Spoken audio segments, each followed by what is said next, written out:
Hello, Oh. and welcome to Battle Hardened Los Angeles. What's cool about this is I'm not Colin. Colin's over there. And I am not Isaac. Isaac's He's over there. there. But this is the Battle Hardened in Pasadena. I thought we were wearing robes. No, I am not playing today, so the Alluvians are at home. I brought my Alluvian pajamas because I thought we were going to be wizards. Well, that's not going to happen today. I don't think there will be many Icelander players. I think there will be a lot of ninjas. So there should see a lot of masks today, in addition to Will everyone. we see masks get blown up? Oh my goodness, Tumultai is out there. Tumultai. It's interesting. I doubt that Tumultai is going to be something where it's like, oh yeah, you're just dead. It's going to be something you got to set up. You got to be ready to go with it. But all of that. Turn 0, make an Ash, Tumultai, blow up masks. Right.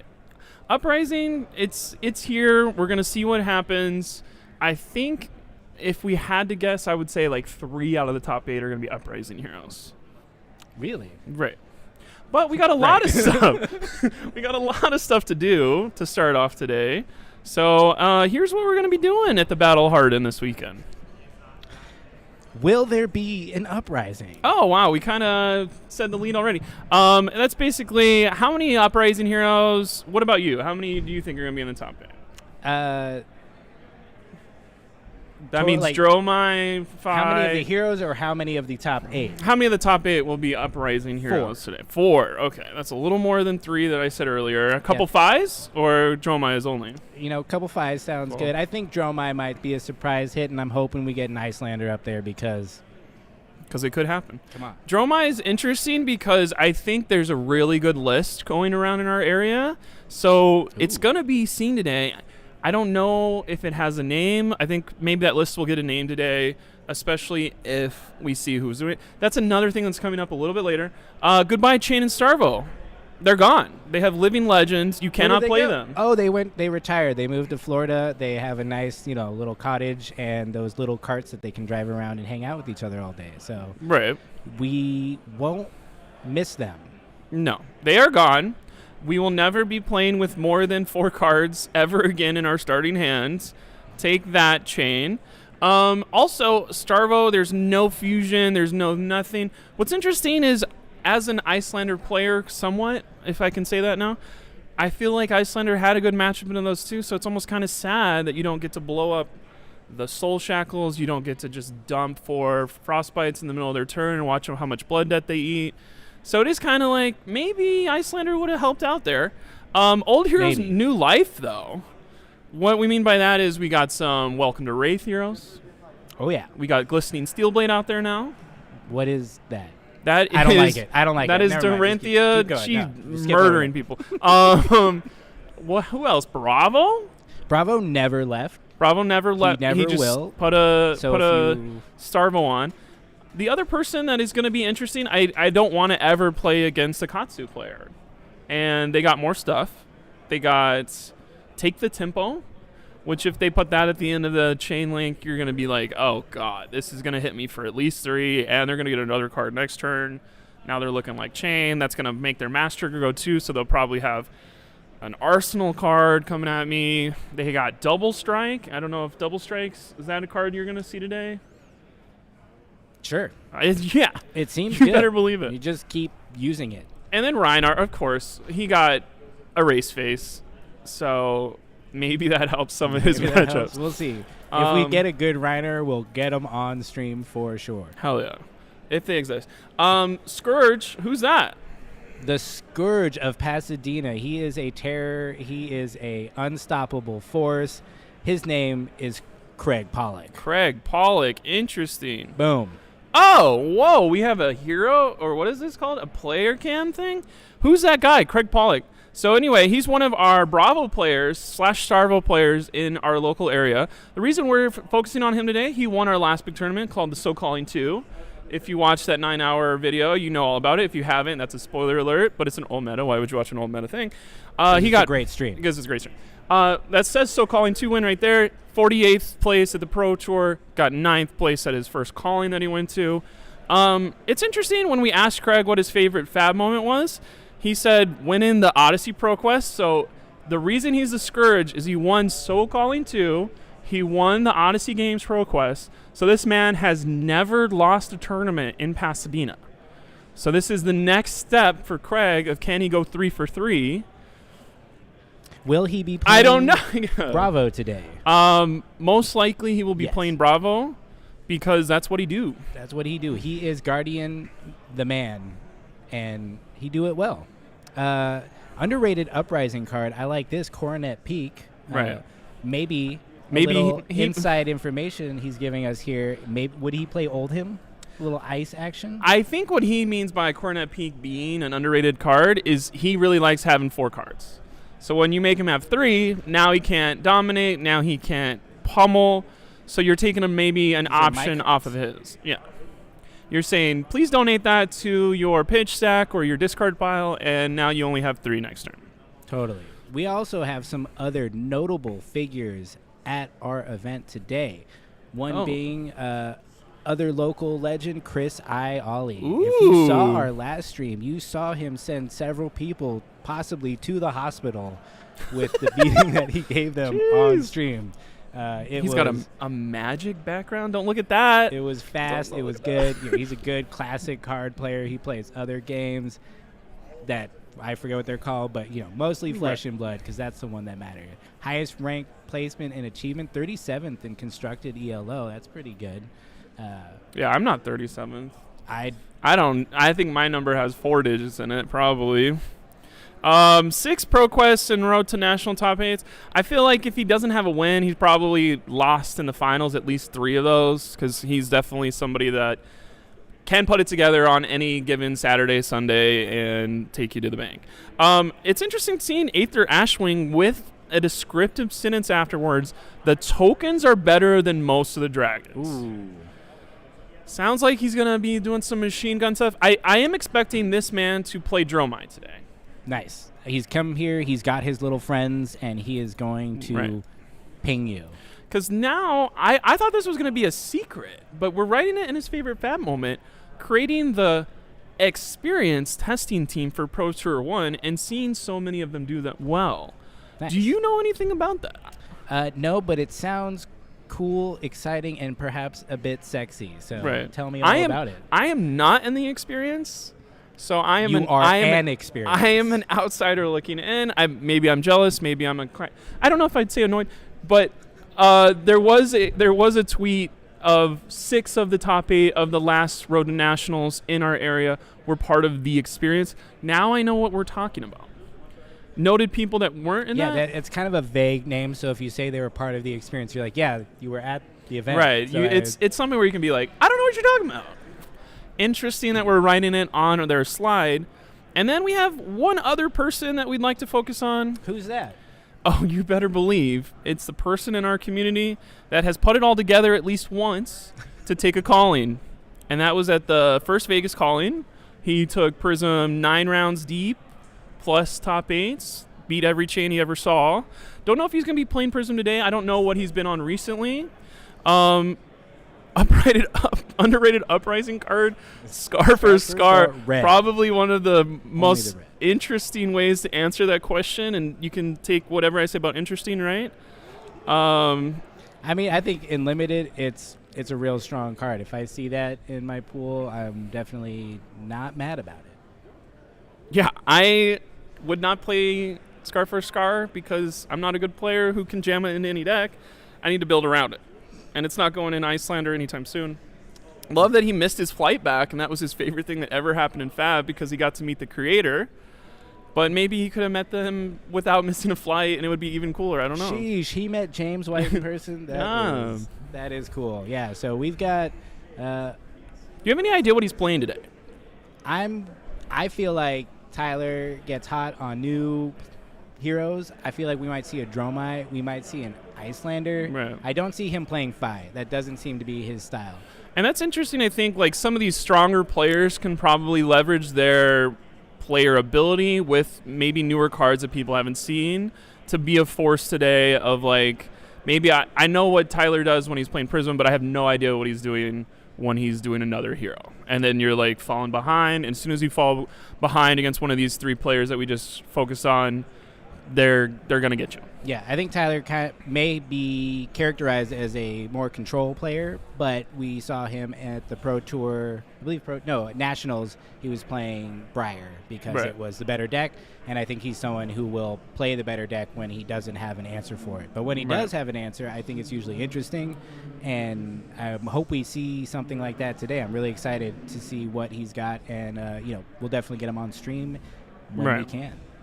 I think what's interesting, too, is for him, I was sitting next to him at the Road to Nationals draft. The midpoint of he was the 3-0 participant, I was the 2-1 participant, but we were all building our deck next to each other. I was doing some, hey, how you guys doing? How's your stuff? Stone face and angry that I was talking. So when this man is dialed Blake in, is a draft chit chat. Yeah, I love talking. I love getting threatened with those game match penalties.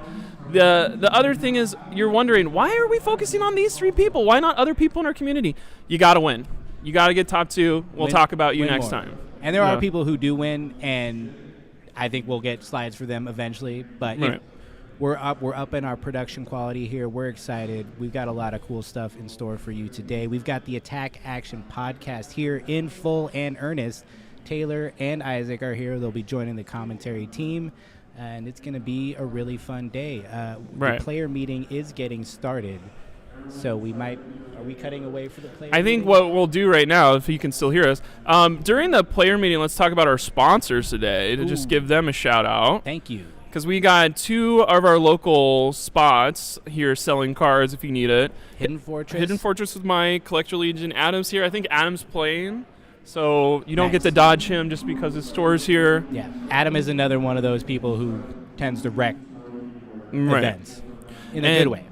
On stream, you'll see some metal fab tokens, which is interesting. They look nice. Odyssey Games is the people where we started doing all this at. But the new thing is Arcane Games and Events. It's a new age in event gaming. Hell yeah. And then the Attack Action podcast, we talked about them earlier. They'll be on stream all day long, and they'll be having fun. Hell yeah. Yeah, we're real excited. Today's going to be a great day. I'm super excited. I haven't seen too much of the new meta. I'm looking forward to seeing what old heroes come in with new tricks, what these new heroes can do. Right. And I really have no idea what's going to happen. I hope I'm surprised and just overwhelmed with the creativity of this community.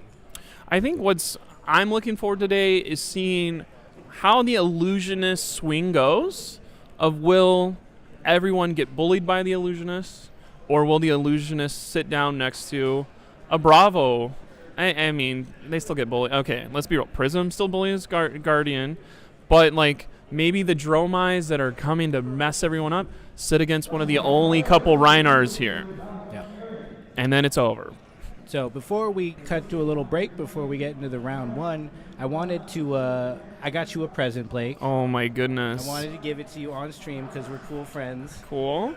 I got you a little. Oh, my goodness. A little cold foil Frosty Hex because I know you love the Frosty Hex. So oh, my gosh. That's for you, buddy. Well, thank you. I'm excited about We'll this hug journey. off screen just so nobody can get a picture of it. It will be a deep hug.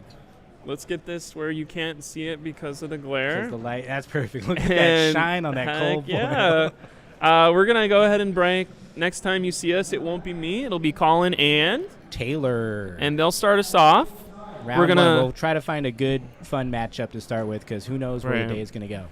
However, we cannot get Randy on stream round 1 because he is saying he cannot participate. Shout out to Randy. But he'll be here later to talk. Our boy Randy. We're going to show you guys Randy. We're going to let the whole world know, but it's too powerful. So we'll go ahead and see you guys later. Be right back.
All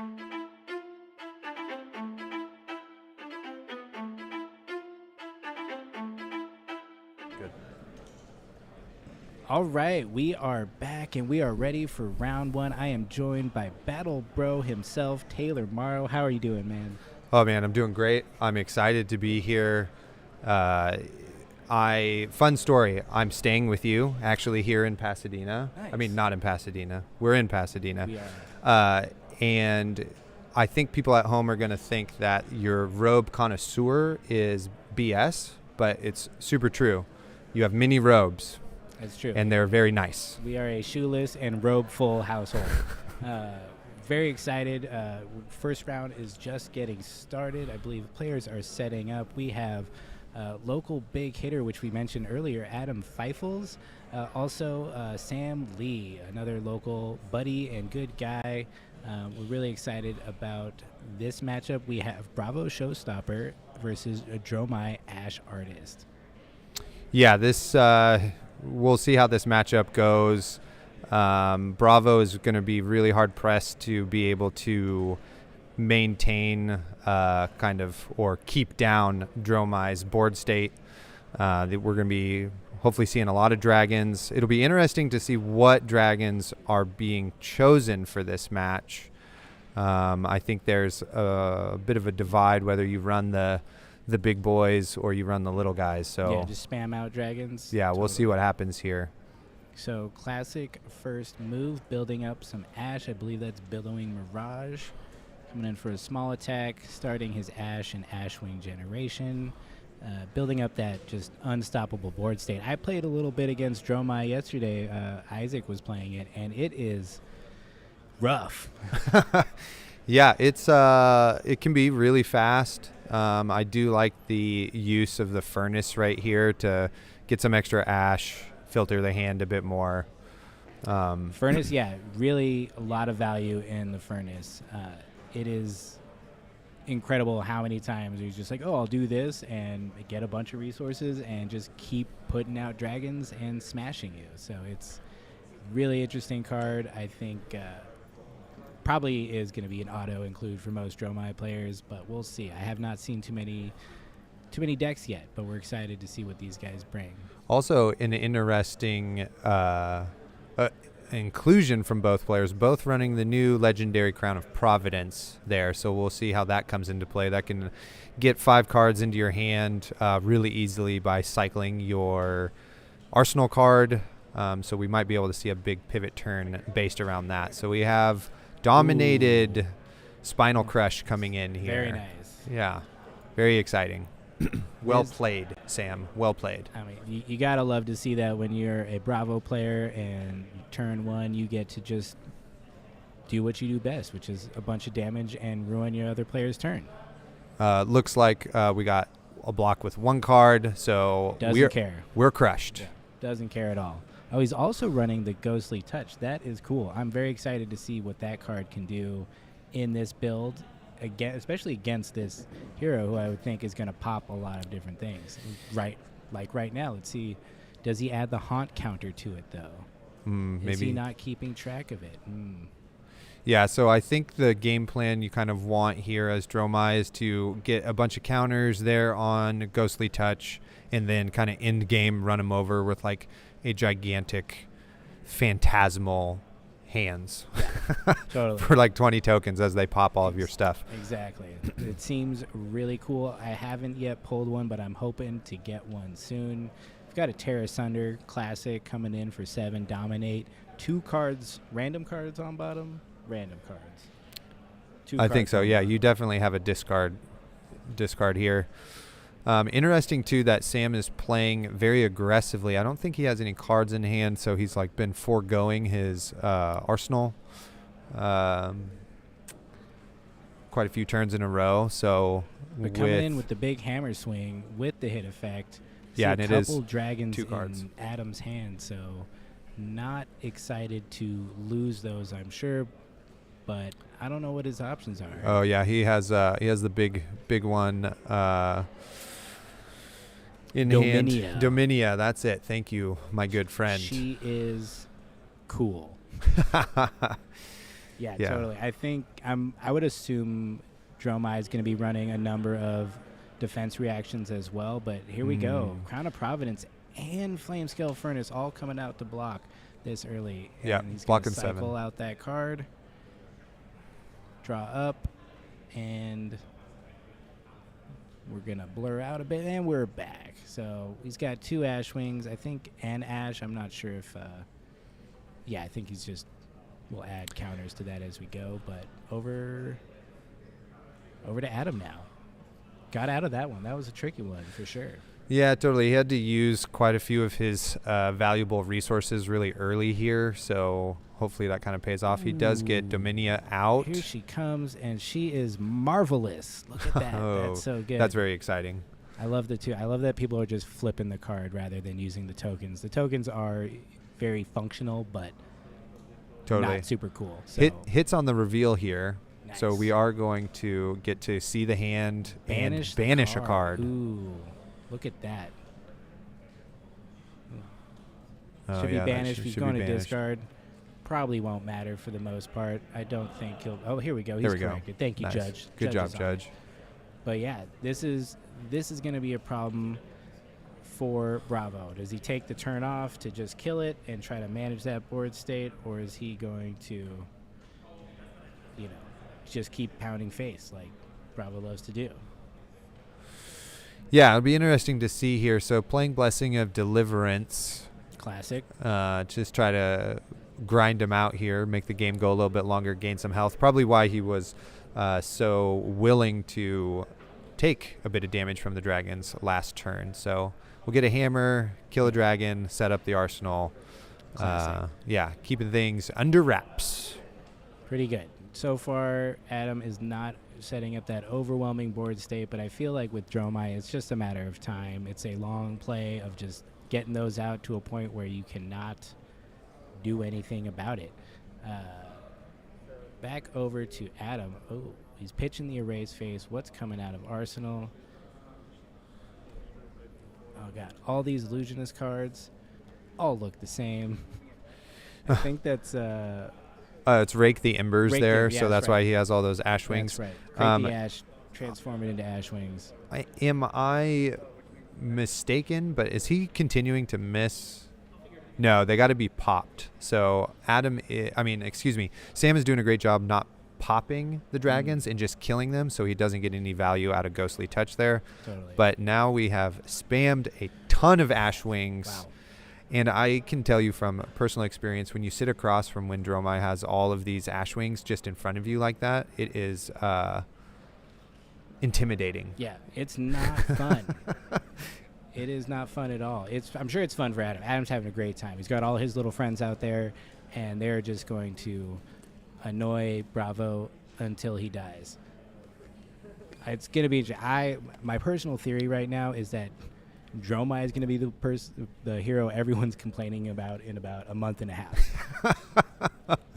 I think she's quite strong. I think the allies are strong, and once people kind of get used to playing her and using all the equipment, it's going to be pretty tough, and people are going to have to make their decks to battle her. Definitely. So making some Ash here to end the turn. We got, 7 Ash Wings out there. We're going to gain some health here to kind of... Blessing gets 2. Yeah, soak up some of that Ash Wing spam there. Gotta not feel great. The nice thing about Prism in Guardian matchup was that the Guardians felt they could dominate to get rid of those spectral shields. You cannot do that with those Ash Wings. They just keeps piling up, and he's got no real way of taking out multiple of them. So I don't even know what you do. I think you just try to ruin their hand the most you can and push through that damage. Zealous Belting here coming down, a real classic into or for Guardian into these kind of illusionist matchups. Makes it a little bit tougher to deal with and leak a little bit of damage here. So I think this is really good. Let's click over here, check out Adam, see how he's feeling. He feels pretty good. He's just going to take this damage. Zealous Belting, really the only way for Bravo to swing twice other than rouse the Ancients, which can be really effective, but Adam's got a bit of a lively. He's got a board state. I don't think he's worried about it. Here we go. This is the tech I've been waiting for. It's Crush the Week. Crush the Week. Yeah. Excellent card. Good tech here. I like it that Sam has a plan here for what's happening. Although, is Crush the Week just for attack actions? Yes, it is for attack actions. So it will only really affect like the Sweeping Billow and Billowing Mirage kind of stuff, and not the dragons, which kind of sucks for him. But he's working with what he got, and he's hoping to just keep grinding him out and get that value over time. But here we go. Ooh, it's the number one Dracona Optimi. Wow. Incredible. Yeah, so it seems like Adam's ploy where he just lost all of his armor basically early in the game is really paying off here. His board state is overwhelming. I can't tell how many he hit. It looks like he hit only 2 I think it was 2 off he the just top took there. 4 arcane. Then it's coming in for 6, but he will pop it. And there we go. We've got that haunt counter on There we Ghostly go. Yeah. Touch. I think that's the right call by Sam. You don't want to have to deal with that for any turn longer than that. The life totals are also very close. These Blessings of Deliverance are really putting in work here. Yeah, he's still got all his armor too, so he's not in a bad spot. And good, another Terra Sunder coming in, forcing that disruption and making Adam make some hard choices. So we'll see what he does here. But if he can play any one red card and swing all his Ash Wings, he's probably doesn't care if he lose any amount of cards or health. But I'm not sure.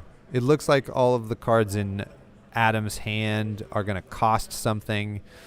So Cut to Sam. Sam's feeling good. He's looking good. Shout out to Sam. Good guy. Always fun to play with. And I hope he does well today. I hope so too. I actually got to meet Sam last night at Armory at Odyssey Games, and we had a heck of a grinder of a Icelander versus Bravo matchup. That's right. The Attack Action podcast showed up in force to the local Armory and swept it. We got 1, 2, and third, and 1, 2, and third place. It was a good time though. Just a nice casual event before this weekend, and I think it's always fun to play games over there at Odyssey Games. Great place, good venue, lots of table space. Shout out to our sponsors.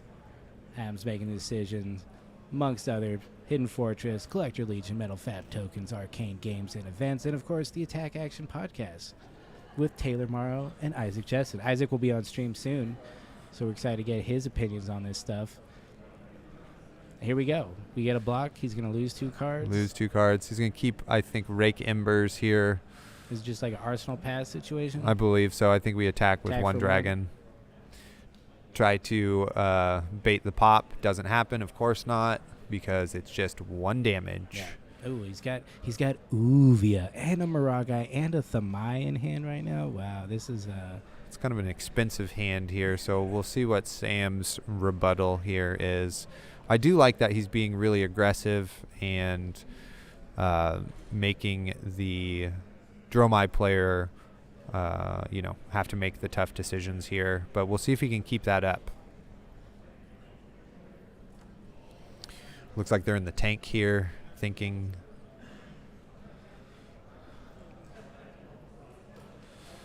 Yeah, I think. Do we know what he just arsenaled?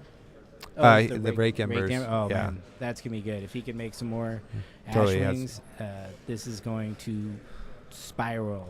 Totally. He just has no Ash currently made, so it could be kind of challenging here for him. Yeah.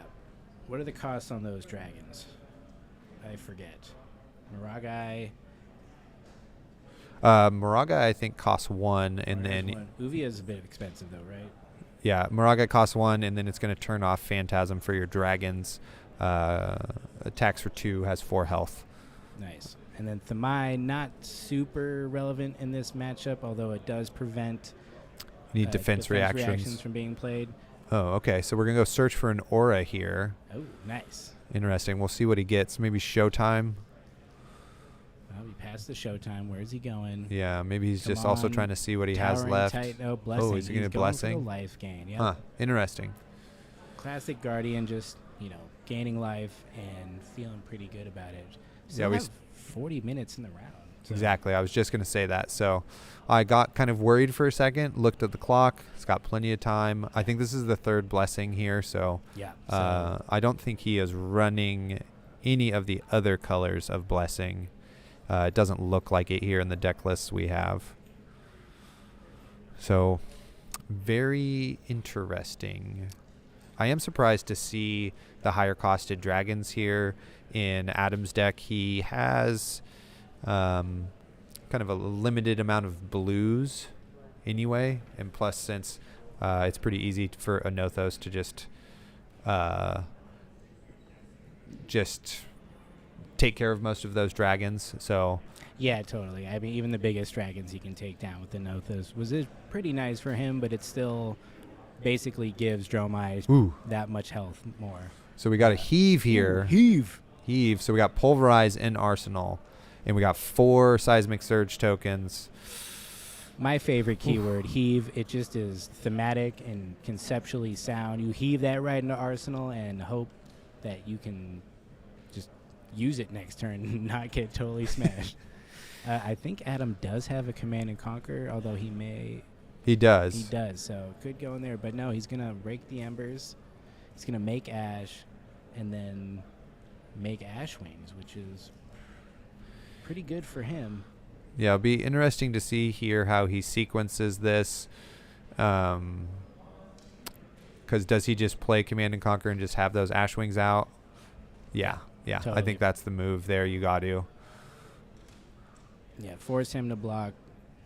Protect that Pulverize. That's always, I think that's a really nice balancing part of the heave mechanic on these huge attacks. Yeah, as you telegraph it. Yeah, exactly. They know exactly what's coming, and they'll do everything they can to either force you to soak that damage up or block and protect it. So. Right. So, and then Sam still has access to his 6 armor here, so he doesn't even really have to lose a card and could filter his hand with Crown of Providence.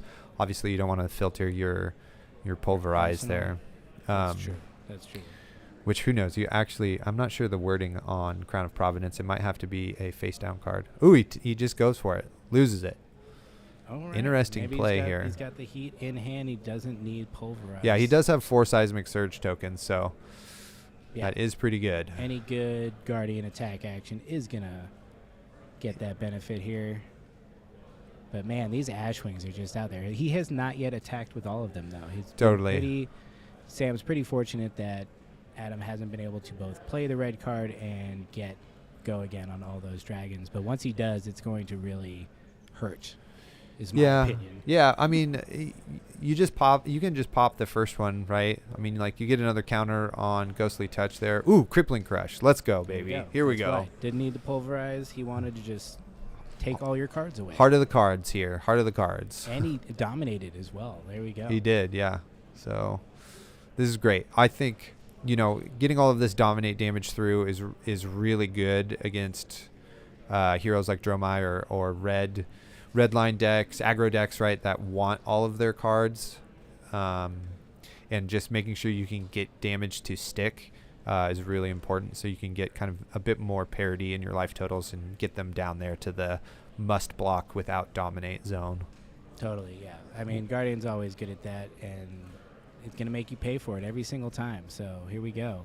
I also appreciate that Adam has Marvel Dragons, and he's just living that shine life here. I mean, if not the only, it is definitely one of the best reasons to play Dromai. But yeah, Adam is no stranger to the Illusionist class. He is a very good Prism player, won several, I think, Pro Quest and Road to Nationals. Just kind of like was on a tear for a bit where he won like multiple events in a row. So, definitely bringing that skill and knowledge to Dromai that, even though very different, what you're focusing on, the things you're balancing, and your kind of lines that you want to play and sequencing, he definitely understands how to make the most of it. Yep. In my research here for this event, Adam was on the list of players to look out for. And here he is, round 1. So we have Seismic Surge breaking here. I'm not sure. I missed what Sam was put in his arsenal here, though. So we'll see what happens. Could just make a new one. We could just Anothos here. But we have a bunch of cards in hand. We're going for the Dominate. And Spinal it's Crush. A Spinal Crush. Nice. Sam is just pulling out the good cards, as Bravo tends to do, and really just making you pay and work for that, game flow that you're hoping for. But this is going to be tough. Dominated again, and we're getting to lose our go again.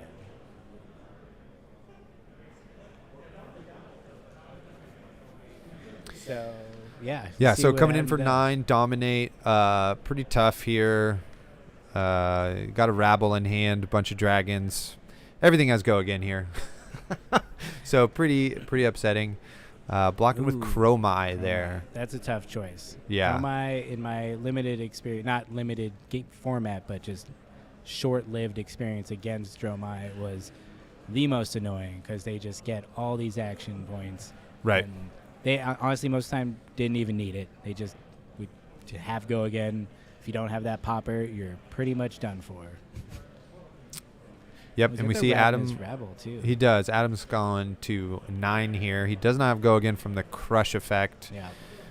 So we'll see what his line of play is here. He doesn't have any Ash, so maybe he's just thinking take a turn off here to make some Ash to kind of keep things going for himself.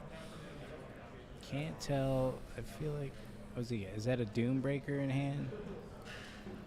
He's got the Rabble. Cool. Okay, Oh, we got a Sigil. Sigil coming up, so Nice. as you buy us some time there. He knew those were coming, so he's not sweating yet.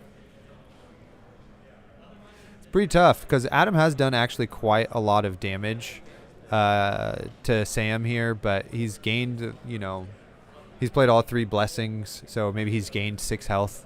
Yeah. Off He's of got the that. Remembrance. I thought he had the Okay, Remembrance cool. in hand, so we'll see what he grabs. Yeah, Ash my guess is he's gonna grab something to generate Ash and maybe a good dragon or something. Not sure what the play is. Yep. Nice. getting that Chromai and some back. Rake the Embers. I might be a one of, so he may just really want to get that back in there. Not sure. But Kind of nice too. There we go. Making some Ash, salvaging the turn by getting that in there, set himself up a little. So hopefully we can. Because Remembrance is an instant, right? So Yeah. you can Yeah. play that. Yeah. Very Totally. nice. Yeah. Way to handle that and get around being crushed. And Sam blocked with the Crown of Providence. It cycled out his arsenal, so he should be sitting on a 5-card hand. So this is not great for Adam, because if he's got any kind of big dominatable attack, Yeah, I think that's the technical term people have been using for years. that's what they say. Dominatable. Yeah. Yeah. That's, Yeah. It's the good one, as we like to say. So here we go. Probably tectonic plating. Yep. Yeah. Making a classic. surge.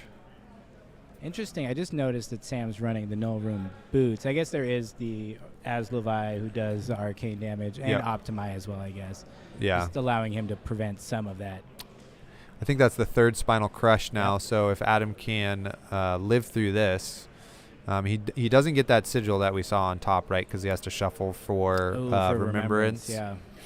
which would be kind of nice right now to like block with 1 card and then gain some life. But alas, we don't have that. So we Yeah. do have some block for 3s. Looks like we got I think he might have 3 block for 2s, though. Yeah. I don't know. He's got Erase Face blocks for 2. Haze Bending. Is that Haze Bending? No, that's Passing Mirage. And there's I think is it Spears of Surreality in there? I believe so. I think that's our block for 3 for that a this block for turn. 3? Okay. Yeah. And the other illusionist card is also, Yeah. Oh, we have Is that Doombreaker Centipede? yeah, we got a Centipede there. Oof, down to 3. Wow.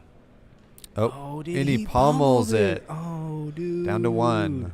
Wow. Oof. Coming in. Sam. Brutal. Wow. Way to hang through this. He's really been able to manage this board state and just not allow Adam to have any kind of go again.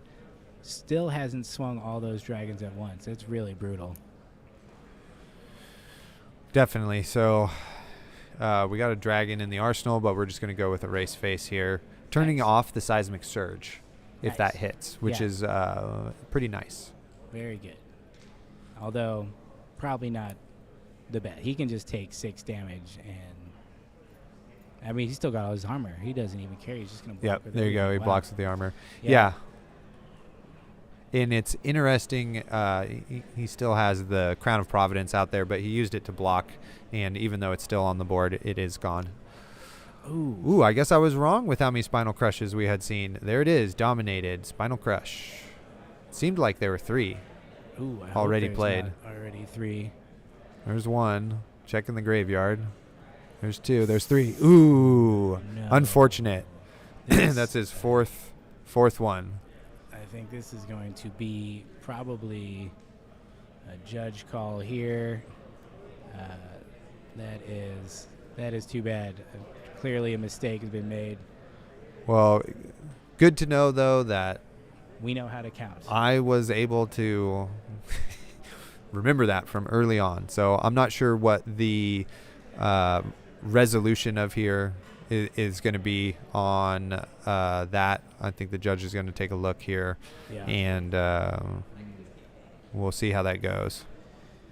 That's just too bad. This has been a very good game, and I feel really bad for Sam. I know personally, I don't think he's going to try to slip that past anybody. Yeah. Okay, yeah. Cut to our face. Yeah, really upsetting. So we'll see what the judges do here. They'll probably inform us with what the resolution is there. Yep, exactly. Hopefully it's not too bad, but they might be able to roll it back. I don't know how you deal with that. It's kind of bad, but hopefully he can continue playing today, even if it loses him this round. But Yeah, unfortunate because it looks, obviously he's in a super, super good spot there in that match. And, yeah, unfortunate. But, I mean, it sucks. Those things happen. You forget what was, in your deck box, etc. It's so important to spend that time the night before and the morning of double checking your deck and just making sure that you didn't accidentally, put it in there. Because I'm always unsleeving and sleeving decks. Totally. I know how confusing it gets. I have cards all over my room. Taylor's sleeping in my room. And he can tell you there's cards everywhere. I try my best, but it's hard, so it's hard. It's chaos in there. Yeah, and I'm sure it was just an honest mistake and not actually a form of, something malicious or something like that. He seemed just as surprised and kind of didn't notice that it was his 4th. So yeah, I think you really do need to triple check your decks and just spend that time. I always like re-sleeving into new sleeves. I feel like that's like a nice way of laying them all out. Yep. Putting them in new sleeves so your sleeves are fresh, don't have any of those mark cards issues, but also helps you clean out those kind of mistakes you might have slipped in. Yeah, Make an extra card. Yeah, I definitely was I was talking with a friend of the show and myself, Zane Johnson. Hopefully we'll see him on stream earlier. And he, mid-sentence was like, oh, I got to check my deck. And he made sure he checked his deck list and all of the cards about it because were there. I make mistakes all the time. I forget things. And, I think the other bad side is like if you forget to put a card in that you say is on your deck list, still just as bad if they do a deck check. So, yeah. But it was really cool to see some Dromai in action. Do a little spotlight here. Dromai, I thought I was super stoked when Icelander was announced, and I was.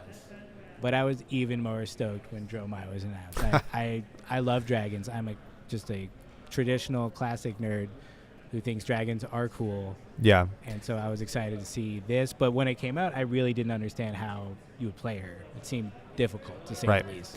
I think too not historically because it's been out for not very long, but that the kind of initial ideas behind Dromai, people were like, well, I don't see the power. It might not be that great.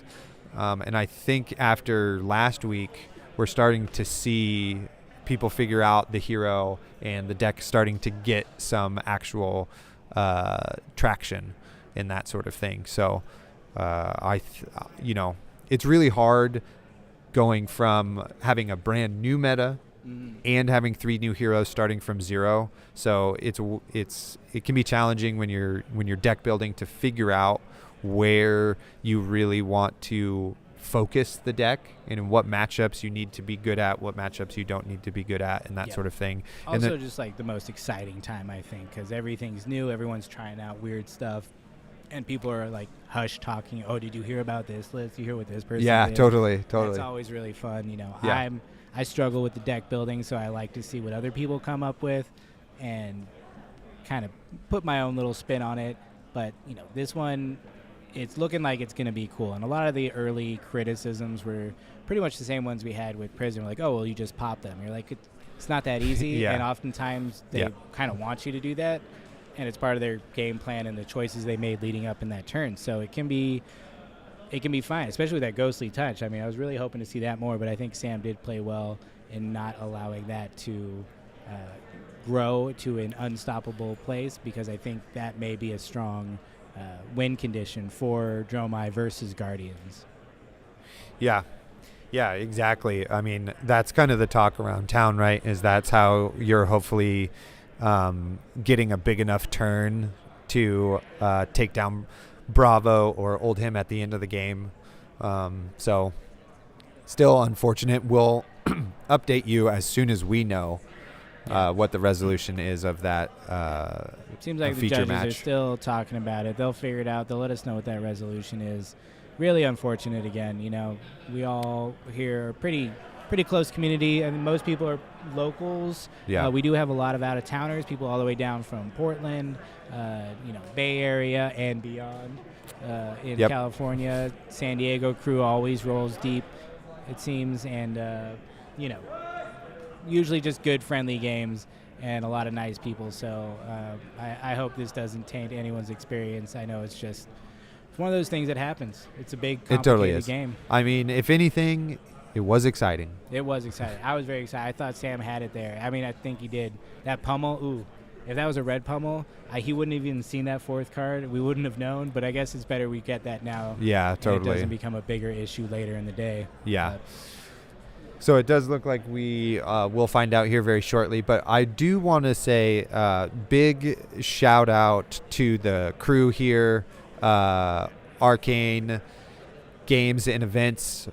Justin has been really awesome having us here. I really appreciate this opportunity to be here, and all of our sponsors for today. It's a great venue. It's a great event. The top level judges are here from everywhere. So we will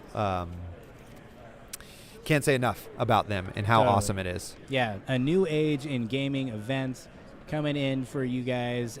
They've been super welcoming, really awesome. Putting on a premier level event here as our first Battle Hardened in Los Angeles.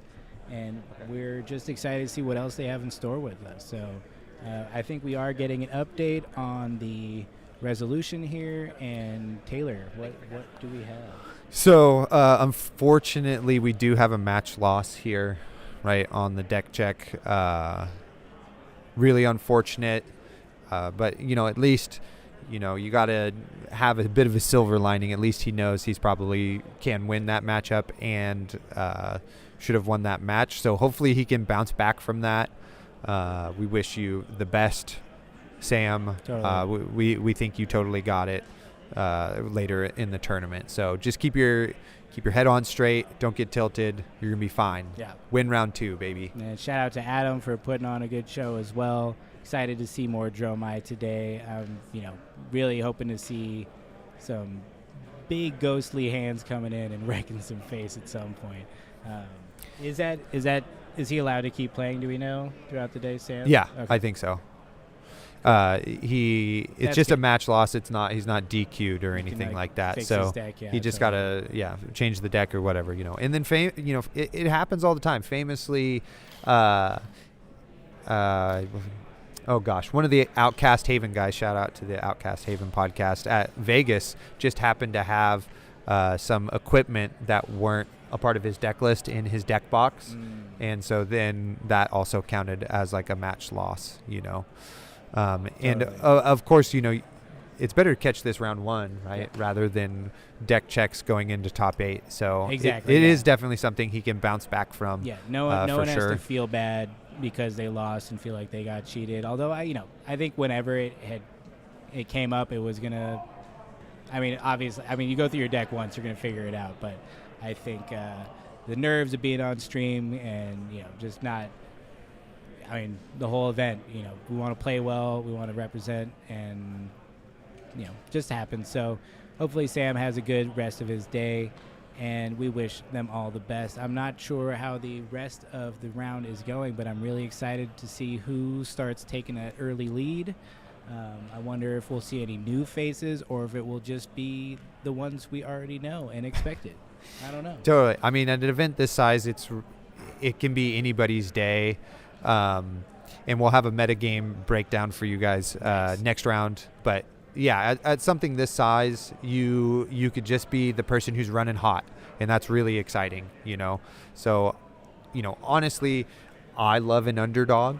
Oh yeah. So if it's somebody who isn't on our radar and has had like a great idea, right, and predicted the meta fairly well, then we could see a real zero to hero story That emerge. sounds familiar to me. I believe our own Isaac Jessen was an underdog at U.S. National Championships last year, taking Ice Lexi all the way to the top 8, just making us all proud. Totally. And, I think, also speaking of underdogs, I know some of the new heroes are viewed as an underdog, especially one Ice Witch, as you like to say. That's and I true. know that you are working on it. So how's that deck building going?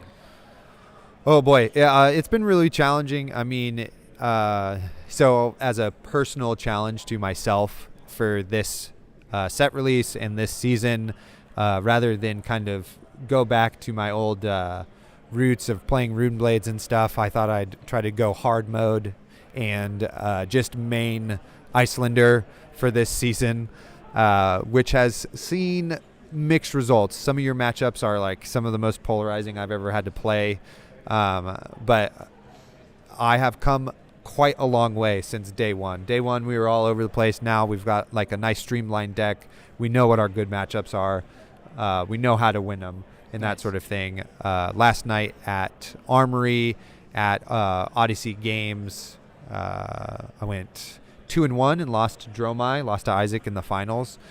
So it was nice to actually get it out into the wild and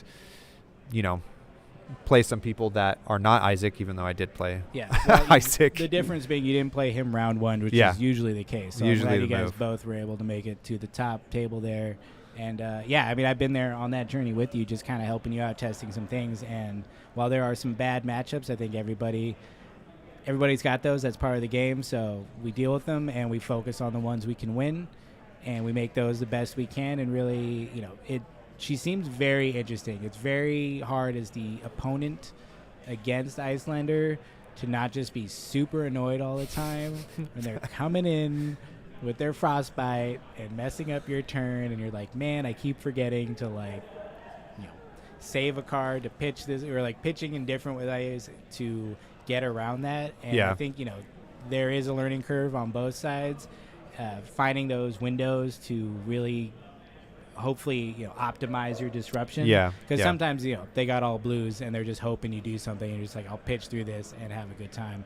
Right. So in the tantalizing or addicting part of the deck is how much your decisions in every decision, like what cards do I block with, which card do I try to arsenal, do I play my arsenal right now, all of these things really branch your decisions and affect the game like later on, right? And you can really feel that, like you can kind of make a mistake like turn 3 and then it's near impossible to come back in the matchup, which is one of the frustrating things.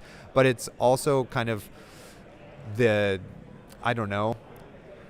thing that I'm finding most exciting about playing it is how much my decisions matter and how much my skill and prediction of the match matters way more, it feels like. So it's like kind of on me whether or not I win or lose that game, and that kind of feels cool, but can definitely like be rather punishing and Yeah. and heartbreaking at times. So Yeah. It's really interesting how different she is than Kano. Same class, and we see this all over the place where the different classes have the different heroes that really play a whole different game. And with Kano, I always felt like you had this like kind of infinite branching tree of decision choices that you could go down and do really interesting stuff. Whereas with Icelander, it's like it's very turn to turn. It's consistent, but you make these choices. I think the biggest one I noticed is like, do I play this instant on your turn, and is that more impactful here, or is it better if I play it on my turn? Yeah. And it seems like, oh, that's her hero ability, I should do it, but it's not always the best. Right. And I think that's going to be where the kind of skill comes in, and just a familiarity in general with the hero. And it's definitely not a linear deck. I personally would like to see a little more like old school wizard spells in there. I want my sonic booms. I want my snapbacks. Yeah.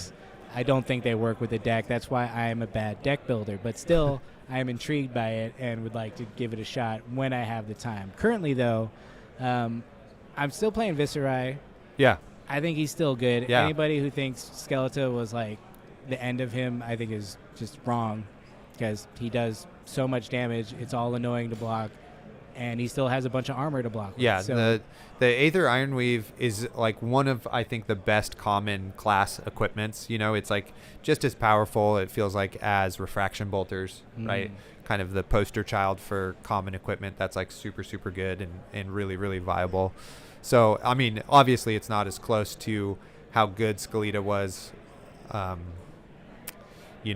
it's still very powerful. yeah, it's a good deck. It's a fun deck. It's a little, it's on the aggro side, but it's not linear. There's a lot of choices. Your choices do matter.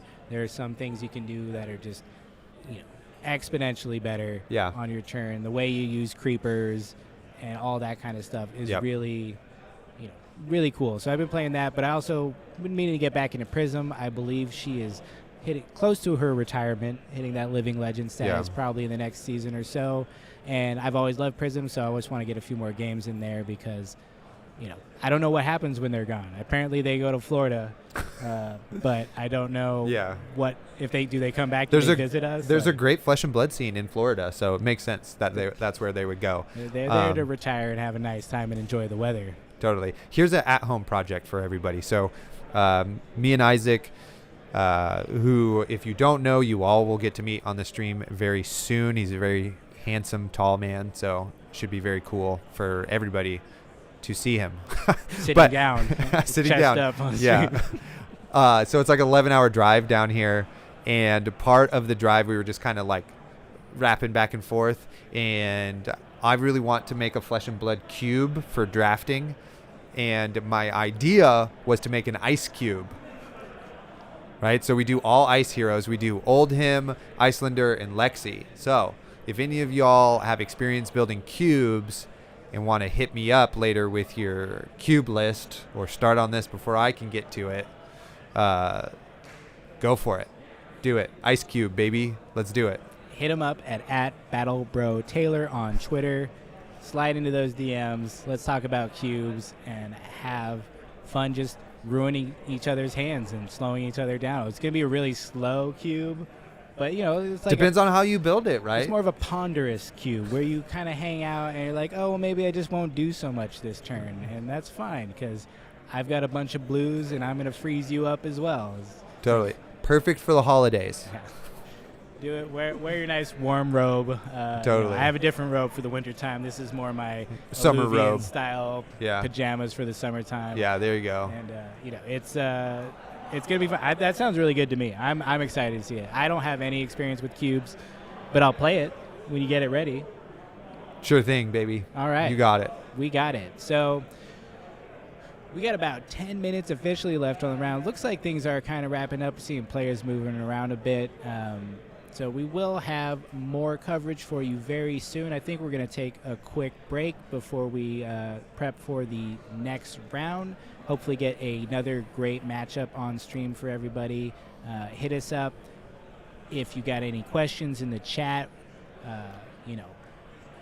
let us know. Yeah. Say hi. I Yep. don't know. Make fun of our mustaches. That seems to be a fun thing people are doing. It's- And you know what? yeah, That's fine. that's totally I enjoy fine. that because They're real, though. Check it out. it is real. Yep. Oh, no. So- All right. We'll see you later. Thanks for being in the chat, and enjoy. Grab yourself a beverage.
All right, we are back, and I am joined not by Taylor, but perhaps his better half. Isaac Jessen is here from the Attack Action Podcast. Welcome to the stream, Isaac. How's it going? How was your round one?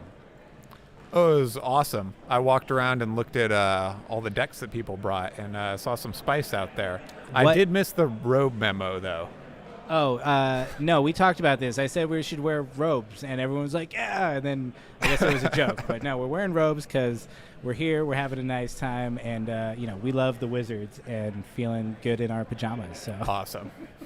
What spice did you see out in the field before? Well, walking around, I saw like a lot of what you would expect: Viscerai, Briar, Phi. There's a bit of Prism out there, but something that surprised me, there's a lot of Dromai. I think a lot of people are really hot on that hero right now. My prediction is strong then. I said that Dromai was going to come out and be good, and we'll see. She didn't do great on the first round, but, Nope. got the win anyways, apparently. So I think we have our next round getting set up. I believe we're going to have a Reinar versus Briar, which should be pretty interesting. Ooh, nice. This is a spicy matchup. I wonder how many Reinars are out there. Probably one. Probably this one. I believe this is Graham. Graham's the local guy, or maybe he might be San Diego. I forget, but local enough. But he loves to play Reinar, and he does pretty well. And so I'm excited to have him on stream. I think the last time we were hoping he was going to go to top 8 at the So Calling 2, but I think he just bubbled out, I believe. So nice. Good player, so I'm excited to see what he's got. A specialist. I love it. Exactly, yeah. Totally. I'm excited you're here for this. You and I both have played a lot of Reinar, at least back in the day. Not so much anymore. LSS, please listen to how we play Reinar, and it's not by rolling dice all the time. It's by making calculated choices about which cards will always be discarded and give us the best chance to win. Yep, we would love some Reinar cards. You know what's another hero I saw out there quite a lot is Dorinthia. That's kind of my dark horse today. There were not a lot of them, but a number of Dorinthias, and she got some powerful new tools. Speaking of new tools, so I think that's a hero to watch out for. Yeah, she's got a card that's worth more than the box it comes in somehow. That is just wraps up how LSS has been treating Brute and Reinar, giving her something so crazy people will buy it and sell the card out of the box, and Brute got nothing. Yep. Sorry, no shade. We love Brute. That's why we care so much. So we're really excited to see what Graham brings here today. I don't know what is in his deck. We might get his deck list in a few minutes. We won't share the whole thing, but we'll have a little insight into what he's got going on. Yeah. I mean, a dialed Brute player can be kind of scary, though. And there's ways to tech that deck. I mean, if you include Art of Wars, you aggressively roll Scab Skins, a lot of barragings, et cetera, et cetera. You can really blow somebody out if they're not familiar with how to play the matchup, or get, a bit tilted from having the two cards they wanted to keep intimidated. Totally. So I think it'll be important for his opponent here to, really keep it together and play out this matchup. Totally. Yeah, cool I'm head. excited to see. I haven't been able to see him play much, but I hope we have got a great game. Here we have the players checking their decks, doing a little cut, getting ready to play. We'll see what their loadout is in just a second, get this game going. Yeah. Briar, I've heard a lot of people still pretty hot on Briar. Some people, talking about a Corsham list. I don't know if that's what we got here. I don't know if it's a good thing, but we'll see what we got going on. She definitely can bring the damage and really disrupt everything. Ooh, check this out. Graham has got the Marvel Brute card from the Black European history packs, that's nice. That's beautiful. That's a hot commodity right now. Yeah. And right away we see the claws also. So totally, we know yeah. he's on a more aggressive kind of combo package here rather than a fatigue chip him away strategy. Exactly. He's got the Skull Horn too and the Null Rune Glove, so he is here to block Rosetta out too when he can. And, we'll see what he brings. I'm excited. This should be cool. I can't see. I assume Briar is running Skullcap. Yeah, that's Skullcap. Otherwise, standard loadout. So let's get this game going. E-Strike. And this is turn 0, but, they're still coming in with the damage. Sometimes it's good. Sometimes it really benefits your opponent because they're like, this hand sucks. Please attack me. I will block with every single card in here. It's definitely a gamble, right? Like, chip some damage, get their good cards, or just let them filter their hand. Yeah, exactly. I think for me it always depends what hero I'm playing. I feel like Briar has the potential for turn 0 to be kind of nutty. They will take the play often and just push through a bunch of damage, but it is not guaranteed. But here you see Graham just block it out, not worrying about too much. And this is a couple important things to note here. The Briar player did get an embodiment, which is pretty huge. However, they did not manage to get an arsenal off of their turn 0 play. Yeah. Which is also, that's a pretty big trade there. Taking a token and not getting an arsenal here. Another thing of note I would point out is this Skullhorn and Norun Gloves combo here is really interesting, but you can stop Rosetta and get their creepers pretty early rather than letting them use it turn after turn with Rosetta, and I think that that's part of the strategy here. Totally, that makes a lot of sense. I think Rosetta being like one of the key ways Briar can keep, although she's not running creepers, she has the classic Snapdragons, but he did not know this. So, I did miss that. I would assume that was still his plan. Probably, yeah. I mean, most people aren't using the Skullhorn for the what is its ability? I forget now. It's been too long since I played. You draw a card, discard a random card to hopefully get that extra intimidate. Yep. A little RNG in there too, added into your turn. Some that's extra. Exactly what we don't want, but that's okay. We'll still play Rhinar sometimes. But Graham is here. He's got this Blood Rush turn going. His claws coming in for 5. Go again. Gets the Revel. That's got to be nice to see. You always hate to block with the Revel when you're the Rune Blade. And then he's got a swing big. Is that a swing big? Yeah. Yep. Swing big for 10. Nice. Really big swing. That is. That's a big swing. Aptly named. So coming in big, and that's what we like to see from the Brute. And blocking for 3 with the embodiment of Earth token. And what is that card underneath the Revel? It kind of looked like Scour the Landscape, but that cannot be what that card was. Nobody plays that card. It did look like that. I'm not sure what we saw there. I've got a deck list here. I'll check out the deck list while we go to our next turn. It is Scour the Battlescape. Oh my God! Got it. I knew it. Filtering Briar's hand is really important to set up those good mix of non-attacks and attacks. So maybe they found that the Scour is, a good card for that. Something about that last turn I noticed is playing the Blood Rush early. He really comes out of the gate swinging, bought all of Briar's cards, pushed some damage, an excellent turn. But he did pitch a red to play the Blood Rush initially, and fortunately drew into enough resources to have a fairly big turn, but missed out on that second claw, which you may get if you set it up a little bit bigger for later. Briar doesn't give you much breathing room, though, so maybe this is the best call. Just swing at him. Yeah, I feel like you want to be pretty aggressive. You're not going to be able to kind of tempo play them or mid-range them, and you're really looking for those big explosive turns, stripping lots of cards. They're going to be running a good amount of block 2s, I believe, or you can at least assume that. And with the errataed Briar hero ability, they only get that +1 from the embodiment. To be honest, I don't know what that card he just played was. I think it's from the Battle Box or Classic Battles. He did reveal a card and something happened, but I don't know what it was. This card he just played? No, the one before this. He played something before this, and I'm not sure what it was. I have not gotten a Classic Battles box yet, but Briar just soaking up that damage. Graham's got to be feeling pretty good at 38 to 27 right now, early in the round. Definitely. So I'm not a Briar player. Are snaps pretty standard for Briar? I would assume to see the... I think this seems likely to be more on the Cheerios end of the Briar. Kind of classic Cheerios redlining deck where you just want that go again.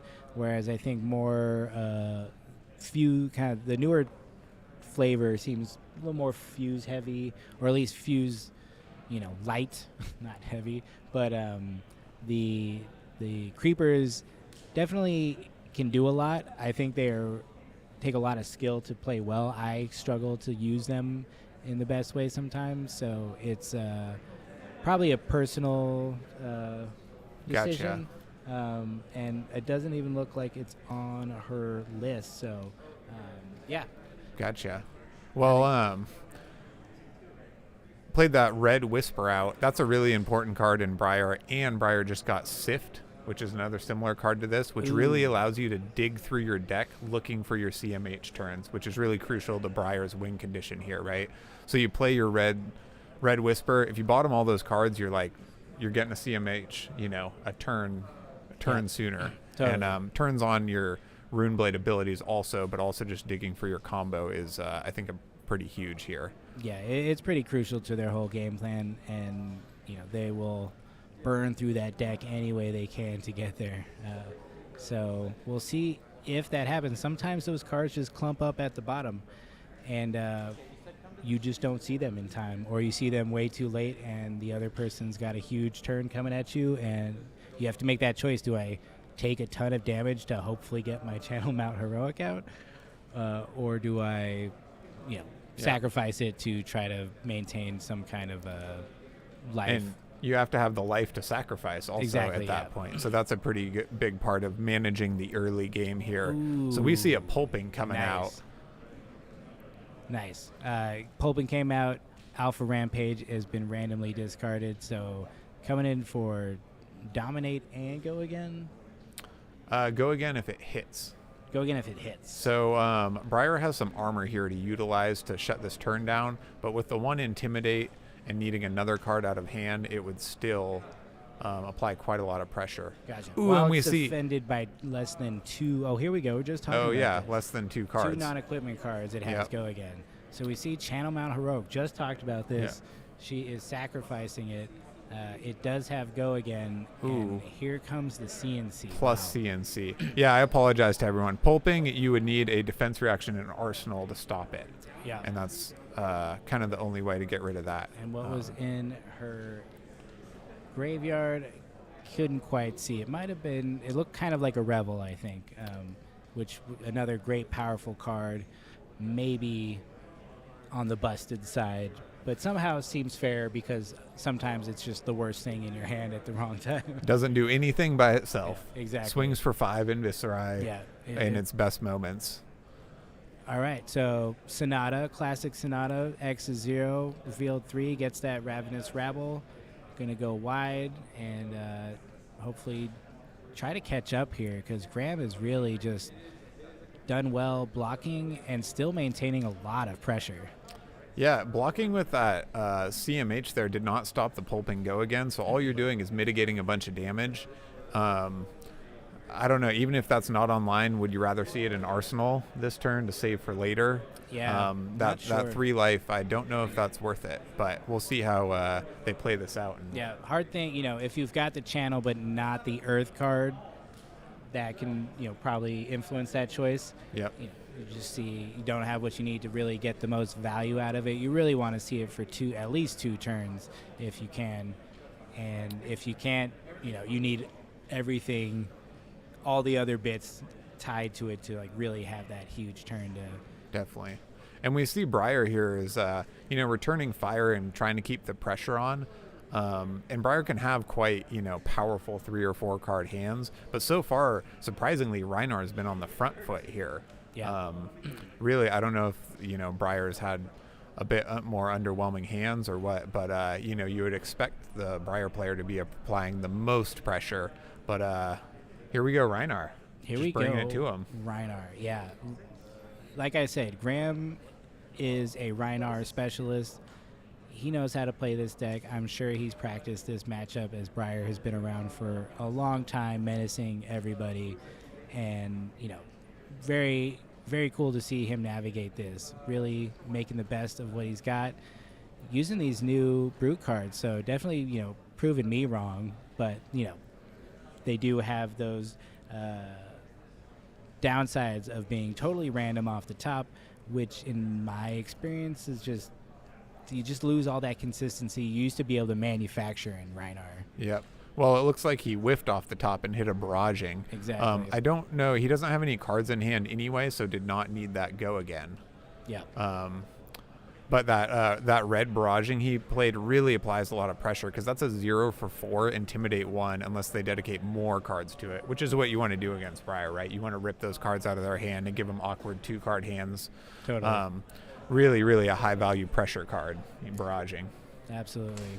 So, again, with the Scar for a Scar, all these things not super intimidating on their own. If Samantha can get out that Channel Mount Heroic, these turn into a whole new monster, but Graham's got the life lead right now. He's probably not worried about any of this. If she draws a card, the worst thing she can do is Snapdragon and play it, maybe. Yep. She's already got an arsenal, so you're not really worried about. And we see the snaps. There we go. Snaps come out. I think called this it. is a decent play. There's a lot of 0 costs in their deck. Yeah. Yep, there we Like go. another Had it snatch lined up from anyway. Arsenal. Nice. So, I mean, as you can see, if you don't have to pitch a card, you get huge value out of these zero-cost cards. And, the game's almost even now. Like, Yeah. despite Reinar applying the pressure, the huge value, like, that was a 12 damage turn with 3 cards. Yep. It's just really good value there. He does have 3 cards and an arsenal right now, though, so I feel like he's got something brewing. We'll see what he's got for us. Could be a Blood Rush. Ooh, it might. Oh, he pitches a Blood Rush. Interesting. To play the other Blood Rush. All right. Oh, yeah. There we go. So now we've seen 3 Blood Rushes, though. Yep. So this will be the last one, unless somehow they come back around, but unlikely. Probably not going to see the second cycle of this deck, but, I think he'd rather go for this, hopefully draw some good cards. Hopefully his arsenal is something that can empower him as well, so that he can claw, and smash something, Yeah, he'd love that Tunic up right now, too. Yeah. Oh, but he did get a blue, at Nice. least, so Got this could Sand be Sketch. both claws. Nice. And then he's still got his arsenal, too, so, Yep. So what do you think about those snaps being gone on Briar's side now? I mean, there are a number of cards in the deck without Go Again, and you really rely on those snaps to blow out your opponent. Kind of Yeah. felt like maybe they were trying to play a little catch-up instead. I think that was probably what was on Samantha's mind there, because she just has been on her back foot since the start of this game. Blocking with that Channel Mount Heroic doesn't feel good.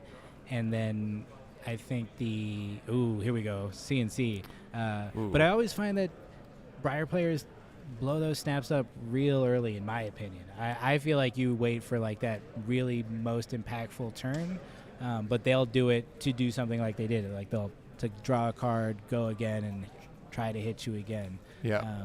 And Here we see was that a Force of Nature with embodiment? So blocking for 4 with the armor. So saves the arsenal there. That's pretty huge embodiment play. yeah, Yeah. Huge Huge block for 4 utility card there. Probably also upset blocking with Force of Nature, as the Force of Nature Channel Mount Heroic combo is just kind of nuts. Ooh, here's a good one though. Trade 3 cards for 3 in hand. Nice. And start your Rune Blade abilities. Toma Harvest, it's a cool card. I'm into it. I've always liked it. I like the art. There we go. Oh, nice. Force of Nature coming out. It's getting fused. All right, we're seeing it. This is potentially a comeback turn. We'll see what else she has in hand. Graham's gonna hold on. Let's check out his face. He's looking cool, calm, collected. He is a classic California dude. Not sweating yet. Not sweating. Gloriously long hair, and he's doing all right. He's calculating it. He looks a little nervous. It's okay. Oh, Bramble Scour the Fuse battle. and Scour. Those Scours coming in hot. He did Oh not my see God. this coming. Nobody saw this coming. This is outside the meta. This is so cool. I love it when people bring their flavor. Scour the Battlescape. You can put a card from your hand on the bottom of your deck. If you do, you draw a card. And then if it's played from Arsenal, it gains Go Again. Yeah, but she has opted not to use this ability. Yeah. So now it's Scour for 7 and 1 with Go Again. And Tunic is up for Nice. Rosetta. So then she can also get that Arsenal. This is a huge value turn here. Totally. And could be, the window she's been looking for. She does have the hit trigger on Force of Nature as well. So if it does hit, she will draw a card, because the power level is greater than the base, which is why that is such a powerful combination with Channel Mount Heroic. Definitely. Takes the Arcane first. And here blocks for 3, 5, and no defense reaction, it seems. Ooh. Oh.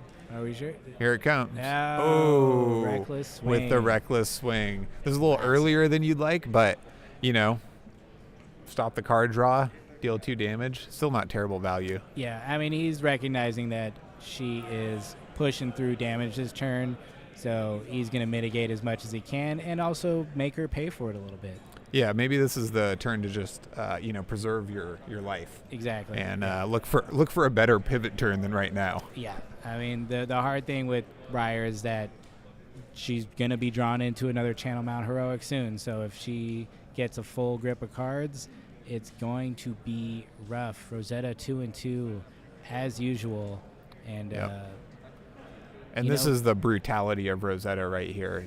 Just the raw efficiency of inefficient it's inefficient to block it. Yep. So oftentimes it's a weapon 1 for 4, which will really chip your life down there. Pretty good. I'm curious if people will run like Oasis Respite, because you could name Rosetta and block all 4, I believe. So Totally, that's some hot tech, Colin. dude, I just came up with that right now. So here we go. I'm feeling the flow state coming over me. We're having Nice. a great time on stream. But again, Graham's down to 1 card, 1 arsenal.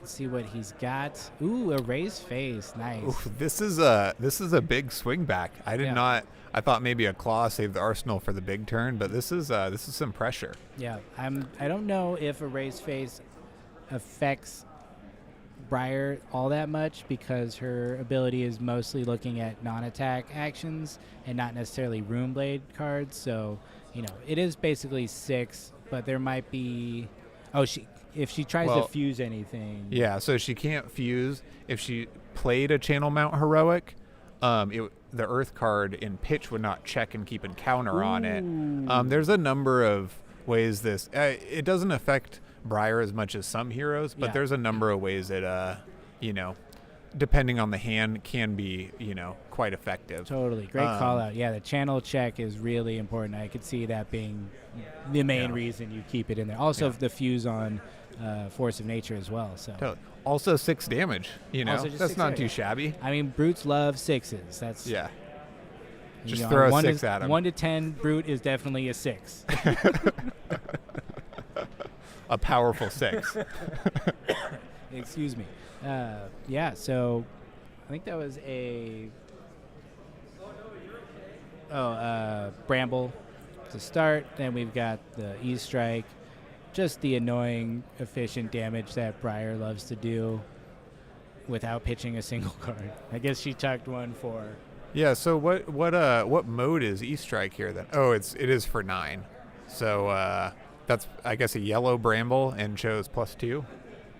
I think Or it's for it's 10. for 10. So Okay, I so think, red Bramble chose +2. +2 and the Yep. 1 arcane. So pretty Pretty good. Pretty good 3-card hand.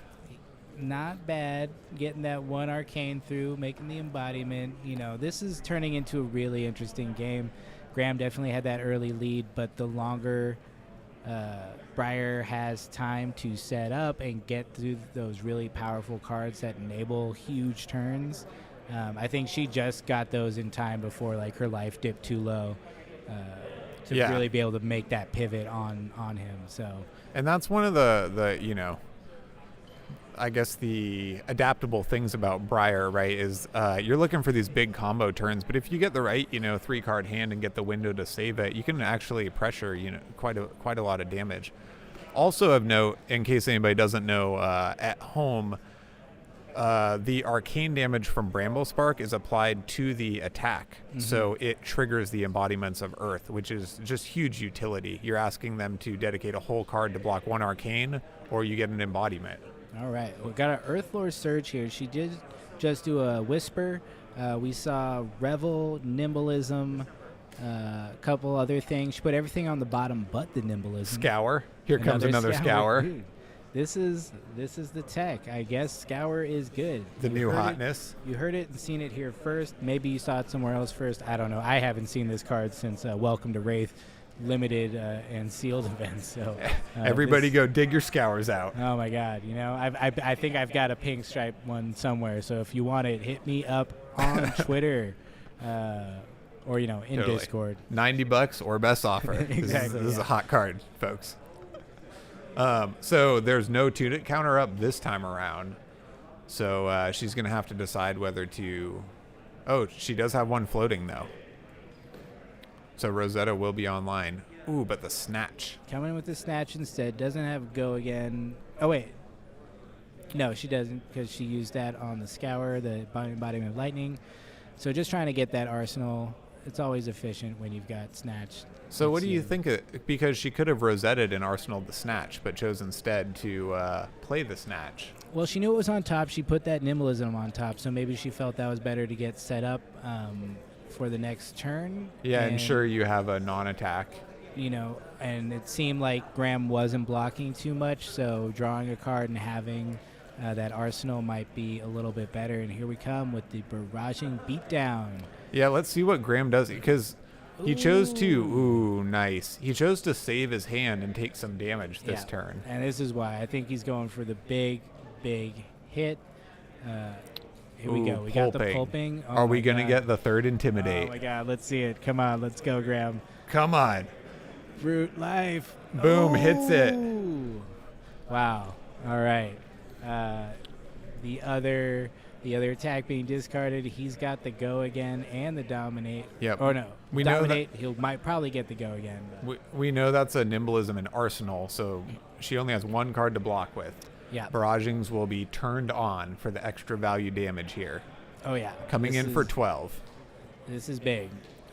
Excellent. So he does have the option to Tunic, and Claw here, which he will choose to do. I think he realizes starting to face the music here. It's time to go for it. If he draws another Reckless Swing, which I would assume he's got at least 2 in his deck, he's in his end game. This is classic Brute. He wants you at 2, wants you to attack, and then he's just going to win that game before that attack even resolves. And I think this is a bit of a misplay by Samantha, right? I think a piece of armor to stay above 2 would have been the right call here, to stay out of Reckless Swing range.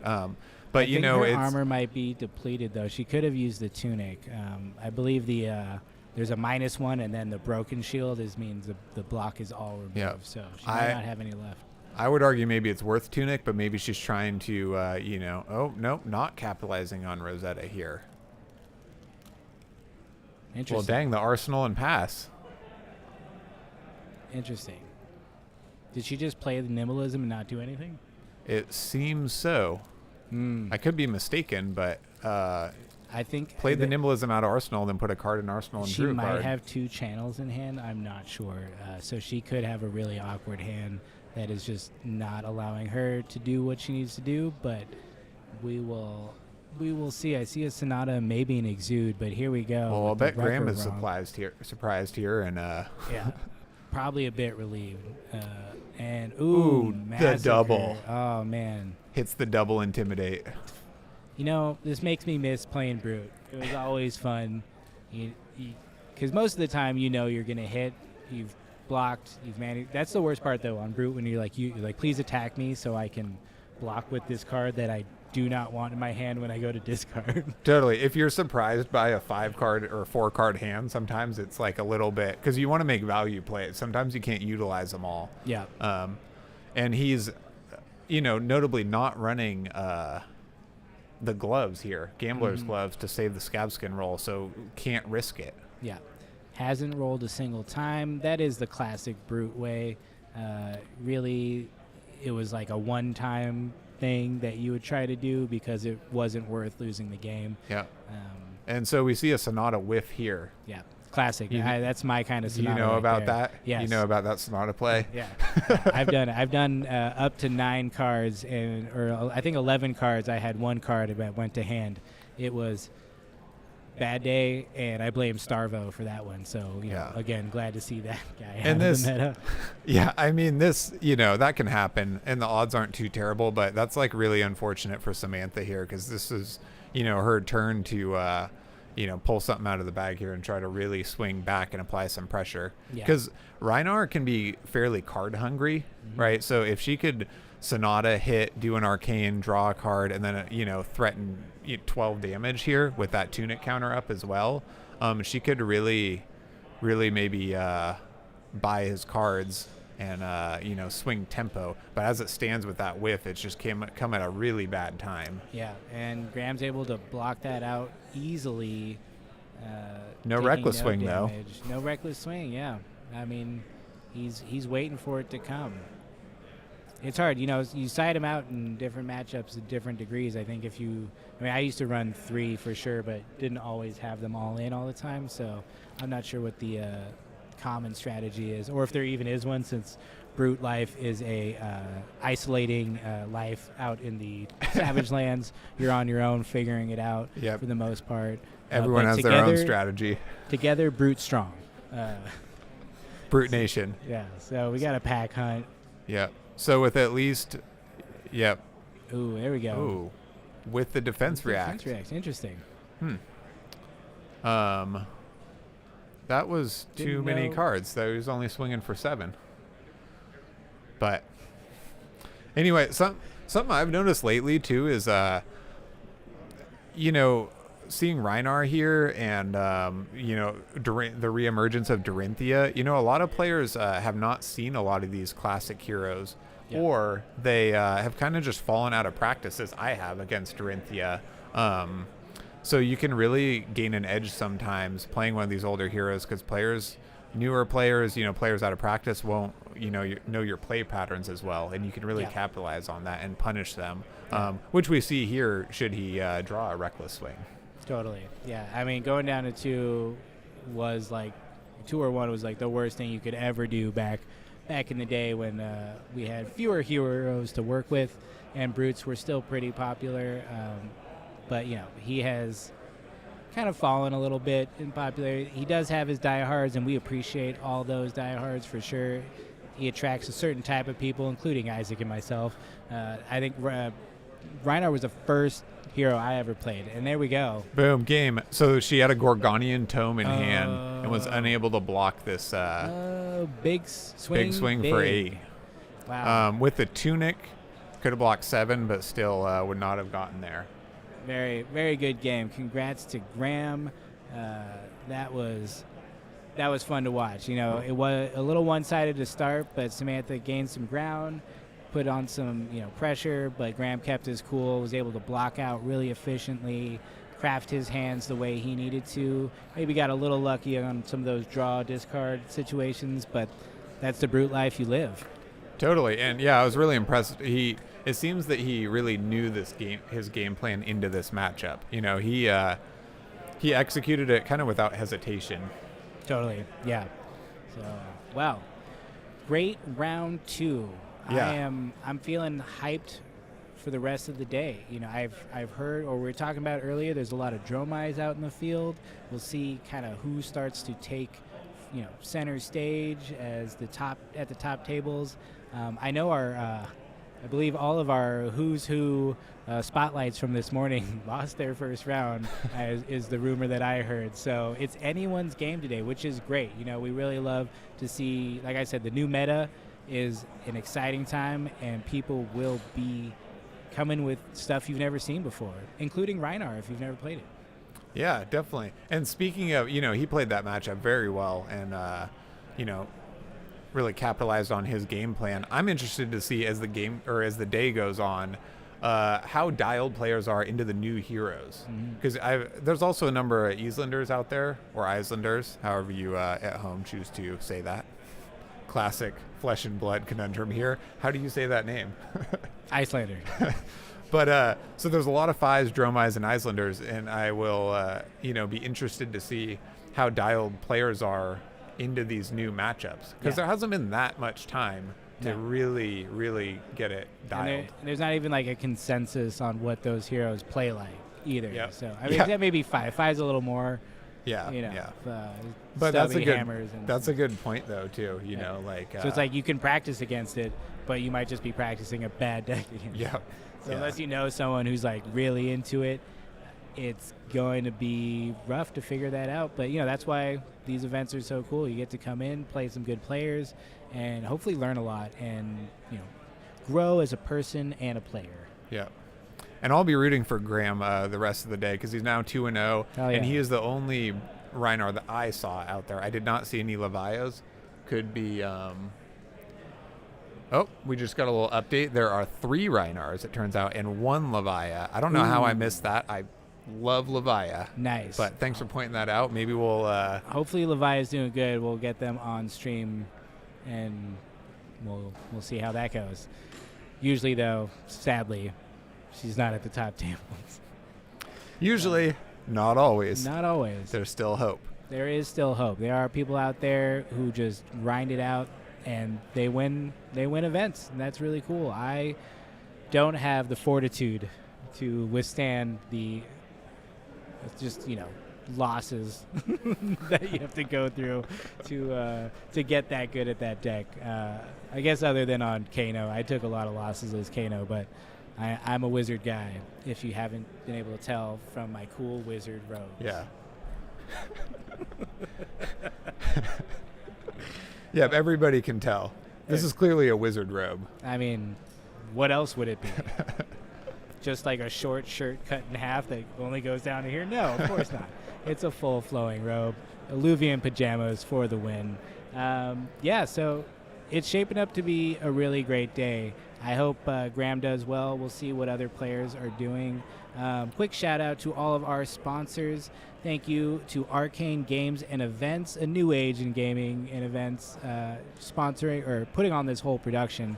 The stream, the event, and the hall is super nice.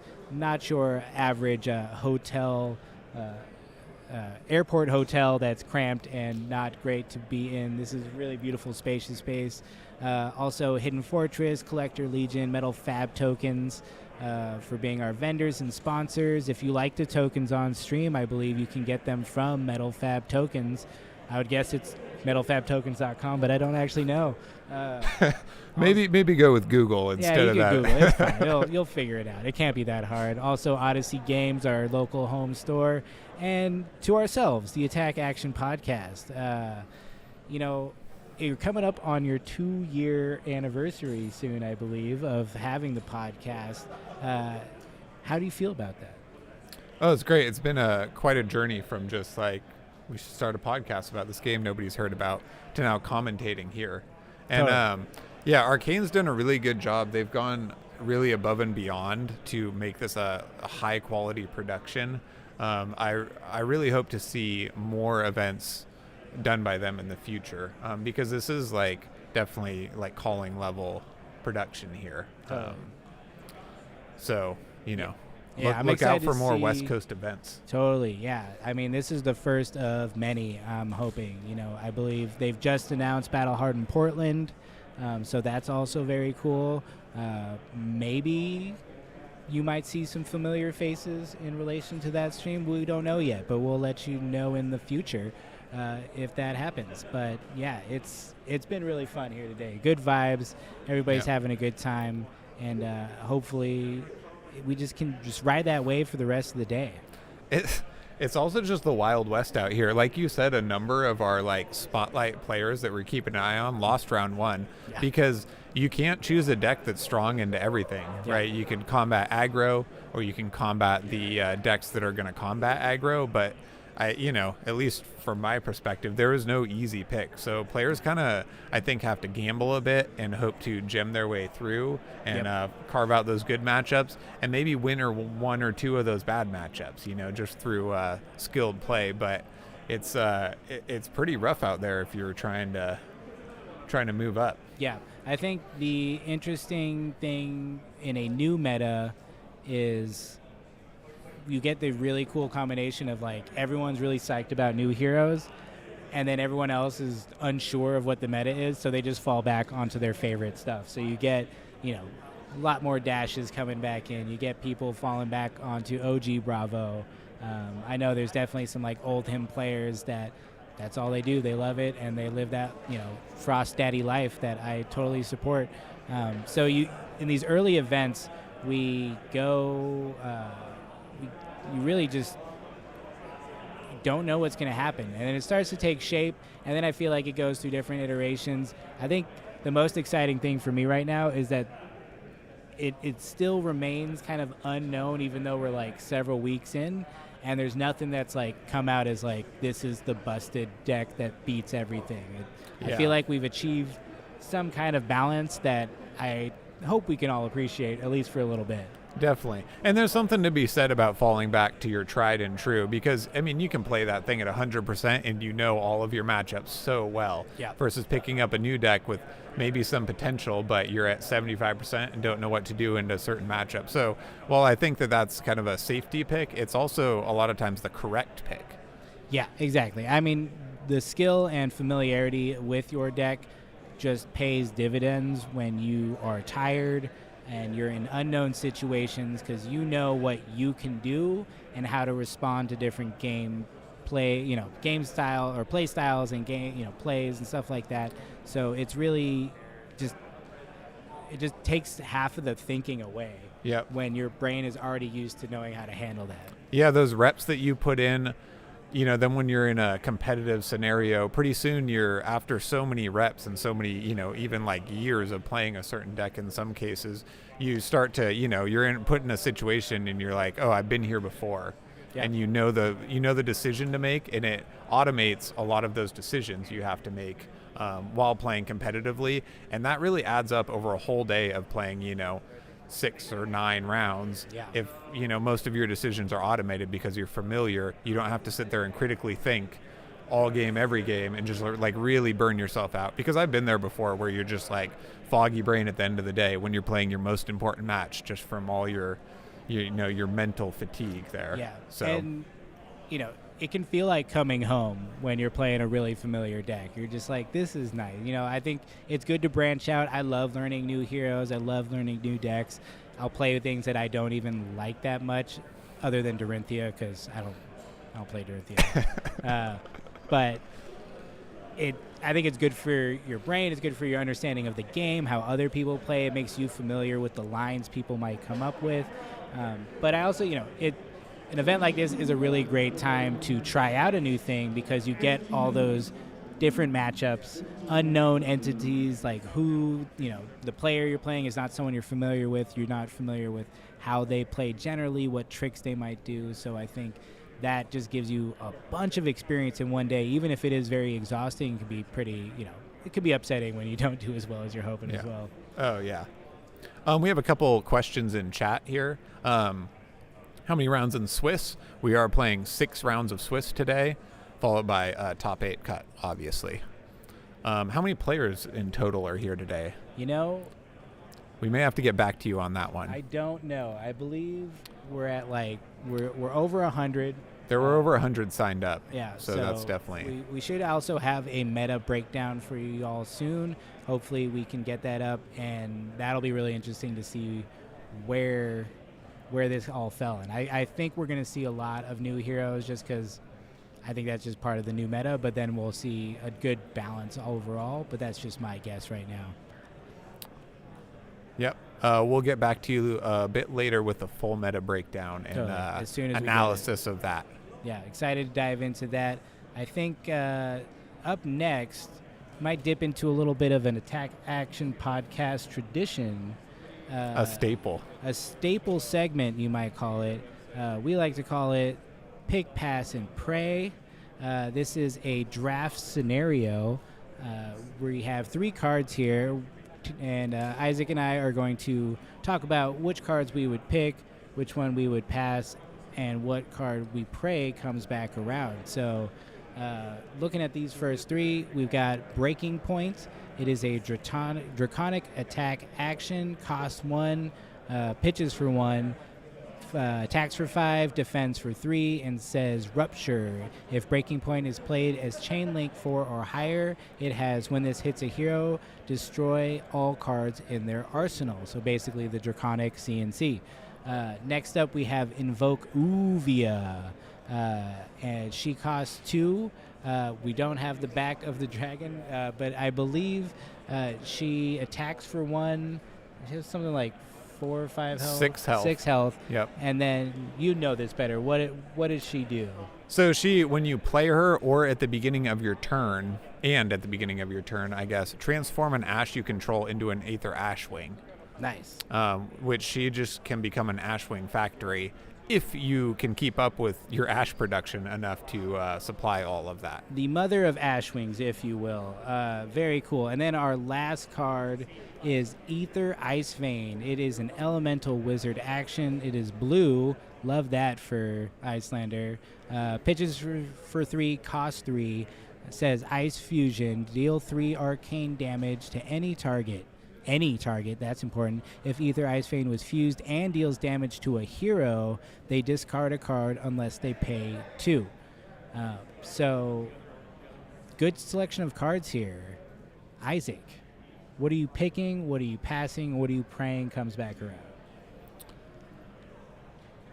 So, in this pick, pass, pray, I'm going to pick Uvia, actually. Uvia. I don't want to be set on Dromai this early, especially since draft pods don't support that many Dromai players. But this is a very powerful dragon with quite a lot of health. that really shores up your Islander matchup. It's already fairly favored, but I mean, this is just a money card that kind of auto wins you that matchup. Also fairly good in the mirror. I'm going to pray Aether Icevein comes back around, because if it does, I mean, that's a huge signal that, you know, maybe there's one other Islander, maybe there's none. This is a fairly powerful card. I'm not quite as high on it as some, but if that comes back around, I'm gonna hard switch into Islander right now. Nice. Breaking Point, I'm gonna pass. It can be powerful, but it does cost 1, so it's a little bit less flexible. And you know, sometimes its hit effect is not online. Don't get me wrong, great card, but you know, I'm trying to shore up a class, you know, with this first pick here. What do you think? Totally. No, I think those are good picks. I'm always tempted by the dragons, but in draft it can be really hard. So, you know, I think I'm going to pick Aether Icevein. I love seeing a blue wizard card early. I think it sends a signal that wizard might not be open, and it also just is the right color and kind of card you want to play Icelander. So we're going for that. The hit effect is really good. The fact that it can target anything, including dragons, is really good. So all around, I think that's a great card. I think I'm going to pass. I don't know. I mean, I'm going to pass Uvia. 15 seconds. I'm going to pass Uvia because honestly, draft clock's there's no way she's coming back. Yeah. Even no amount of prayers bringing her back around. So I guess I'll pray Breaking Point comes around in case someone else decides to cut me off of Icelander, and I have to switch into a Draconic Hero. So I think we're going to take a little break going into our next round. We'll be back in a few minutes. I believe we'll have Blake, and I think you'll continue on. Yep, Blake and I will be casting the next round, and we're gonna also look at a full meta breakdown when we get back at some point. So excited to see look that. out for that. I know everybody's very interested in that in this wide open meta. So that's what we're all here for. It is the scope, what actually is going on out here in the wild world of Flesh and Blood. So we'll be right back with more Battle Hardened LA in just a minute.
Hello, everybody. This is Blake. I'm back. This is Isaac. What's up, Blake? Nothing much. I'm very excited about this match, but before we get there, we've got a really cool button over here that says our metagame for the day. And as you expected, I guess I didn't expect this. Dromai is the main pick today, but also a Rimblade. I also did not expect Dromai because it's a bit tougher into, the Phis out there Right. and stuff. But And Phi's right there in third place with 12.4, which I guess these are kind of based on a 100, so there's probably around 13 or 14 Phis, 14 or 15 Dromai, so it's not like there's a runaway success or whatever. yeah. What is cool about our next matchup is we got a Lexi and an Icelander. Icelander's not even a, 5.6. I guess that's more than I thought there would be. And Lexi's only at 4.5%, but Right. both of these players are 2-0 at the 2-0. moment. They're at table 2. Let's go to those guys. We got Tony on Lexi and Brian on Icelander. I know both of these people because they're both LA locals. Tony is very good at Ice Heroes, and Brian is one of the main contributors into Icelander Discord on the main Discord if anybody goes that purple Viscerai Discord. Nice. One of the forefront. Yeah, one of the Players one of the of, 2.5 Islanders. people that have opinions about Icelander all the time. Yeah, I was looking at this Lexi deck list, and it's a hybrid list, but he does have quite a few ice options for, Nice. depending on the matchup. So you can tell he's a ice aficionado here. Trying out some new cards as well. But Lightning Press, that is not something I've seen. I don't know if that's going to get into this one because the Frostbites could affect the Lightning Press ability, or what is going through the Lexi player's mind of actually this is going to be a little bit rough because they have Frostbites coming at instant speed. Yeah, the Lightning Press is kind of hard because the play patterns of the instant speed matchup mean that you have to activate Voltaire, and then they can respond and give you the Frostbites or strip your cards. Right. Load an arrow, fire it, so you're unable to get the Lightning Press off most times at instant speed to beat their Frostbites. So Gotcha. I would argue that it's Sided sided out. out. Yeah, okay. Your ice effects do affect Icelander on the flip side, though, to try to strip their hand and gain tempo. Right. What are you thinking on the Islander side of this? I have played this matchup. It is interesting. I think most games with Icelander, I think as soon as you get a Frost Hex out, your win percentage goes up another 10%.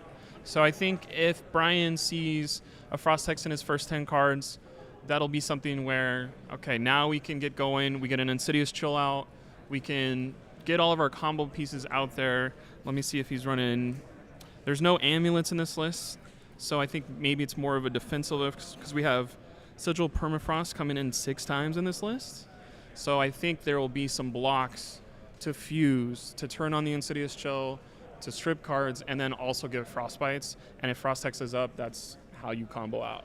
Yeah, once you start compounding those card strip effects, the Frost Hex really pays for itself.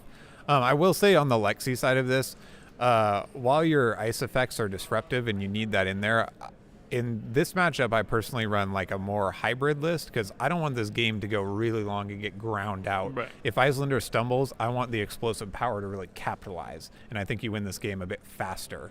If Right. it goes really long, Islander's happier. And I'm looking at the deck list for Lexi. There isn't Arctic Incarceration, and there isn't the Weather Vane. So that is something that I have been played against of now your sink belows and your other defense reactions cost 5, cost 4, and that's something that would be awful for the Icelander player here. So it is nice, not nice, but like he does not have the full let me mess with my opponent's turn and mess them up with ice cubes. All right, we got a fist bump. We don't know who's going first yet, All right, let's go. but I'm very looking forward to this because obviously brand new hero, brand new cards, first kind of big tournament with Icelander. Yep. So Lexi did bring AB3, which does stop the encase or some of those Right. hit effects coming in. Can't stop the 5, but is prepared to at least stop encase there, which may be the right call. So we see Islander going first. Yes, which is perfect because then you get to get a big spell off. This is red Aether Hail, which is a perfect play because it's a 1 cost. So although he pitched with a red, what you can do is you can get some damage in and then follow up with Waning Moon. Sometimes it's not great on the opening turn because you get to let your opponent filter a little bit, but we're going to hope that you arsenal a blue card and, no Waning Moon. we can see a defense reaction, so it is kind of like this is the only time I would ever think about putting a red in my arsenal is if it's a defense reaction. Yep. I think he did pitch a blue there, though, because he only took 1 damage. Right. Now we see the Lexi, the classic Voltaire instant speed to set up a at least 5 card hand for his turn 1. Just so powerful. It is interesting if Icelander wants to go first so badly, but then you leave this open for your opponent as well. Yeah. So I'm not sure what the Islander player arsenaled there, or if what he saw the Lexi player do weighed in on Changed it that. at all. Yeah. If that's a sink below, I'm assuming the blue got in there, but you know what happens when you assume, so. So one of the hard parts about Icelander, maybe you can weigh in on this more, is just your games go long and you make so many critical decisions about what to put in your arsenal every single turn, and it kind of dictates the outcome of the game much later. So this is pretty Right. A pretty heavy deck to play. You got to make a lot of decision points. And I think if you don't know all about Icelander, all of your wizard cards that are your spells are your block 3s. All of your ice cards are block 2s. So it is kind of like the attacks that the spells that I'm going to shoot at you. Okay, Frost Hex number 1, literally Yep. perfect. In his opening hand, guess what, Tony? You're not done, but you have a clock now of don't ever end your turn without a blue in your hand, because then there's going to be a bunch of damage coming. Yep. So I'm going to name the MVP for me on the Lexi side of this is Chilling Ice Vein, or the Arrow version of Ice Vein, now that Right. we have several of those. Because you can... Islander wants to play a card on your turn and then save at least 1 card to Arsenal on their turn, at least. And the Chilling hit effect applied across the turn can strip their hand and leave them without an Arsenal, force them to block, and gain you that turn cycle Right. tempo. So that's what I'd be looking for, prioritizing. And I have faced the wrath of that before, and it is something that I would never do in other heroes, but there's so many blues in Icelander that you're like, you know what, I'm going to take the 4 or 5, or I'm going to block 3, have the hit effect hit me, I'm going to pitch a blue, Yep. and now I have 2 more floating for when you do this again and next time. I'll keep a card. Technically, I discarded this blue, but actually it's going back in my deck. And now, if you hit me with 3 arrows and you hit the hit effect of Ice Vein 3 times, it doesn't really matter to me. I'm going to pitch 1 card to pay for all of it. Yeah, definitely. The blue heavy deck really helps you pay through ice. On the Islander side, more than the Lexi side. I mean, Lexi's going to side in blues here, but you can get kind of caught out with not enough resources to pay through what she's doing to you. So this is Bolt and Shot, and is that Icequake on top, right? It is. It looks like a red Icequake here. So Bolt and Shot coming in for 8 and a Frostbite. No reload, because infuriatingly, reload and New Horizon do not mesh well. Oh, yeah. We do have to make sure that Ranger isn't better than any other deck. Which which way is more fair. about than I yeah. actually really enjoy the the workaround, how Yeah. you have to manage all of those small things. But reload is offline here. Are you surprised to see Voltaire, or no, this is the strongest bow right now? It is there's kind of like other extremes, like the Death Dealer list is just very inflexible, right? So the Voltaire might not be the most powerful in every situation, but it is by far the most flexible when you run these hybrid decks to flex either way. You can let your opponent do stuff, and then you say, okay, instant speed, now I know what you're doing, I'm going to go ahead and do this arrow. Yep. And that's, this is what Tony here is doing right now, is depending on what Islander does, then he decides whether to fire the Blizzard Bolt or not, or save it to set up for later. And Brian was like, please, let me see that card, because I'm not sure what's about to happen. Yeah. And I'm not sure how many cards Tony has in hand. Doesn't look like any. So he does have 2 pitch, though. So the Blizzard Bolt is not going to get fused. No, but it would have the Icequake effect, so Gotcha. threatening 1. But as A Frostbite Lexi, that way. yeah, leaving yourself with no arsenals in Lexi means that the following turn you're going to have a middling turn to set up 2 turns from now. So that's something you have to kind of weigh here. Which I don't think Icelander can kind of punish that too hard, because you already pitched for the Frost Hex. You're gonna attack. You're gonna block right here. There's no way he's gonna take 8 to the face unless he has a plan. And even though there's a setup turn, you can't shoot a spell on that. You only have 2 cards left. Yep. So there's what I love about playing Icelander is there's windows that you can force your opponent to, oh, you don't really have the block that is required to block this arcane, or we strip with the Insidious Chill and set us up for, I'm going to shoot into your empty hand and then follow up. I'm going to shoot at you on my turn and then shoot into your empty hand afterwards for a bunch of damage. Yep. So here we see, interestingly, he did chose to fire the Blizzard Bolt, maybe because Brian only has 1 card in hand, so it's just free damage. Right. Asking that question, will you give up your arsenal? But of course he does not. Right. And is still, fairly on his game plan here.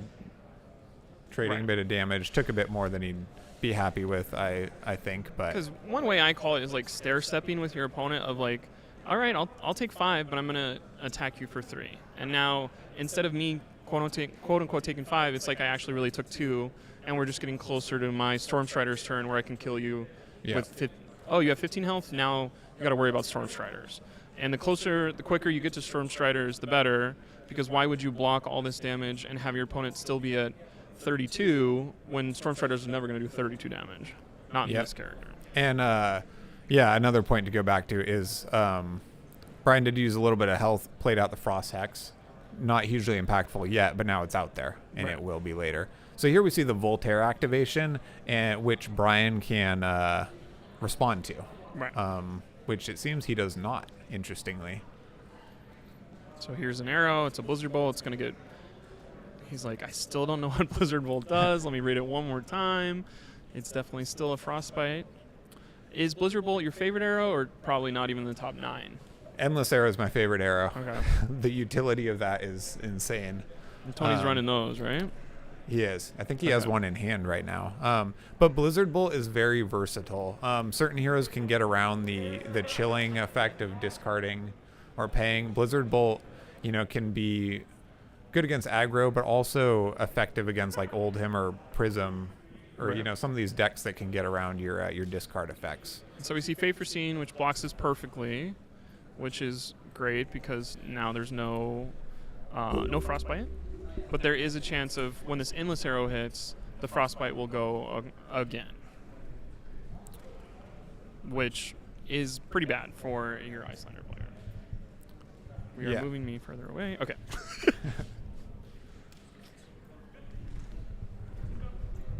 So this Endless Arrow is coming in for 5 because we gave it +1, so there won't be another attack because this Endless Arrow doesn't have Go Again. There's no way we can give it Go Again, right? Correct. This is interesting because if it does hit, it'll go back to his hand. But having already activated Voltaire twice, you cannot set up a 6-card hand this way unless you broke Bullseye Bracers. So, which is not worth it at this time. Yeah, he saved a card to Arsenal, but also the Endless Trigger is not very threatening here. Right. And we get a full block, which is smart for the Icelander player of like, who cares about those 2 spells if we get rid of one of the Endless Arrows? Because I think every time you see an Endless Arrow, you're probably like, I need to block this because if I block it now, I don't have to block it the next 4 turns. Yeah, it's just too much value. You have to block. Except in that particular situation where he already had an Arsenal card and no way to set up his 6-card hand. But yeah, Endless Arrow is almost always an auto block here. All right, now we see Coronet Peak. Coronet Peak says, I know you're a card-hungry player, Lexi, card-hungry hero. Now we're going to take one of your cards, no matter what. So it's like an Winter's Wail that does no damage, but does get you to block it. Yeah, this is an excellent card against the right heroes. So one thing that the Lexi player has to be looking at here, right, is Iyslander is actually pretty happy to block out fairly often and with quite a lot of her cards. So, while as Lexi, you can't just let her run rampant and do what she wants. You need to apply some pressure. I think you really need to be looking at setting up bigger turns and not just threatening, 8 per turn with a hit effect or, and rinse repeat, because then you don't chip enough damage and Iyslander kind of plays out her game and gets to catch up here. So I would be looking at, gambling, paying, a little bit of an off turn, set up a big swing. Because we see Art of War in his hand. Is it played as soon as you get it, or no, go ahead and put that in your arsenal? Oh, he's going to pitch it. Oh, or you need the resources, I guess. That makes the decision easy. It really that's not what he pitched, but that's what he paid for that. So now we know when we do get to the end of this game, because this game will go to the nitty-gritty, because we got 37 minutes left. I think this will be something where that Art of War at the bottom now turns all my blue arrows that I've been pitching into yellow arrows. Yeah, and they're stronger. Yeah, which is the best thing to do with Art of War is burn a blue attack out of your hand, draw more cards, and then, buff all of your blue cards should it come around to that, which, like you said, in this matchup, it just may. It will, yeah. I think the other thing that's interesting is I literally thought he was going to keep that Art of War, put it in the arsenal, and just go, because I think against this hero you need to be as aggressive as possible and just make them have the frostbites. Like, hey, Icelander, prove it. Yeah. Because if you go straight at them and you say, here's 2 arrows with Art of War and grow stuff on top, whether they block with their whole hand or not, it's still going to get, here's another 5 damage, and now you're at 21. You do that 4 more times, they're just toast. Yep, and a face-up arrow and an Art of War in Arsenal is a pretty good turn to, be going into, even if you take a bit of an off turn before. Right. And the important thing with, drawing your power cards like Art of War, 3 of a Kind, and Rain Razors is that, that's 9 cards in your deck. And if you arsenal one of them or don't have an optimal turn with one of them and save it for the next turn and really set up, the odds of you drawing into another power card are actually fairly high.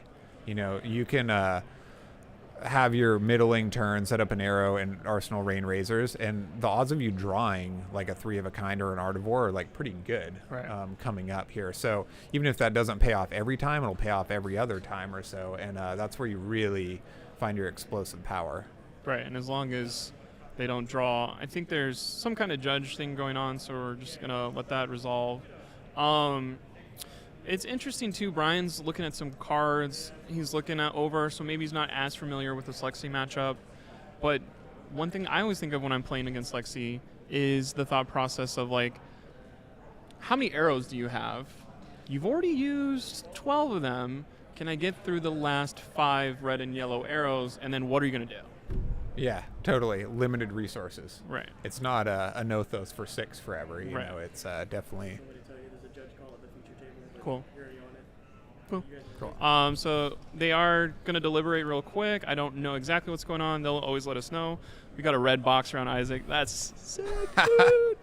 Other things that are going on here. There's a lot of people here that are excited, and it's interesting seeing heroes that you didn't expect to see because there are Dorinthias in the top tables. I think one of them just lost recently, but like I didn't expect Lexi to be right here. I don't know if I'm playing the wrong Lexis or if I don't respect it or well, but is this a good meta for Lexi right now?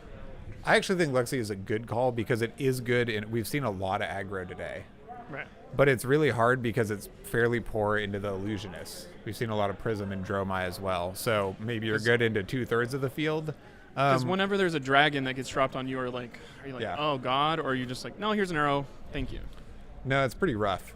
I mean, Endless Arrow puts in work against dragons, but in general, the Illusionist matchups are like fairly poor. But any hero in this meta, right, has its good and bad problems, matchups. Yeah. If you were LSS and you could design a card, if there was an arrow that said on hit, draw a card, is that literally broken, or is there a way you get an arrow like that one day? I think no. Okay. As I was saying, I was like, that'd be sick. Like, you could kill a dragon, grab a card, and you're replacing and just going, but probably never going to happen. Yeah, never say never. I mean, there's a dragon that did that. There's Plunder Run and Snatch. Right. So it's not unheard of. You are limited by your Voltaire loads. So card draw is not, like, infinitely broken in Lexi, unless, I guess, you're running a bunch of free go-again cards. Right. But you're still limited by the bow. There's no snapshots. Would that be a thing that, like, oh, I can run more snapshots now if that was I don't know why I'm going this way. It's just weird. There's, like, snapshots used to be, oh, this is so broken. You can do a 1-2 OTK combo. And now snapshots don't exist. Yeah, I mean, the problem... So the thing with Lexi is you have to play ice into aggro and lightning into fatigue. So Right. there's only so much sideboard room in these matchups. You have very little space. I will say though, some players run snapshot in the like lightning flex package. The odds of you drawing it on 3 of a kind and fusing it to get its effect are pretty low, but it's just Right. another 0 for 4 arrow, so there's no real downside.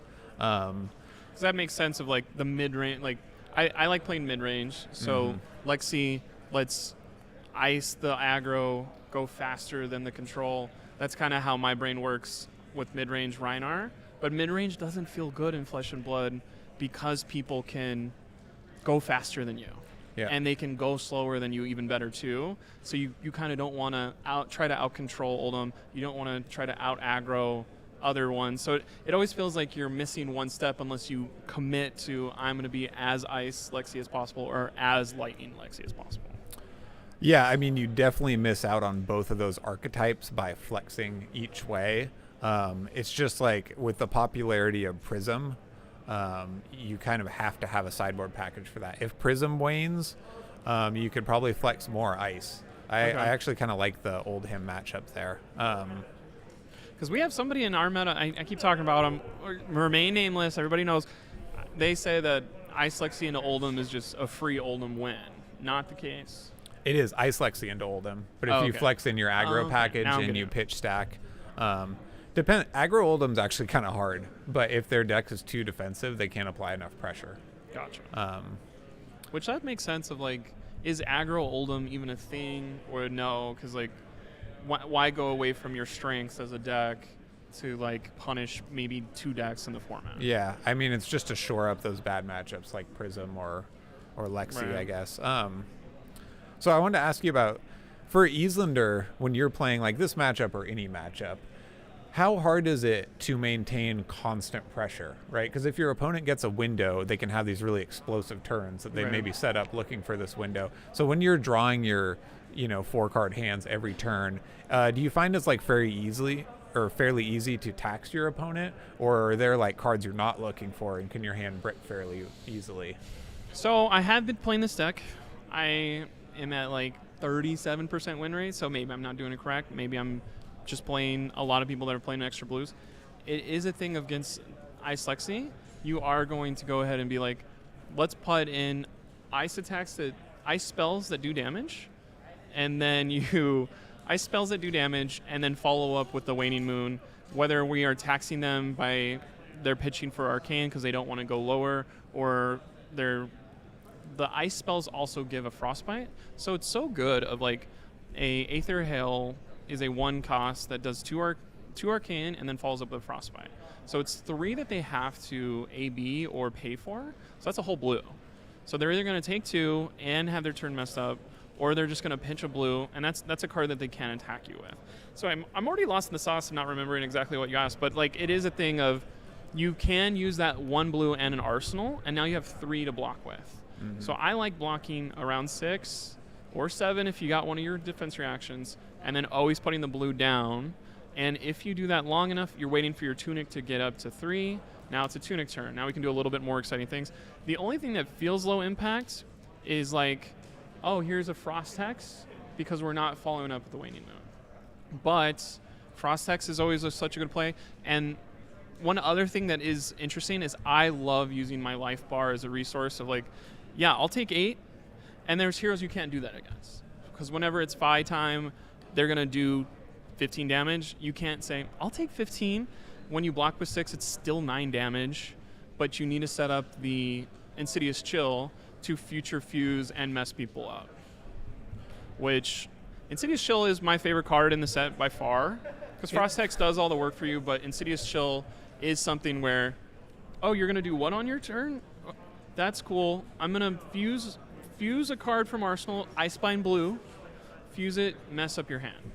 Yeah, Insidious Chill is insane. Right. Because it's one of those board state cards, right? Which doesn't exist in Flesh and Blood quite as much. But, it's like once you use the life to play it out there, then it's available at all times, and you can use your 5-card hand in addition to Insidious Chill's effect. Any card that's board state is pretty nuts. My actual favorite thing about it, I'm burying it a little bit.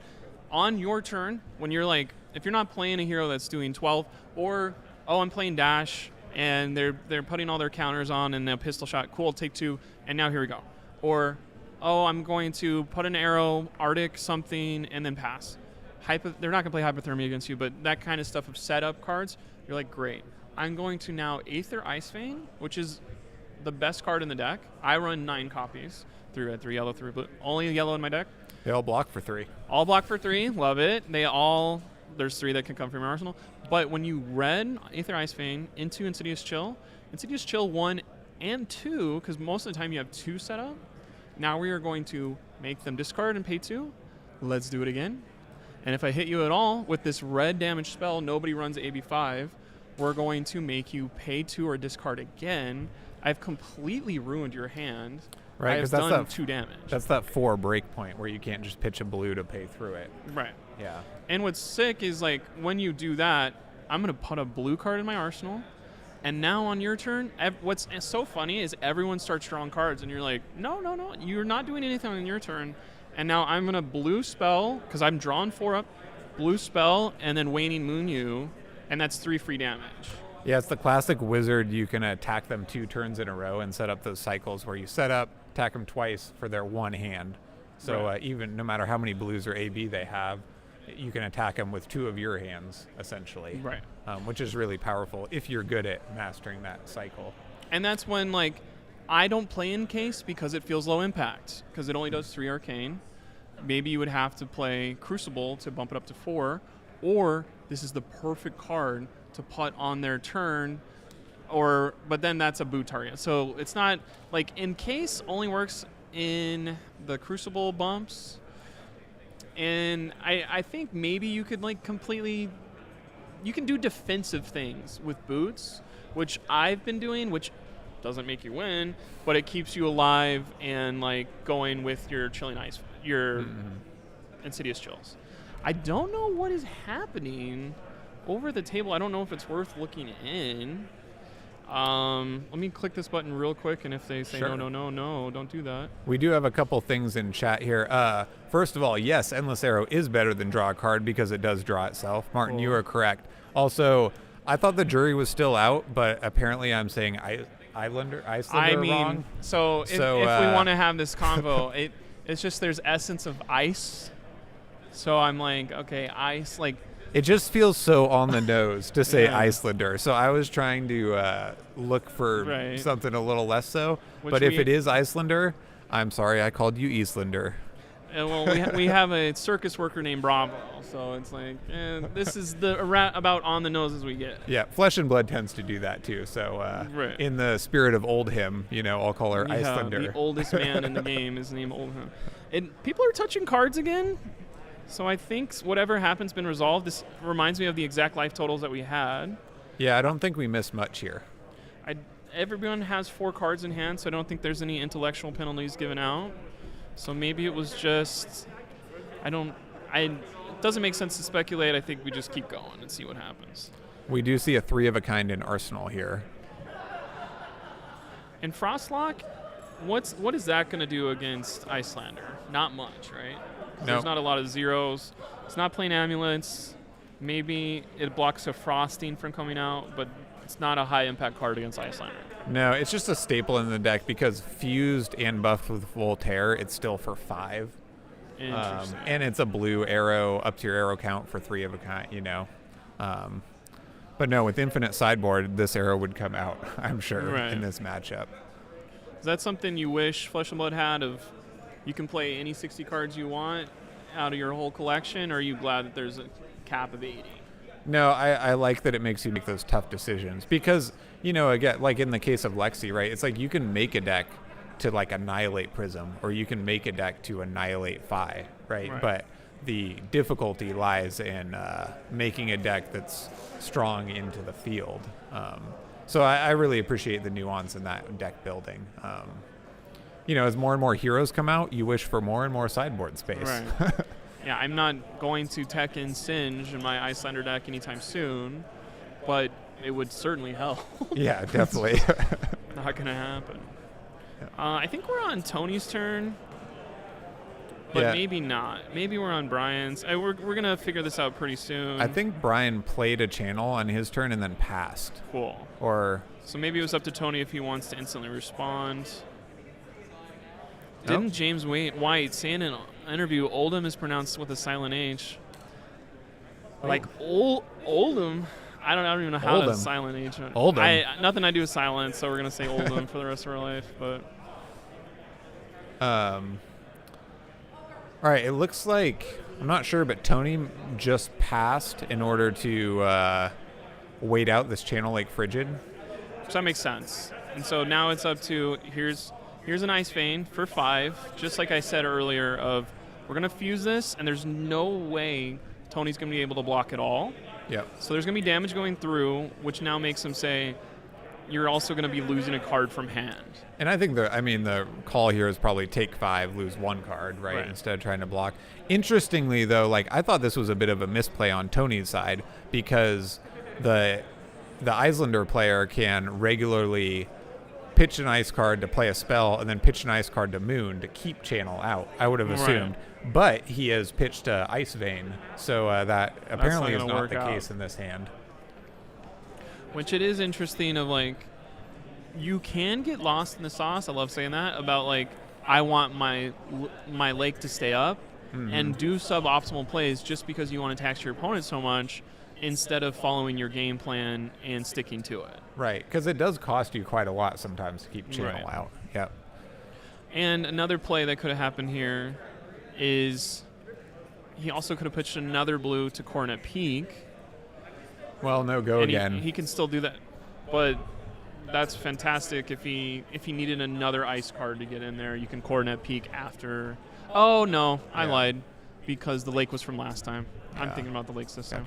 Lake dies, and now we're back to Tony.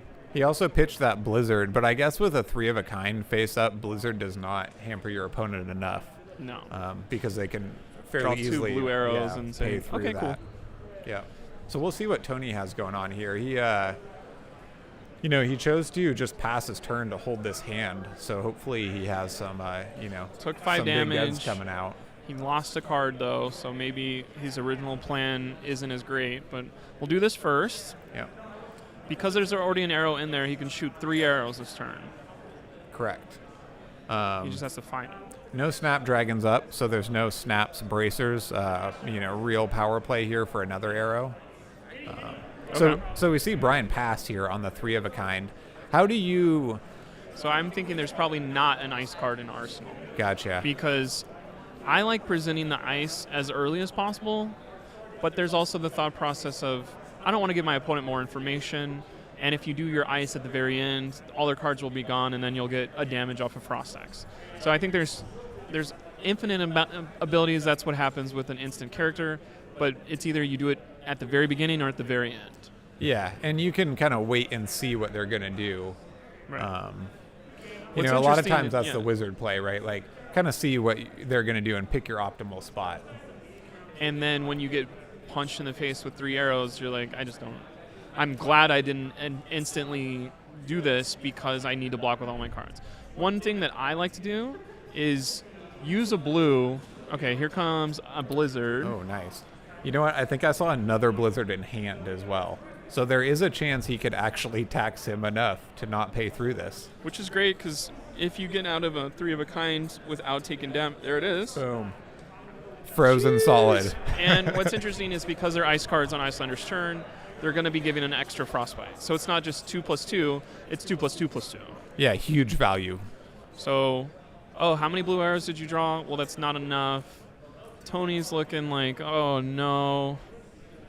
Let me count this again. Shuffle to make it better. This is demoralizing. Still the same 3 cards down there. And so your 3 arrow turn turns into hopefully I can shoot 2. Yeah, or set up for he has another 3 of a kind in hand. Interesting. So maybe this is do you bail on this turn and then just hope for a better next turn? Because the Icelander is looking at 5, and that's gonna be enough damage to present, like, he has 2 cards in hand, So he can't Waning Moon at all this turn because those are both instants. It was an instant from Arsenal. So he's looking at, is it? 3 cards in That's hand, 3 actually. cards in hand, Yep. actually. So he could block 2 cards, block this arrow, take whatever happens afterwards, and just put the best blue spell in there for next time. Which, as an Icelander player, that's a good line. For everyone else in the game, it feels like the worst turn that ever happened to you. So when you're playing Icelander, I feel like it's a completely different brain game in Flesh and Blood. Because block, block, block, Arsenal, you lose the game with every other hero. Yeah, I really like the Ice Heroes because they bring it back to that, incremental damage exchange. And the kind of mid-range play that I used to love where you like block for 6, swing for 8 with a hit effect, and you try to gain little bits of tempo instead of these big blowout plays. So we see a sink to block 4 of the 5, so something's getting through. And that's one thing that I tell everyone whenever somebody's like, what do you like about Flesh and Blood? Why should I play it? You lose every single game by 1 because of a decision you made in turn 4 an hour ago, and because you pitched incorrectly or you went for something and then didn't see it, you lose barely by 1 after blocking perfectly for 45 minutes. And it isn't a thing where it's like coin flips. Yeah. It is, yes, this was a 50-50 matchup, but we both put our entire all into this game, and now you won by 1. Yeah. Which and these Ice Heroes really bring it back to that, right. Because for my low win percentage rate, okay, so we Waning Mooned after there, which I don't know if he could do. Because it was 2 blizzards. Which... Yep. I don't know. He played 2 blizzards and a sink, so could not Waning Moon. Right. But Tony doesn't know that.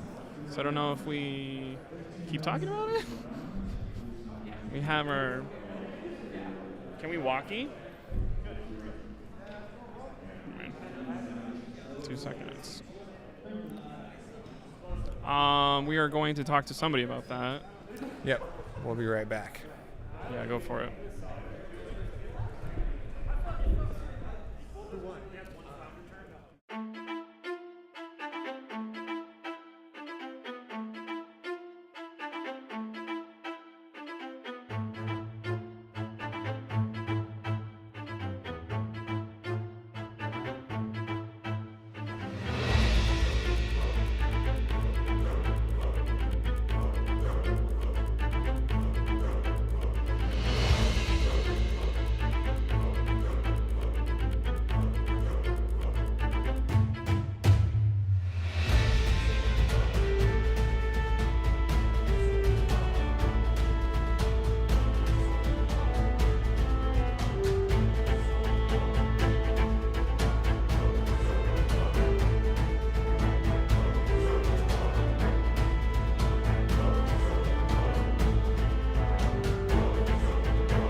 Okay, so they're just missed that, so they're going to just keep going.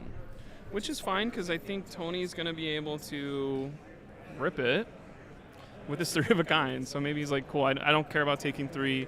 Here's we see a Bolton shot in there. Yeah, I think they missed it, and it's too late, so they're moving past it. Right. I think this is a Rain Razor's 3 of a kind turn we're seeing with the Frost. Which is fantastic. Frost lock up in Arsenal. Yeah, this is what you're looking for. That's why you Arsenal that 3 of a kind and hope to draw into another power card. And for anybody being like, oh, why are we playing an instant first? It has to happen first because of 3 of a kind. Yep.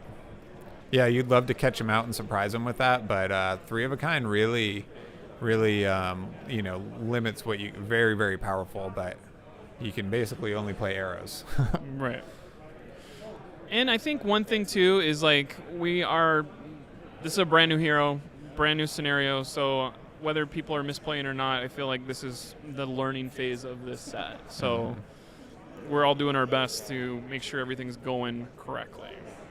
I do think all these arrows coming through for 6 are going to make Icelander sweat anyway. Yeah. Whether he's at 22 or 25 on the Lexi side. I don't know what I missed here, but Brian only has 1 card in hand. which probably when we were talking to somebody, we missed all of it. Which, I think he played out like a red Aether Ice Vein from Arsenal on his turn or something. But then he would have Gotcha, drawn. yeah, he lost his shoes. He would have drawn back up here. So.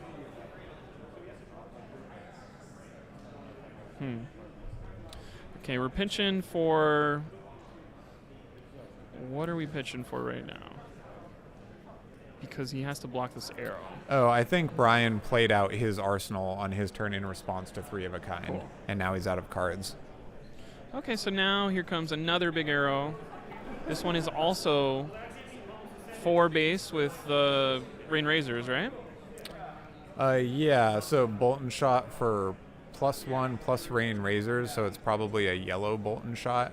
We gave To that go one to go 4 again, and then to go or to it gets 6. go again anyway, Yep. so probably should have been a +1. And then we get to shoot this arrow.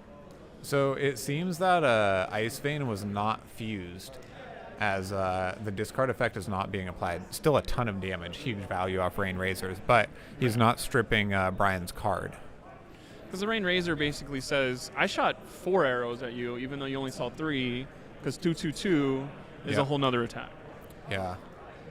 And it's much harder to block. I mean, that's how Flesh and Blood works. It's way harder to block 6 3 times than it is 3 6 times, or whatever I'm trying to say. Because it's like, this next arrow could be even worse. Yep, and that's the power of Lexi. You face down a hit effect with Go Again, and you can't calculate what's coming next. But sometimes Lexi can't fuse, so Right. it's just raw damage. So how's Brian feeling now? He did get his Arsenal. I think he is... Okay, let me just reset here. My Tunic's at 1. Here's a Hypothermia. Ooh, that's a power card. So I see your Bolton Shot. I know it has built-in Gogan. No, it doesn't, because it's an effect that says something. And Hypothermia says anything that doesn't naturally have Gogan written on it without stipulation means there's no way it can gain Gogan. Yeah, the bread and butter of Lexi is Voltaire giving arrows Go Again. So Right. this is essentially a Frostbite, and you can fire 1 arrow this turn. There's really no way around it. So this is going to be a very bad turn for Tony relative to the last couple of I can shoot 1 arrow at you. That's Sleep Dart, right? Correct. Sleep Dart turns off your hero power. It does. Garbage against Icelander. Yes, That's so bad. Maybe that's his first time. He plays against he plays Icelander, so I don't know if he's played against Icelander. Sleep Dart might as well just say 6. Yep. It's probably just the arrow he had. He wants to Arsenal, something else. Right. Brian's like, I still don't know any of these Yeah. arrow cards. Nobody plays this in my meta. And Yeah. then he's probably reading, what does this even do to me? Oh, yeah, I never use my hero power on my turn at all. It's always on my opponent's turn. So Sleep Dart would affect the current card on your turn if it hits you, but not ever when you're actually going to be using your card from Arsenal. Yeah, even if you got caught out with it, you can just instant speed your Arsenal out Right. before its hit effect. Which is why he's like, sure, I'll let this hit effect hit me. And without shoes, 22 seems like an insurmountable amount of health to get through, while also blocking everything Lexi has. Yeah, burning his Storm. I think he burned his Storm Striders in response to that 3 of a Kind last turn, with all those cards in pitch. Right. Um, Now, Endless Arrow, our favorite.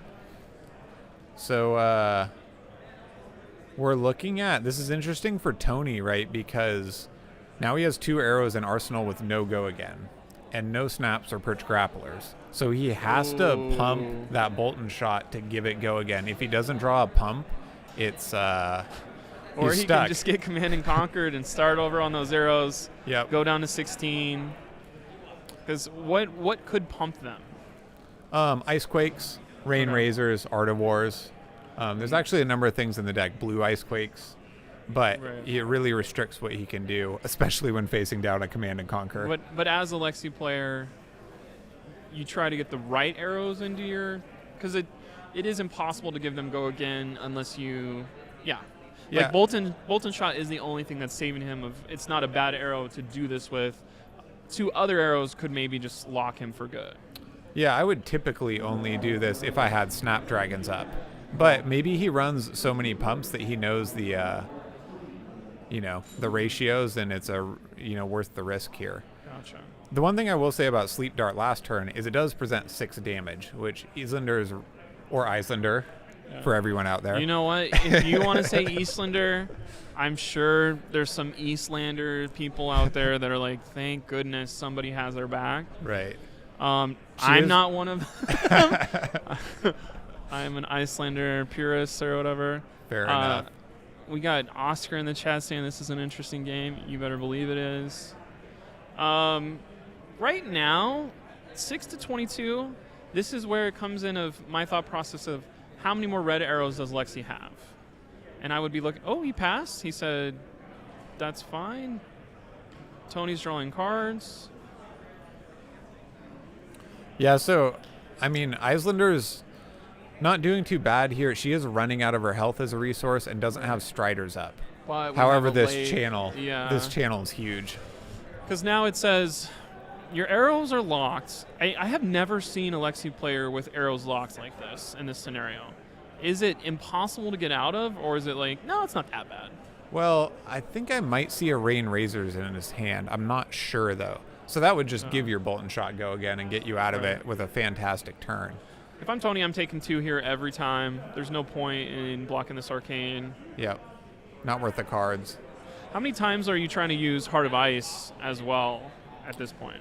So in this matchup, I think you side in more blues to be able to pay through stuff, but sometimes you have hands where you have too many resources and not enough damage. So sometimes I'll activate Heart of Ice right out of the gates to then make Islander show you her play before you then play your play. Like, it's just if you have the extra resources, I think. He said, I have another Command and Conquer. And that's where taking the 2 damage was so important, because if you pitch a card to block Arcane, you're leaving yourself open with, maybe one of my... Most arrows have 3 block, right? Is there one that I'm not aware of that only has 2? They all have 3. Cool. This is a Ranger Nightmare turn, though. The channel into CNC is just such a powerful play by Brian. Great play there. Great tempo play. Would you try to just shoot an arrow just for the heck of it right now, or just pass and keep going? It depends on what's in his hand. I would shoot an arrow. Because there's an Icelander chance of, here's a strong blue spell, and then a Waning Moon. Like, the worst one you could see would be not Aether Ice Vein blue, but probably something like Aether Hail blue would always be strong, and then the Ice Bolt is probably the one you don't want to see. Yeah, I mean, this is...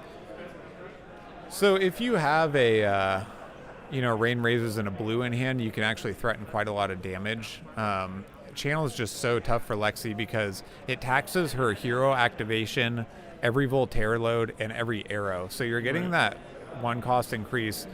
She might only fire 3 attacks a turn or 2, but the channel taxes on maybe 5 or 6 different things in a turn. Insane. Yeah, very good card against Lexi. This is a good priority by Brian. Tony passed. Brian said, cool, I'm going to shoot a spell on your turn, which is an interesting thought of maybe the blue in Arsenal is not that strong. I do... Ice Eternal is one that can maybe get there. Maybe he wants his cards, yep. Ice Eternal has an XX, so everything you see being put down is being divided by 2 to do that many frostbites to your opponent, and then you show the Fuse card to do Arcane. But we don't know exactly what he's saying. Maybe he didn't fuse it. I think it makes sense to fuse it, though. Is this a no fuse? Maybe he doesn't have the blues and the ice card. That would be unfortunate because this is a combo power play here. Right. Because what you're looking to do with Ice Eternal is here's 3 to 4 frostbites. There it is. There's a 3. Now because I fuse it, it's going to do 3 arcane to you. And that's saying, I hope you have a blue to block this, or you're probably not going to block this because the frostbites are going to get affected by frost text at the end. So it's actually a 6 damage spell just broken up in 2 parts, which most people would be like, I don't like that at all. Yeah, if, Lexi just chose to pass again, would take even more damage to get punished by it. But not having that... did he fuse Frost Hex with that Insidious Chill?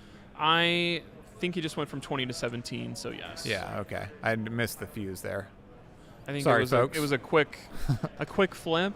I like going ahead and putting the whole card into the chain, but yeah, leave it out on the other table. People do different things, yeah. But this is a good play. Kept channel out, maybe most importantly.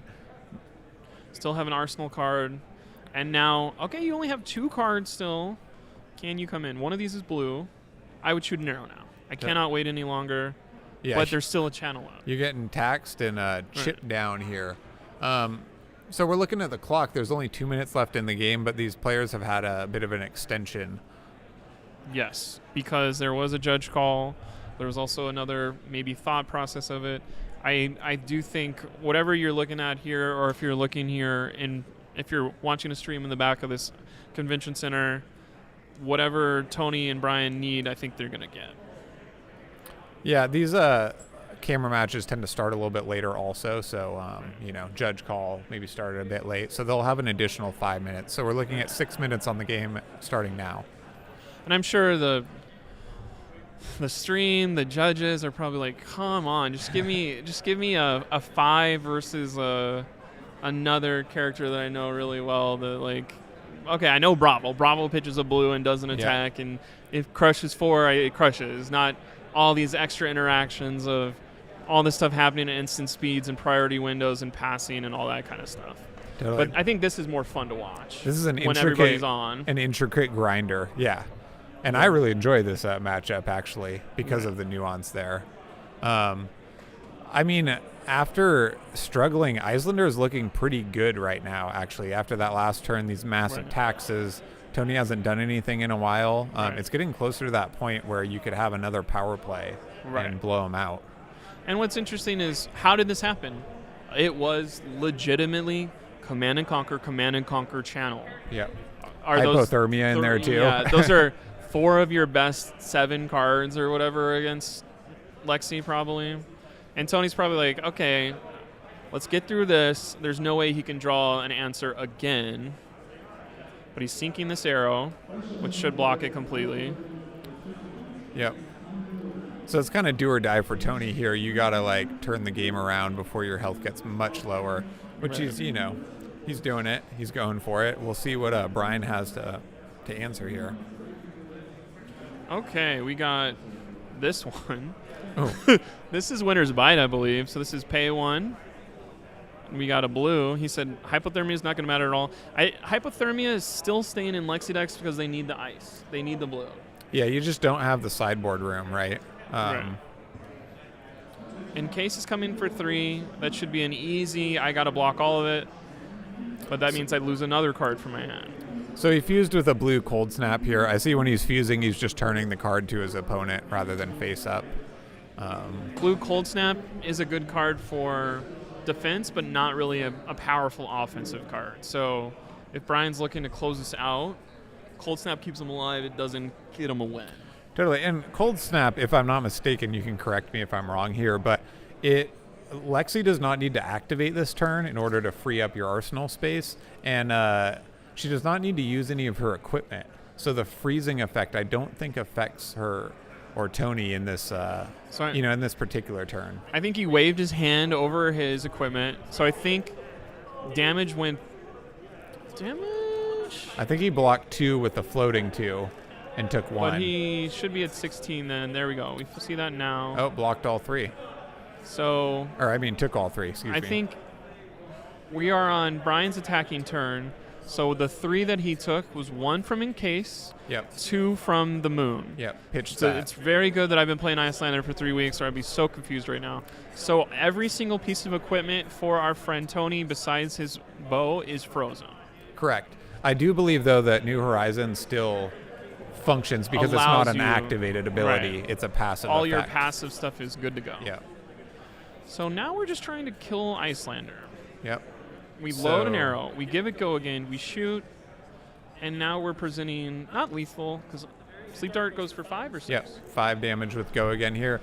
Once again, Brian did not respond to the Voltaire load, so Sleep Dart was fired, without any taxes. Hypothermia. Ooh, the surprise Again, hypothermia. The problem. Which I think he's been sitting on that for a couple turns, which does make sense. Yeah, please play something so I can catch you out with this. Because he definitely wants damage spells going in that arsenal from now on. Yep, yeah. And that's an awkward place, huh? Because he's set up to catch him out, not really to capitalize on the pass. Oh, my gosh, he does have Amulet of Ice. I just read this wrong. He has Amulet of Ice. I saw the Amulet of Ice. I was like, oh no, not again. I just can't read deck lists. So he had Amulet of Ice this whole time, which I think is interesting against Lexi, because yes, you pitch with a blue every time, so you're not going to get stuck with, oh crap, I don't have block on this card. But if Tony ever gets going past a Hypothermia or a lake, and you've got an Amulet in hand, you're like, this isn't going to work at all. This is a very powerful play here. We got a Sigil of Permafrost. He's going to flip, showing the Aether Herald. Because he already Hypothermia, he's going to blue to Waning Moon. And he's going to do this. He Tunic to use Sigil, which is kind of interesting because a blue could do this. This is an awesome play, though, because with one card in hand for Tony here, now he's going to get the Frostbites from the Arcane for the Moon. Right. And cannot Arsenal this last, turns out to be an arrow. But because he's threatening the Frost Hex damage from those Frostbites, it puts him in a really tough place. But he's down to 3. Tony gets to draw up. We're going to go to time. He took 1 Arcane from the Frost Hex. Hypothermia breaks. So it's interesting I don't know if, obviously I don't know what the yellow jacket guy is saying, the Bumblebee shirt. I do think Tony will have one final chance to kill him.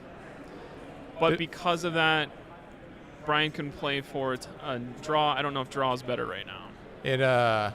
A draw is the worst, right? You get a double loss. Essentially, you lose to somebody who lost. So you get a loss or a draw, but it's really bad for your tournament rating here, unfortunately.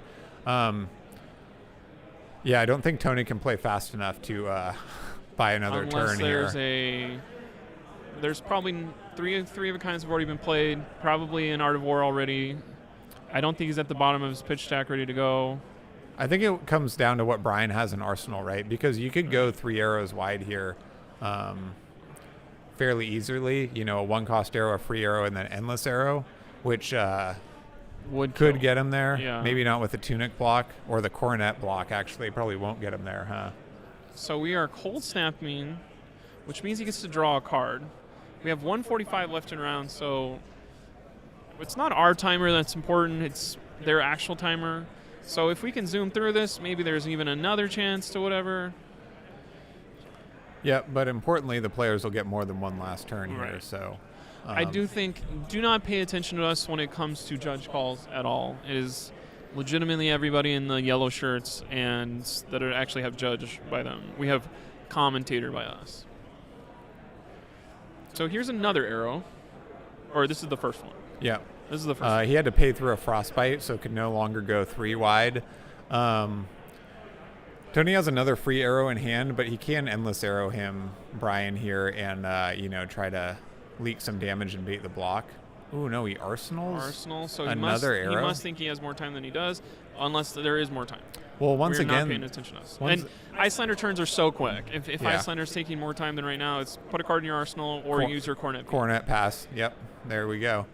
The thing is, though, Tony just double arsenaled arrows again, with no go again. So I'm unsure. So if that's not a cold snap, the extra card that he got from cold snap last turn that saved his behind, almost went somewhere with that, is not going to happen this turn. But I'm just waiting to see what Tony will do here. Oh, he did draw the buff. Oh no, but I don't think that's a Bolton shot in Arsenal. Still a buff, which is basically having a half arrow. Yep. So Icequake. +3 and what? And a Frostbite on hit. No one cares about the Frostbite. To every attack for the rest of the turn. But what he's looking at is a red Paving Helix. No, not a Channel Lake Frigid. How many of those do you have in your deck? Ooh. Literally at the worst times for Tony. He's going to be talking about this. The time on the screen is not correct. That is correct, Prop Joe. This is interesting though because 7 damage is a lot. So he had a Paving Helix in Arsenal also, but did not flip it with Lexi. So cannot then Arsenal the other card in his hand. But can he pay to shoot it? He's playing for the tie right now. No, he doesn't have any go again on Endless Arrow. because I think he's realizing that now. So no go again on Endless Arrow, so he can't Lexi flip up an Arsenal. So now he's this is all he's got for the turn. it's like, oh no, pay 1 to flip. Oh, I don't. It's not an instant. I don't think he can do that. It's an action with no go again. Ooh. So Okay, we remember that. yeah, that's unfortunate. He won't forget that. We're doing a draw, which is an interesting layer of, was this fun to watch? Are we having fun? We did have fun. Do we have to learn how to play quicker with Ice Heroes? Yes. And there's so many interactions that none of these people walked into this match being like, I know this is going to happen. Yeah, they didn't play particularly slowly either. Right. You know, it was just a very grindy, taxed matchup. Right. I would have probably lost this as the Icelander because I block with Coronet, and you're seeing the strength of the Coronet peak to save it till the end. Mm-hmm. Yes, I took some more damage. I went down to 2. I'm almost going to die. Went down to 3. But I have Coronet peak to tax, to tax, to tax. But what does 2-0-1 do for you in our tournament today? Does it send you to the basement, or does it say you have to win the next 3 just like if you lost? Yeah, I'm not a tournament expert, but I think you're still fine if you keep winning out, right? Because one draw or one loss will not ruin it for you. I mean, draws are pretty rough, but you know, if you win out here, I think you're just fine. Right. And one thing too, I think, is like, not that we're trying to game the system or whatever, but it is kind of the thought process of, now I'm the highest to, and something happened to me.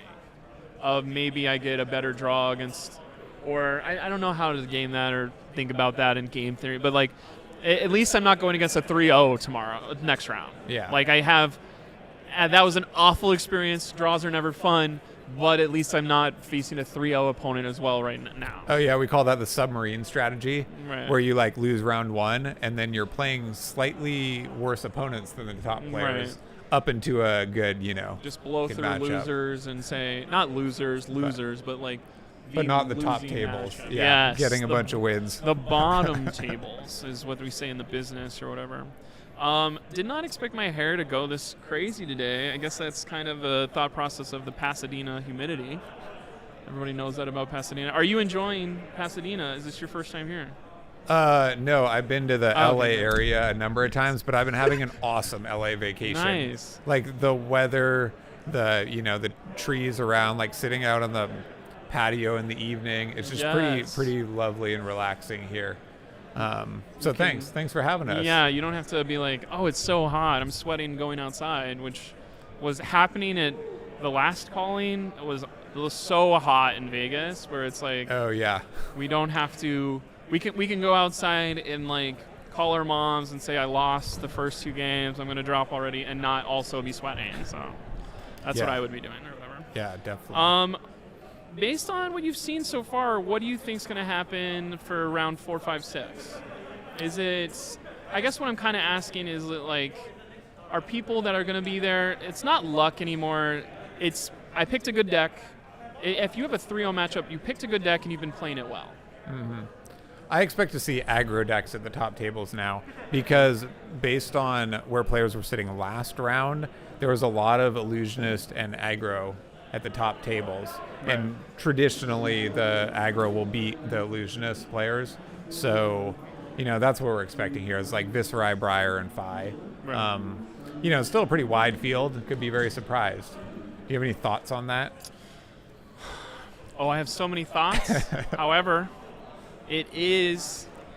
I think illusionists will be fine. They'll figure it out. They'll play a Soul Shield at the worst possible time. They'll do Merciful Retribution. Nice Parable. But yeah, Parable and Humility to make all this stuff going on. What we are going to do is we're going to go ahead and wrap up this round 3. We will see you very soon. And it'll be me and our other Battle Bro, Taylor. So see you soon. Thanks, Blake.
And welcome back. We have a 3-0 matchup, and it's not who you thought it would be. It's Bolton and then Phi. Yeah, really exciting matchup here. It should be quite a bit different than our last one, and a lot faster. Fun story here. Jesse has been one of my main testing partners for the last month, actually. Nice. Real good homie, real nice dude. So he's also got Ron Weasley sleeves, so that makes, because he another loves Harry plus point. Potter or because he is a Weasley at heart? I'm not sure. We can ask him afterwards Gotcha. if we need to. Right? Across from him is Alan, and people that have paid attention to our So Calling 2 have seen Alan before because he was in a top 4 matchup there against Chris Iali, which did not work out for Alan, but he's back for more here. Interesting that he's not interesting. This man is a Bolton loyalist. He's going to be playing Bolton till the cows come home, till you can no longer play Flesh and Blood, which will never happen because the game's great. But what's going on with Uprising? Did any cards get into this that we're going to see on Bolton that we didn't see before? I'm not really sure. I don't think so. Right. I think most interesting about Alan's deck here is he beat Tyler Horsepool, I think, round 1, and was on Raiden, I think. So I think he has both weapons in his sideboard, and it looks like he's going to be going for kind of the combo plan against Phi, just not wanting to wait around so long for Phi to really get those long combat chains. So really exciting. How much Fi have you played so far? Not a ton. I've played against Fi Right. a ton, specifically against Jesse, Right. which is pretty funny. But I know in our testing matches sometimes like they can get up to a bajillion damage, 'Cause and that's an exact number, a bajillion. Right, because both Yeah. of these heroes, I like playing Bolton. I play the combo version of Lumina, swing, swing, swing, swing, swing, swing, swing, 6 swings in a row for 5. That's 30 damage. Right. And the person across from him is the only one who's like, I don't even have to set that up, really. Right. I can put a card in my arsenal. Yeah. I can bump my stubby hammers over there. So you're looking for an Art of War stubby hammer turn, and that's going to do ungodly amount of damage. Yeah, definitely. Is that what Jesse does when you play him? Yeah, Okay. it is. Yeah, it gets really huge there. And don't worry, we'll get those life totals fixed a bit more so it's better on camera here. Because that looks awful. Yeah. So we'll fix that. This is what happens when we let everyone use their own personal phones. Don't worry, everybody. Yeah. We we'll know get that there. we know that he took 2 damage. Yeah, we promise. As a 5 player, you just let. Okay, we're doing the belittle. So here comes minnowism. belittle. we get a reveal here. Flame call. He said, awakening. I don't care that believe. you're going to search your deck. I'm going to block 3. Yep. I think there's going to be a lot of blocking from Bolton. I don't know how Bolton gets out of this, really. I think you're trying to do Lumina and Arsenal, Lumina again, just like everyone else.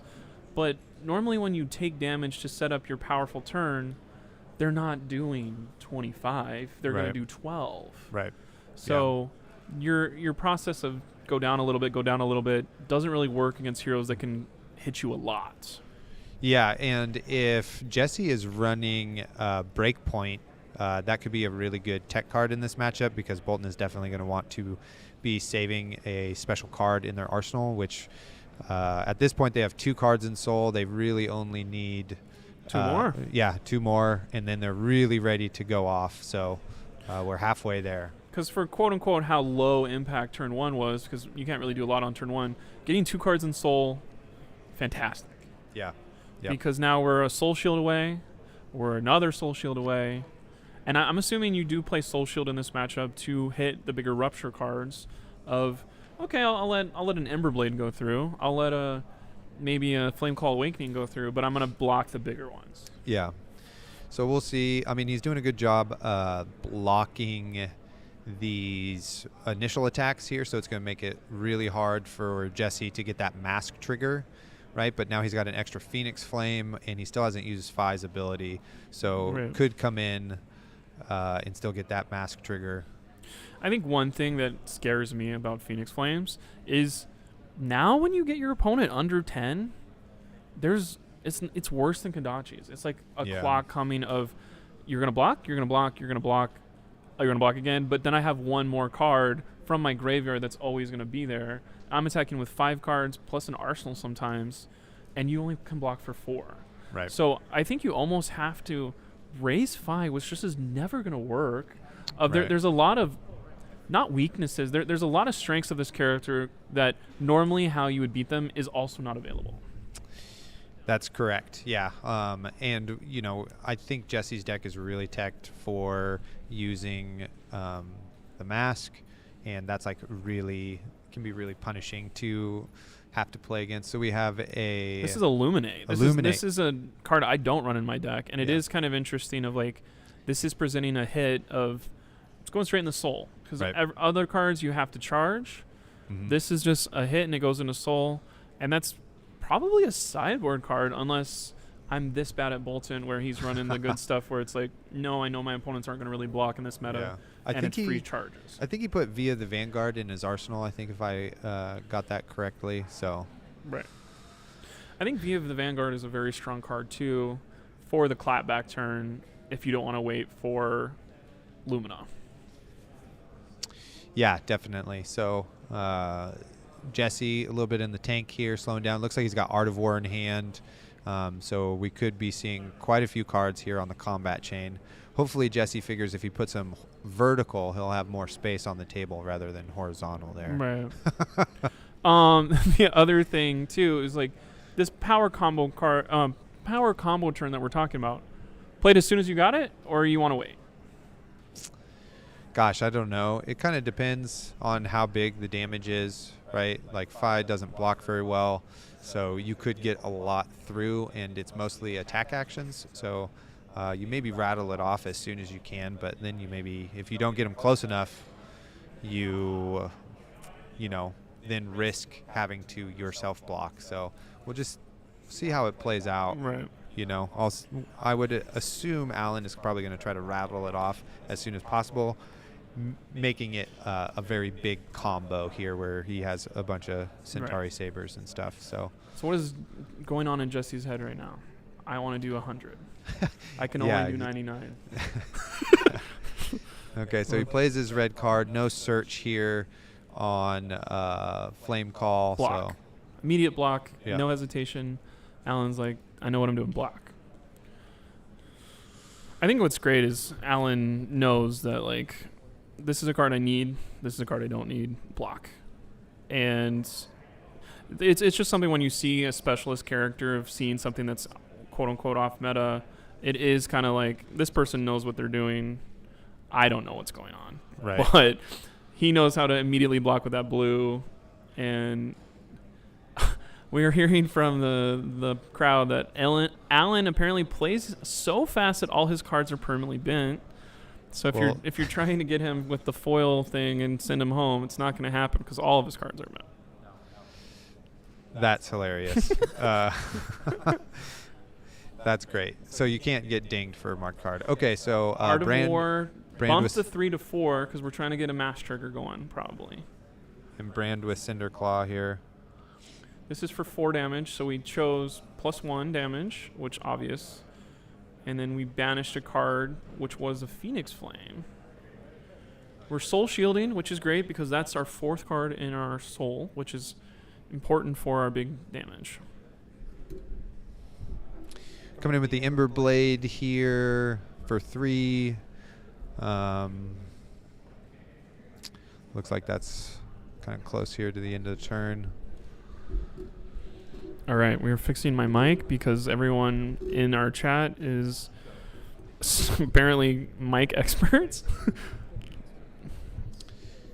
Gotcha. Yeah, we're trying to do the best here for you, everybody. We made it out of that turn with 34 health, which is crazy.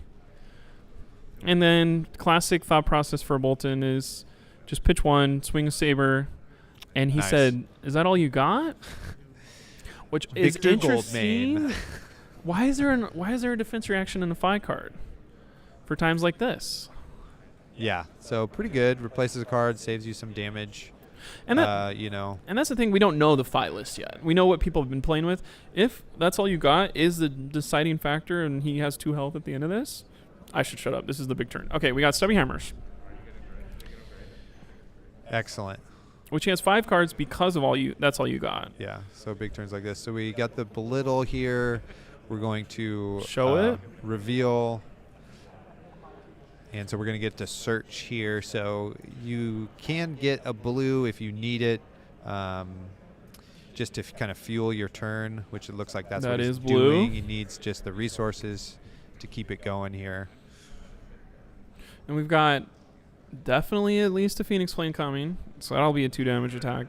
He's looking to make sure he can get a card from his Mask of Momentum. Yeah, exactly. So now everything that's like a 3-costed or 3-power attack comes in at a breakpoint. We've got a 4 right away, yeah, so we're going to... He's got 2 defense reactions in hand here from Alan, so he's going to be able to shut down quite a bit of damage here. Fantastic when you see the Stubby Hammers pop and you're like, okay, I can at least block 8 of this. Totally. So coming in again here for 4... I believe that's Ronin Renegade. Boom. And here's another sink. That does not feel great when you're sitting across the table. So if you're Jesse and you get both of those, that feels pretty tough. Ember Blade. I would not block Ember Blade. There we go. Everyone's on thinking of the same thing. And now you're going to let this next one hit for... that's only 4. Doesn't get the Stubby Hammer bonus. Right, because it's already an attack for 4. That's Blazing Headlong, but as me and Jesse like to call it, Blazing Hedgehog. Ooh. And he's going to block all of that too, because he's like, no, I don't want to deal with mass shenanigans at all. Let me donate my Gallantry Gold block for that. Which, you can't stop going now. Jesse's got to keep going. Which is good. He must be getting ready to pop off soon. It looks like he's got 3 cards in soul, 4 cards in soul. Yes. Kind of hard to tell, so he's pretty ready here. This is a Phoenix Flame for 2.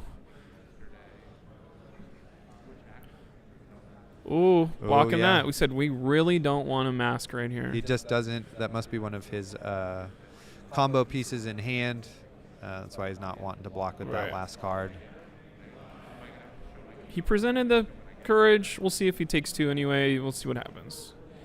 So I don't know why he took that back. Maybe he's thinking about it. Nope, I'll take 2. He's going to take 2 here. Okay. Interesting. Maybe he was... Okay. Okay, so we're just going to Arsenal pass. That's a great trade for Alan there. You see a Stubby Hammerer's turn, and it only does 5 damage to you from an Ember Blade and a Phoenix Flame.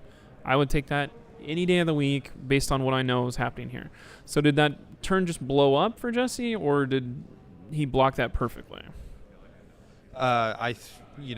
Jesse, when you pop stubbies, you really want to be able to push the damage there, so that's pretty unfortunate. It does look like Alan has another Lumina in hand. I think he maybe has 2 in hand here. And I think this is the thought process of, okay, how much damage can Phi do to me? Is it going to be 25? Cool, I'll survive with 4 and swing back on a massive Lumina turn. But you need the damage to not be 25. You need it to be 12, and then you're fine.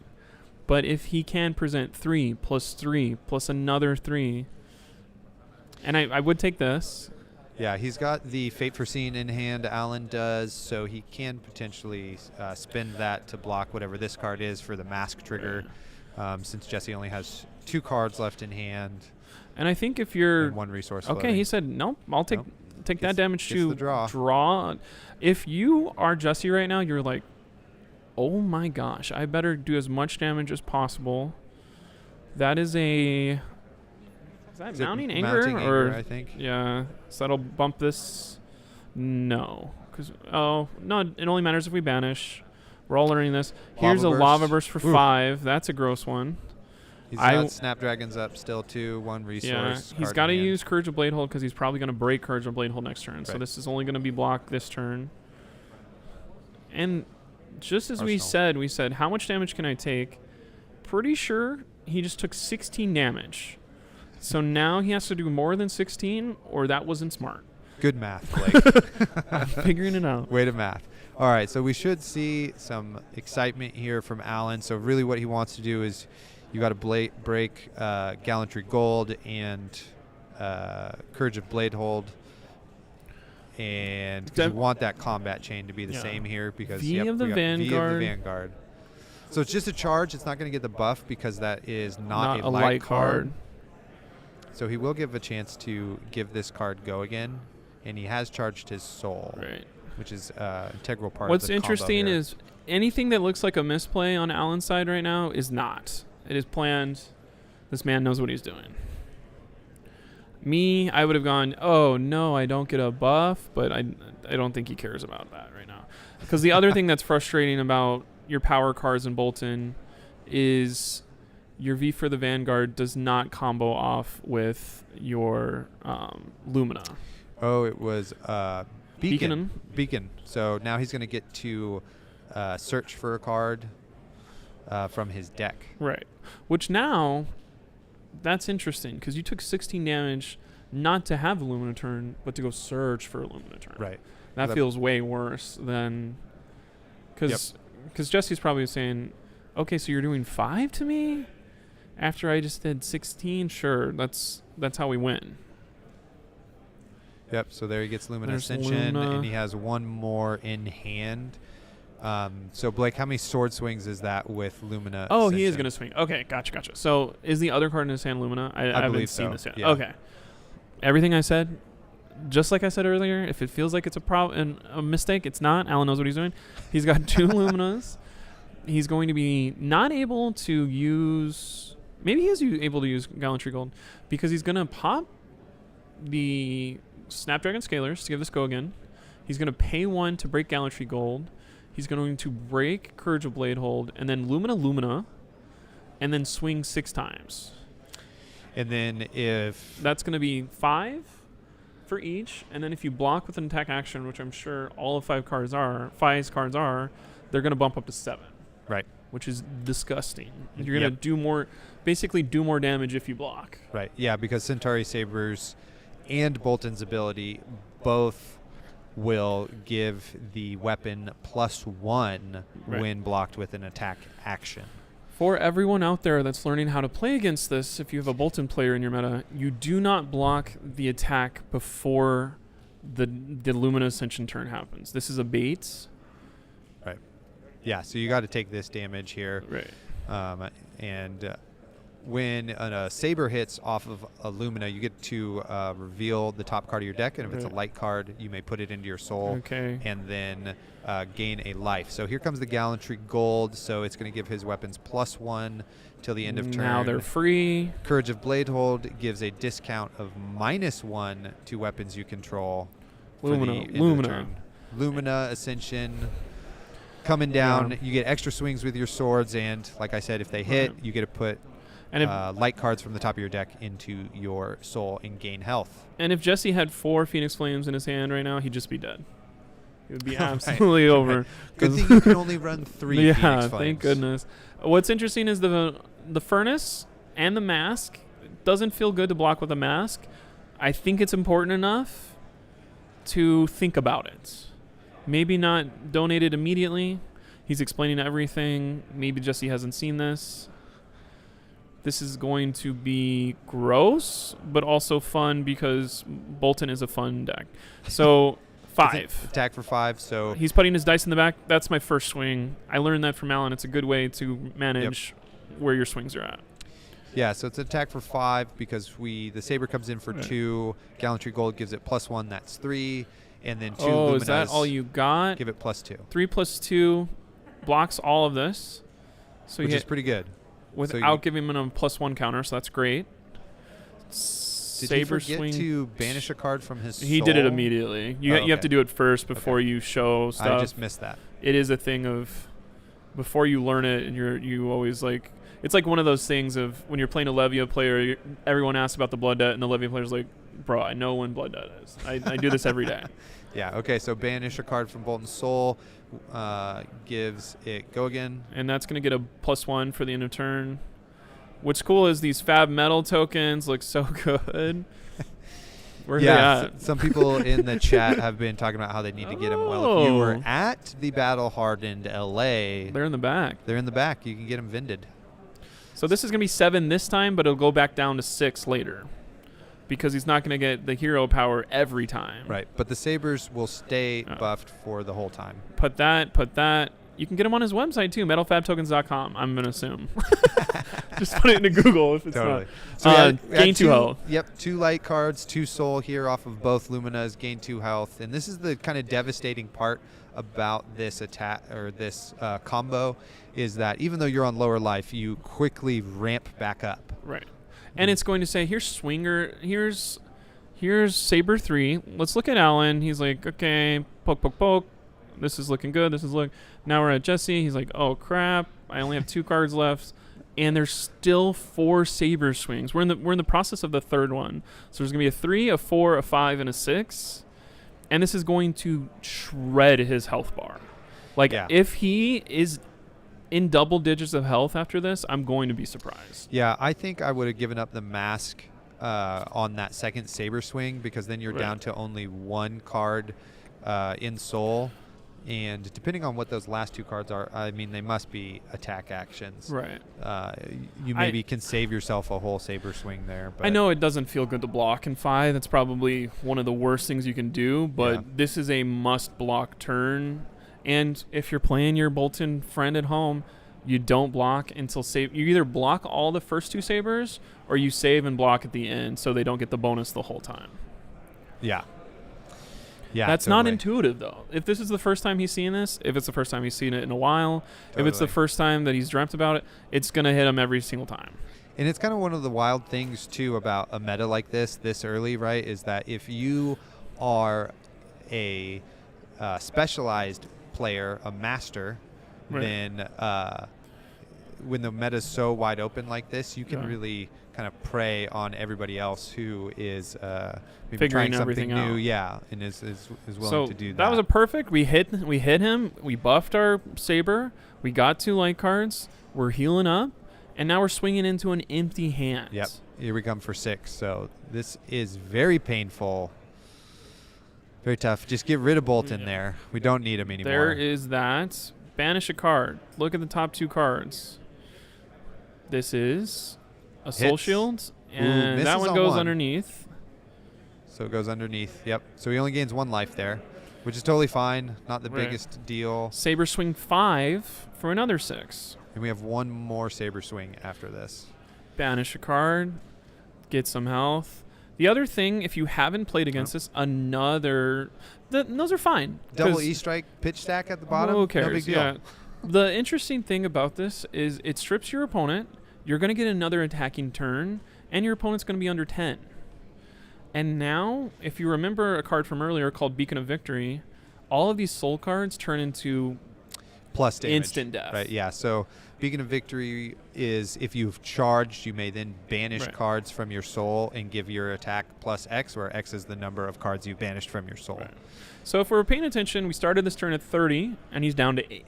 34, I think. Because he didn't block the first attack, so it's an attack for 4, and then 6 Yep. 6 attacks for 5 that bumped up to 7 that bumped up to 6 on the other one. Like, Yep. honestly, Jesse did not block that well, if I had to give him a grade. But maybe it's his first time playing it. But it's incredible. I mean, he's still alive, right? Right. So we'll see how, what this kind of Bolton turn looks like here. Looks like we're just coming in with a race face, right? Which is a pretty good, 1-card hand here. What's great, though, or 1 attack, excuse me. We talked about Beacon of Victory. Beacon of Victory works on any card in the game.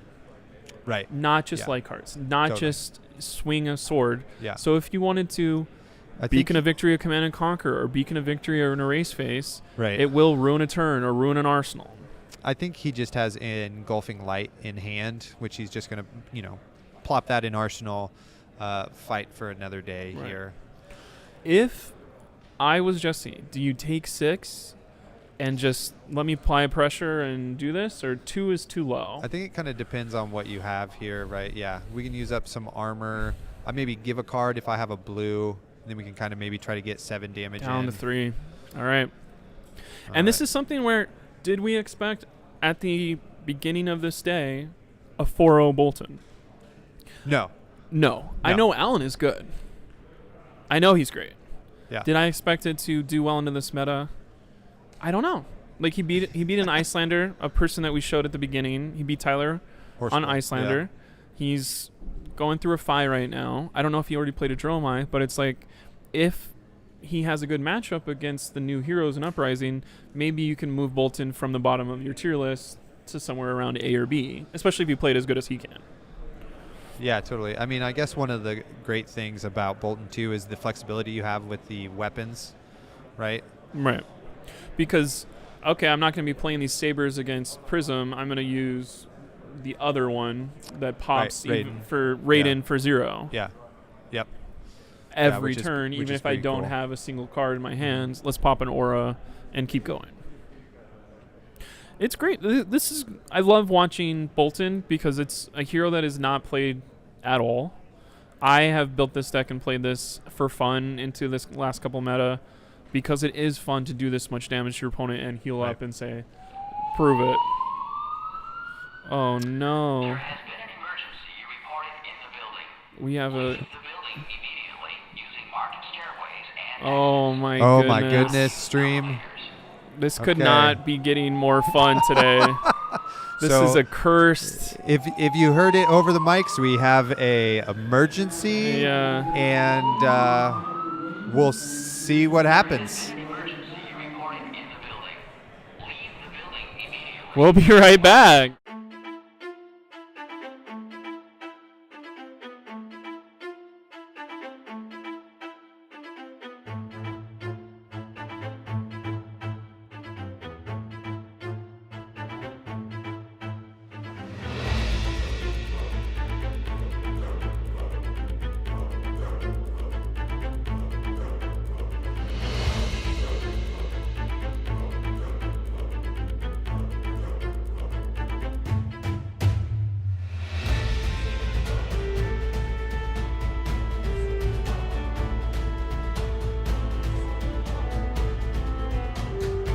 Just kidding, you guys. False alarm. I think that's kind of like, of course, we're going to drink some water real quick, too. How is my hair this bad? What happened today? No, dude, your hair is great. Look at us both. Like, maybe if I'm on that. No, that's the word. Maybe if it's that side of my face, it looks better, probably. But sheesh. That was a false alarm. We're going to show you the game area again because Dead to Rights. I know Jesse's going to fight back a little bit here, but we're just hoping for 3 damage from Alan. It's interesting because everyone had the same oh crap reaction of, do I take my cards?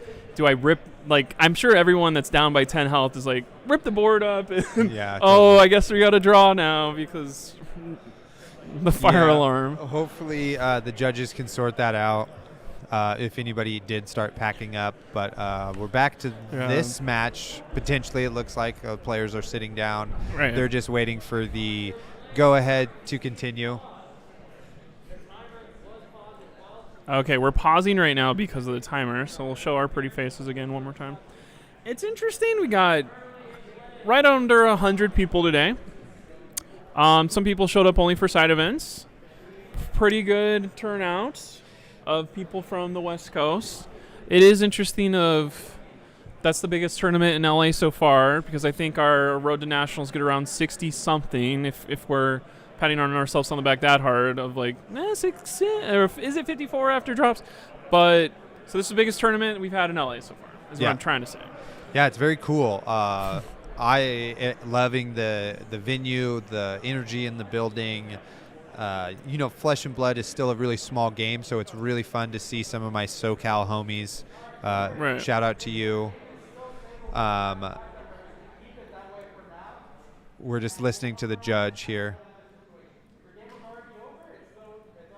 Okay. We're listening to the main dude. So they're doing exactly what we were talking about earlier. They're sorting out if people left their cards in the game state or if they packed up and how to solve that issue. The alarm was on for about 15 seconds. If you put all your stuff away immediately, it's not suspect because obviously safety's first, but I think most people stood up, took 2 steps back, and were like, do we really have to do this right now? Because obviously nobody wants to leave their $100 card, their $200 cards, or their $300 cards behind. But is there an official word of what's going on here? So we have some people scoop up. Jeez. Right. Some people scoops. To in the building, so we're pausing the round Yeah. Okay. right now. Those who have not will resume play. Cool. Those who did not will get extensions to play a full round after. Cool. So if you didn't hear that, everyone that scooped, we're going to figure it out. Everyone that didn't scoop can resume, but we're all waiting for a timer to turn on. Yeah, so they're sorting it out. We'll resume here shortly. In terms of... There was a third thing you told me, too, that I didn't say, but I don't remember what it was. It's mostly if you're watching at home, go grab a Hot Pocket and put it in for 3 minutes, and we'll be back as soon as you're back. Well, in terms of, the meta and that sort of thing that's happening here, some people are asking about it in chat. So we do actually have in kind of the top tables, like 1 through 10 here, we do have a dash, which is the lone dash, I believe, out here, and a Levia, which is also doing quite well. Also, we believe Reinar is up at the top tables. Graham from earlier is... Yeah. Where can I... Let me show you where he is. They're doing Graham great. is on the other side of this table right here. This is top table stuff going on. There have been... Dude, I suck at the reverse mirror stuff. Good at math, bad at reverse mirror. Oh, my... Am I good at... I was on math team, so that makes sense. The coolest things I have seen have been some Icelander matches. So there were some matches I was watching around before I hopped on with you, Blake, that were just really going down to the wire. And then, we're ending with the Stormstrider's kill, which is... Freezing point for 7 or freezing point for 8? Either Ice Vein for 5, which just gets over, the 2 damage that they needed in that match. So that was really cool. Katsu is doing really well too. They're at the top table still. And it's interesting because somebody who's playing Katsu in the last meta wasn't successful. Who was in the last 2 wasn't successful. But it is like the people that stick to it. I mean, we say this every time we're on camera. Is like if you love a hero and you play it every single day, not every day, but every week, every month, every whatever. Of I'm gonna be the one Levia player. Maybe all that hard work works out really well today. If you do that for Katsu and you get double strike and you get take the tempo. Now those cards are on your access, and you can Kodachi. What is it called? Double strike, Kodachi, double strike. Like, yeah. I don't know the exact which one you do. I was already bad at playing Katsu. I think with double strike, it makes it even worse. Let me make sure the game isn't going back. Okay, we're looking at cards. We're talking to each other. We're saying cross some arms here. Yeah, definitely. The boy, what a real wrench in our day here, you know? It's so fun to be part of it, though. Like, it is a thing of we're early on in this game's history where you could be like, you remember the fire alarm game? Yeah, totally. I was there. Yeah. I scooped immediately, and I went. And we brought back the board state, and then I was like, these are the cards I had in my hand, and we went from there. Everyone looks like they're playing it out, so I don't think that happened to too many people. Yeah, hopefully not. And you know, my last little observation about the meta has been that it's very aggressive. Everybody's on a very proactive plan. Right. Just making sure. I'm just. That's Yeah, the only way that's we can great. make sure. Yeah. That's so we got Very aggressive plan. The Bravos, they didn't make it to top tables. What happened to them? It's just, Viscerai is still really strong. Briar can still get you. There's still quite a bit of Prism around. Right. And at an event like this big, you can just hit kind of your bad matchups, and then you're just down there at the bottom of the table. Even though maybe you brought like a deck that would do really well into this meta, if you just hit the wrong matchups, it can kind of be really tough to get back up there. You could be the best Icelander player in the world and sit next to Prism 1, Prism 2, and Prism 3 and your flight that you paid to Cancun to go play in the international world championships doesn't matter. Yeah, so, and then for those who are not clear in the chat about what is happening after the fire alarm, so the judges are going around and making sure that anybody who maintained their game state will continue to play. Anybody who scooped and was ready to run out because of the fire alarm, they're going to restart the round. How do you feel them. about that? I feel like that's some self-inflicted wound of like, how many fire alarms have you been in where it's not a false alarm? I guess literally it only happens once, and then totally. Well, we are in California. Right. We do have a lot of fires. Right. You do have a lot of fire matches, hundreds of dollars on the air. So here we go. We're getting back to the game here. We went from I think 15 down to 10, so a 5 damage attack came in because we were telling you about fires. But now we have Phoenix Flames. It has to do 3 damage. Here's Take Flight. This is going to be really not good. Fun to block. So you charge with Take Flight. It gains Go Again. So then any other attack they come in with will now be buffed by Hero blocking power. by blocking with an attack action. So I can't tell from the glare if it's a red, yellow, or blue. It feels pretty blue to me, so that'd be a 2 damage attack. There we go. So it's a yellow. Actually yellow. So it's 3. I'm always so wrong when I do you definitely got to that block this here. The other thing too is Alan is just 1 combat trick away from winning, because we all know that 3 damage is what you kind of want to overblock. So it is smart of Justine to let's look through a graveyard, let's look through a banish, let's look through the soul. I have to figure out how many of you have. However, it kind of is just a clock of I'm gonna block until Alan grabs his next beacon of victory, and then it's probably over for me. Yeah, you got to give the mask there. No beacon of victory, takes 1. Right. Ooh, another Take Flight. They could have been afraid. Yeah, I need to be a little bit more. Like, I'm looking at chat. People could have fire alarmed and got out of here, so that's on me a little bit. But there is some like strength in numbers of everyone staying behind. We got this. This is another take flight. Yeah, it's the red one this time for 4. We're at a break point. So you got to block this for 2, and hopefully you have 3 block in hand. If you've never played Bolton, multiple take flight turns feel so good. Because Yeah, you only that's have to when you charge feel- the first yeah. one, and then they have go again forever. So you're pitching a card, you're charging a card, and now you can pay for 2 take flights. Right. Yeah, that's when the deck feels its best, when you get multiple attacks in the combat chain for sure. Oh my goodness, there was a Okay. 30-minute extension given to players who packed up their cards. What's interesting about that is when they packed up, how are we going to get back to that game state? It's not ours. I don't think it matters to us. I think it Totally. matters to each individual person. Case by case basis Right. here. We did 1 more damage. Now here's the card from Arsenal because we had go again. That's going to be a red, so that's going to do 3. It's coming in for 3. So he's going to have to block with both Yep. cards because it's going to bump up to 4, and Bolton's hero power will get this final point of damage unless he has 2/2 blocks. which he does. Cool. Goes to 4. And he's probably locked out of the game Yes. here at this point. Because he's not going to have a mass next turn. Yeah, he's just got to pass. And, I mean, the onus is definitely on Bolton here to close out this game. Right. You know, it's really hard.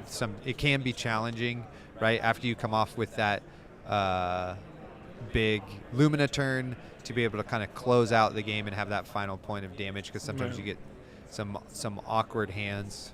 Like you have a defense reaction here in hand. We got a Lumina Ascension. Or Celestial Cataclysm. Celestial Cataclysm Yeah. will probably do it for everyone in the chat because it's going to be 7 with go again. 7 is going to require 2 to 3 cards, depending on how many 3 blocks our friend Jesse has. Yeah. And So then you must have 3 cards in Soul here easily after all of that. I think Lumina, there's yes. 3. There's 7 with go again. Still hasn't charged though, so it doesn't get the It will not bump up to power 8. bonus there. We said somebody saw a Phoenix Flame in Jesse's hand. Ooh. Yep. So gets the 7 there. Ooh. Lumina Ascension. Lumina. He's got a Phoenix Flame, and that's game. And Alan played this about as perfectly as you could. I think it was.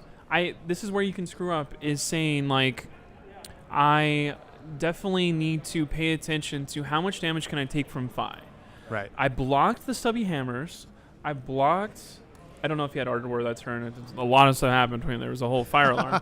But I blocked the stubby hammers turn and took 5 damage on that turn. Yeah. So now there isn't the big threat of this can get out of hand. Right. I can take 16 and do 30. And I think one thing that I would always tell a new player is like doing 5 turns of damage that are 12 isn't as strong as doing 1 turn for 30. Oh, And right. that's the whole thing with both of these course. heroes can do that. Of you refresh your blocks every turn. 3 times 4 is 12. You can block around 12 unless you get the God Hand of 4 defense reactions, which you would actually never want because then you can't attack. Big tangent to basically say the big combo turn did not work out for Jesse, but it did work out for Alan. Yeah, I mean, awesome. I'm like pretty excited for Alan. He's 4-0 now. Feeling good. He's we have 6 rounds of Swiss, so Right. he's locked for top 8, right? Even if It's interesting because we said if you get 2 losses, you're out. So I think there's enough people where if you go It- X and 2, even the last 2 rounds here. maybe. I don't know how many people are around that are 3-0 right now. We could do some math of it's just a little bit under 100. Well, So- help us out there, chat. You guys Well, yeah. Do you guys have calculators at get home? on those calculators. Because 100 divided by 2 is 50, divided by 2 is 24, because we don't care about the 25th part. Divided by 2 is 12, so 12 3-0s, so 6 4-0s. Yeah! The 6 4-0 should be good, unless, I don't know, because the 3 that get the next one are good for no matter what. So, Yeah. 3 4-0s, and then there's at least one person that just won and is feeling fine that's going to get messed up. I think. Yeah, is it's what I would bet. definitely possible. Somebody in our community just made a calculator where you could put your win, loss, draw, or buy, and boom, boom, boom, boom, boom, and see what your percentages are. So maybe some people are utilizing that today. Well, yeah, that's true. Blake, I'm Which- impressed with how good you are at math. When you just did that all in your head, Really? that's so good. 3 times 4 is 12. 4 times 4 is 16. Are you more impressed about this hero highlight with Phi the Rising Rebellion? I mean, yeah, I mean, Phi is really awesome, right? So we Yes. got to see in that match, like, how explosive and how much damage they really can do. But as we can also see that due to the nature of how aggressive it is a little fragile, Right. right? Because that's how they balance the thing is, here's a ninja card that blocks for 2. Right. That's not good when we have on hits. That's not good when we're trying to hit certain things. I'm trying to block 5 at the end of the game. I have 2 4s. I lose. I have a Phoenix Flame. That was one thing I was interested in. We have some different people playing Phi in the community. Some people are playing 1 Phoenix Flame. Yeah. So it's in your graveyard. You're never going to draw into that on a pivotal turn and die. Right. But then you lose access to Flame Call Awakening to do.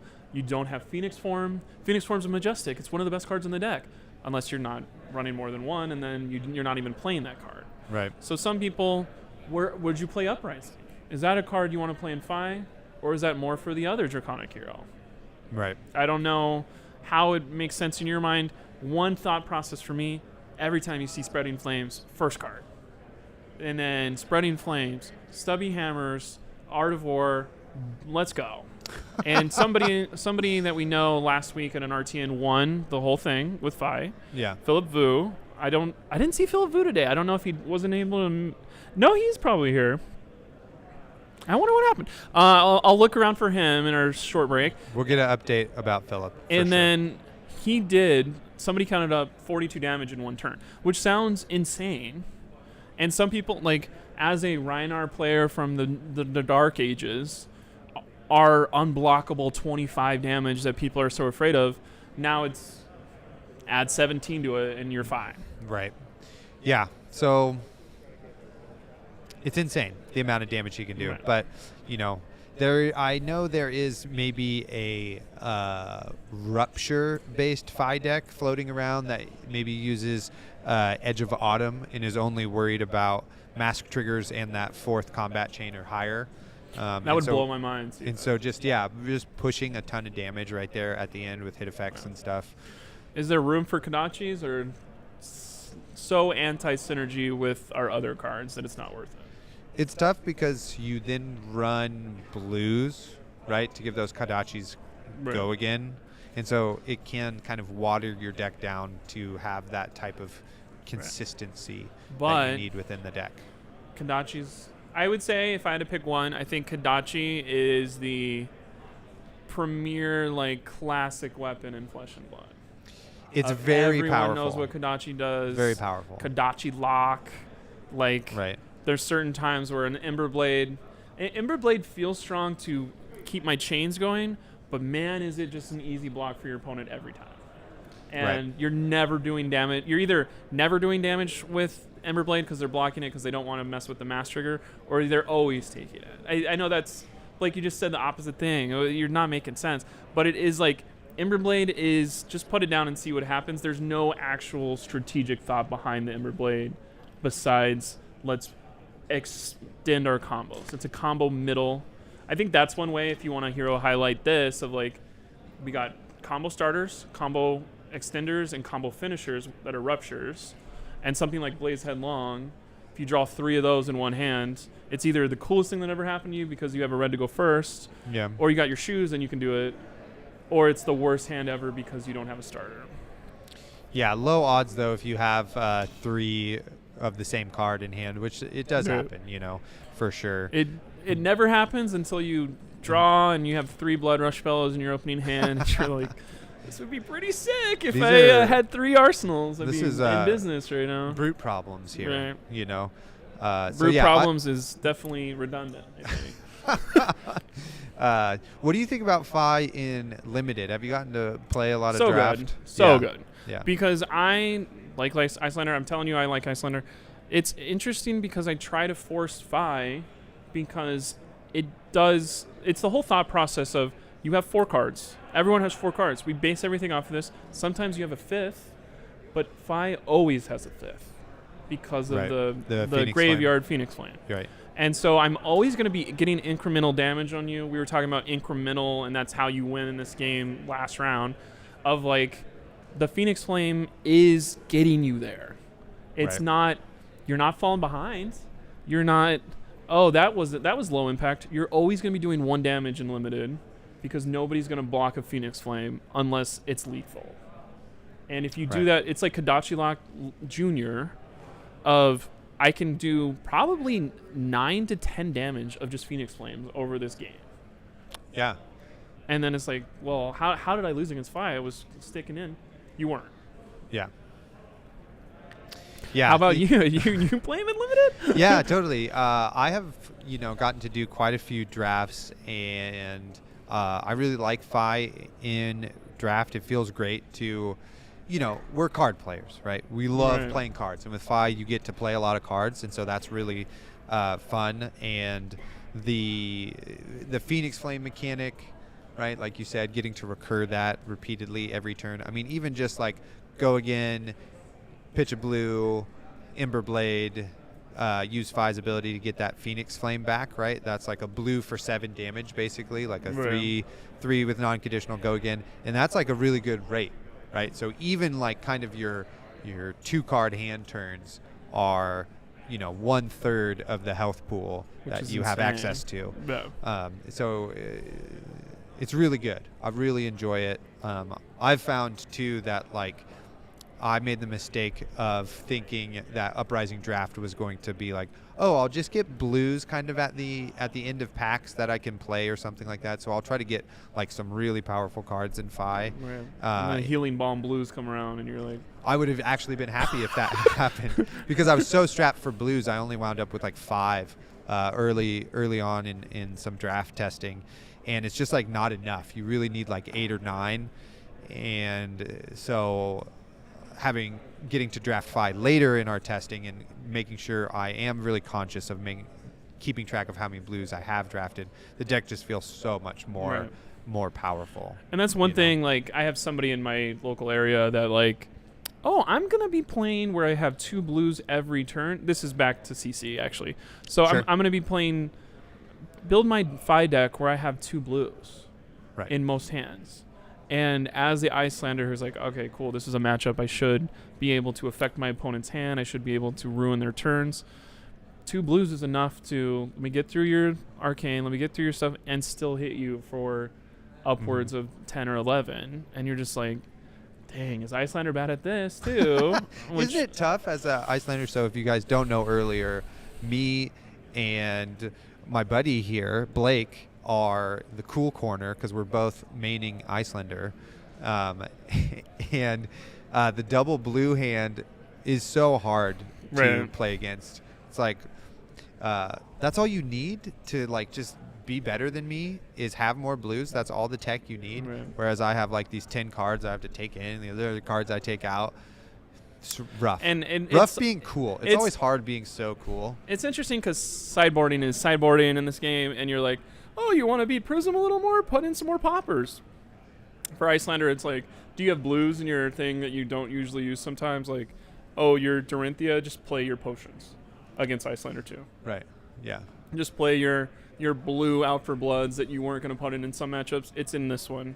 You can, like, I think where Icelander falls into trouble against Fi for sure, and Dorinthia too, is like, people that are attacking you, I can take 6, I can take a hammer from Anothos every day, but I'm not going to be able to take a Dawnblade that grows, and I'm not going to be able to take the Fi pressure that just multiplies, even though if I put this Frostbite on the first one. Right, yeah. Yeah, and kind of going back to what we were talking about with Fi and kind of just the general idea of how open this meta is, right? Like somebody in chat pointed out that we have Fi has top-aided Road to Nats with very different weapons, right? And I think that still, again, shows like how nothing is solved, right? Right. We as a community of 5 players haven't figured out what the optimal build is with the optimal weapon Right. and that sort of thing. Which, And- thank and- goodness, like, let's do that 3 months from now. Let's play Yeah. this meta and not have it solved. And then somebody comes in with, no, it's this needle card that was a Benji weapon. We're Yeah. going to run 2 of these and never attack until the end when there's cards gone from your hand. And just needle. Right. I don't know how needle works, but it feels like it's called needle, right? I think Zephyr needle. There we Yeah, go. that's how you do it. Is you, bam, right there.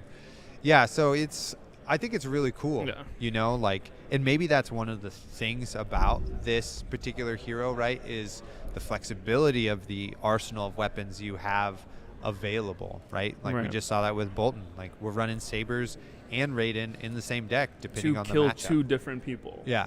Like Yeah, it wasn't totally. like, oh, I have my sabers, but it's kind of like a backup plan, and I lose. No, Yeah. I'm killing. What's interesting about a Battle Hardened, I think this is true. People are coming here to win. So any wins you get today, I would pat yourself on the back pretty hard, even if it's just 2. Of everyone's coming here to bring their best and try their best. So 4 wins, I would be like, this is a successful day for me, even if I don't get to top 8. I don't get to top 8 very much. But, like, at a Battle Hardened, you're like, I'm cruising. Right. If I go 50-50, 3-3, I'm having a blast. Totally. Yeah, I mean, I said it at the top of the stream that it is, you know, it can be anybody's day today. And maybe we're seeing that with I mean, if Alan. Alan puts it right? all together and nobody knows what's going on next round, the round after, he doesn't have a bad matchup in top 8, then he's one of the final 4. Totally. And I think when you're playing 6 rounds of Flesh and Blood, tired, exhausted, Yeah, there's something. that you need to know your stuff, and some of Yeah. these new heroes, they're not going to know everything. Yeah, I've had this conversation quite a lot. There's a big difference between events that are 5 rounds and 6 rounds, right? Like How fi- big a difference? big.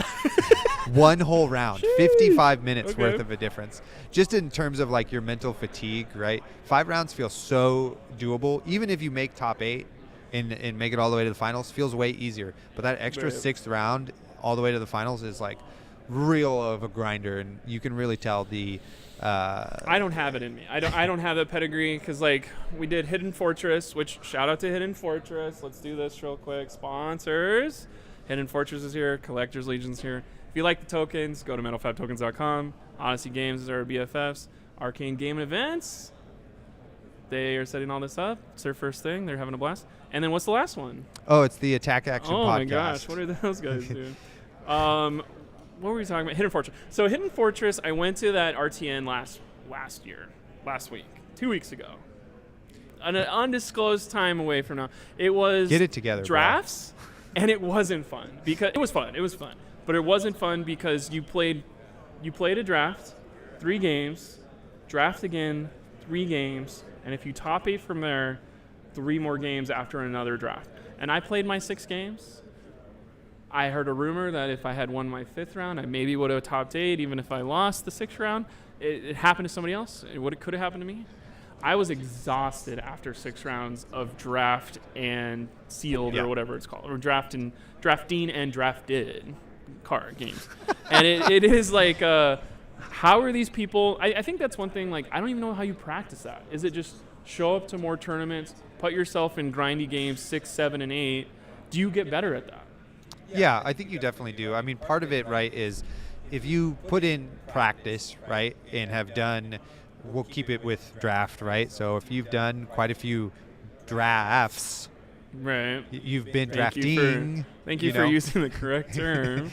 then the decisions that you make that accumulate that fatigue, because you've practiced them so much, will fatigue you less because you have to think less hard about it, Right. right? And so that cumulative hard thinking you've had to do for however many hours that is should be a little bit easier, so that then when it comes to the games and top 8, etc., you make like less mistakes, Right. you know, and that sort of thing is the idea. I think some people too are just kind of naturally talented at I don't got it. using their brain that much. Okay. Yeah, I do I not. don't got it. I do not either. Yeah, that's why I'm over here in this this lighting area where the videos or where the microphones are, because Yeah. I don't got it like that. Yeah, I've had to work really hard to be able to like develop that mental stamina needed to play Right. these sort of things. Because this is my first TCG that I'm Showing up. being a competitive player at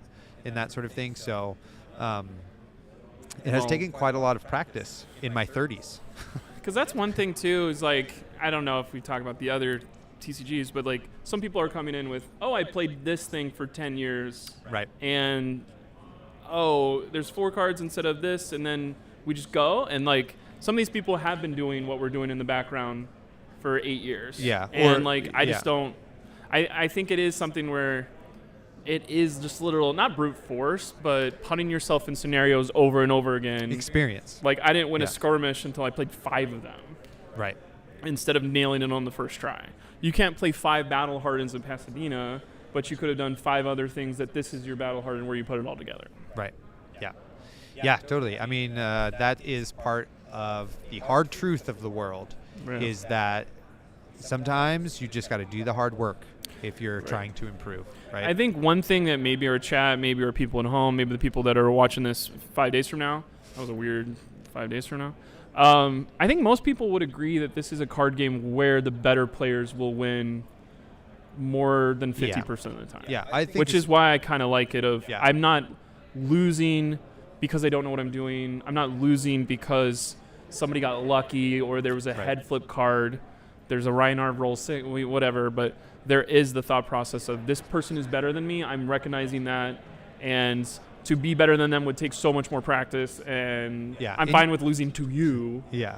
And you can And going feel it 5-1. in the game too when you're in those games, is that like, I'm whoa, feeling this pressure of That's an interesting decision. That played around everything I was thinking about. Nobody's done that before, I think so- the one thing too you said earlier about pro card player, I'm looking at myself. I'm getting sidetracked by looking at the shot because I'm having so much fun. The one thing you said of playing card players like to touch cards, and one thing, because I think we're almost we gave them 30 minutes. I think they're almost done, so we're gonna stop talking about random stuff pretty soon. But like Lexi is a hero where you can touch 11 or 12 cards in one turn.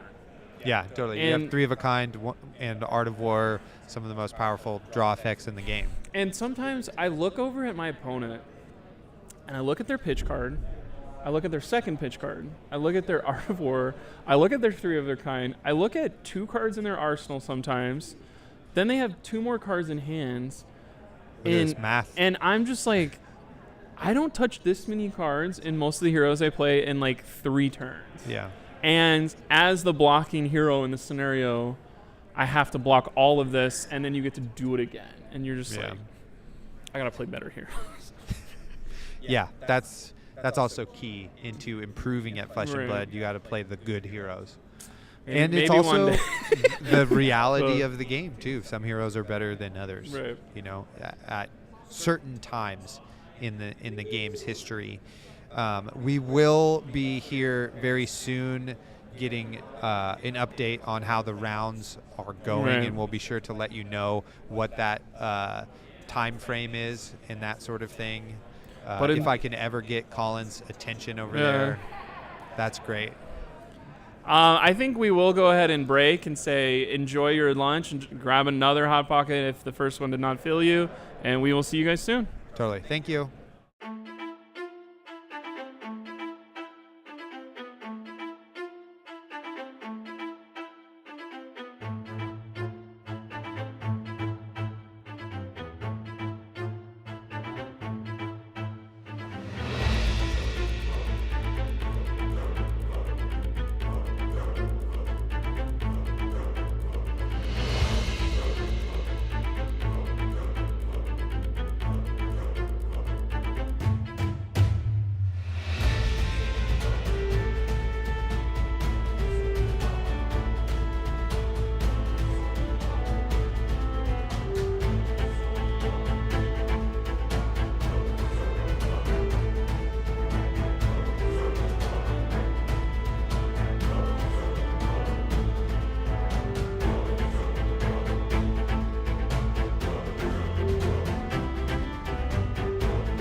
and welcome back to the Battle Hardened LA. My name is Colin Honigman. I am joined again by Taylor Morrow. How are you doing? How was the last round? The last round was on fire, or nearly. That's what we thought about. Literally on fire, except it was just a false alarm, so that's good. Nobody was hurt in the making of this stream. So if you're just joining us, round 4 is still going on / has concluded.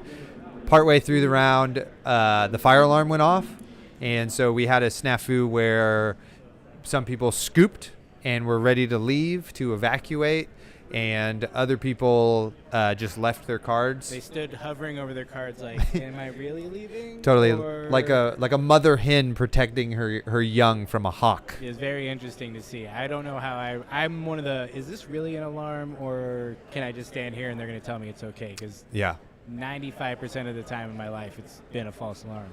So what has happened then is they added a 30-minute extension to the round for anybody who scooped. They can just restart and start over, unfortunately. But, I mean, it seems like the most fair thing to do in that point. Restart the game state. You don't know what was in graveyard or the day. Right, pitch It's just stack, too et cetera. complicated, So maybe the best thing is to leave your cards there, but I really understand the hesitation of doing that. So, a bummer, but that's life, so it goes. How was the match on stream? It was a really cool match. I mean, so friend of ours, Jesse, was on playing Fi against local legend Alan on Bolton. Nope. And Alan had sideboard tech for the Fi matchup. Instead of Raiden, he ran Sabers and went with the Lumina Ascension combo. And that was basically all she wrote. Comboed him out, got him to a low life total, closed the game out. And Lumina is all you need. Totally. So Alan is 4-0 right now. Could be a lock for top 8. And Jesse's still alive at 3-1 on Fi. So Nice. we're Alan, a local-ish San Diego crew, shout out to them, comes up and usually does well. Surprisingly, top 8's a lot of events, and people are just like, who plays Bolton? And Alan just does it well. So that's cool to see him out here again on the stream. I think coming up now, we've got a little bit of time, but we're going to take a little bit of a walk down the podcast lane here at the Attack Action Podcast. We have a signature segment called Pick, Pass, Pray. Boom. There we go. So this is a draft scenario on a podcast that I host and Colin produces called the Attack Action Podcast. And we have these 3 cards. And so we're going to choose which one we're going to pick, which one we're going to pass, and which one we're going to pray comes back around. So we got Cold Snap, Lava Burst, and Rake the Embers red. Cold Snap blue. So, Colin, I'm going to throw it over to you. Ooh, What just like that. What are you thinking about out of these 3 cards? Which one are you going to pick, pass, and pray comes back around? This is a good set of cards right here. We got that blue. Icelander loves the blue. When you see those coming around early in the draft, I think it's really important to keep note of how many there are and also maybe grab one just in case to stay open. Lava Burst is just a pretty good Draconic card in general. I think if you can get it off in Dromai and Fi, it's pretty powerful. But then we have Rake the Embers, and when you're playing Dromai, you really need to balance the Ash and Ashwing generation cards, and this is just a powerhouse at that. It's red, does everything Dromai wants. It's red, it creates an Ash. You can transform 3 Ash into Ash Wings. So I think in this one, I'm going Rake the Embers because I think it's one of the more necessary cards in Dromai. I am passing on Lava Burst because I think it's probably better in Fi, and I'm just usually not into Fi, and I feel like other people tend to force Fi more than the other heroes. And then Cold Snap, I'm praying comes back just in case everyone else passes on Icelander, and I can scoop that up and build a good deck with some room to spare. Nice. Taylor, what are your thoughts? Well, I really like this 3 cards here. I think these are it's a really tough decision. I think I'm going to pick Lava Burst because of it's a really powerful card in Fi. It blocks for 3. It costs 0. And it has the added benefit of coming for 5 if the Rupture is online. And in the draft, you have access to Tide Flippers. And so Lava Burst is a thing you can use Tide Flippers on. So you hit it at the Chain Link 4, and then you can kind of continue your turn with Tide Flippers, which is really good to really get the value out of Tide Flippers and having that that kind of combo in the pocket. So I really want to pick Lava Burst, even if that doesn't, I don't have to be locked in a Draconic hero. I would like to pray that Cold Snap comes back around because it's a premium blue ice card that you really need in Icelander. And I'm not ready to hop into Draconic Illusionist maybe with Rake the Embers. I kind of would maybe want to see I don't know, something that maybe is going to like make some ash or defend a little bit better. I think there are slightly better picks in Dromai when put up against these two cards, but I really do like Rake the Embers as part of the Dromai engine that you need. So all I heard is that you hate me and my picks are bad. So no, if anybody who listens to our podcast knows that me and Isaac, who is the other co-host of the Attack Action podcast, disagree frequently on Pick Pass Pray, and that's why it makes I don't know how they do it. Such a great segment. I don't know how they do it. Yeah, check out the Attack Action podcast. You can find it on iTunes, Spotify, anywhere you can find a podcast, you can find it. We're on YouTube as well. We upload video versions of the podcast, and we also have exclusive YouTube content with some gameplay, deck techs, and a monthly kind of vidcast called The Reaction Step with yours truly and the original host, Taylor and Isaac. So please check it out. It's a great community. We also have a Patreon while we're here. Might as well just plug our Just do it stuff. all, baby. You know, join the Patreon. Jesse, just on stream, is a member of our Patreon. We have a couple other people who made it out here. Just a great community. Lots of family vibes, friendly vibes, sharing deck tech ideas, hanging out, playing games. It's a great place to be. And you can support the show for very few dollars a month. Yep. $4, price of coffee. Big shout out to Fresh and Buds in the chat. Tommy Fresh, friend of the pod, friend of mine, friend of ours, friend of the people.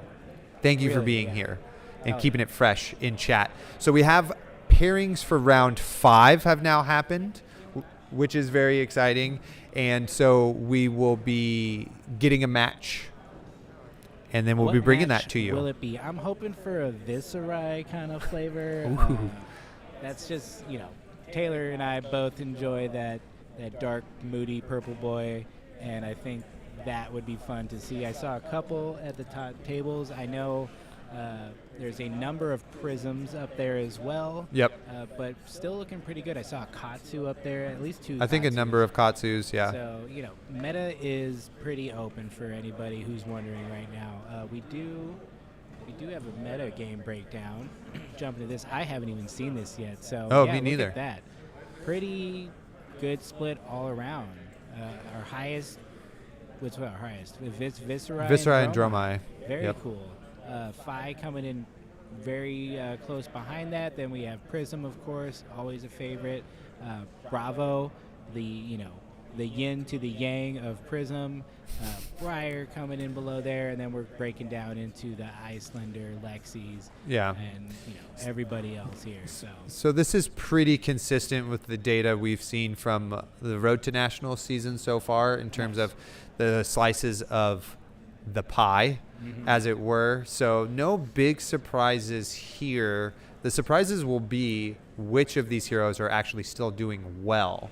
Right, so who's still at the top tables? I know last time I was out there, our lone Dash player was still at the top table. I think we had a Levia. Levia was up there too. At the top table, so that's quite exciting.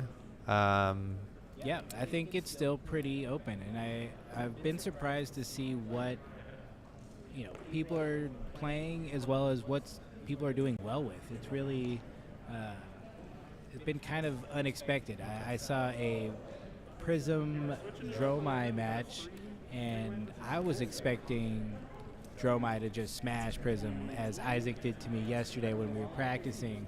But Prism eked it out, got the win. It was a grindy game as far as I could tell, but it was pretty good. So, it's cool to see the new heroes coming out, people doing well, but also the new kind of versions of decks people have on the older heroes to kind of counter what's going on or catch people by surprise. So I don't know what our next round is yet. I think we're about to find out soon. Yes, we are. It looks like one of our players is going to be on Dromai, which is great. So second one of the day. Very, very exciting. I am excited to see the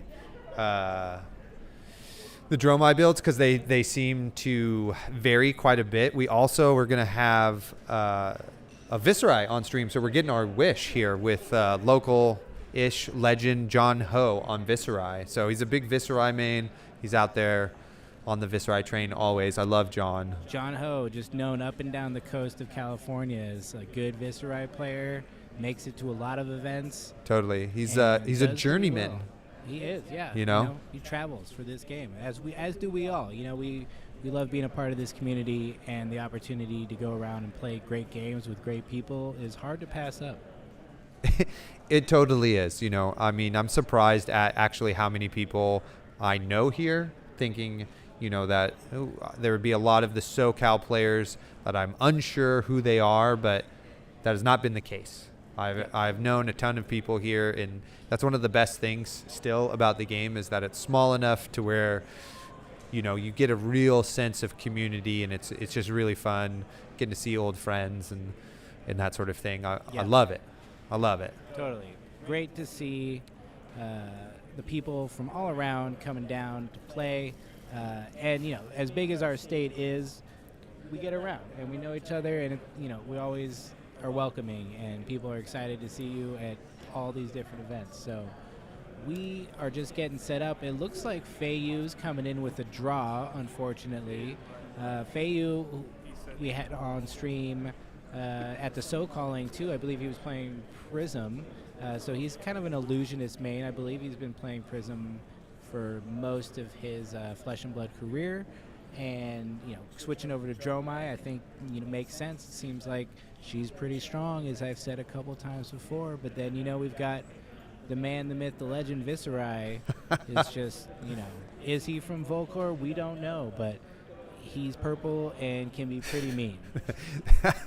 Totally. Kind of like a strange Hulk. It is cool to get to cast this and really know these players, getting to play against them, seeing them at many events. It's just really cool to be able to call these games and know the players and know their history and that sort of thing. It makes for, I think, kind of a unique event that we haven't got before, where the people, us and Isaac and Blake, know people, who know what the players' tendencies are. Mm-hmm. Sleep habits. Yeah, exactly. Nutrition plan. Favorite foods are. Yeah. Colors. What's their favorite Bruce Willis movie? I mean, it's Die Hard, but Totally. But some people could say that Pulp Fiction is a Bruce Willis movie. It's technically correct. Yeah, totally. Technically, so it can get a little dicey for sure out there. But it's really great. And even only on our second stream that I've done, seeing these players, seeing them come back, and really being able to watch them. Looking forward to seeing many more games in the future as well, especially as Arcane Games and Events puts on these great gaming events for Flesh and Blood. You might say it's a new age in gaming events, but big shout out to them. But we aren't saying that yet. We aren't saying that. You could say it. You could say it. And if you did, we might smile somewhere just unknowingly. Not know why, but it's because of you. Guys are shuffling up. What are you expecting in Viserai at this point in time? Like in terms of how he plays the match or cards in deck? Let's start with cards in deck. Well, so there's a bit of a divide in the community right now. Do you run Belittle and Shrills or not? Don't believe the lies, people. I believe both builds are viable for sure. I myself am leaning towards kind of a Runeblade purist build where we have, our Mauve Skies, our other attack actions, our excluding the belittles and minnowisms and kind of doing a more pure Viscerai build there. So that's what I would be looking for the split damage to really push through while attacking any known dragons, right? So those rune chants are going to go over the top when you attack a dragon and kill it, which is very nice, in my opinion. It looks like John is taking some cards out. Forgot who he was playing against. He was playing against Dromai, so we're going to do some changes here. Probably put in some 6 poppies. Definitely. So getting a good look at his list right now. Ooh, taking out the meet and greets, it looks like. Interesting. That seems cool. Well, yeah, I mean, it can be a liability of a card. It definitely totally used to be better and feels worse now. Yeah. Isn't that an interesting part of the game, right? Cards you consider staples, 8 months ago or whatever, Trash. are now like, ooh, I'm really struggling to hold on to this. I think I'm going to cut it, Leave them in the sprinklers when the fire alarm goes off. Oh, totally. Yeah. No, I think I've been playing a lot of Viscerai. I think it's very strong. I think the value of a Mauve Skies into a Shrill of Skull form into Rosetta is hard to pass up. Just the sheer amount of stuff, damage that you get through, and the split damage, as you said, is just always really hard to deal with. And then you have those mind-blowing turns that include a Mordred Tide, probably a Swarming, probably a Revel, and if you're lucky, get that extra Rattle Bones in with another Swarming into Rosetta. How many cards are you playing? Jeez. All of them. You just get all of them. You just get all of them. That costs 3. That costs 3. That's how it goes. That's how you play get Viscerai. That's all why discounts it's good, here. people. I'm sorry. It's real good. You can do a lot with one blue card. It's pretty great. I appreciate how thorough John is being with his sideboarding and making sure he has his deck, because we know earlier we had some issues. We want to have the right stuff. This is what makes him one of the greats.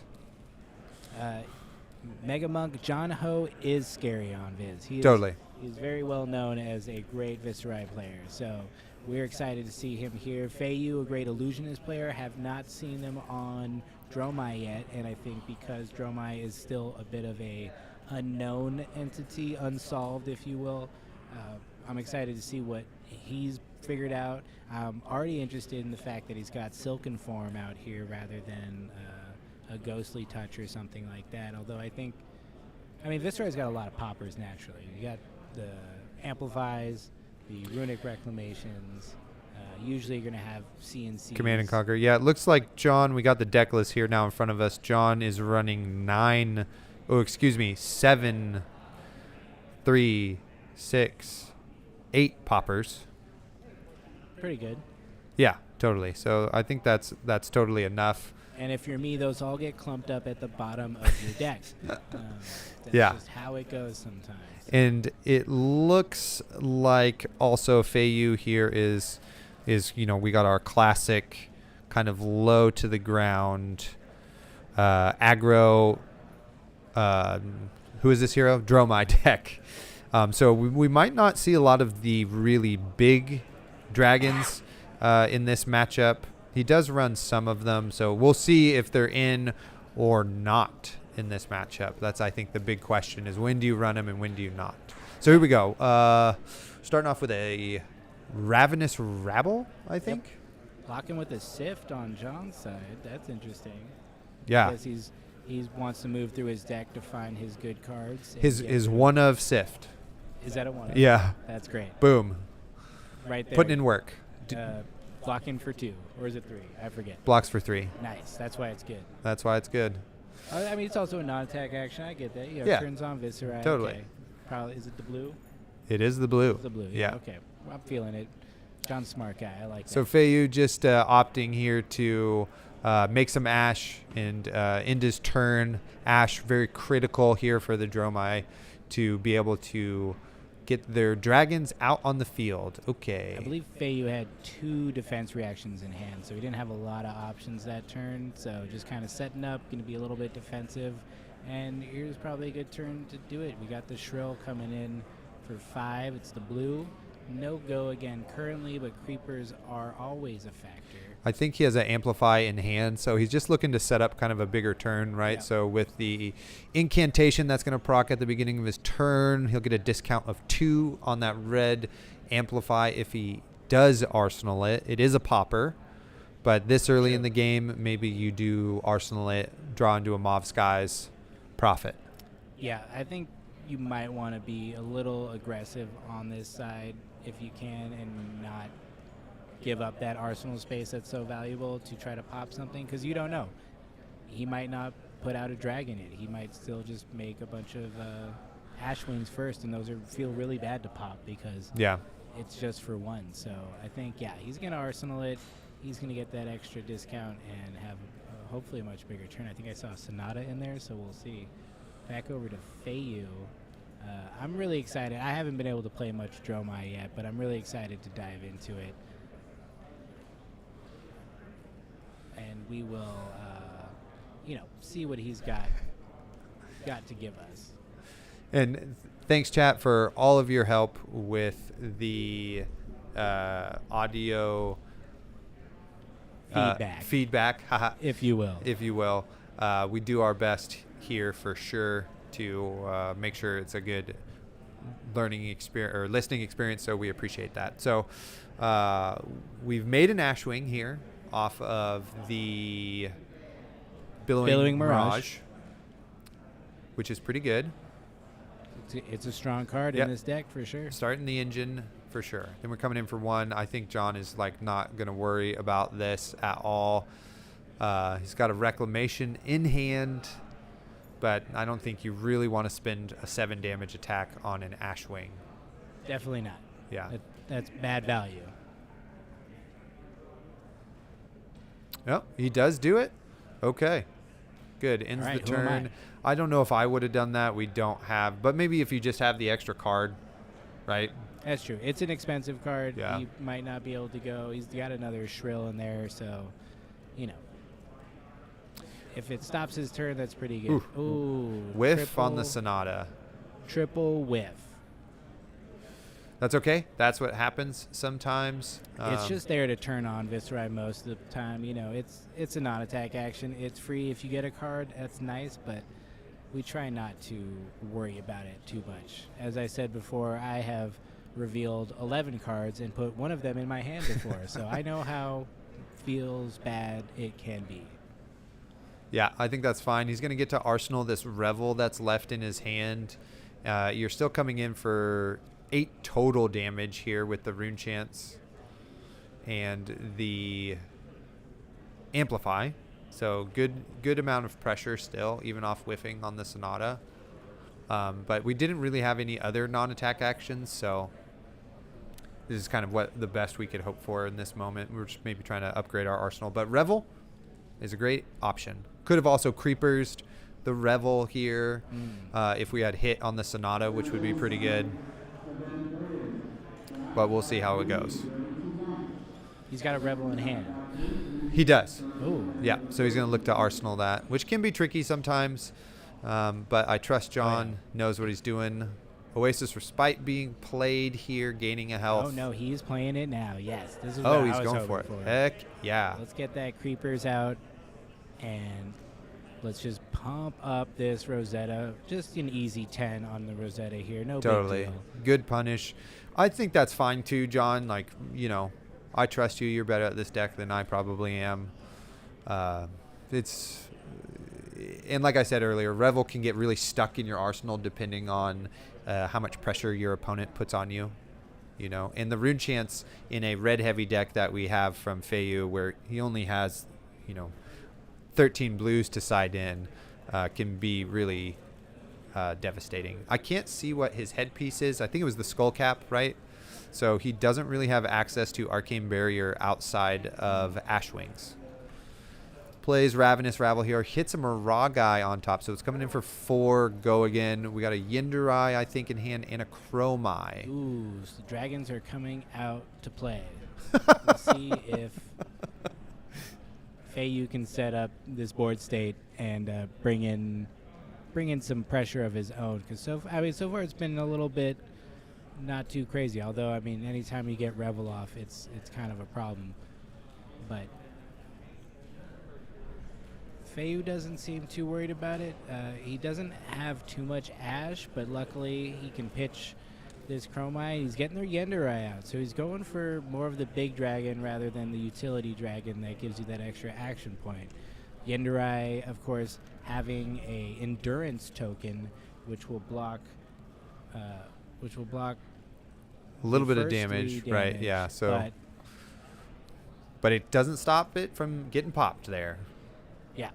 I forgot what was going on there and whose turn it was. It was like, you can't just attack all 6 damage from CNC doing that. No, sorry. That was a block, that was a pop, and that's what happens when you play Illusionist. Yep. So we're running Shrill here. We kind of wind up with 3 attacks in hand from John here. So we're just trying to salvage this turn a little bit. Actually, 4 attacks when you count that CNC.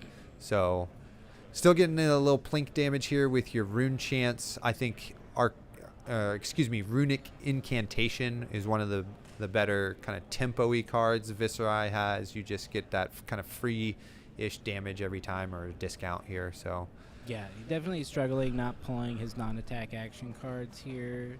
That always is a risk when playing Viserai. It's just, even with a 50-50 deck, you're not guaranteed to pull one every turn sometimes, and that can be really tough. So you just gotta, be patient and wait for your moment, set up.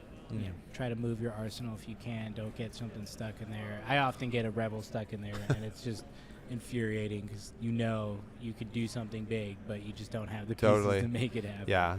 We'll see how John reacts to this CNC. He has I believe, Spellblade Assault is what he chose to put in Arsenal. I didn't really get to see the other cards he drew into here. I think he has 2 CNCs in hand right now, so he's probably annoyed that his poppers are going to block this other CNC. Geez. Oh, look at that. 3 CNCs on the table.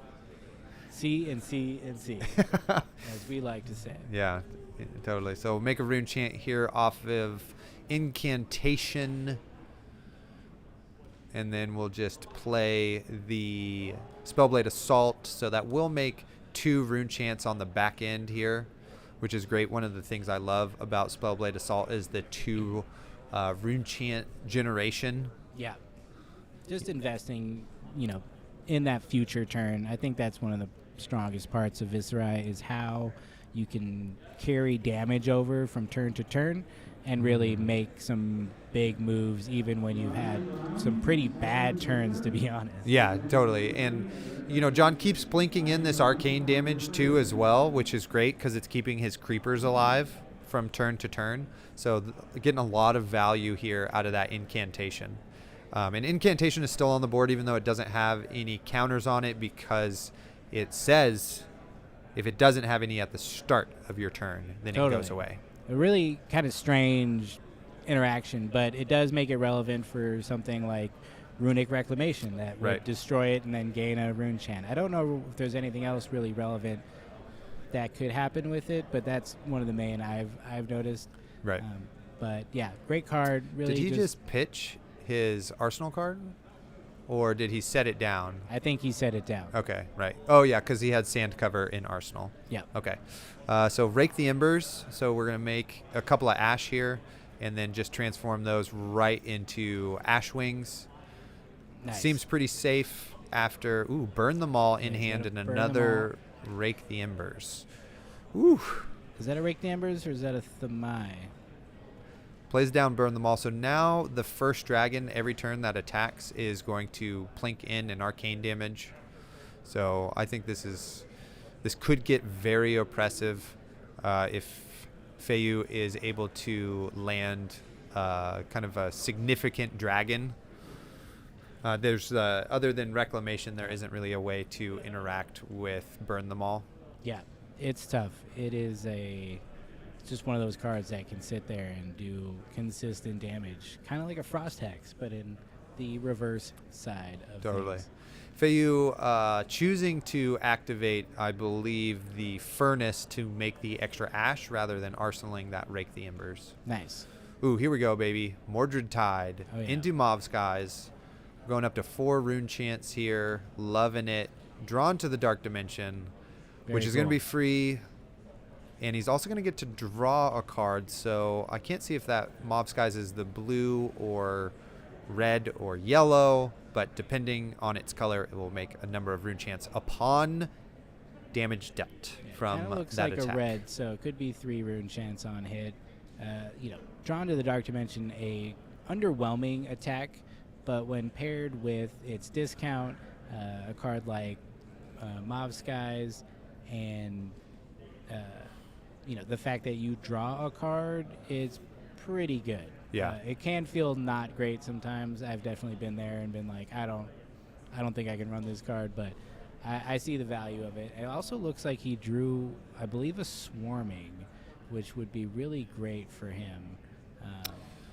No, Okay. it was a incantation. Another incantation comes down. You see those aura rune chant vibes. It's hard to always tell what's actually going on, but just going for that value, I think he has another Mordred Tide in hand, so that's probably going to Arsenal to set up another, oppressive big turn of just rune chants coming at him. But that's not bad. Yeah, this is the power of Viserai here, is all of the rune chant generation you can have on like really wide turns, and John understands the kind of oppressive nature that can kind of rain upon Yeah. your opponent. It really helps in those kind of off turns where you can't get the non-attack action out and turn on Viserai for things like Swarming Gloomveil or Shrill. So it's pretty nice to just have that guaranteed token aura generation going on. So coming in with I think that's a Doombreaker Senpai. Can't tell which color, so either way, it's a big attack. It's got Phantasm, Go Again built in, and I think if you pop it, it creates an Ash. So all around, really good card, I think. I'm curious how many Senpais and which versions. I know there's the other one that Dromeyes are playing, but I think Yeah. it could be really good just as a way of like extending your turn, having that red card. Let's be honest, it's probably a red. So, have that red card, turn on your dragons, and we'll see. It's interesting though that he's pitching a lot of his bigger dragons. Yeah. We've only seen the one Yendurai come out. I've seen him pitch a couple. He did the Chromai, now the Miragai. So maybe he's playing the long game, or maybe he just doesn't think he can get the value out of him he needs right now. Yeah, so I think Feiyu has a defense reaction left in hand that he's going to arsenal, so you get like some value out of that. Burn Them All trigger here, so you got to banish a card, Ooh. a red card for however many raise counters are on it. So we'll see. Tunic is fully charged. All of our start of turn triggers, nobody's missing them. Getting the rune chance here. We have one of the toughest hands in Viserai to figure out what to do with, because you have a Rattlebones getting any card from your graveyard, and I think I saw a Become the Arknight in hand. So then any card out of deck as well.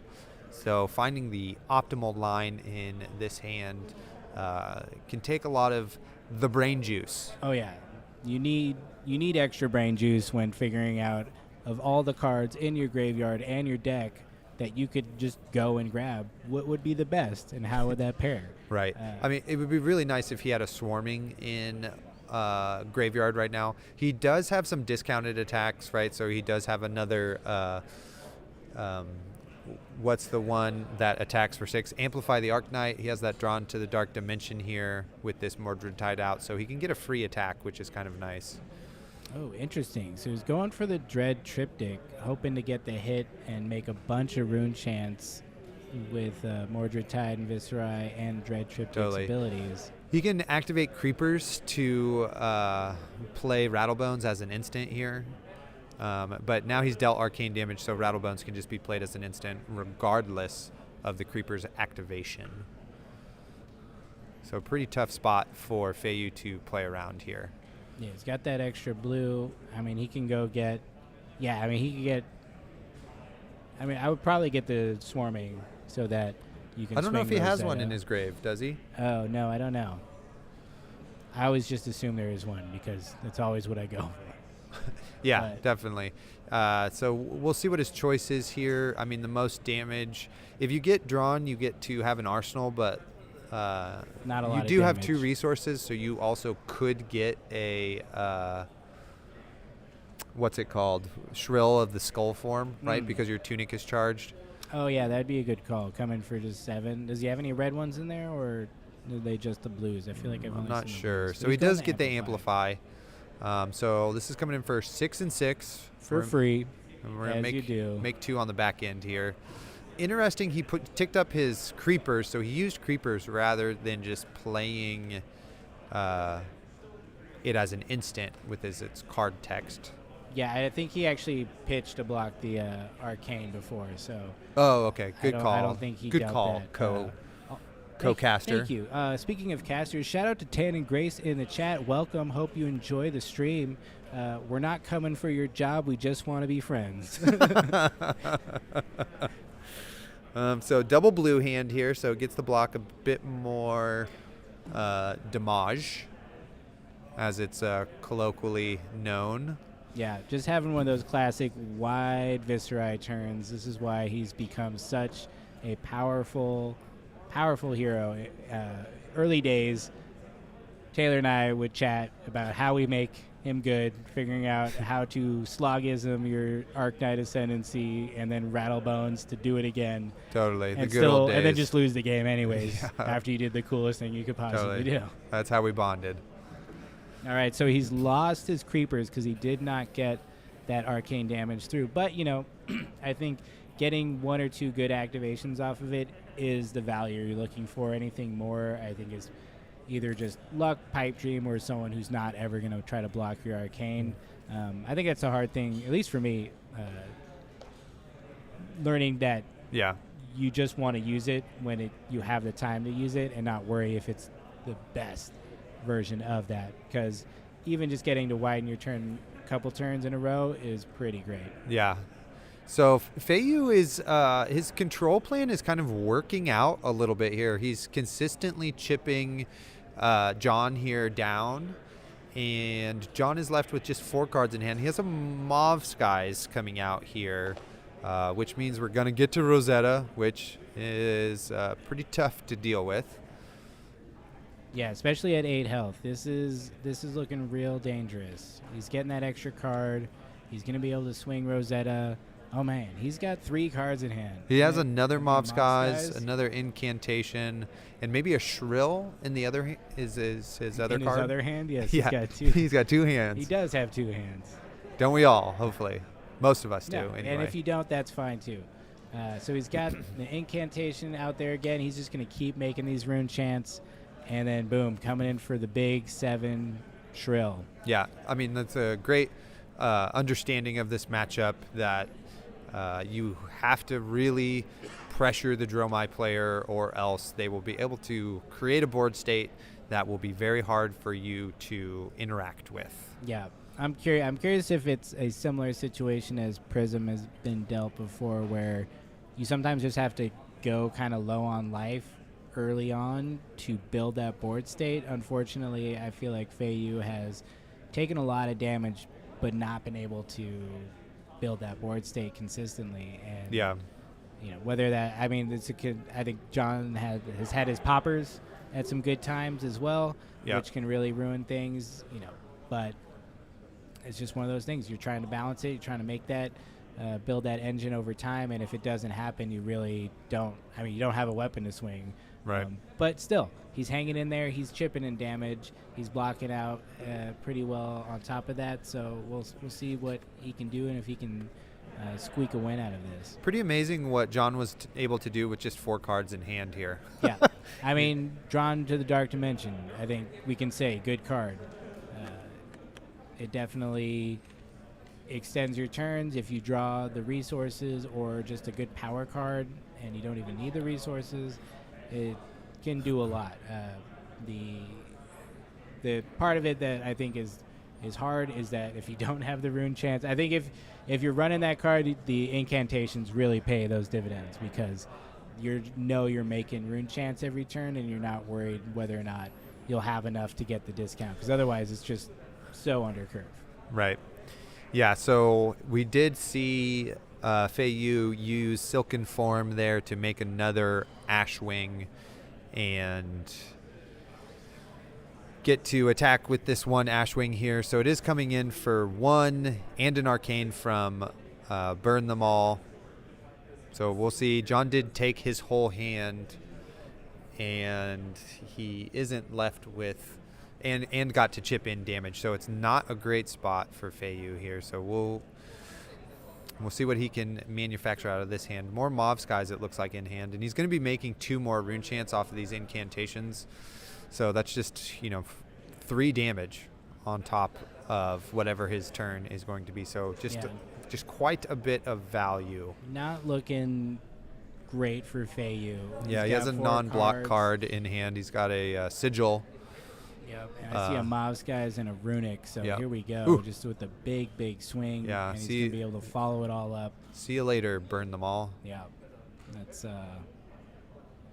that is good tech right there for that. Nice, I forgot. It is good tech. He's got the Tunic resource up too, so he could get an Arsenal, depending on what that card is, and have Rosetta come in there. So really tough spot to be in with a card that does not block. Cool tech, though, in Dromai is that Sigil of Solace you can just play on your turn, and it gives your Dragons Go again because you've played a red card. That is right? cool, yeah. And, hopefully he can make it to his turn and do that. We'll see, it's pretty unlikely here. Yeah, I think you're right. I seem to forget sometimes that the Ashwings do not block anything. Other than arcane damage, but he's going to do his best. He'll probably have to play this Sigil, maybe survive beyond that, but it's going to be tough. Coming in probably exactly for 4 after this with Rosetta.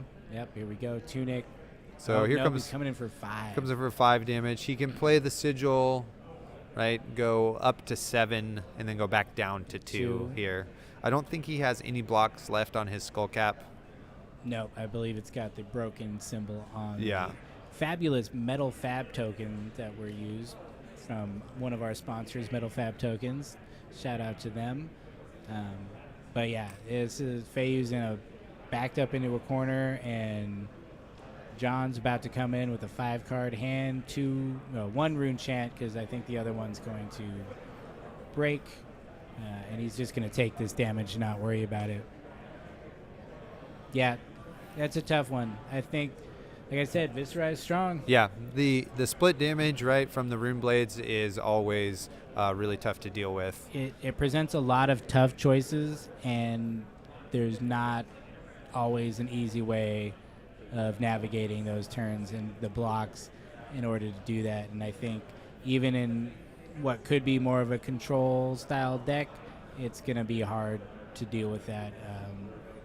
That just onslaught of arcane and physical damage. Totally. It totally is. So another Sigil of Solace in hand. I do not know if Fei Yu can survive this turn either.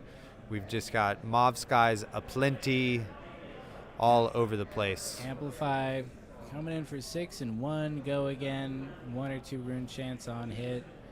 And this is not looking great. He's going to have to block. Yeah, he's got to block the arcane. He's going to have to block the hit, and he's got the Sigil. Yeah, I think it's game over. Yeah, he's got the Rattlebones in hand too, so we could just get another big attack Yeah. potentially if we have a blue. Tunic is in charge, so we'll see what John decides here. Yeah, he might have a blue. I can't tell what that Spellblade Assault is, and I think it's a Shrill in there as well. I'm curious if he's running the 9 Shrill that people have been talking about. I don't think so. I think he's probably running the blues and the reds, but Yeah, it seems to be that he is. So blocks 1 arcane, or blocks 2 arcane. He had 2 floating. Takes one, and then sigils and hopes not to die. Yep, sigil Oh, to go up okay. to 4, and then takes 2. Think- There you go. And then Oh, he's going to he rattle bones. bones. Yep. Yeah, there we go. That's the play. GG. Yeah, You've taken arcane. He can yeah, hit which he anything. has. We made sure that we noticed that earlier because he just did. Right, took 1, drawn to the dark dimension. For the win. Boom, Wow. for the win. There you go. Well played, John. Yep. Feiyu, great job.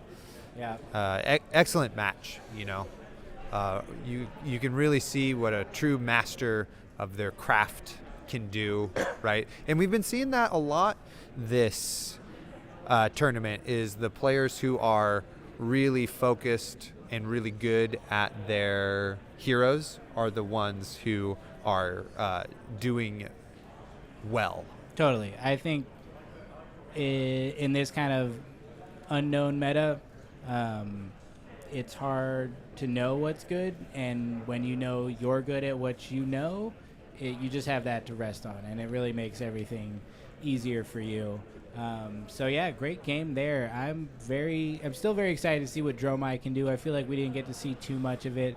I'm not sure if it's a 0 dragon build, but definitely Feiyu was making some interesting choices and prioritizing pitching some of his dragons and not playing them early in the game. So not sure if maybe that was a mistake or if he just had a different plan in mind or game plan into this matchup, but definitely he has dragons on the list. It would be hard to play Dromai without some dragons. Yeah, I think that match is a bit, a little bit closer than it looked like from the outside. He was getting consistent chip damage, and if he didn't get kind of like chipped down a little bit earlier in that match, potentially there's a bit more parity with their life totals and that sort of thing, and getting to pitch all of those dragons and have them for your second cycle could be pretty oppressive, for sure. Absolutely. I think I just forgot what I was going to say, but it definitely was a fun match, and I'm excited to see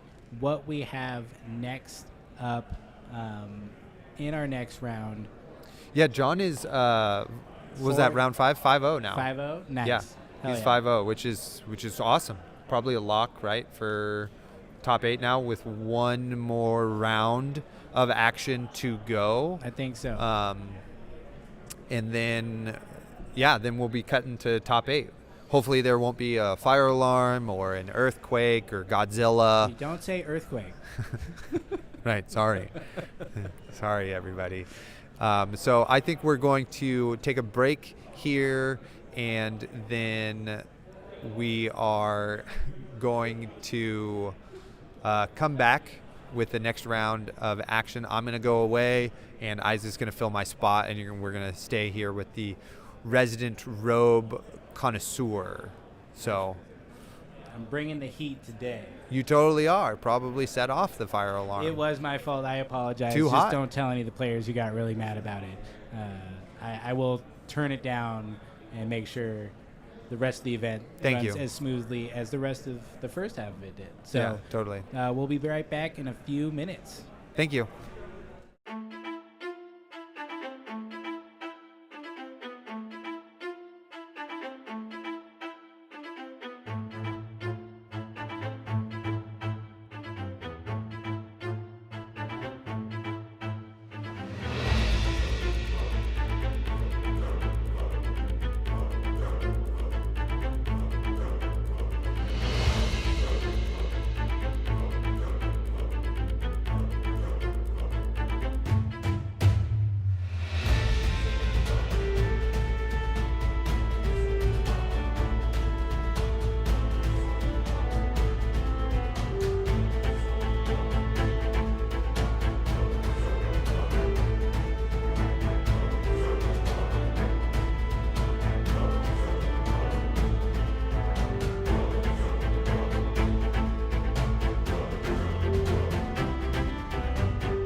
And we're back. Oh, hey guys. This is final round time. Not that it's going to happen anytime soon, but we're here to get people reset. Maybe you're in Florida, your road to national just ended because you didn't make top 8, and you're like, I want more Flesh and Blood. Let's watch online, youtube.com/whatever it is, and figure it out. Yeah, like I didn't get enough, so I'll spend my Right. evening watching it too. I don't have a date because my whole day I thought I was going to be in top 8, and that doesn't happen. Yeah, so all of a sudden you have a bunch of free time. I've been there Right. for sure. You're done organizing your Uprising collection, or maybe you're organizing your Uprising collection as you're watching this. Yeah, or like agonizing over changes you need to make for your deck. Right. Also been there. Key, if you are deck building right now, go grab it from your box. 3 copies of Is That All You Got? Sounds bad, looks bad. Promise you, it's basically like you're running 3 copies less of your deck, and you'll get closer to your good cards. Yeah, I believe you. I was thinking about that card a lot in the matchups where it's applicable, because running 57 cards in a lot of decks is a huge advantage. Right. You know. And I just saw, I'm going to talk about him. Graham from earlier, round 2, the Rhinar who beat a Briar, has beat another Briar after that. He beat a Viscera after that.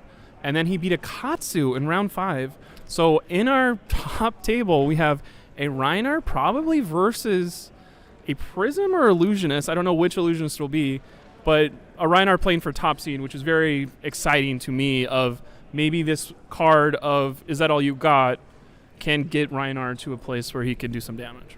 Yeah, totally. He will be playing Prism. And yeah, what's cool is he did not like gem his way up here. He has been playing, you know, Briar 5, Took down like, aggro decks. 4 Rune Blades in a row. Yep. And then it was crazy. He blocks with Is That All You Got? Card comes into hand. Now I have a choice of the attack I want to play.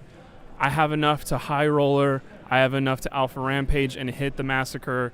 You don't have any cards to block this damage. You're dead. Yeah.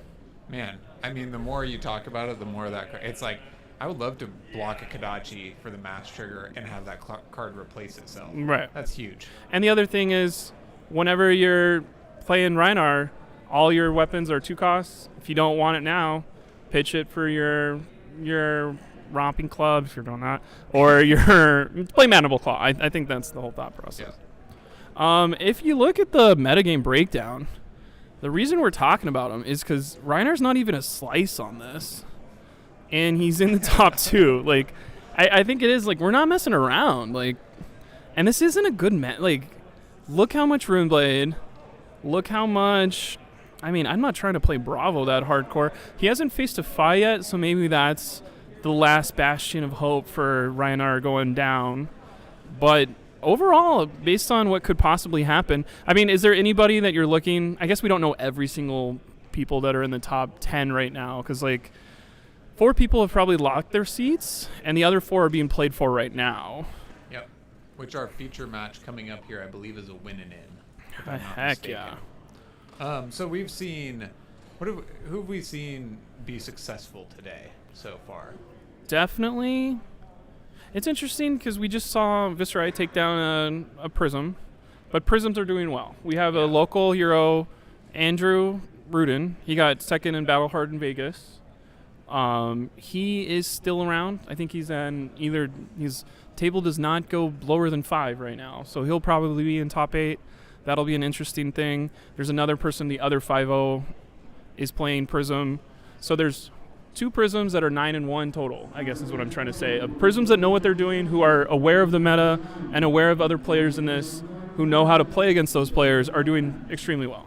Yeah, and that's been the most surprising thing for me today is that despite this pretty aggressive meta, what we've seen is these aggressive decks mostly do well, and quite a lot of Prisms. Actually, a handful of Prisms are at the top tables, despite what is in theory an unfavorable meta. They still get top, there. But I guess it shows the true power of that deck or the resiliency when it's expertly piloted. So good for that.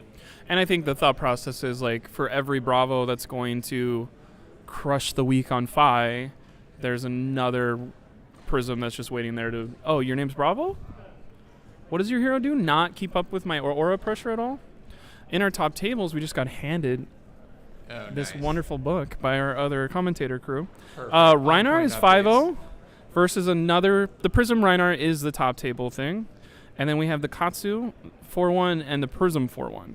So if you said at the beginning of today, in your top 4, you're going to have a Reinar and a Katsu, what are you talking about? I would have bet you $1,000. No, absolutely not.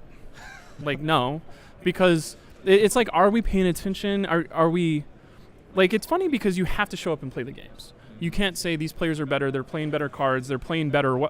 You have to actually sit down and execute. Yeah. And so I thought there was going to be a Dromai here. I thought there was going to be maybe a Fi, maybe not in the top tables, but definitely in top 8, and maybe that's still true. But I did not. Is Katsu better than Fi then?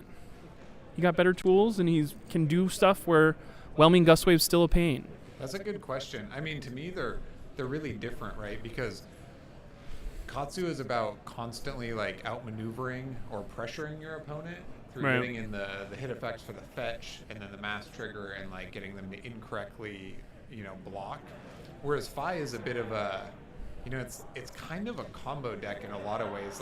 It has these very aggressive high damage turns steadily, but what Fi is really looking for in my book is what to arsenal and when to arsenal and what you're looking for to set up these big 40 damage turns. Right. Because it's kind of steady, and then they have these huge turns, whereas Katsu is just I'm going to present 15 here, but it's going to turn into 28 if you miss block once, and then we'll do it again.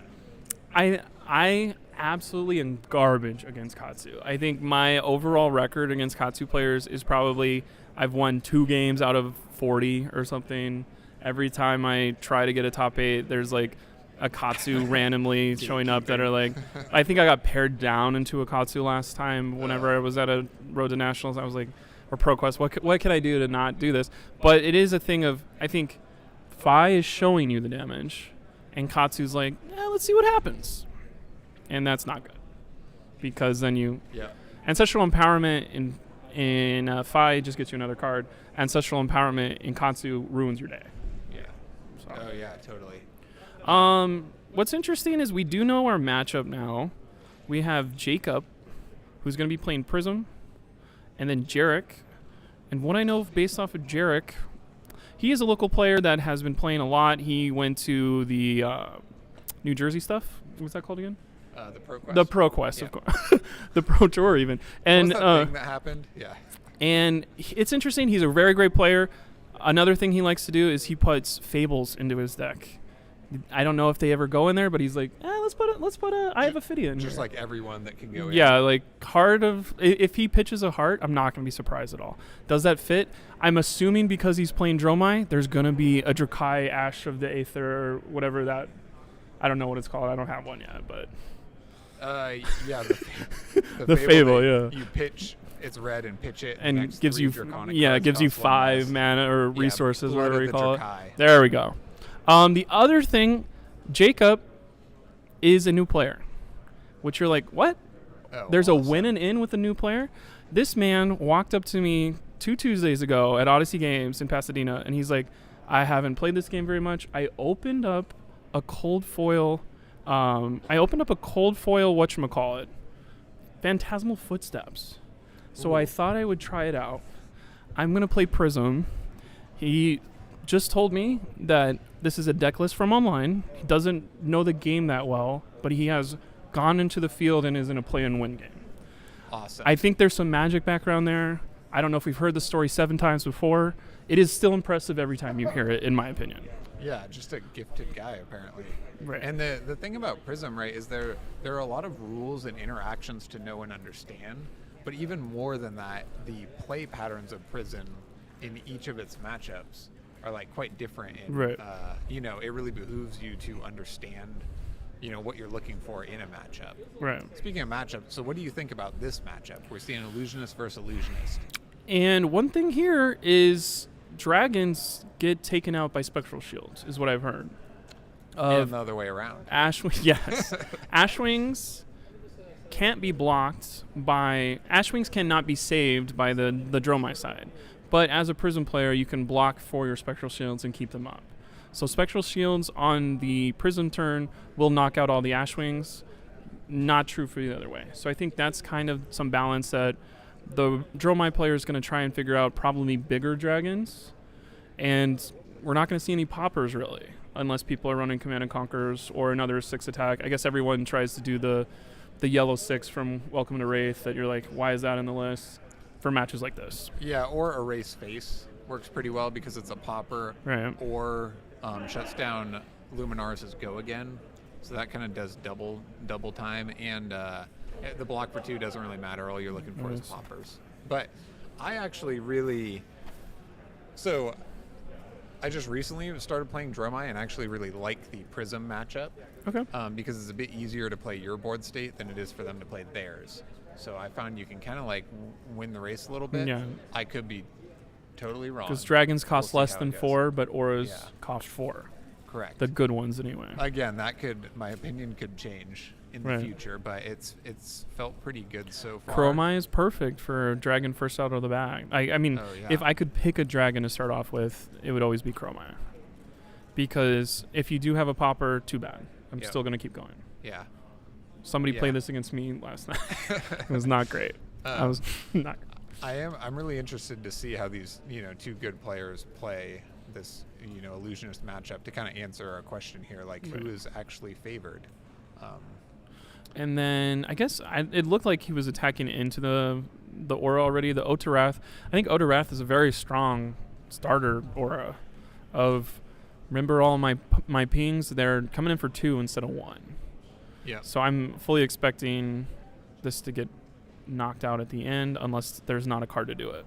Yeah, I think it demands you get rid of it.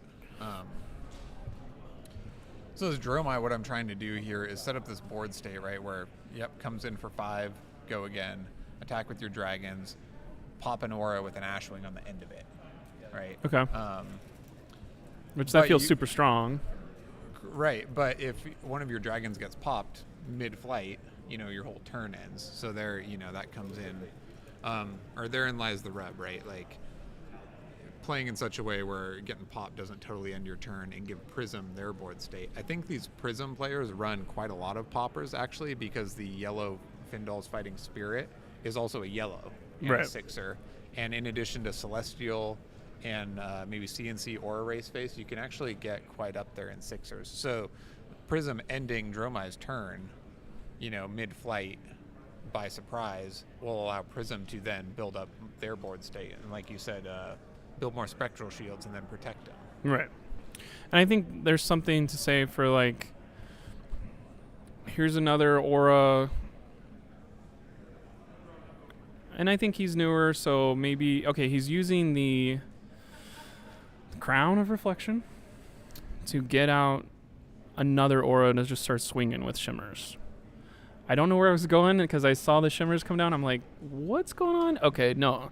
I think Jacob is smart enough to not be making mistakes because obviously he's at 4-1 table. So I was thinking, you can't do that, but you can. We're doing all that kind of stuff. Or we can't. You can only do it on your turn. Okay, that's what I was thinking. I was like, yes, that is true. Okay. So they're I do back. know enough about Prism to not be confused there. what other dragons just really mess with Prism?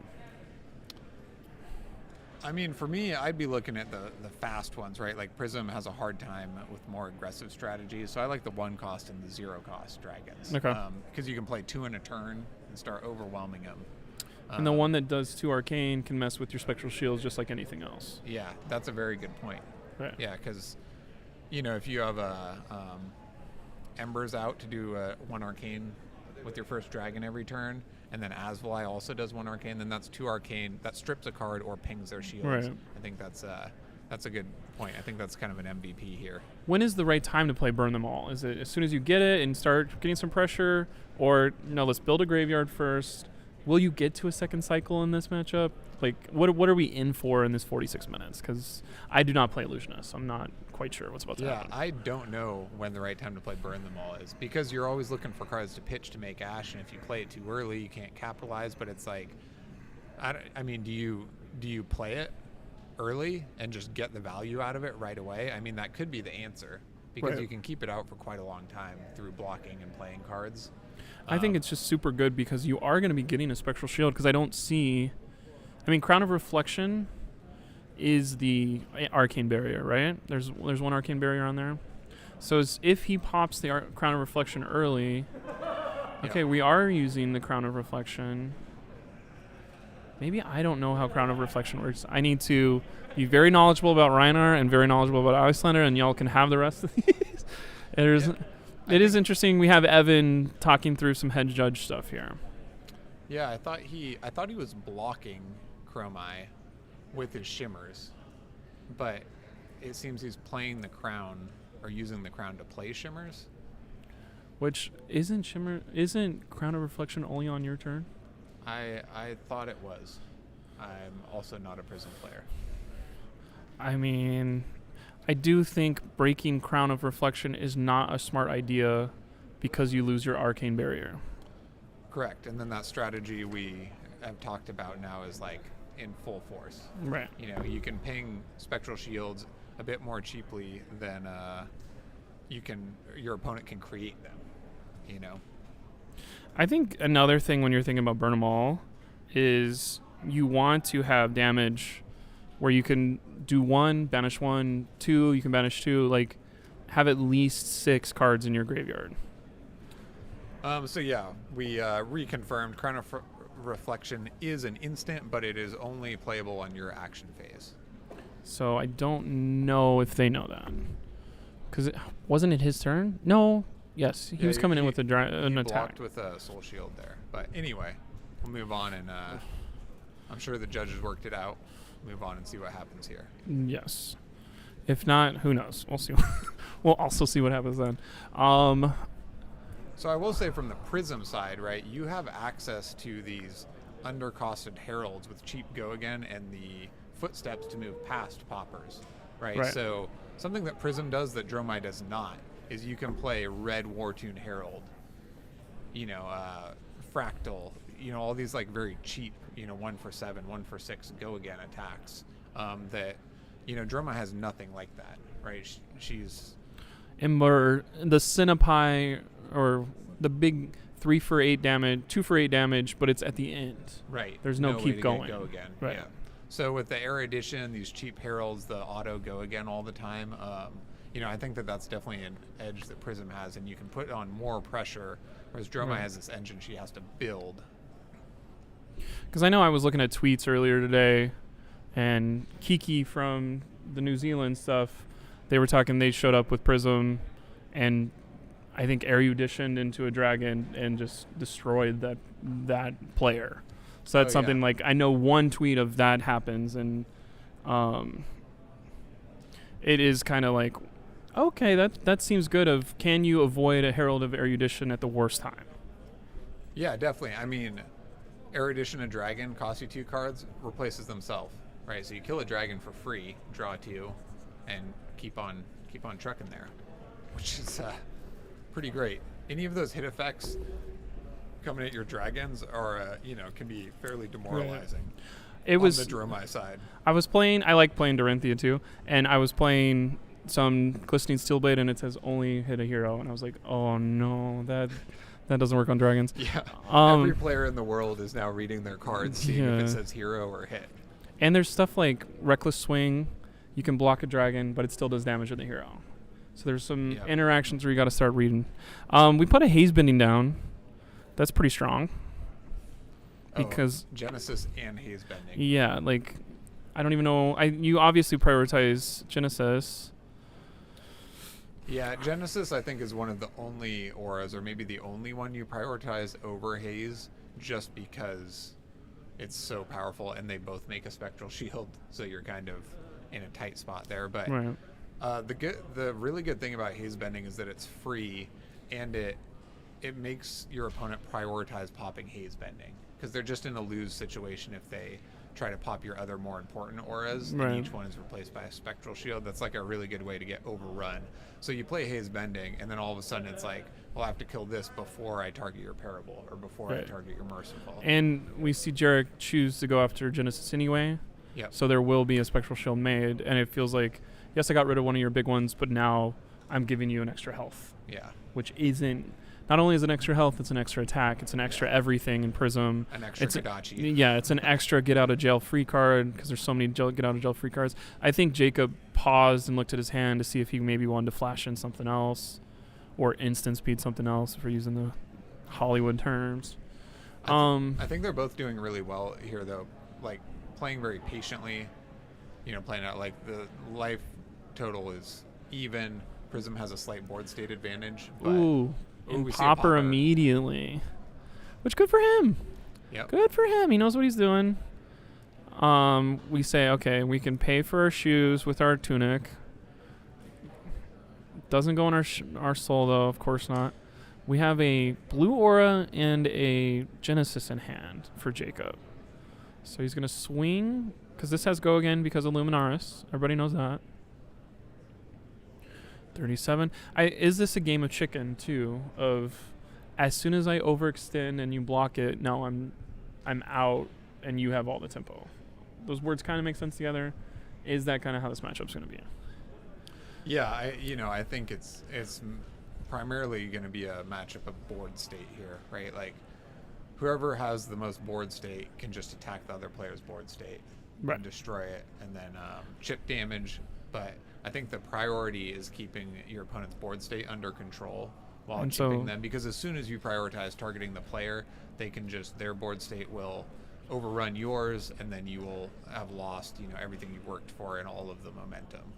So that by that token, that means Jacob's ahead currently because he's got more auras. I think 5 Ash, which we just made another one. We're going to make 2 Aether Ash Wings. 3 it's the Aether Ash red. Wings, the red. Ash tokens, what's a good number to stay at as a Dromai player? Of you never want to have 0 because then you lose all your options. But is it ever worth to I'm not going to really make an Ash Wing because I need this much? Are these all of the black Marvel? Is he flexing this hard on this? Yep. It looks like it. And it felt like he had another 5 behind because he probably goes up to 9 of these. Those are juicy cards, right? They're $100 or Totally. something. Illusionist players love their bling. Oh my And now gosh. you can do it with Dromai. You can do it with Prism. I'm happy to see a cold foil Frost Hex like that. That's my one splurge. Totally. And we see the Ashwing immediately get rid of the Spectral Shield. Yeah. And then he's probably going to use another one to get rid of an aura. You got to get rid of Haze Bending. Yeah. There it goes. And he says, okay, let me check my cards just in case. Unfortunately, he only has 1 action point here, so now the Prism can pop his Right. Ash Wings But coming then back Flame at Scale him. Furnace, brand new legendary chess piece for all the Draconic. He did something else. He's going to, even though I don't have an action point, I'm going to instantly pitch to get an Ash token. Yeah. And the cool thing about Flamescale Furnace is that even if you have an all-red deck, right, you can, he pitches to play Rake the Embers, and then you can pitch into Flamescale now and gain 2. So Right. you can pitch to play a 1 cost, and then you can pitch another red to then play a 2 cost. So that's where Erase Face or Embermoth Centipede, if you run it, or these 2 cost attacks on the end are Right. actually playable. While we were talking about that, Jacob plays a classic Prism gotcha card of yeah, you didn't really do anything to me except get an aura. I'm going to pitch to play Genesis on your turn, and now I'll be able to put a card in my soul and get both bonuses of a Spectral Shield and a card. We can see another aura in there, but he's got a Herald if he wants to start swinging. This Herald get bumped by 2, too, because of Pierce Reality. Yep, and here we go. Now all of his auras can pop all those Ash Wings and make him start from square one again. We got one floating, so we can pay for some shoes, even if there's another Erase Face. Oasis Respite, I just saw it in his hand. Yep. Oasis, is it good against Prism, or is it kind of like, I wish I had other blocks and I'm just playing this because I like this card? I haven't tested this personally yet, but I'm going to say no. I don't think it's good because it essentially costs you 2 cards to block 4 and gain a life, right? Which is not really great value. I told you guys, there's an Eye of Ophidia here. Do I know Jarek? Not really, but I know that much about him. Totally. And this just cycles his deck more with the Eye. Right. And but I don't think, because the Respite here, it's strong when it's strong, but it doesn't do anything else. I mean, it pitches and makes an Ash, but it's just like, to me, that's not enough in this matchup. And it'll shine against like Bravo or something, but not against Prism. Bravo's maybe a matchup you do need some help in for whatchamacallit. We saw a Juicy Dragon. I don't know if he put it on top or on bottom. There was I think that was the 4 damage one. So the one that banishes a card from your opponent's hand. I think that would be not that strong against Prism, though. Yeah, they can play around that at instant speed. Still, though, it stays out and attacks every turn, so you still have to get rid of it as Prism. Dang, there goes the Ash Wings, all $900 of them. Are these bad investment? Yeah, are these Spectral Shields at least Rainbow Foil, or probably not, right? There's Cold Foil and Spectral Shields out in the wild now, right? Are there? I think there was the other Battle Hardened, or somebody has them on a prize wall. Ooh, nice. Maybe us one day. Who knows? Our humble beginnings here. We're blocking with shoes. Oh, I think he might be walking it back here. Because what is Pierce Reality added 2 to that, right? No, it's only your first Illusionist attack action card, so it does not pump dragons or auras. Right. So it pumped the initial Herald that he played. Gotcha. So that did come in for 7? Yeah. Okay. So that was the block and then the Oasis Respite. But, honestly, as Dromai, like, not a super productive turn here. No. Right? Can't swing back for that much. He will be able to get rid of Genesis, at least. Which is literally imperative. Yeah. As a Blake, I kill Genesis, I kill Odorath. I can have Merciful stay up if you're trying to do the Pauper strategy. Those are the main 3. I mean, and ALS is going to come down at the worst possible time for him probably too. Except ALS is kind of off. I guess you play it on the Invoke and then the Dragon can attack, but the Dragon just attacks straight into ALS. Yeah, I mean, your opponent gets to choose what attacks ALS, but, it's the next attack, right? So unless you have a Chromai out to get an action point, it doesn't really matter. You can play all the non-attacks you want, and then you have to attack ALS. And it will essentially end your turn. I was thinking that you asked me how many Ash is comfortable. I mean, 5 is awesome. Yeah. But, like, that's one thing I'm looking at. Like, it's not as bad as it looks because there's 5 Ash chilling there. Yeah, because then you can really, like, pump out a bunch of dragons. Honestly, though, in Dromai, I've found that it's pretty easy to make Ash. Like, you can pitch and block with Footsteps. You can play, like, Billowing Mirage or, like, any of these. So I always like to sit on one in case I draw too many 1-cost dragons. But, using them to push the tempo, I think, is fine. They are a resource. They are fairly easy to make. I think it's okay to... And Chromai is very important because we can break an aura with Chromai, keep going. Yeah. So we're going to break 2 auras this turn. Jacob's going to look at his cards just in case. There's like, no, there's nothing. I just have to do this to intimidate my opponent a little bit. I think he's only breaking 1 aura because he attacked the player with Chromai.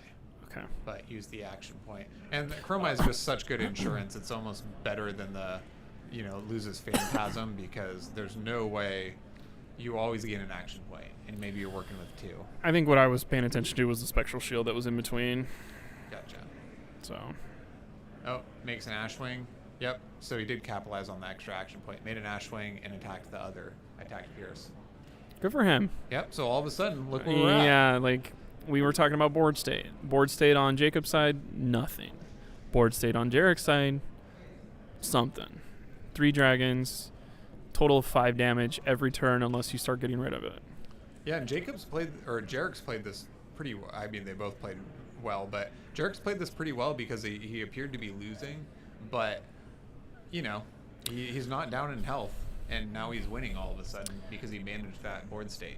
I think that's what I would say if I was talking about what is good about Dromai that you can't read. Like, what is the intangibles?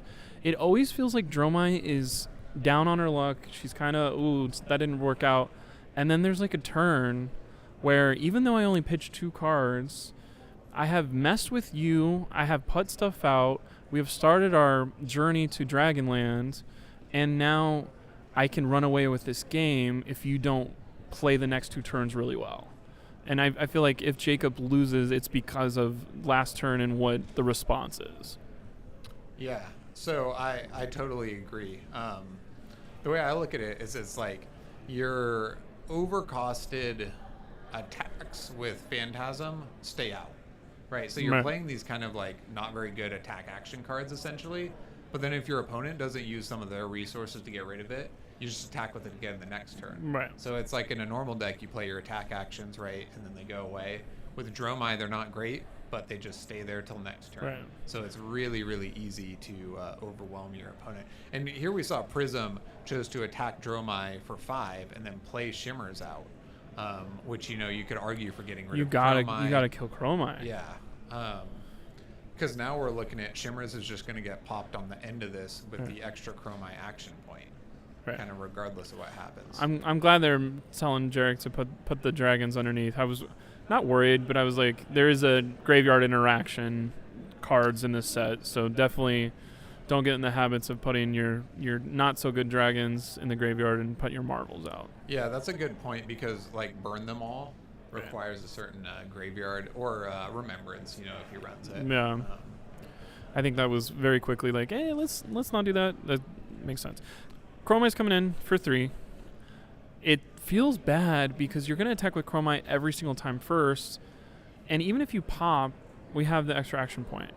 And it doesn't make sense to not pop Chromai if you have a popper of like, well, let me save my popper for later because the action point's going to flow. Yep. And you're just like, so what? You pop it, and I mean, again, I'm surprised we haven't seen more poppers from Prison, to be honest, because they can run like 9 to 12, also teched for the mirror. Right. And that may be a thing of, this is my first big tournament if I'm Jacob. I have not seen some of these players. I have not seen some of these cards in this order ever, even if I have been playing pretty aggressively for the last 3 weeks. Yeah. Maybe he's dazzled too by these awesome Marvel dragons. Right. It's a pretty beautiful board sitting out there. To be honest, seeing more than one black Aether Ashwing would literally ruin my life. I'm an emotional player that would immediately get messed up by that. So good for him for bringing it. Yeah. If you're sitting next to me in round 1 anyway, you're like, we're going to be fighting against Blake. We don't need all this accoutrement, but it's there. So one question I wanted to ask you is like, so as the clock ticks down here and we still have a lot of life and we're fighting for board state, how much of a danger is the clock? Like how much of a game of attrition and fatigue is this? I mean, they're not going to run out of cards, but you could run out of time, right? So you got to prioritize the board state, right? But then because Dromai is something where, just like I said, intangibles of you don't know how you're about to lose.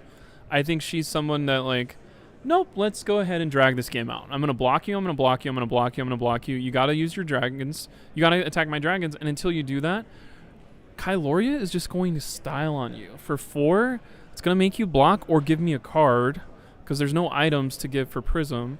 And like, I don't think this is going to time. I think this is about 2 turns away from being insurmountable for Jacob. If you had to ask me, what do you think is about to happen?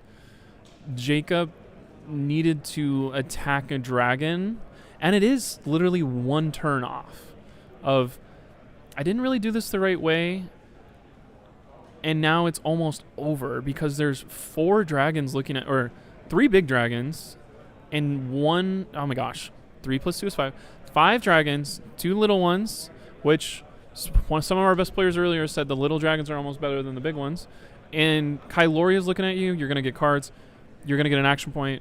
And we're going to get rid of your spectral shields with the arcane coming in. It's like literally the 3 we talked about of, I don't want to play this if I'm Prism. Yeah. I agree. This isn't going to time, in my opinion. Yeah, definitely. It's not looking like it with the flood that's happening right now. Right.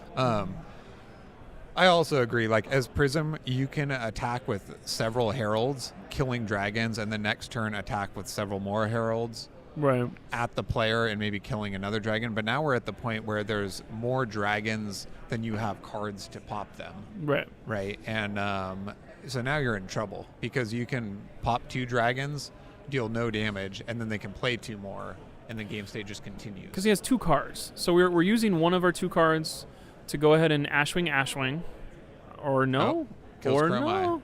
Chromai has 2 health? Yep. Imperative. Yep. Good, great job. Low health dragons are more fragile. And then we have enough to do that off a Tunic. Oh, yeah. So I lied. 6. Somebody in chat is like, no, this can easily go to time. All right, he already got back. Everything I said was not true. Oh, no, he's attacking. What are we doing with that? He's attacking the player. Oh, Jacob. Yeah. Oh, this is a huge block, though, because now he has no cards in Soul. Great. You know? That's important because then you can't do the pitch a yellow to turn everything on and give it go again. Yep. Although he's not going to have much. He just has to much draw a to turn on popper. after this. He has to draw a popper right now. Yep. Yeah, no Chromai Are they in out his deck? there. Dromai does whatever she can before attacking with the dragons. We literally have his deck list. Why are we not telling them? We got 3 nice. Erase Face. 3 Erase Face. We got 2 Findle's Fighting Spirit. 3 Celestials. So 3 plus 2 plus 3 is 8. Yep, 8 poppers. Yeah, because so in this situation, right, with no Chromai out there, no Maragai out there, is Dromai, she has to do everything she can, but then pretty soon you get into attacking with dragons, and a popper will just end her turn, and you know, won't be huge value. I think that's what Prism's really looking for. I think what's interesting too is Jark's going to play it the right way. Of there's a way to get it, to stop my turn. I'm not going to let you do that though. Yeah. Because I'm going to attack with the other attack that isn't a dragon first. Get a card out of your hands, and then attack with the dragon afterwards. It's simple sequencing. I get it, but it is kind of like important. Totally. Sometimes it's imperative to do it correctly. But depending on his draw, so here we go. Sweeping Blow, real attack. Summons a dragon, but now we're into the Phantasm area, right? Whereas a popper ends it. And that's fine. If you're Dromai, that's fine. You still have your board state. You know, you still bought 2 cards out of their hand now, but... And the Arcane took out the Spectral Shield, just like we were talking about earlier. Yep. Oh, we got some hardcore glare out of nowhere. And here comes the popper. But these are dragons. Okay, so we got rid of Kyloria, which Findle's Fighting Spirit does come in. Does he get the health back? He should be.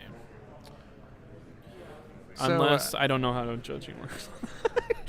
So I think that's one of the most highly contested Uprising cards of do I get it or not? And it's only that when it's against Illusionist. So. Right. Yeah, I believe you do not get the health back. Okay. Because of course, Prism it rolls doesn't in. attack and it doesn't defend, so it just goes away essentially. It just phantasms. It's a attack, you get it. Defend, you get it. But if there's a third thing that never matters except against Illusionist called phantasms, then it's you don't get it. It doesn't say also get a health on phantasming. Yeah.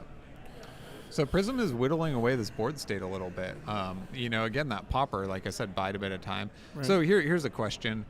When Dromai comes in with Ashwing, Asvali, Prism chose to wait for Kyloria and pop that one to prioritize the better dragon, had to pay with all the damage taken from the little ones. So you like that play better than popping the first Ashwing? I hate Kyloria. I think most people should hate Kyloria. hate Kylori as much as you can. Save your hate cards for the most hateable dragons. Yeah. That was And- definitely more productive in terms of the Right. momentum. Because which dragon is left now? Oh, the one that does two damage and 1 arcane, not the one that puts a breakpoint that also gives my opponent a mass trigger, basically. Right. Because if we can talk about how much we don't like mass triggers and how much we don't like getting snatch, getting you a card and doing, it's basically snatch on a stick. Yeah, I hate when my opponent draws cards. Right. That's why we play Channel the Bleak Expanse in Icelander for the 1 in 15 games where it matters and stops your opponent's blood rush, and then you're like, oh, that was pretty fun. Yep. Or Sonata that they paid into. Oh my gosh. you I did know? that yesterday. They were like, well, I still make a rune chant, so okay, whatever. Lost that game by 20. So Yeah. that was Colin who beat me on that one. Shout out to Colin. Yeah. I don't know if you've seen him yet today. We got in we're all going straight face. We don't care about this aura, which is interesting. So somebody in the chat has said that Fighting Spirit does give life gain I versus mean, Phantasm. I think it depends on which meta you're in. Everyone has different Gotcha. to be honest. Well, according to them, it is defending technically, so that triggers because it's, it hasn't defended, it is defending. Right. And, apparently that's fine. Oh, And here we go. Here comes Chromai. I think there's a thought process too of like, people are not perfect. People watch the MLB and they don't use cameras to walk stuff back, so it's like we can't go over there and be like, hey, you know what? You get 1 more health, Jacob. Like, they're gonna figure it out. It's hard too. I mean, this match is a win and in. They're on camera, at a Battle Hardened event. Right. It's like it's not easy. I mean, every game, like tons of pro players I've talked to, they have tons of misplays or mistriggered. Right. I I mean, it's or happening off mistriggers. stream 5 Yeah. times every other table, probably. Yeah. So, not surprised at all. As much as you would love to see them play perfectly. It's interesting because Chromai's back. So I think one thing, I don't like playing against the Mai because it turns my turn off.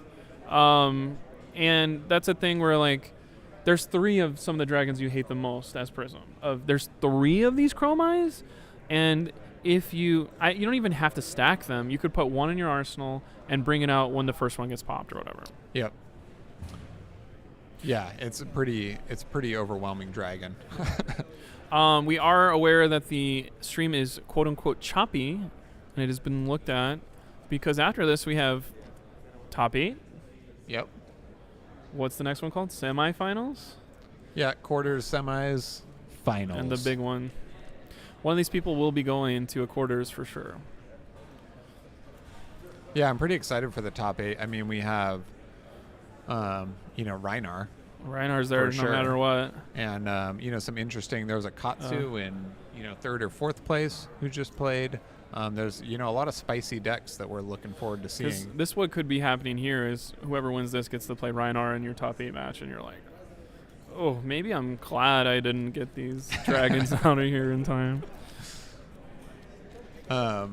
So we see a Rabble at the beginning of this. This is a really good card, free red card for Dromai to turn on the dragons. But I think also pretty important against Prism because, just being aggressive and applying pressure against Prism is just so important, right? So, I mean, we Right. talked about board state and all that, but just these, any kind of card like Rabble is just like shortens the game and gives Prism less time. Right. I think the one thing that blew my mind was Sigil does that too. If you swing with the dragon, Yep. you do the whole bluff of like, oh, I got such a bad turn. I guess I'll just swing with 1 dragon. Sigil in the back. You now won't- everything has go again. You won't fall for that again, though. Yeah. One time only, Dromais. 12 damage left between Jarek and the top 8. Feels kind of insurmountable. I know we keep dogging on Jacob, but it is kind of a welcome to Flesh and Blood moment of if it's your first big tournament and you bubble a Battle Hardened, like, welcome to the game. Like, that's a pretty Yeah. good first showing. Totally. It's something to be proud of for sure. And again, like all of these newer matchups, like these newer heroes we talked about, nobody has a dialed deck list to test into. You can play against it, you could try to figure it out, but there's a lot of matchups to figure it out. Right. And these new heroes, there hasn't really been that much time to figure out how Prism beats Dromai. Right. And it isn't like he spent a year playing other ones, but he knows how to do everyone else, and Yep. it's reminding him of back in October. Like, I think that's something that is nice to have, like the actual, like, if you show up to armories a bunch, you're gonna have those moments.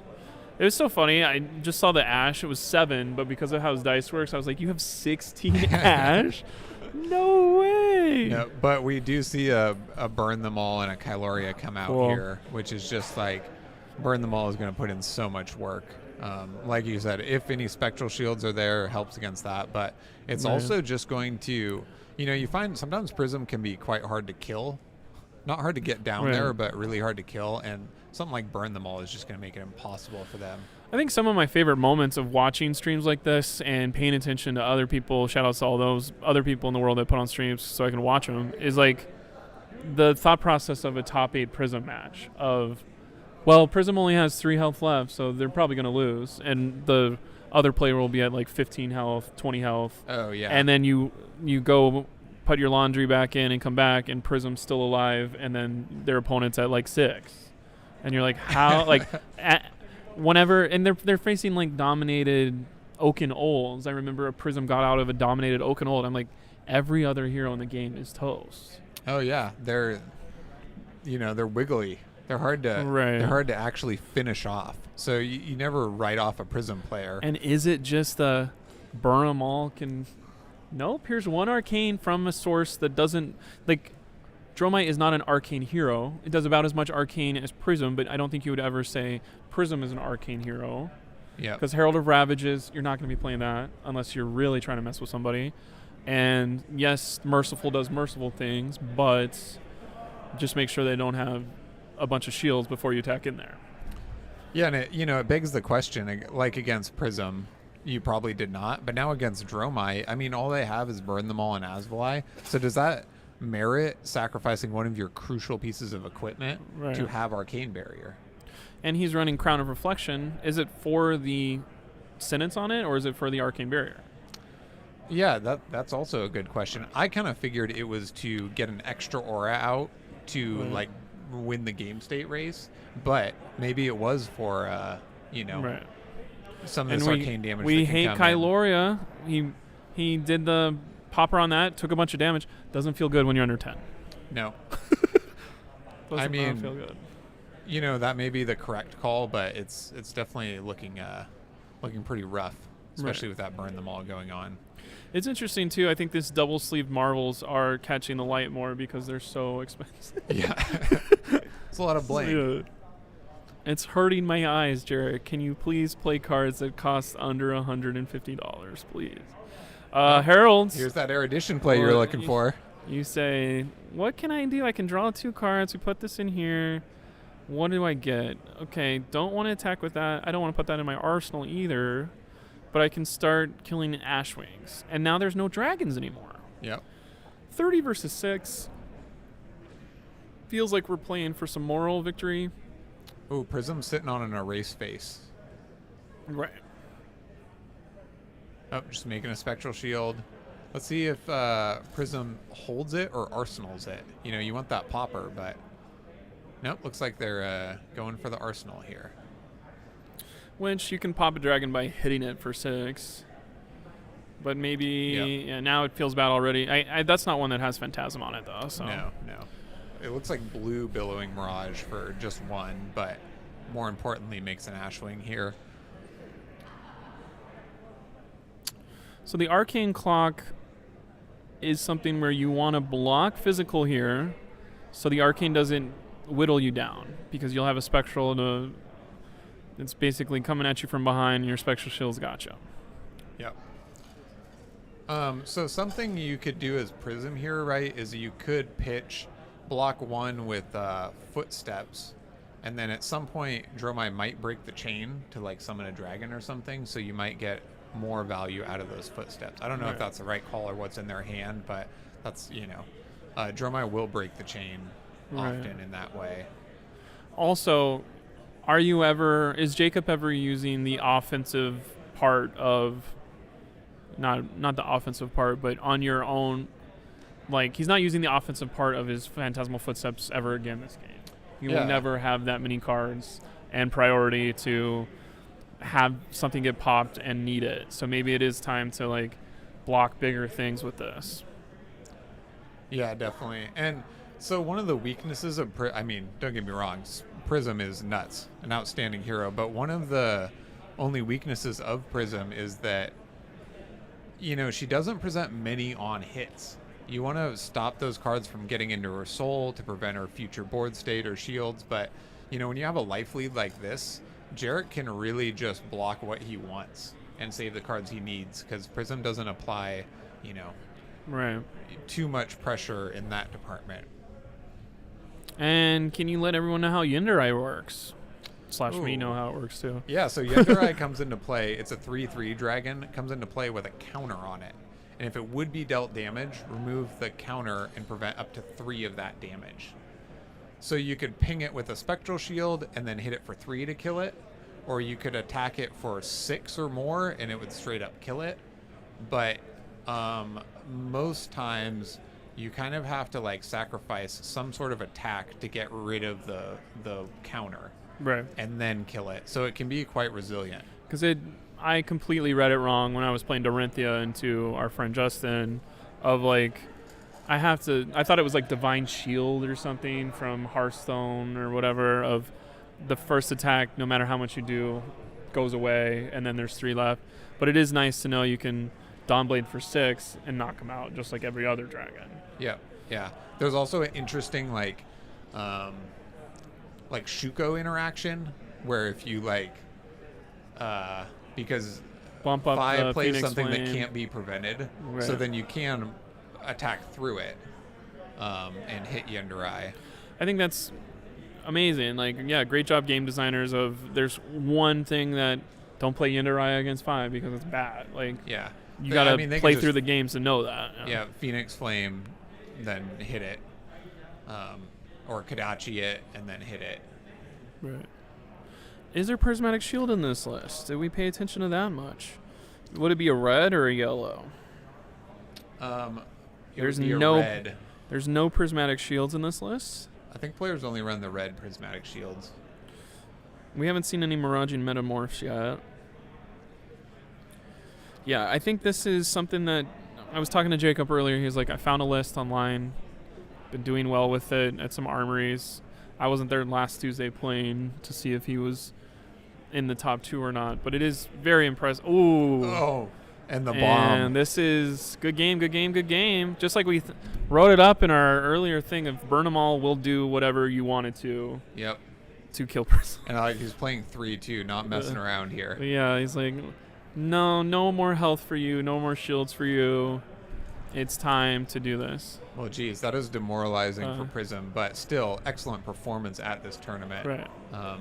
This match went about as I expected. I was hoping to be surprised and see some better tech. I don't know if I'm listening to the wrong people, but I thought it was Prism favored. So I do not know anything about Illusionist, and I should shut my mouth. So. Well, you never know. Also, one match, right? There's a whole field of players and different decks and Jarek everything. is like the antithesis of my first tournament. Jarek is like took down an RTN, went to New Jersey. He's gonna be top 8 at a Battle Hardened. I mean, they were both almost there. I think what's interesting is everyone else is finished, so I think a lot of people have an idea if they're gonna be moving on or feeling bubbles and gonna go play one more thing of draft. It's only 4:45 here, so if you're bored enough and there's nothing to do, and there's stuff to do in Pasadena, but if you want to play cards, you can do that. And then we do it all again tomorrow. Yeah, we have side events today and tomorrow. Tomorrow's the Road to Nationals here, that I assume will be packed because everybody that's here for the weekend will also play in that. Right. And you and Colin will be commentating that tomorrow and streaming it. So Still tune in not tomorrow. playing, but you can see you win. Right. How much you're going to win tomorrow? Just go ahead and call your shot. I don't even know what top deck I'm 10, playing top tomorrow. 20. Okay. There's some humble pie there. We get it. We get it. Just beat everyone in SoCal. Prove that wherever you live in California is better than Pasadena. And take us to the woodshed tomorrow, please. I will certainly be trying to win. Okay. For That's sure. a good idea. Yeah. unfortunately, there's a lot of stuff left to play, but a little bit left of this round. So we're going to go ahead and say arrivederci, talk to you soon, and get you back when we're doing top 8. Because I love you guys, and we got to do some other stuff back here and see who won, because I am very interested if we have the top seed Reinhardt. See you in a bit.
What's up, Taylor? What's up, Isaac? How's it going, dude? Great. You want to play a game? Yeah, let me just go get my deck and I'll be right back. We'll go hang out on the feature table. Well, I think top 8's being announced behind us, and it's a nail biter. Totally. There are a lot of X and 1s, and they've all like lost at different rounds, so it's going to be really intense to find out who our actual top 8 are. Which, as soon as that's announced, we will notify you guys who the top 8 players are and the top 8 heroes. We're still going to have a bit of a break while they prepare for top 8, and Totally. we interview them, etc., etc. Yeah, we have a bit of housekeeping to do, pictures, stuff for LSS, etc. So as soon as all of that is done, we will be getting you the quarterfinals, and then obviously semifinals, and then the finals. So we're only going to stream one game out of those first couple of rounds, just due to time constraints. But we'll be sure to update you with the bracket and keep you abreast of all of the hot, spicy action that is happening. The thing that is so cool, though, Reinar locked for top 8. Oh, yeah. Did Reinar win that last round? No, they lost. So they're X and 1, but lost round 6, so should be doing just fine. So second seed, third seed? Second seed. So Second seed. Nice. we do know that Prism will be the top seed heading into the match, but those bubble spots are. It's gonna be. I would not want to be X and 1 right now. I'll tell you what. Do you have any thoughts on how this meta's developed over today? I mean, we haven't seen a lot of events in this new meta, and this is a good barometer for who may rise to the top. And we've seen some wild stuff. Yeah, we definitely have. I mean, I wouldn't have thought that we would have a Reinar, in the top 8 doing so well, or Katsu, or Bolton would be in the mix here. Hybrid Bolton really punishing players for not knowing exactly what to do. Totally. Also, just heard my boy Nicholas Schneider get announced, so that's great. Nice. On which hero? Viserai. Nice. He's a Viserai main, huh? He totally is. So we do have our top 8 locked in. We got them all announced right there in the background. You can see them all right there. So really great job. We'll get you those updates really fast here as soon as we can, which is going to be great. I really appreciate everyone in the chat all day long. Thank you for being with us. It's been a real pleasure. Me and Isaac host a podcast, the Attack Action Podcast. If you know us from there, thank you for being here. If it's your first time hearing our voices together, welcome to the Attack Action experience while commentating. Shout out to Colin, too. He's also a part of our podcast. Totally. He's our And a producer. great dude. Yeah. And shout out to Justin, who's been on the ones and twos in the background. There he is. Look at that guy. Sure. Yeah. So we're going to – there he is, Justin. He's the best. Everyone tell him how great he is, because it's true. So we're going to take a short break. Justin's going to get the brackets together. See, there he is. Yeah. He's great. Yeah, look at that. Look at that guy. And then we'll come back with that. And then we'll probably take another break before we get to our first match. So hang in there. Sit tight. Grab yourself a beverage. Yeah, get a bite to eat. Oh, yeah. Shout out to IP5 Cocktails on Twitter, Mike Popovich. If you need a cocktail for this top 8, go check out his Twitter page. He's got plenty of recipes for you. Nice. Great shout out. Such as a race face, or I don't know, what are some of the other ones good? He did the Rosetta Thorn, which was great. Soul Reaping. He did. He's done quite a lot. Yeah. Go check him out. Go check it out. Get a cocktail. And we'll see you later. Thank you.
Oh, and we're back. So, there's our producer and really good friend Colin. So Documenting, documenting history. this occasion. So we have the top 8 for you. It's crazy. It's pretty exciting metagame. So here, let us show you the bracket. So here it is. So we got Brian Moss on Prism in our first match versus our round 1 feature match, Adam Feifels on Dromai. So, Isaac, what do you think about this? In my experience and from the game we just streamed, Dromai is probably pretty favored here. But you never know. I mean, all of these players are very skilled, right? Maybe Prism has figured out some Dromai tech, or maybe just a better pace to play the game, or a better, game plan to go into this match. Right. So Brian is our 6-0 seed, right? So could be, despite all the aggro decks and everything, Right. Yeah. Really exciting.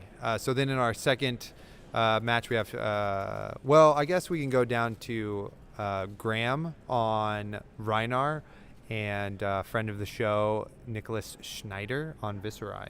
Yep, the only Reinar and the only Viserai in the top 8. Yeah, really crazy because in Road to Nats, right, Viserai has had a lion's share of top 8s and wins and stuff. So pretty cool. Also amazing that Graham is here as the lone Reinar, and he lost to Brian in round 6. So we might get to see a rematch.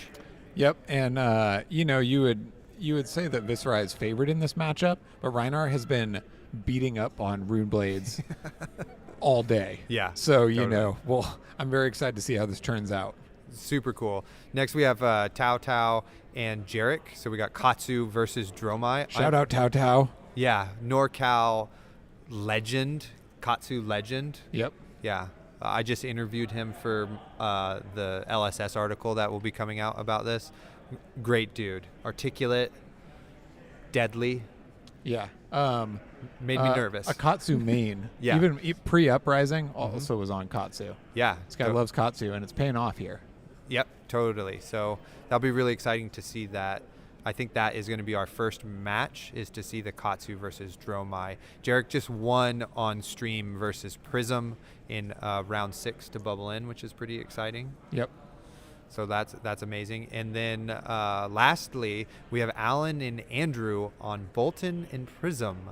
So Alan, SoCal Bolton legend, bringing it to the top 8 to face Andrew Rudin, who recently at Vegas, the Vegas Battle Hardened, was the runner-up. Nice. So quite the resume behind Andrew here. Yeah, totally. Alan runs like a hybrid deck. Sabers into some things, Raiden into others. So what's he going to run into this matchup? Into Prism? I bet he runs Raiden because you need to 0 cost for free just get rid of auras because you're pop attacking. An aura. Yeah. So we're going to be running Raiden in that. So it should be a really great. I really like this top 8. Really interesting that we have 2 of each illusionist, and then we're just filling in with the kind of older heroes, right? Reinar from Welcome to Wraith, Bolton. Who would have thought? Yeah. Right. I just love it. What a great story. I love sports. I love sports stories. This is amazing. Well, we got a few underdogs in the top 8 here. We totally do. It feels like everybody's an underdog. Also, notably, no Briars and no Phis in the top 8. Yeah, totally. No Icelanders, but we could have predicted that one. All of these Prisms doing super well. I think Phi is maybe the most surprising for me.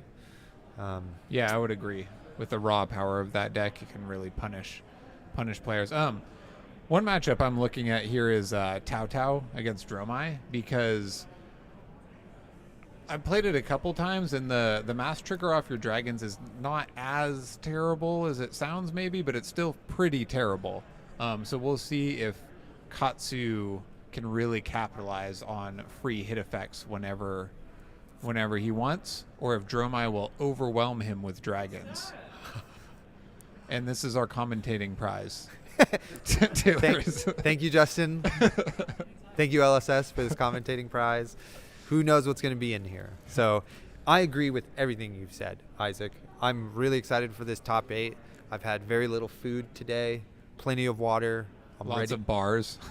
I'm ready to go. Nice. Me too. This is it's just a whole new world laid out in front of us. This open meta, and I've felt like playing recently. There's some bad matchups, right? Still like Wizard into Illusionist or so. There's like definitely things to complain about. But the vast majority of matchups I have been playing lately is like there's so many different heroes, and every match you play is like a game. You're playing like Lexi and Dodori or whatever, and either side can win, and it's really refreshing to just, so many competitors. Rhinar, second seed.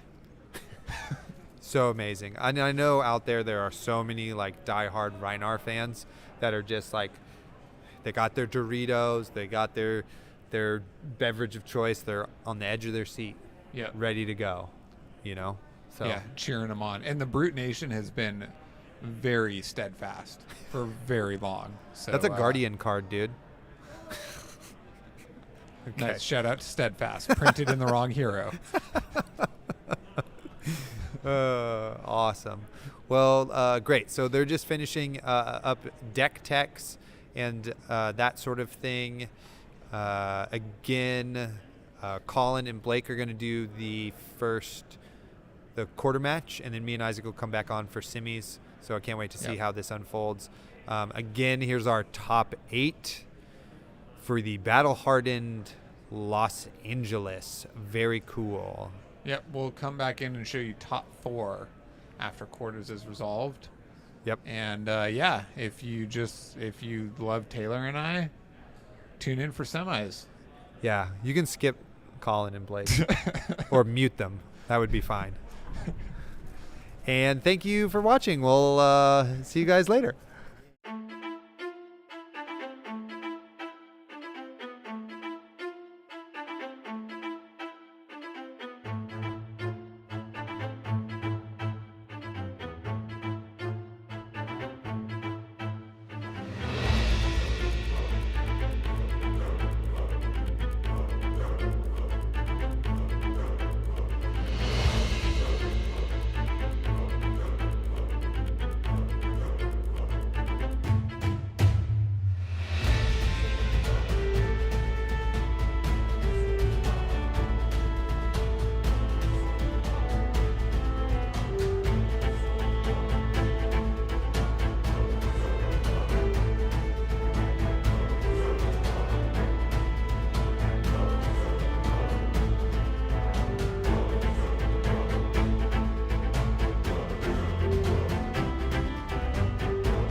Everybody, it's time Welcome to crown a back. champion.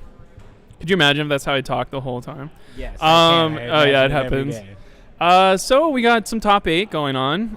You got to see, or no, you didn't. I got to see something. You didn't get to see it. We're gonna show you. This is the top 8 matches. Boom. Maybe they did see it earlier. I wasn't paying attention. They did. The Attack Action Bros were Oh, here. They heck yeah. shared the news, but we are coming at you with a really exciting match. Oh. What match is it, Blake? It's gonna be Tao Tao versus Jarek. Ooh. And that's going to be Katsu versus Dromai. It's Very interesting nice. because people have said that this Katsu deck is disgusting, is what I've heard somebody say. This somebody else said this. What is it? Katsu deck is good. Oh, it's good. Yeah. So I'm excited to see a good disgusting deck every once in a while. Love a good. I just want to disgusting pat ourselves on the back because every single top 8 matchup has somebody that's already been on stream. That's right. So that's the instincts we have Found them. to then find good players that are going to be relevant later Something about to them. We put felt these it. stories in your head. Oh my gosh, this Reinhardt player. And we got lucky with Jarek at the end, I think, there too. That was pretty nice. Jarek's a great player. Jarek's All right, great, I think these guys are setting up here. Let's check it out. Yeah, just let's to see their hands. Oh. Oh, yeah, they're just sitting down to set up. Right. So we got Jarek over here on the left. He's bringing Dromai once again and Tao Tao with the disgustingly good Katsu Right. deck. Very excited to see this. I have not seen him play much yet, but I am I don't excited. know much about Tao Tao, so I don't know if anybody else knew about him. Apparently known in the Northern Cal area Great. as a very good player. So I'm happy he's here. I'm happy he's doing well. I believe this is the best he's done in a big event. So really, I think there's a lot of people not breaking through, but definitely punching a punch card that they all wanted to punch today. Like, you will go home, no matter what happens in top 8, you're going to go home and be like, I, out of 100 people, was in the top 8. I haven't Nice. done that since high school or something. I've never done that, Right. I can't even, but I can dream. I can't even top 8, like, coolest dudes or anything. Like, I don't I know mean, what I would even be in You'd top 8 be in for. my top 8. Oh, okay, player. thanks, Colin. If Right back MySpace at was still you. a thing, you'd be in my Yeah. top 8. Oh, that is the last time I topped 8 was MySpace. That is a joke. We're going to go ahead and close stream, and we're going to come back and just say that joke and pretend that Right. it's the start of everything. Actually, we're going to take it a little serious. Every one of these people has only lost once today or gone undefeated, which is very good for a Yep. tournament of this caliber. If you're only losing once a day, here's where you're at. The round in which you did lose was very important for the tiebreakers. So a lot Right. of people just barely bubbled out because of that round, I believe, and probably Right. the strength of schedule also helps. Because if So- you're paying attention, Adam Feifels was our 8th seed, and he ended up winning round 1. We saw that on stream. So I think anybody that lost round 1 and won 5 games did not make it to top 8. That did not happen. So in a Battle Hardened when there is legitimately no room for error, we're letting you know it's worse than you even thought. There's not a lose one and still get in. It's worse than you could imagine. Yeah. It's disgusting. And Katsu the Wanderer, what are you thinking about when you see a Katsu deck sit across from you just before you know anything about it? I'm just worried because I'm like, yep, I've forgotten the lines, and I'm worried now because I don't really know what to do, but I'm pretty sure I should block Whelming Gust Wave. Right. That's pretty much all I got. But I think Katsu has moved beyond the standard combos we used to see, but I'm pretty sure we'll see a little bit of that, hopefully with some new tech splashed in. But I'm usually worried because I know he's flexible, he can do a lot, he can be pretty aggressive. Right. What about you, Blake? How are you feeling? I think the thing that I'm literally going to look up on this iPad as I talk is like whenever he has on hits, they're going to hit these dragons now. And it's going to for sure get your mass trigger, but I'm more worried about some Whelming Gust Waves. If it hits a dragon, it's fine, or what happens there? Pretty sure Can we move that their phone to the other side? Tomultai is coming in if it's in his sideboard because it's going to smash that mask as soon as possible. We just need them to Also, a move little their bit phone of where it's not player info. We just did some interviews with the top 8. Their answers will be provided to LSS, but I know that Tao Tao was saying that the best card in his deck was Breeze Rider Boots. Interesting, because that makes all your blues at the end gross. Gives go again for all your combo cards, so just keep on going, spreading out that damage over multiple hits. Okay, we got the health where we didn't have glare. We're good to go now. That is a Crown of Providence up there. We know it's there, and turn 0, burn them all. I hope he gets a red card to the graveyard because that's going to be important to keep that out there. That's an interesting play. I don't know. I do not play Dromai, but it did feel like Bertamaul was an MVP at the end of the game to close out the Prism player. So it's just good, consistent damage over and over again. If you can keep it up, it's gonna be really nice. But it's gonna immediately break. And I think that's just more of a I don't want this card. I don't want to pitch this card. Maybe that's some of the drawbacks of having a red deck is some of the times you have to just burn cards and play cards that aren't that great. This is going to be Kodachi. You're going to see this around 47 times this game. Buckle up, everybody. But I have this thing called Phantasmal Footsteps that'll block the first Kodachi every time. It's pretty nice. And create an Ash token for me. That is a nice little combo there. He gets to build his engine, get that Ash going. We're taking the second one. And then... Ooh, this is a card that's from Everfest. Nice. How even bigger than that works is how much damage did you do? Okay, cool. You did 1 damage off of Kodachi. Go ahead and flip over the top 3 cards of your deck and find an attack that does more than 1 damage. Give yourself a go again trigger called Quicken Token and grab whatever card that was and put it into your hand, which is absolutely disgusting because now this Whelming Gust Wave that needs to have Go Again turned on has Go Again, quote unquote, not naturally, but given to it by Quicken Token. Nice. Coming in with that Whelming. That's going to be a little gross. Oh, of course. Go right into Mugenshi Release. What's interesting is you're getting these cards in your graveyard right away. Yep. Lord of Wind can get them back. Totally. So, oh man, why are you using the Lord of Wind? Yeah, why are you using such good cards right away? Because I can get them back. You need them there for later for the real big combo to pay off. It's interesting. The breakpoint. Oh my goodness. Although I don't know if he can really do anything about it, but there's not that much in graveyard. But when I you got would the be cards to do absolutely the damage, terrified if I was Jarek right now. You just do it. Because what is he going to do? There's nothing in the graveyard to grab. He's just going to do 2. Okay, it's not that scary. Why would you not save that then? Because you have it, you might as well? I think you might as well, maybe. I'm not sure. It seems a little early to pull that card out of the bag. Yeah, with the Mugenshi being the last on the chain, you can pay X. He doesn't have anything to pay into it, so he's just going in for a little bit of damage. I think he's trying to race Dromai here and get, keep him from setting up a board state that he won't be able to deal with. And so the play patterns that we just saw is Kodachi, something else, and then a third thing. So What's interesting is what I'm trying to say here is we can block the first Kodachi with our shoes, but we block something with equipment that will no longer be available to us if we want to use Furnace all game long. Miragi is a really good dragon right away, I think. Your dragons can't get Phantasm. Are there poppers in Katsu or not really? I'm going to say not really. Okay. So maybe What this would is... they be? I don't even know what they'd be.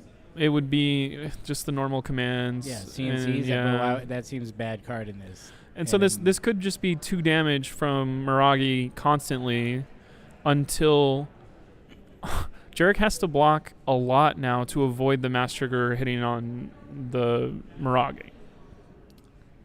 That's true. I'm just saying a bunch of stuff in a row without much clarity back and forth. It's only, but it is kind of a liability as much as it is an attack. He can't pop it, but he can just straight kill it. It's Right. a 4 health, so he definitely has a lot of attacks for 4 in this deck, I'm sure. So Right.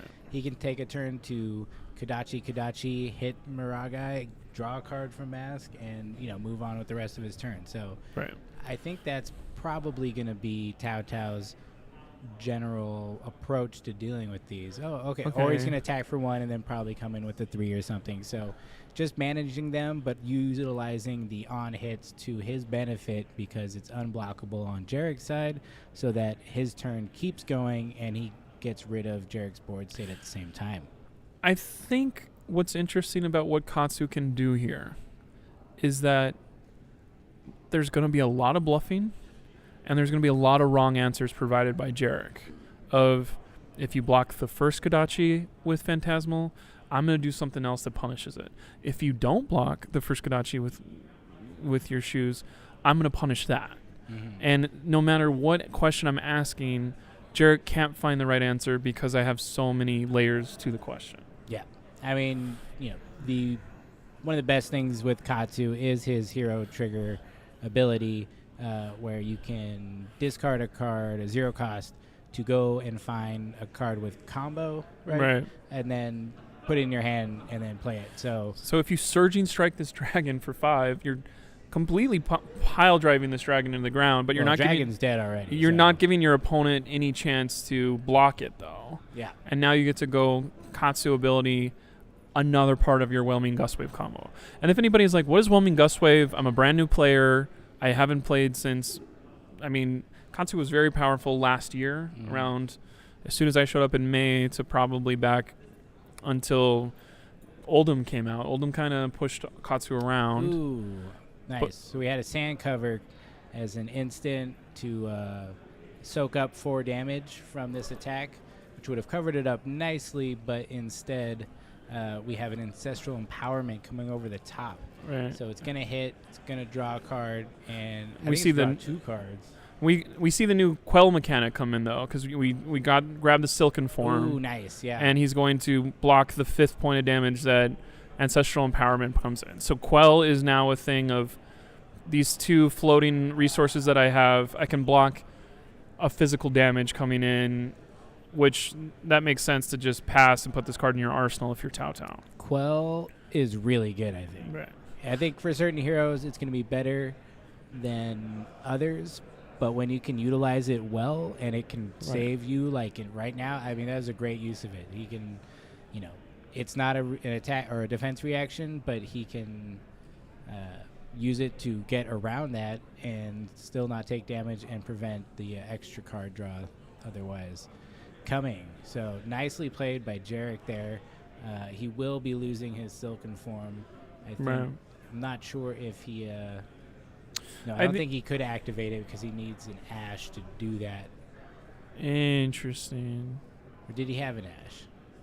I think there's 1 Ash presented right now, so unless he didn't have 2 to start, because he needed an Ash for both of those, or just take cover, Sand Cover. Sand Cover requires an Ash, and you lose it, and then I think you need an Ash to make the Ash Wing with the Silken Form.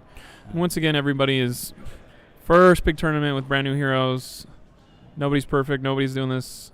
Yeah, getting a little Everybody's like, clarification what is with it the again? judge. Let me try. I'm still learning these cards. Like I said before, I've played some draft mostly. I haven't played most of the new heroes, so I got to learn all these new cards, especially the illusionist cards are kind of hard to. The ninja ones too. Draconic ninja cards are hard to determine from far away what they are.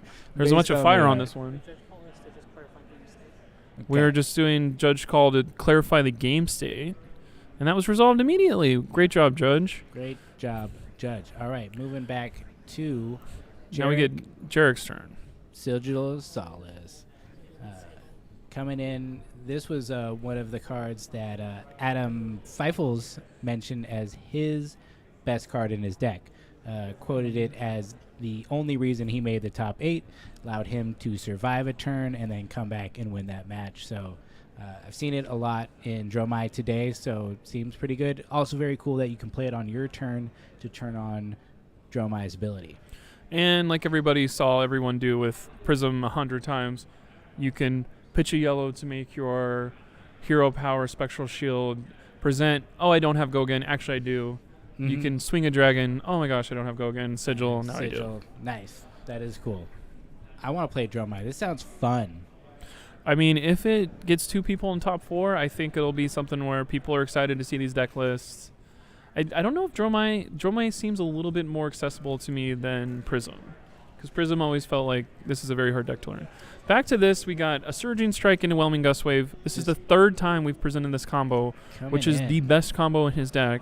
Feels like he's only had 4 attacking turns, so to have this 3 out of 4 is kind of insane. Yeah. Or maybe it's how he built his deck. Well, one and of them was he's cruising. Katsu. I think both of these were Katsu triggers too. So right. He's getting this. He knows that this is the money maker. Draws him the card, pulls the block. Just gives him that edge that he needs so that he can do things like this. Where Command he just is and like, conquer. Sure, I'll just command and conquer you. What do we have in instead. this arsenal? Oh yeah, it's Eye of Ophidia probably. The worst card You arsenal. can't. Oh, well, you can. put- You I mean, you can. can, but no one in their right It's mind for the, would ever for the put bait it for in sure. their arsenal. Although that'd be very funny. Jarek quoting the Eye of Ophidia as both his favorite card and the best card in his deck. Really? I have you did all the you did info. player thing for both of these guys, or you just read them? I did both. No, I did Jarek, and then Taylor was telling me about Tao Tao. Because I ended up accidentally interviewing a top 8 matchup side by side, and they said what their best cards were. I was like, oops.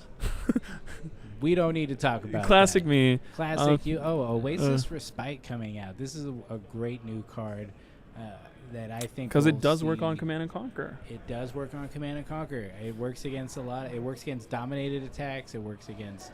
Not turning on reprise. Yep. You know that part, right? Yep. Nice. I did not know that, but that makes total sense. I just blocked Dorinthia out of my memory, so. Right. All right. Which turns on a reprise. Damn. I just can't stop. I just don't know how to block. I block, I die. I don't Kadachi block, I 1. die. Here we go. Interesting that is a I guess yellow a gust wave. Gust wave, yep. Kadachi number I've 2. seen so many gust waves. It is They're interesting. going all I to the know bottom there's of his 9 deck. gust waves, but they're coming out Well, he pretty shuffles early. after Katsu's Every ability, Katsu. yeah, so that's Never good. You don't have to punished worry with about your that. pitch stack. You just hopefully keep shuffling those things right back on top. I do like the thought process of pitching a red to turn on my shoes as Dromai gets me an Ash. That Yeah, seems like that's a very very cool. smart design, all that kind of stuff of, this is what an illusionist can do. Get a resource by giving a resource and blocking. Yeah. I mean, sometimes LSS really is great at making Right. really cool game things. The interactions are for sure. This is 100 wins. I think this is our first 100 wins we've seen. Yep. So this is, I don't think this is he discarded one earlier, but yeah, it's the first one he's played. I think this could be quote unquote a backup plan of if the gust waves aren't going, let's just 100 wins. Let's just 100 wins. I think another thing is we just saw either a gust wave, something in the gust wave combo just hit the discard pile, which you could say, why are you doing that? I want to go get another 100 wins. It's going to buffet one for the last one on the chain. And then, but you're putting your good cards in your discard pile. That's bad. Actually, that's what Lord of Wind can do to go put all these back from my discard pile back into my deck. Yeah. So he's pumping up a future Lord of Wind turn by discarding for his hero power. Very nice.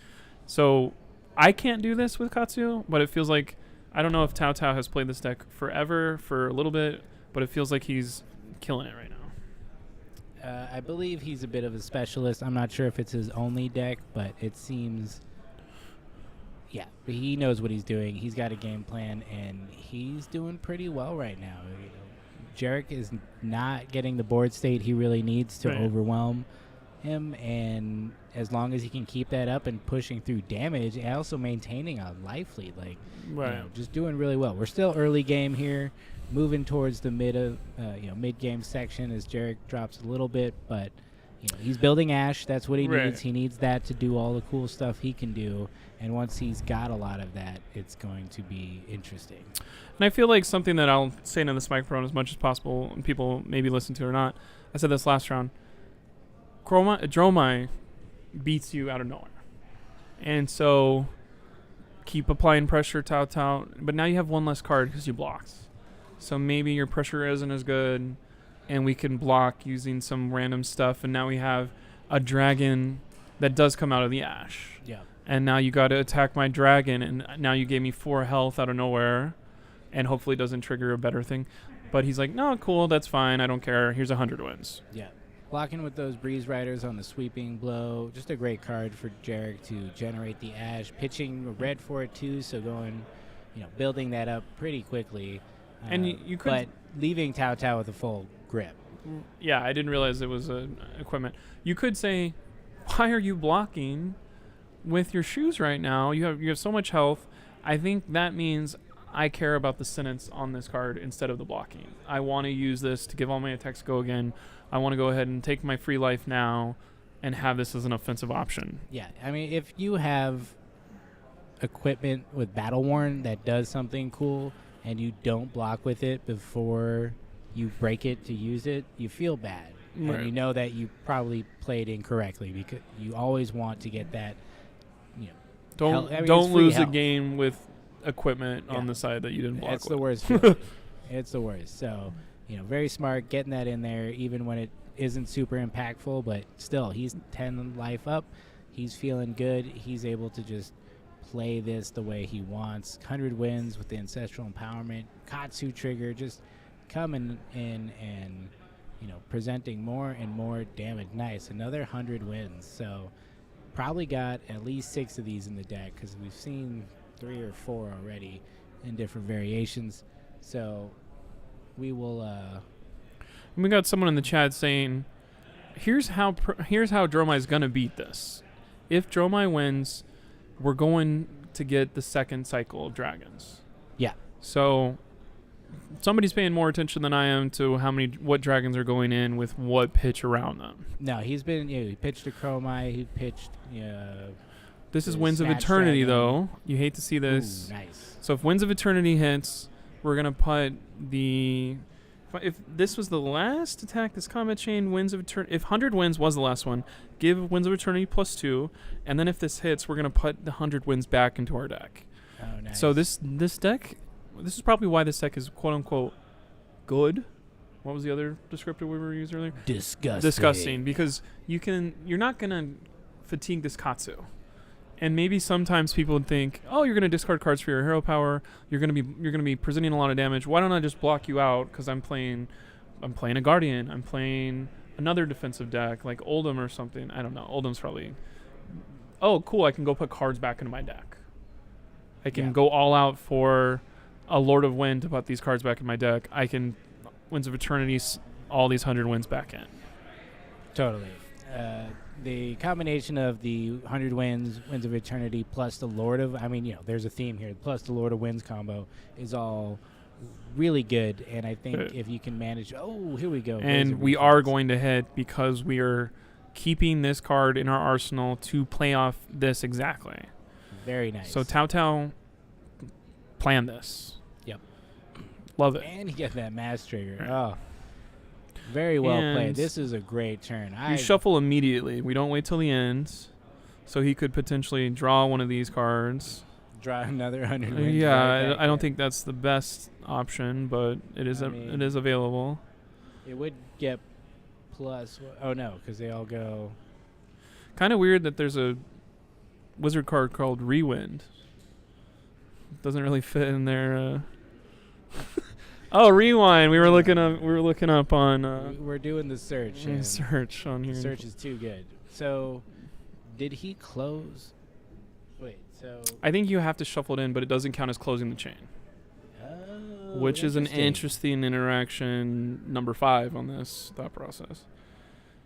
He grabbed a card. Oh, on this combat chain. Yeah. Okay. So it's not from the graveyard. It's He's from not the going to combat do chain, anything so- with the card he drew, though, except the Arsenal, which is a very powerful play anyway. You don't need to pay it off immediately, especially when you're up by 14. 7 Ash. What can you do with 7 Ash? 7 friends. Let's go. No. Oh, I see that Tumultai. Ooh, I see that Tumultai. Everyone hope we We're get to coming see in. it. I hope they didn't hear me yell that way too loud. No. They're so far away. It's so far away. It is interesting, though. Can you, against every other hero in the game, you're probably like, I'll take whatever you got. Double strike. And then you can't do that against Katsu. Block 1. Oh my gosh, he's going to immediately hero power. Which is interesting. Also gonna manage double strike. Yeah, what was that? What do That you was get? some sleight of hand stuff there. What are we doing with this hero power? He might just be indicating that it triggered, but it doesn't seem like. I think you have to do it using immediately, though. But Yeah. I'm not smart enough, though, so maybe I'm wrong. No, you do. But that's what I thought. But some people if like you- to indicate the triggers, even if they don't use them, just to Okay. make sure it's clear. I'm not. It could be Yeah, for we're our not in benefit. Tao Tao's mind. We only get to look at him through some cameras. Let's try to jump into his mind here. Ooh, Going in there. We're getting the block that is from the flame scale. goodbye to the furnace. furnace. So, kind of looking at 7 Ash as being as much as you're going to have. We are being attacked by bugs over here, so if you hear us clap anything, it's because somebody let the fruit flies out. Wasn't me. But we love this convention center. Pasadena, baby. Pasadena, baby. All right, so we've got this belittle. He searched for the minnowism. It looks like a blue. I'm It's very gotta be interested a in this blue. deck list. I guess Yeah. it's probably behind us somewhere, but we got 100 wins times a whole bunch. We got Lord of Wind everything, which is Mhm. probably at least 20-something cards with the Lord of Wind combo. Belittle And then we have minnowism enough for baggage. Belittle Minnowism. And how do you feel about belittle minnowism being good in everything? I'm currently framing my eyesight on this game about being an Icelander player, and it is frustrating to have them say, oh, let me just go grab a blue with Belittle so I can pay for whatever you're trying to do ice-wise. Yep. And It's a little frustrating. it seems to me like Jarek is trying to soak up this damage as much as he can to I get think he's this trying to prevent the Tumultai out, mass, too. But That's the only reason you would Flame Scale Furnace to block a mask. yeah. But here we go. It's coming in for the third attack yet again. And he's So going to get... Razor Reflex to give it go again, so it's going to be even grosser. Oh, my God. What's in your hand? That's not 3 in a row, though, is it? Yeah, it was. It Belittle. was. And then the Kadachi. And then And the I have Roman one floating Gusme. because I'm Katsu. No he's way. Mugenchi. I wonder if he drew that. If he Jesus. did, that's so awesome. Man. I'm gonna pray that it was in his hand and Yeah. not given to him. It is a must block now, unfortunately, for our friend on the other side. Yeah, Jarek. If you let has this go taken through, a you will lose. significant amount of damage. I think he was around 28 at the start of this turn, so Yeah. this is a little bit rough. And I think there are some cards that, not saying everyone's learning this stuff. As what I do in my mind, I'm like, oh, I really want to play this card that's very powerful, so I'm going to take a bunch of damage.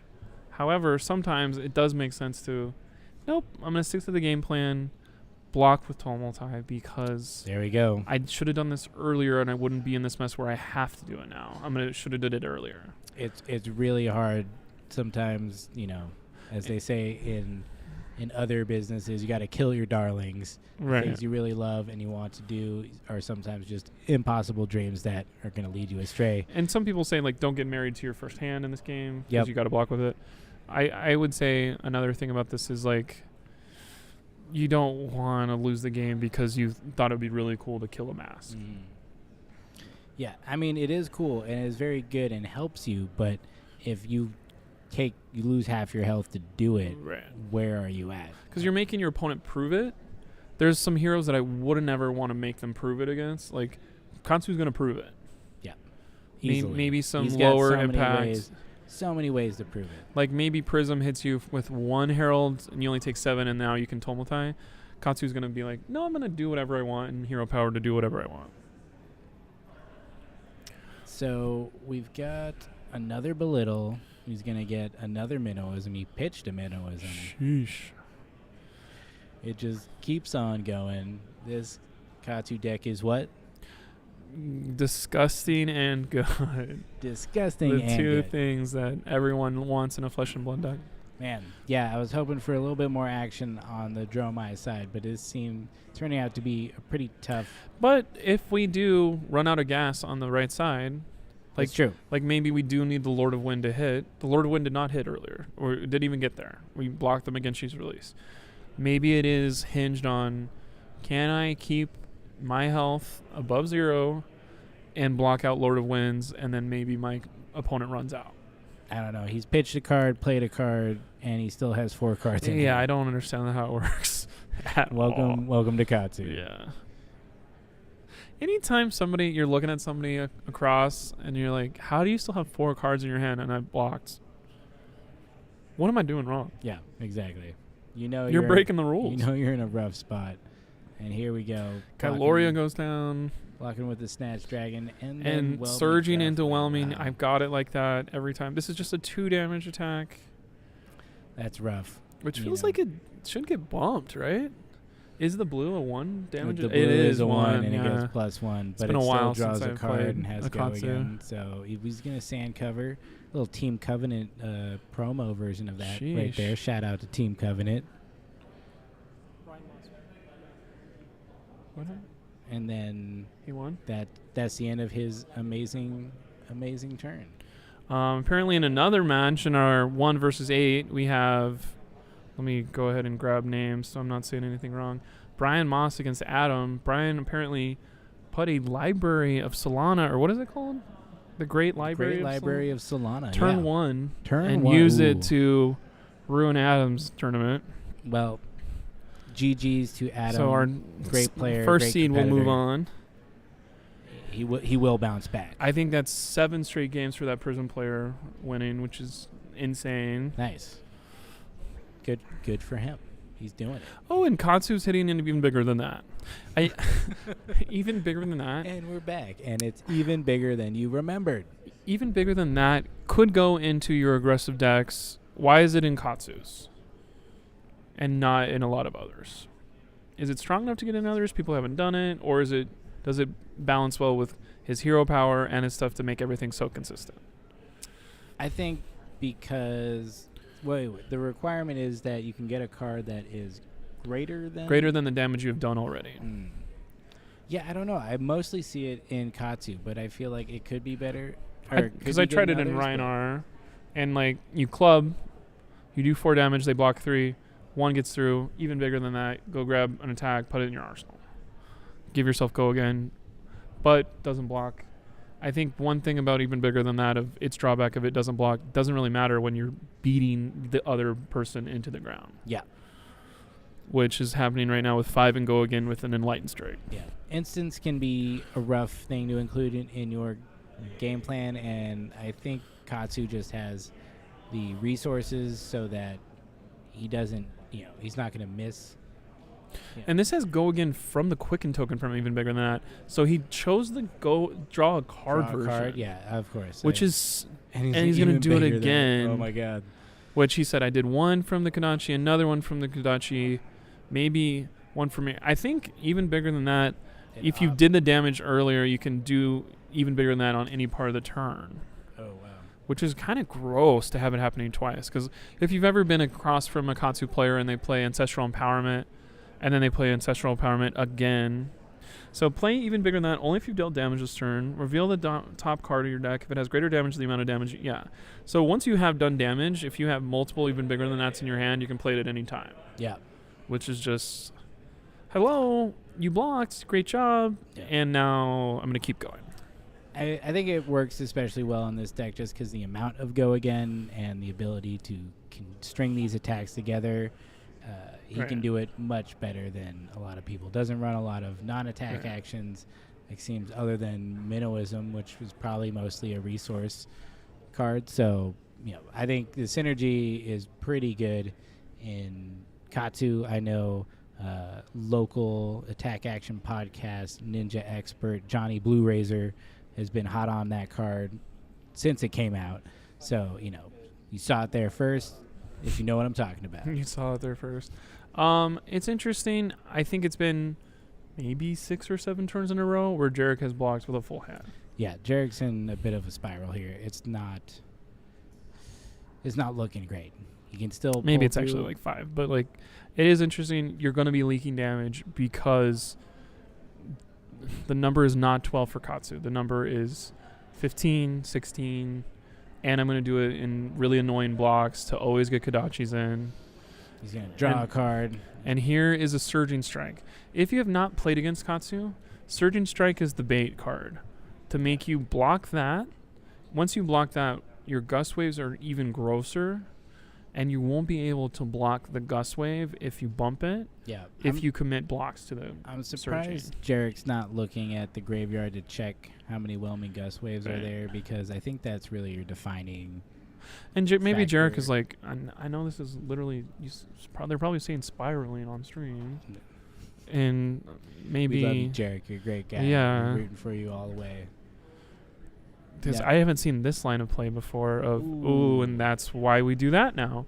I'm very glad I saw this of why did we do a Surging Strike? We were baiting out our opponent to think we had Whelming Gust Wave. We're going to Kodachi, take the tempo for 1 blue, Nice. which is absolutely gross because if this hits you, we're going to not only do damage to you, we're going to banish a card. He's going to say block and then Razor Reflex. We're going to look at the top card of our deck and banish it.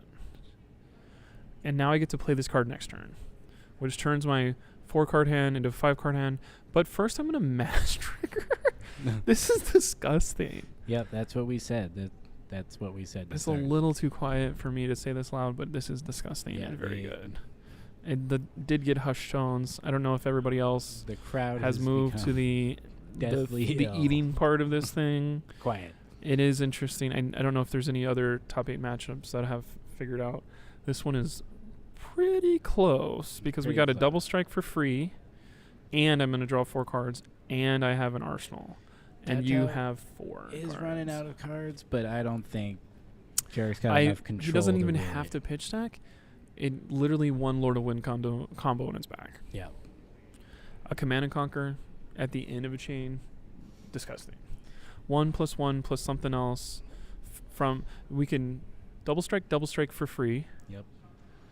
Kodachi. Oh my gosh. And he just The triggers. fact that double strike immediately turns on your hero power is something that I never considered What I whenever find- I saw that card. whatever. Yeah, I mean, yeah. Because I think we were all looking at it in Phi, Right. just because of. Oh, it's Draft so and bad. It's not limited. draconic. Well, but that's not the point. the It's thing I was gonna Katsu. say that is most impressive about Tao Tao is just the Right. sheer number of times he's used Katsu's ability. I feel I've like never seen that don't. before in I've my never life. seen anybody do this, and he's always Right. getting a card. He knows what's in his deck. He hasn't even checked his graveyard. Right. He knows what's there. He's going to go get it, and he's stringing these together. So And if you're paying attention, Jarek has 4 health. This is a don't block this one that will probably kill him. And he has to block this. So he's not going to be able to block the Whelming Gust Wave, which will kill him. And if he blocks the Whelming Gust Wave, then it's just Maginchi release. We see the Maginchi release in the pitch zone, so maybe that's not going to happen here. unless he's got the But other in hand. he just got a card from hand from his whole deck.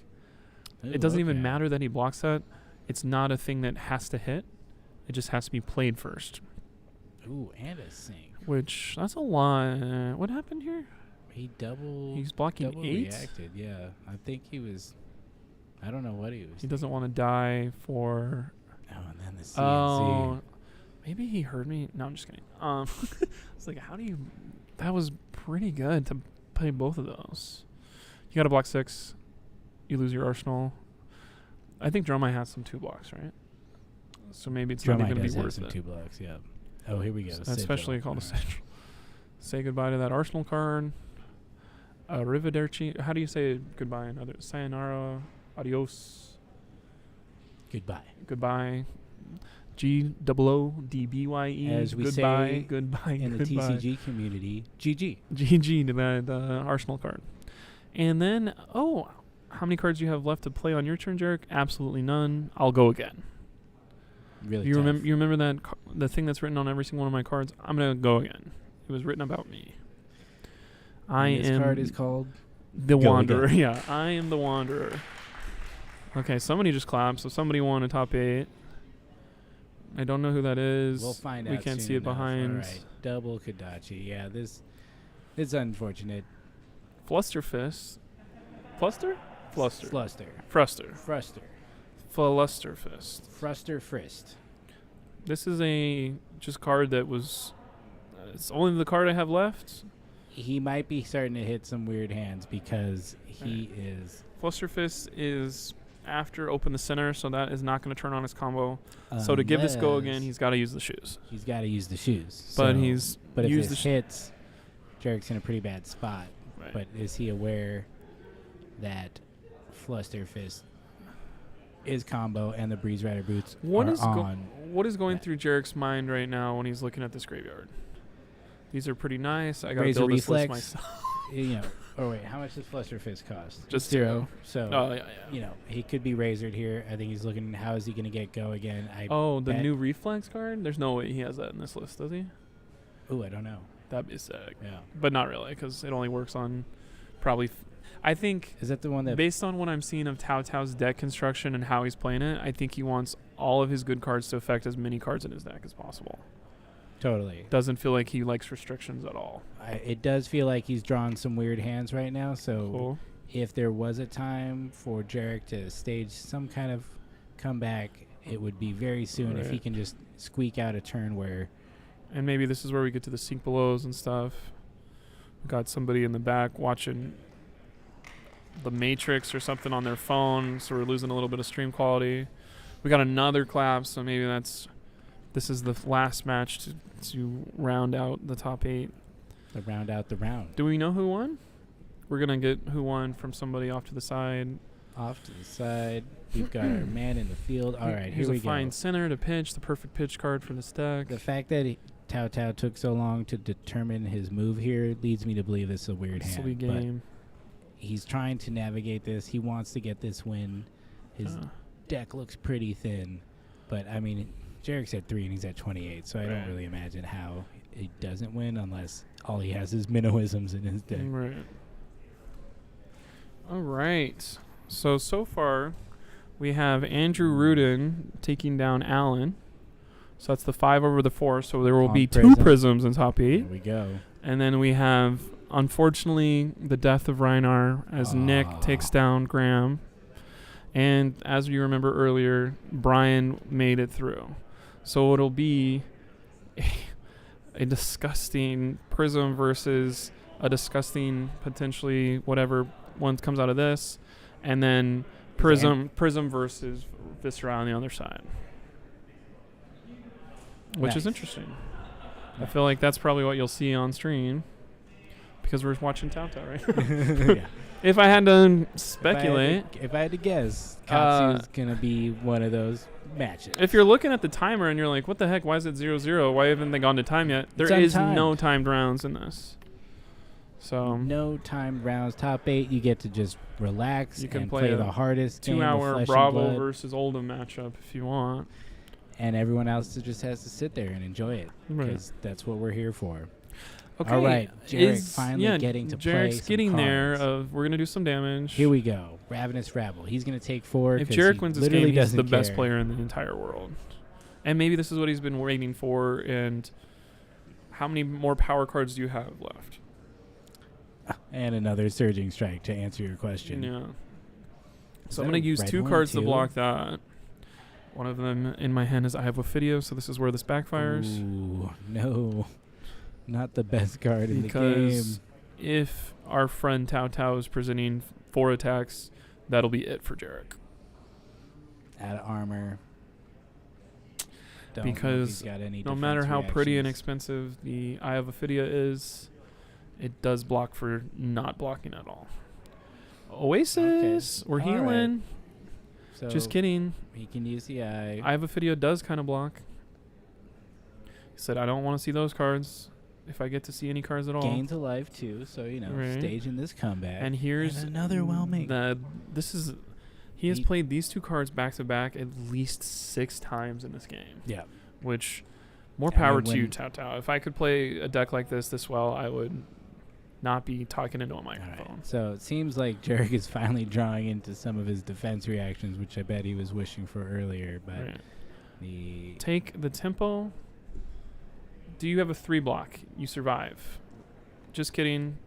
Ancestral Empowerment to get the 0. boom. That's a pretty stylish kill right there, too, of let me call my ancestors and go ahead and kick you out of this tournament. Wow. All right. So looking at our top 8, we've got Brian Moss moving into the next round, and he will be playing Tao Tao. Right. So we that'll be lost. Interesting. We lost 2 Dromais, Both drum eyes. but 2 Dromais. But we gained so much. Yeah, so we were talking about Illusionist as we were going in. We had 2 Dromais, 2 Prisms, and that is a thing of which one would win out and whatever. It is Prism. Prism is the Illusionist. And that's a thing that we were talking about earlier is this a meta for Prism? Prism's going to be so bad. Fi's going to run over her. She's not going to... The Phoenix Flames are going to get the auras. Half of the top 4 is Prism. People Viscerai, like the deck. Akatsu. 2 Prisms, a Viscerai, and Akatsu. I thought maybe Viscerai would get there. Prism, We're just at least one Prism rewinding- was going to figure it out. Just Katsu out of rewinding nowhere. through Flesh and Blood history. Yeah, this right was now. like We filtered out the 8 new months ago heroes, and 10 months ago. Back to back. going into the Monarch meta, just skipped over Tails, and then Yeah, it'll where just be Where are you at, Elemental Heroes? Where are they? They're not there. Literally not a All single right, one. So, if this is our next round, if it is Prism, Katsu, We're like flop of and Aria, am I Prism, right? Viscerai, are we getting? Are we getting?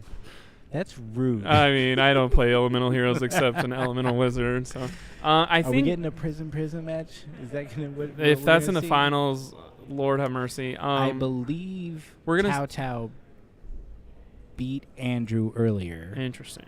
Because Which- they were both at the top table, and then Andrew moved down.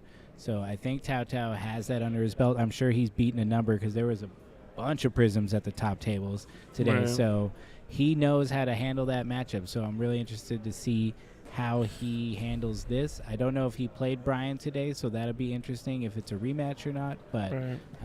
yeah, I think glad what to see Nick there too, the original Nick- Soul Calling winner. there you go. Shout Someone out. knows where I was going with this. Here we go. I know. Nick We're said here. his favorite Fab moment was winning the first Soul Calling, the first tournament that we did, and by we I mean I wasn't. Well, some people were somewhere else. We were I supporters. was so by being busy there that and day, playing. but Nick won that tournament, I and came now in he's back for 7th more. place. which is top 8. That is. I did hit. Yeah. I think that's the last thing I top 8'd. To be honest. Good for them. I don't want to say what we're gonna see. I think because we just saw Tao Tao, I think we'll go to the other side and see our friends Nick and Andrew play. Both Yeah. of those are local players. They play at Odyssey on Tuesdays.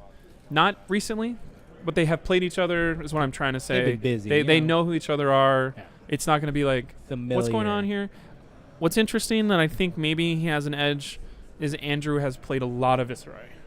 Yeah. So Andrew everything has you're gonna won do- a lot with Viscerai. He I played know this against stuff it a lot. already. I don't care what you're going to do. And to be honest, Andrew, this is his hometown. He went to Vegas, got top 2 at that Battle Hardened. Not hometown Pasadena, but hometown SoCal. And like, Hometown. it SoCal. is a thing of like, last night he slept in his own bed. Today he drove somewhere. He drives before. Didn't have to learn anything. Maybe parking kind of not sucks. Parking was a little rough, but everything else is normal. I know how to do this, and now I can focus on my game. Let's win a Battle Hardened today. Let's do it. We've And got. let's got not defend. There's no defend pass. Ooh, let's win this gold thing. whatever is in Let's this take down a tasty Battle Hardened. and like very comfortably thick envelope. So comfortable. I've never held one of these because I'm. No. a They don't let me spectator. touch it, to be honest. Oh, you're blowing the photo up. And to answer Chan and Grace's question in the chat, if you do grow a mustache, you can join the commentary team here over. It is the style in the East LA, bro. This is called at hipster life, games dog. and events. I You wanna think join the literally team? We'll everyone come we hang out. have besides Evan is a mustache man. Evan is the head judge. Can't grow a mustache to save his life, but other than that, he's cool, I guess. We're going to go ahead and say goodbye for a quick 5. We're going to have a match for you for top 4 when we get back. And the it's- Battle Bros will be here It's going to be some together. Battle Bros. So they get to have full reign. We're going to We're giving them all. we're the going to buttons. go to the We're gonna get back all of the buttons to store, or what press. is this? We're going to go to the back of the convention center. We're Watch going to just some see other what games. happens, It's gonna be great. and y'all are going to have fun. Have fun. We'll be back in just a few minutes. Go, Reinhardt.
Woo!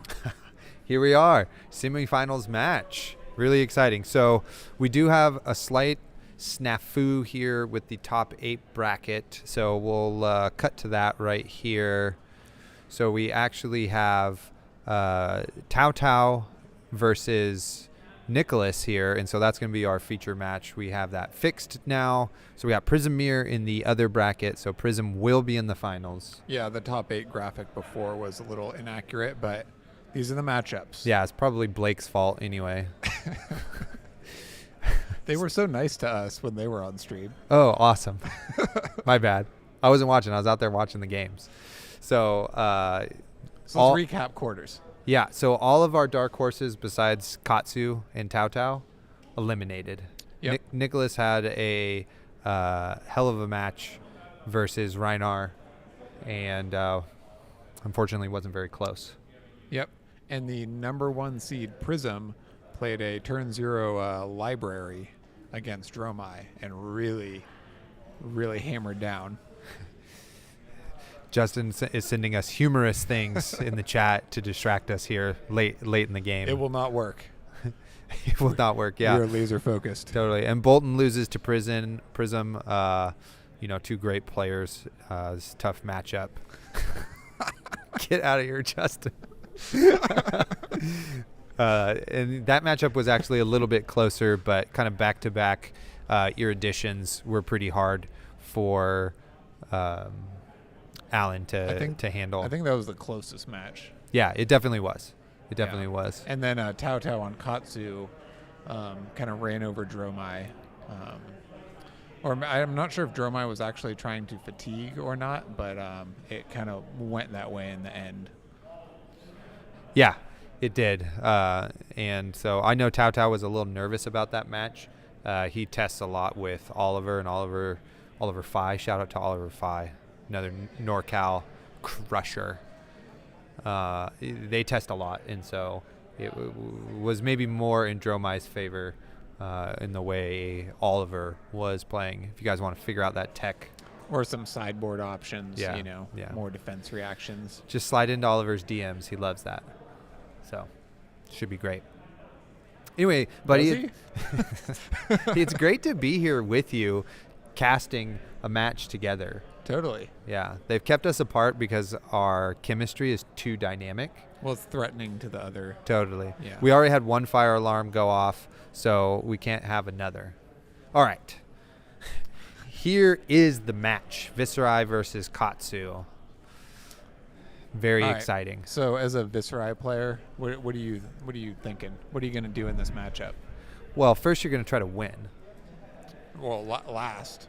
Totally. But, yeah. It looks like Tao Tao's just going to go for a strict race, unless those are Tide Flippers that have Arcane Barrier. I think those are. So he is planning to block some Rune Chants here.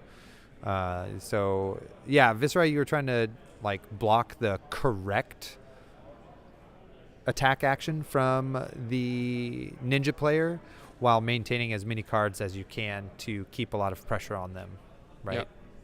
So And we know Tao Tao loves Breeze Riders, but the Tide Flippers here, don't roast me, chat, but if I'm not wrong, you can still use them on Winds of Eternity, yeah, or several other good targets with which Tao Tao uses his Breeze Rider boots anyway. yep, totally. So it looks like he's on the play here, so we're just going to get block out because it's basically free.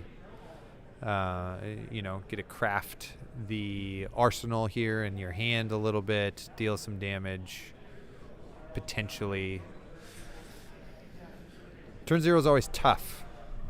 It's like, do I use cards, see some other ones? Well, and it's so hard against Katsu because Katsu, despite it being turn 0, Katsu's like, I can leak some damage here. Totally. Or I can push some damage. Yeah. Must be a really high value card Nicholas wants to hold on to here.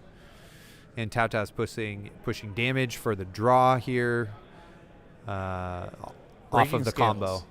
Yeah. Turn 0. Turn 0. Bold move. Bold move. He's only got one card in hand, so he obviously wants to keep it. We're doing the Katsu fetch here. We'll see what he gets. Maybe Lord of Wind or McGinchey's. Right, that's the next Yep. one. Yep, so he's going for McGinchey's here. Which you'll buy some armor here most likely, and still keep an arsenal. Right. Do you think that's worth the breaking scalers? I'm not sure because that's like a really good pressure match, but Tao Tao does live in the same area as John Ho, Viscerai Monster, who we saw on stream earlier. So I kind of trust that he's been in these situations before. Yeah, knows what he's doing here. Yeah. And I'm unsure what the last card in Tao Tao's hand is. You'd assume you'd want to keep it to arsenal, right? Because otherwise going first holds much less value. Totally. You get a mass trigger here, though, if it hits. Yep, totally. So if it's like something like Ancestral, that could be really good, you know. But then it's 2 cards draw, so then maybe you have like too many. So can't Tide Flippers this one, so this is kind of the last card that's going to happen. Oh, no, McGinchey's has Go again, right? It does. And it fetches Lord of Wind? Yeah, as many Lord of Winds as you want, Right. which you then use to pay for Lord of Wind. Right. So Yeah. he has 1 in pitch, so he can only fetch 2. Yeah. But yeah, so this is pretty great for Tao Tao because he's just buying a ton of crucial armor that Yeah. you really need in the Viscerai matchup. Yep. And Yeah. so I think this is 2 block. this is a great play here. Yikes. Look at all that armor he bought. Yeah, totally. Just a hard punish there. Okay, so what's Nick thinking now? You get first real damage of the game, right? Right. What are you looking to do here? Well, it kind of depends on what he draws. Like ideally, right, we get a blue, a cheap attack, or just one that costs 2 and a Mauve Skies, and then just a good arsenal target. So we can deal some damage, have a hit effect, and get to Rosetta.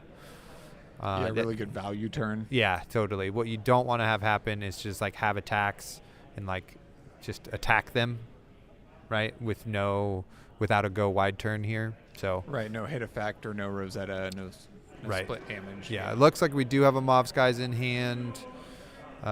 Maybe a lead the charge. Can't tell. All right, Could- so he has extra money here. Right. Yep. So pitching into Grasp to make a Rune Chant. Or maybe a meet and greet or some way to punish Arcane. Right. Yeah, to tax the resources a little bit here from Tao Tao. Got to get the right Fable cool tokens here. Let's see what he's got. Maybe it could be a swarming. No, lead the charge. Ooh, another blue.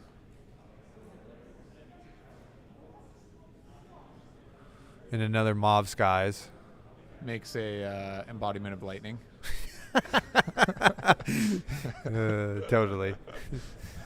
And then Arsenal. So must have had 4 non-attacks. Oh man, just doing what he can with the. That's pretty rough. Unlucky. Yeah, yeah. 2 rune chance.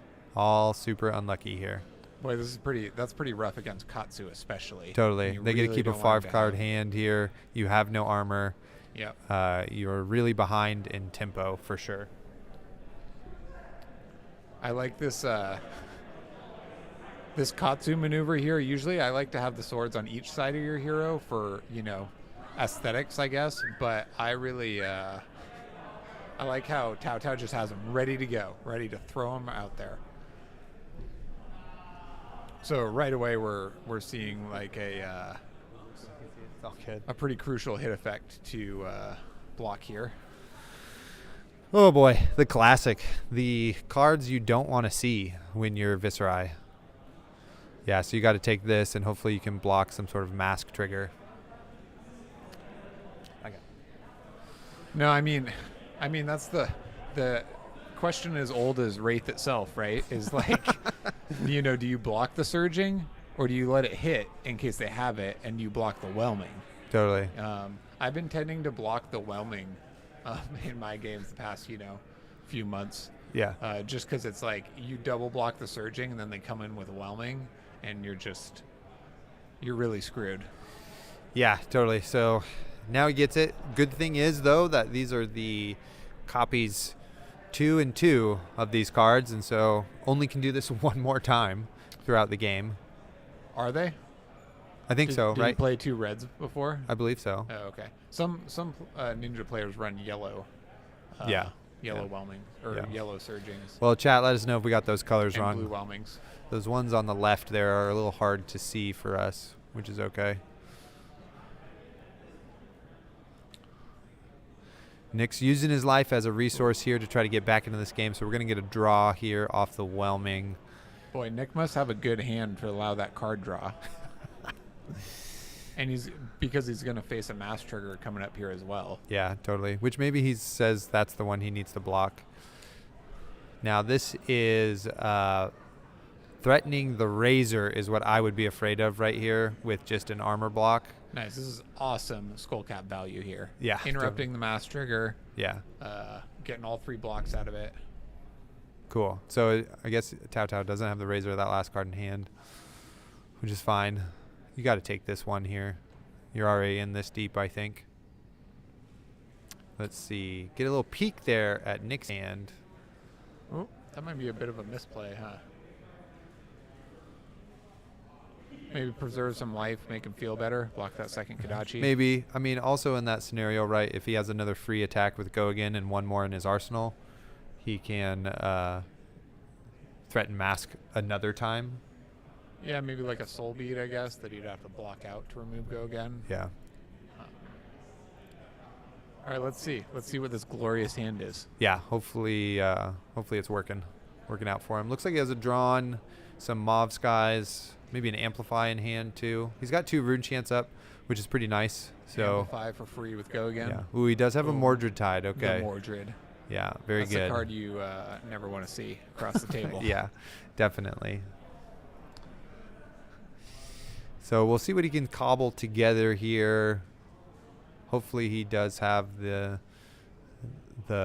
go wide turn here for this type of play, so he can get a lot of damage in. But there is a big discrepancy in life totals, so I don't really see Tao Tao having to block much out of this turn unless it is Gargantuan, which it Right. could be. Right? And that's one of the things. Katsu can really, come right out of the gates fairly aggressively. And, Right. Viscerai can as well, but I think it's Viscerai, right? You want to get some, value turns in, really utilize your creepers. But the amount of pressure he's just been put under has been pretty backbreaking, combined with that brick of a first turn. Yeah, totally. So Drawn to the Dark Dimension comes in, draws you a card. He doesn't have to pitch for it because he had Rune Chants. Looks like Tao Tao is just deciding to take all of it. So we're going to make extra Rune Chants off the Mauve Skies trigger there. And Nick gets to continue on with his turn. Totally, and I mean, this turn's looking like we might be looking at a even game at the end of it, but with Tao Tao sitting on a 5-card hand. Ooh. Did he rip the Rune Flash, which has Go Again innately and gets a discount for the number of Rune Chants you have? So it costs 3 normally, so it's free in this circumstance. That would be a good rip off the top. Yeah, from the Drawn, I think it probably is. That's very good. Well, we can see why Nick was just taking the damage. Right. Yeah. Plays another Mauve Skies. Incredible. Closes the combat chain here. We're playing another non-attack action. It's going to make 2 more Rune Chants. Go back up to 4. Wow. This is Boom. exciting. And you're right, it wasn't Amplify. Yeah. This is a huge turn. He also still has the option here to finish up with Rosetta by breaking the Aether Ironweave and get those 2 resources. Right, so in these modern Viscerai decks, how valuable are those 2 Rune Chants? How bad do you want to leave them floating for next turn?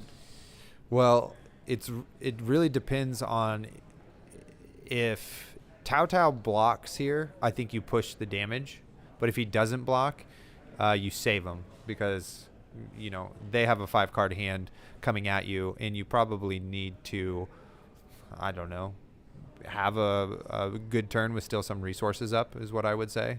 Gotcha. So the floating Rune Chants still are pretty pertinent for discount Yeah. punishing effects. Yeah, the totally. like. Yeah. Yeah, he really has to block this out. Yeah, because that Mauve Skies trigger would be too huge, Yeah. right?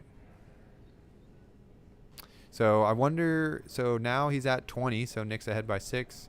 Tata has 3 cards in hand. Yeah, this is the table's really, really turned here.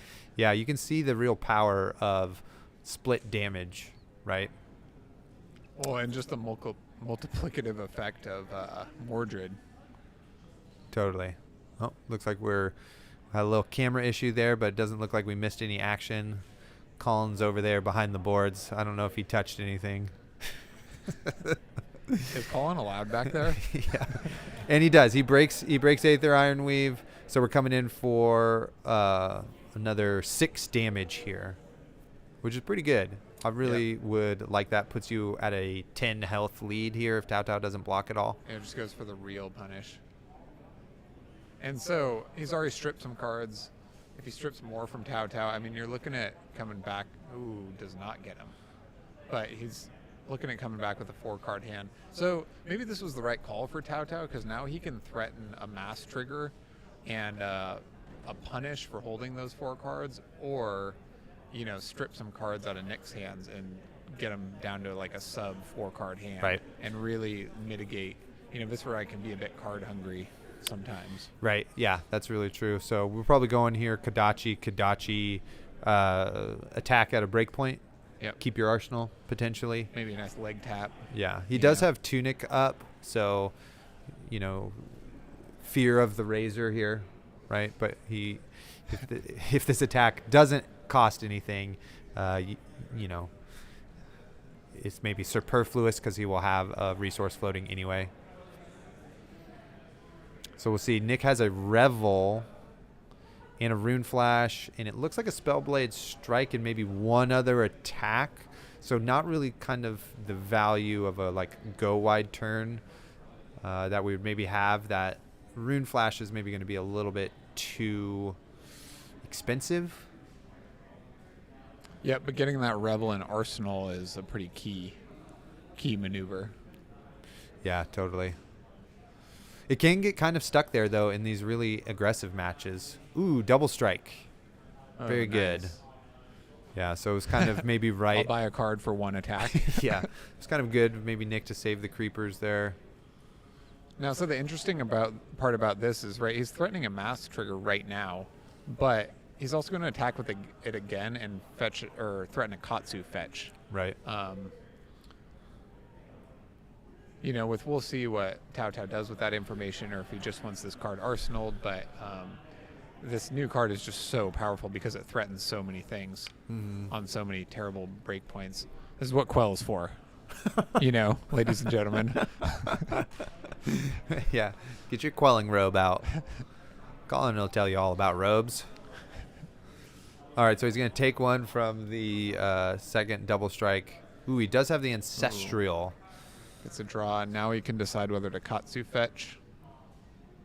I think it just depends on how much he wants this card in Arsenal. Right. Or if he wants to fetch a, you know, free 0 for 4. Is that another double strike?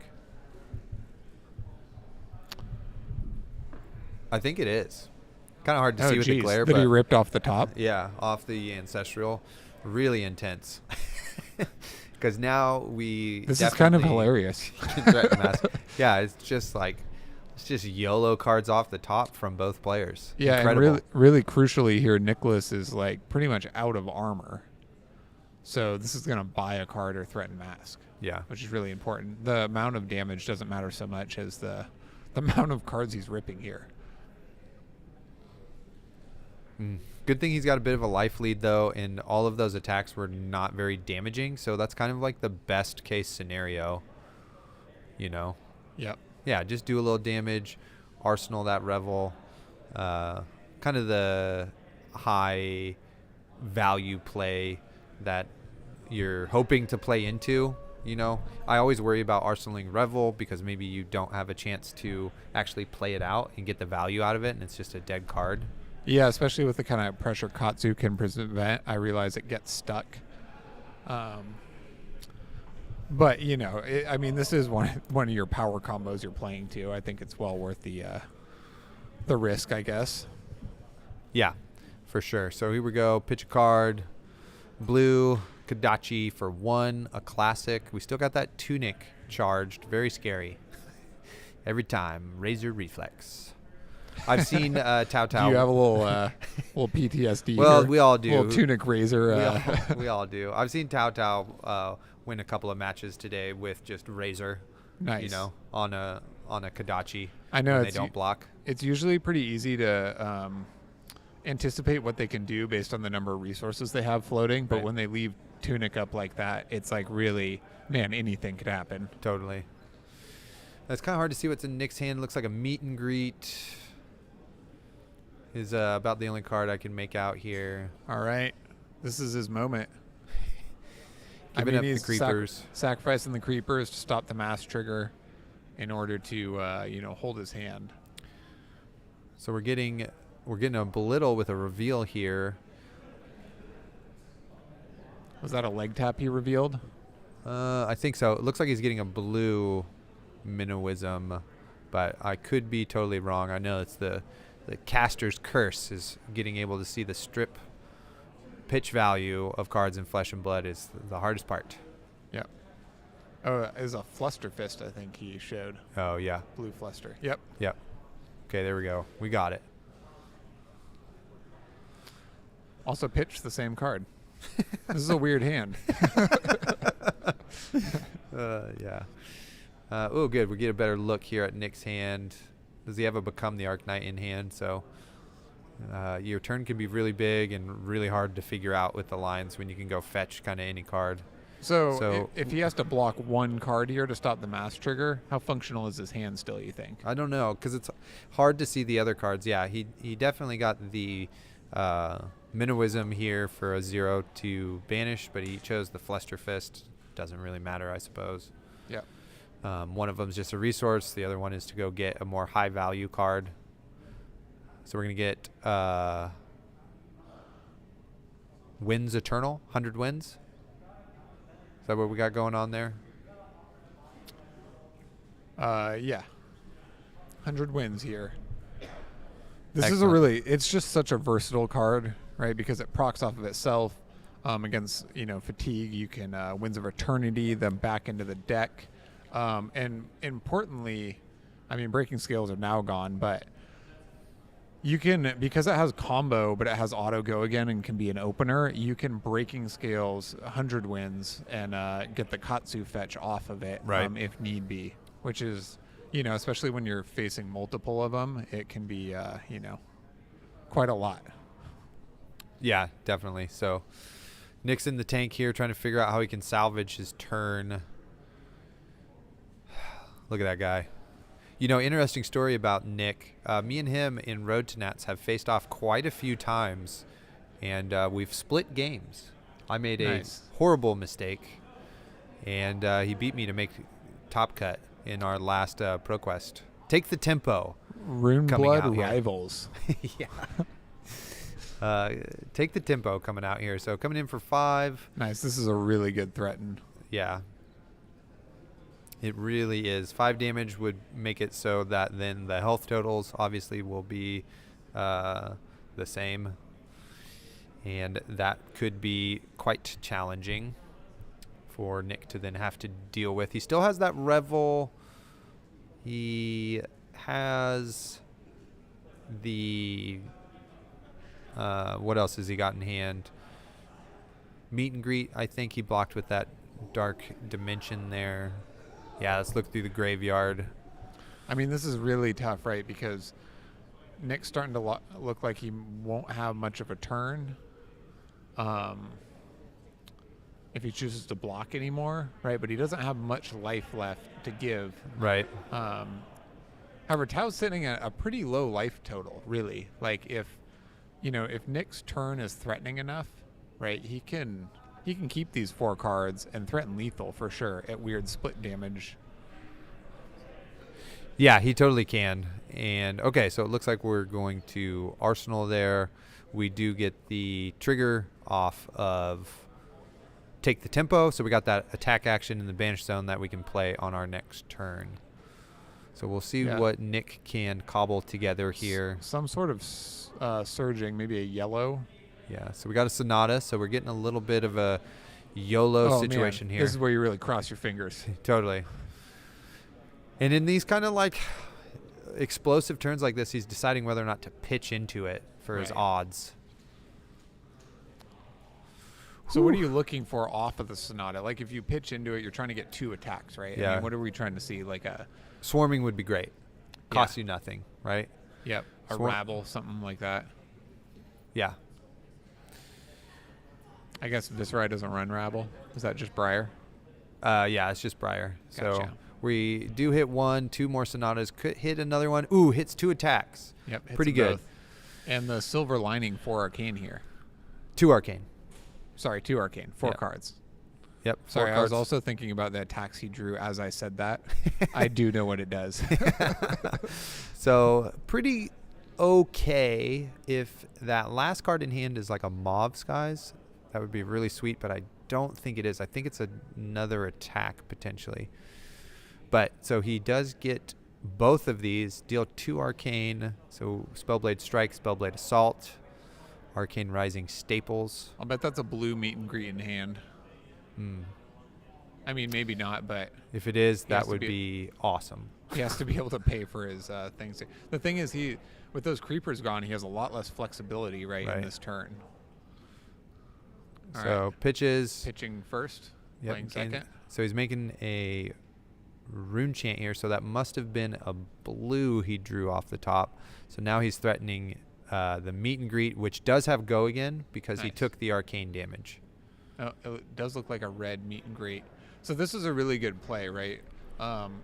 Meet and greet by itself, threatening damage is not too shabby, but also buying a card for the arcane Right.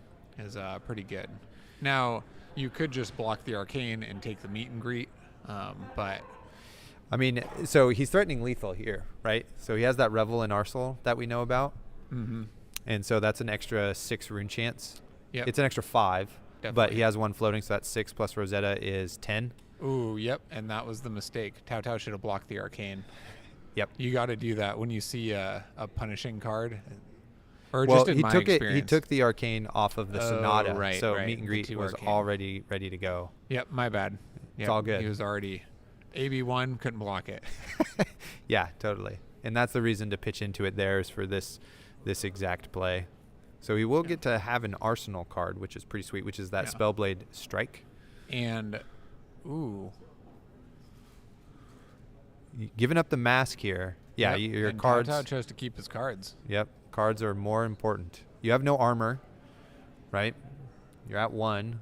Yep. Can't creepers anymore, so you can't like Sonata on their turn when you block and then attack. So there's a lot of repercussions of this, though, right? Because Tao Tao now, if he does not kill Nick, he will have to block every piece of arcane damage that comes his way with a separate card to the physical attacks that come at him. So one's like Right. not a great place to be at. He also broke mask, so now all he's threatening is the Katsu fetch. Right. And so he plays, I think, Minnowism into Surging. The surging that was in Banish. Right. So if it's a blue, it then comes in for potentially 6 here. If it's the red Minnowism. Yep, I can't quite tell the colors on those. I think it's a yellow surging. Right. It's hard to tell. In which case, the Minnowism would not pump it. Right. Which it would pump the next attack, which it looks like he has Whelming in hand. Yeah, I mean, this is a good attack, right? Because he's, with no armor left, he's buying 2 cards out of Nick's hand, or saying you're going to face down a red Whelming. Yeah. Ancestral, draws a card. I think that's his final Ancestral, right? He blocked with 1, played with 1. Yep.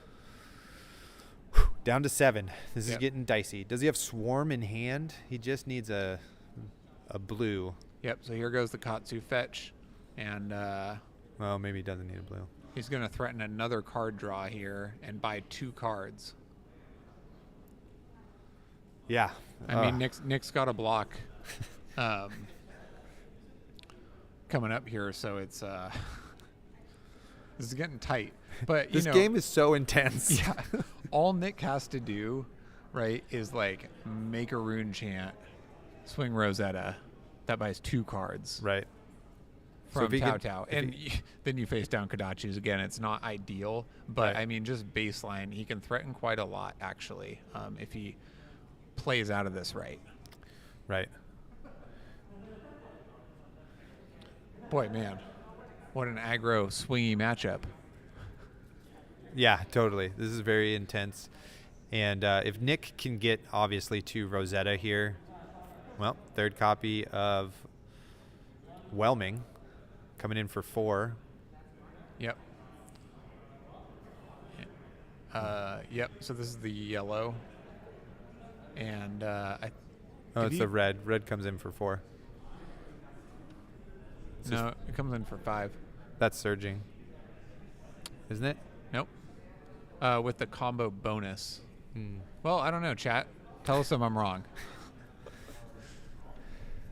Yeah, so obviously Nick needs to get to Rosetta here to be able to win the game, but it doesn't seem like it's going to be there at all with this type of hit effect, because he's going to get to draw another card, and that's maybe like a too big of a value here to give up. Okay, we got Swarming, Mauve Skies. So if he can keep 2 cards, And 2 other purple dark cards. looks like Spellblade Strike maybe. Yeah. Yep, bottom. So he just needed to have kept a blue and that Mauve Skies. So, this is pretty pertinent here. There's no, he has no floating resources though, so he cannot Kodachi and play a card to threaten. Oh, never mind. No mask is mask. gone. No mask. Gone. I Just can't see damage. if he has 1 or 2 cards. He does have 1. Okay, so Nick gets away with getting to keep his health here. Too bad he has no tunic, because otherwise you can Mauve, Swarming, Revel, Rosetta. Yeah, he really wanted to keep just a mauve and a blue because of Spellblade Assault, excuse me, in Arsenal, but it looks like the mauve was the only blue he had. Dang. So if he had gotten to keep that, we could have got to Rosetta and won the game. But here we're just coming in for 4. So it does buy 2 cards out of Tao Tao's hand and sets up the next turn. Yeah, buying 2 cards here is like not too bad really, because all that arcane damage Tao Tao's going to have to block, and at 6 life, that's a pretty good buffer even against Kodachi's or Katsu. Like he Right. can block again and then present something again. Yeah. And he'll get to keep, I think, the Swarming he has in hand in Arsenal, right? Oh, So nice. then he only needs to save 2 cards. 1 is a non-attack and 1 is a pitch card. Into Rosetta. Yeah. Yeah. So And- we'll see if that plays out, like we said. Yeah. Yeah, definitely. Hard to see what Tao Tao has in hand. It looks like another Whelming.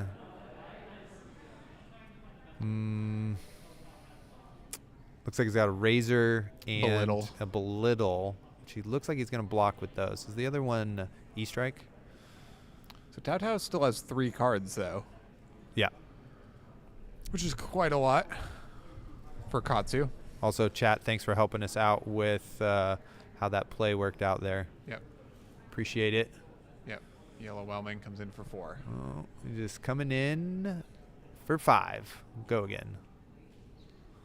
I think that is the red surging there. But maybe no resources floating. Yeah, we're just going to take 5. Ooh, going to 1. Oh man, that's a bit unfortunate for Tao Tao here that he cannot. Yep, Play so out he's 2 got attacks. Skies. I think this is it. I mean, he can even just hit the Vexing for the win here. Yep. Yep.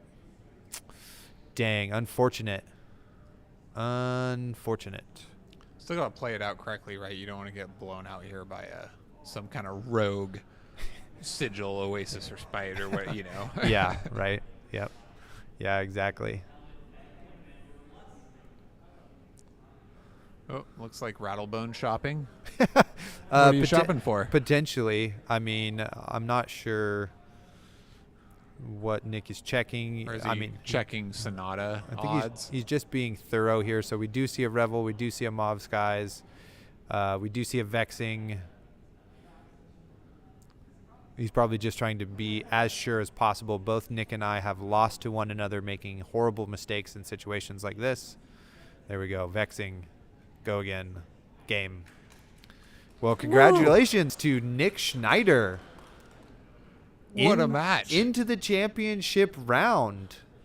What a guy. Incredible. man. Well played by both players.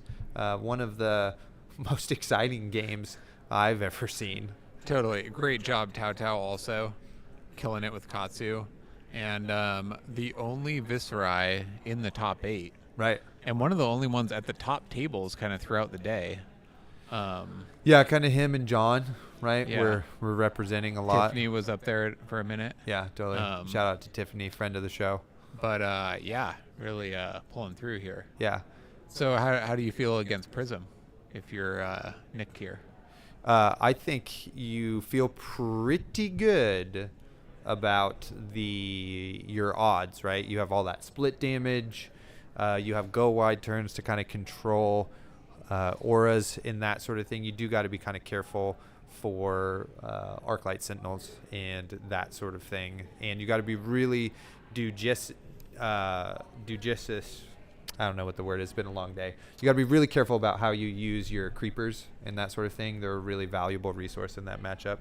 Oh, yeah, because it's a bit harder to do Arcane as well against the Spectral Shields and keep them up. Yeah, totally. Yeah. Also, here it is. No, Justin, I will not open this gold foil, right? So here it is. The winner gets this bad boy. I don't know why it's just hanging out with us. MPTIs. Oh. They wanted it from us. They didn't want us to And show we're it not off. getting it. Yeah. Totally. So, really great event. I'm super proud of Nick. I'm super proud of everybody who's made top 8. I Yep. mean, That was a 2 NorCal locals matchup there as I well. think Nick is a SoCal guy now, Oh, he originally is? from Petaluma. See, this is Oh. how well of friends we are, is I know his I was just I history. play him up north all the time. Okay. And we've gotten word from our producer, Prism is one. Colin. Yeah, Prism wins in the mirror, and it's Brian.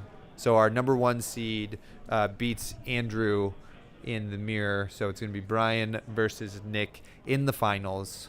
Nice. Very exciting. So I'm sure our resident Prism specialist, Colin, will have more to say on this subject. But if you're Prism going into this matchup, what are you looking to do?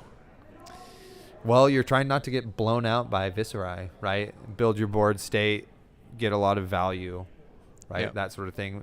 You have to be kind of careful because Viserai does, you got Runic Reclamation, you got Amplifies, you got CNC, so you got plenty of poppers, so you can't be too excited with your Heralds, right? And with Runic Reclamation, too, it's really hard for Prism to, block that sometimes with a bunch of auras in hand and that Yep. sort of thing. So they do have Soul Shield, which makes that a little bit easier. So we'll have to see how this plays out in the next round. Totally. Really looking to manage your defensive cards. Yeah, definitely. I think you're a bit in the driver's seat as Viserai. It's kind of on you to win that match, but Prism can kind of just overwhelm you, Yep. right, with your board state and that sort of thing. And there's definitely a point in the game where you have to turn from kind of managing the auras Prism has to just trying to go to the face, Right. and try to No- win the game. Not giving her too much time. Right. Yeah. Rosetta's a really powerful tool Yeah. as well to pop auras just for 1 resource at the end of the turn. Even flinging Rune Chance at Prism, should you have any up. You only fling Rune Chance at Prism if it's an attack, Oh, right. Yeah. Not a weapon. not a weapon. Nice. Right. But But pass the test. thank you. Even though, okay, good. The gold foil is back in our hands, just in case everybody was wondering where it went.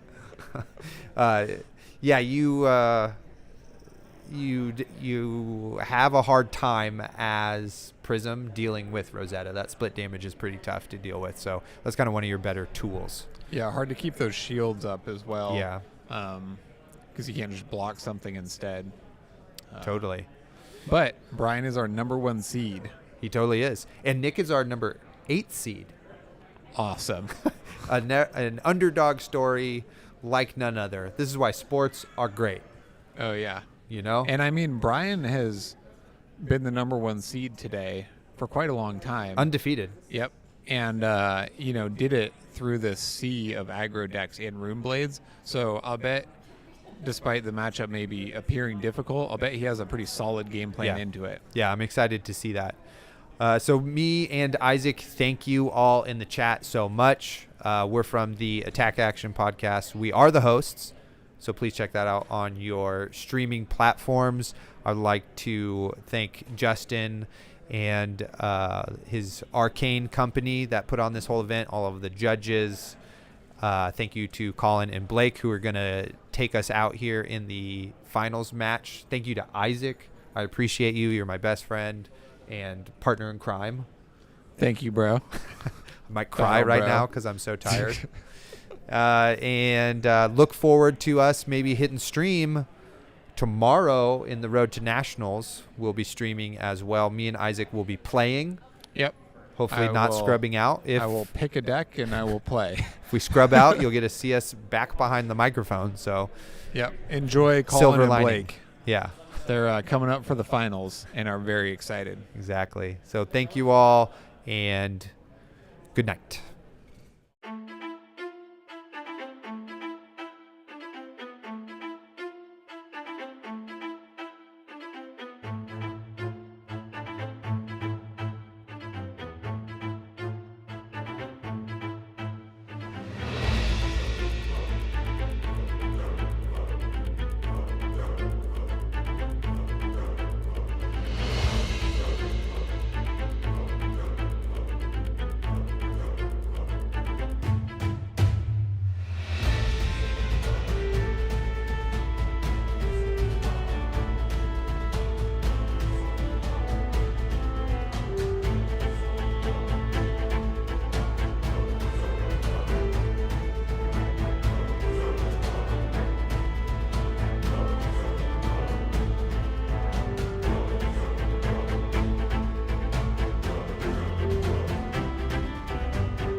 Just kidding. We're back right now.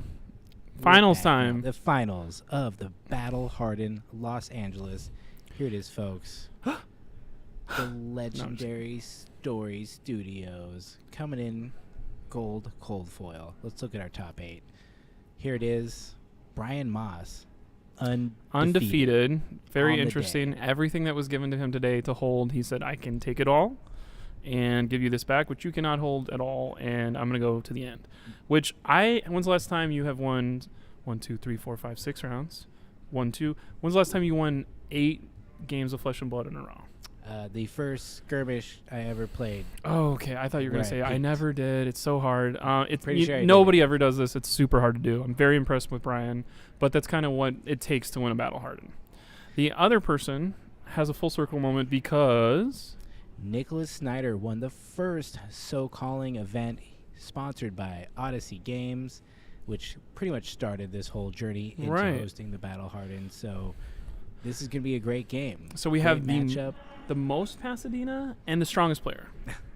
the most Pasadena. That should be Nicholas's new nickname. The most Pasadena Fab player, other than the Scourge of Pasadena. The robe is back on. Is there a reason for that? Good luck, bad luck. We're here to party. We're here to party. Love that. Predictions for the gold cold foil. What it might be? Or what it might be? Gold furnace. I don't even know that's allowed. Gold furnace. Gold furnace. I'm gonna guess. Is it a weapon or is it a legendary equipment? Gold furnace. No, it's not. It's not a legendary. It would be a weapon thing. So, gold ember blade. Oh God, we don't know. Furnace. Cornet's Peak. Okay, let's see what we're doing. We're looking at these players. They are shuffling up. Okay, yeah, we can go back to this. We're a little cooler. They're cool. I think this is the time where we have to talk a little quieter, which is interesting. Much less crowded in here, so there's less bodies. Literally everyone you see on screen is who wants to watch this in person. I think there is a thing of that's kind of a little rough, but we are airing this to everyone on their phone when they're driving home, when they're driving to go eat. We are providing people that do care about this another option, so why are they like, why would I stick around? When we can hear Blake and Colin talk on our phones, they're getting ready for tomorrow because there's a road to nationals that has at least 4 PT, what is it called? 4 invites. Invites to the Pro Tour, yeah. Yeah, no, shout out to all the homies out at dinner right now. We're here to bring you the entertainment you need for that dinner. Great seeing everybody out today. Lots of fun. And, that's just what we're here for. We're here for dudes and gals and everybody else. Interesting mask choice on both of these men, too. Going with the original Flimsy Blue. That Not was made popularized as soon as pandemic first hit. Not my personal choice, Yeah. but social What's the last distancing mask you is bought? also- Do you buy special ones? Or? I get the KN95s. I Nice. think they're sturdy and good. And when I feel a little bit insecure, I break out the real N95 because I'm a scared boy. I got the Aerism from. This is Unique Glow. Ours matching colors though. That's nice. Why are we talking about kinda. masks? We're talking about masks because people are still shuffling, and we've said a lot about a Flesh and Blood today. Shout out! Shut up! Shut up! Shut up. Shout out to Updog LA. Yeah. Blake is my fave commentator of all time because nothing impresses him. Yeah. He's like, homeboy attacks for 2701 card. I guess that's all right or whatever. All right. Oh, I will be God. impressed by these players because this is the finals, and we are starting right away. Shout out to We Updog got- LA. We got equipment on one side, decks on another. That's an interesting thing. So Brian Moss's choice, it looks like he's taking the play, getting that tunic counter, and And just we- immediately says, Ooh. "Oh, Taraz Shimmers, okay, pass by." That is probably the worst thing that could have happened to any. If that happened 8 times to people, I can understand why they lost. It's not great. I do know Nick plays lead the charge, so he will be looking for that card to help him clear out some of these really nasty auras. Those are, I Right. think that's a really bad pair to have to start the game because both you want to get rid of, and more are coming. So And do we have a health counter for these men yet? we should get a health counter on that because that would be really helpful. Yeah, we need a health counter on stream real quick. So far, I believe we're at full health still. But I believe right off so. the bat, we're going to become the Arc Knight. Classic Viserai play. And he's discarding Drawn into the Dark Dimension. He will be going to get a non-attack action. Which one will it be? Will he Arsenal in it? Who knows? Let's find out. Oh, I know what he's getting. Oh, wait, no, it has to be Runeblade. I was going to say lead the charge, but that's generic. I Right. thought I was so smart. Maybe I should just go. I'm Maybe sorry. Nick also thought that and was like, "Oh crap, lead the charge is not a rim blade either." Reading the cards explains the cards. So a lot of love for Blake. Y'all are making me a little bit jealous. Colin's but cool it's too, okay. guys. Thanks. Live counter's coming Live for everybody at counter home. is coming. The other thing I want you to know about this matchup for anybody who has not played against Nick is good. Nick is However, Consternation is his middle name. He's going to think about these plays. He's going to think about it a little more. And then when you think he's going to play, he's going to think about it a third time. And it's got him to here. So it isn't something that you want to like, hey man, can you hurry up?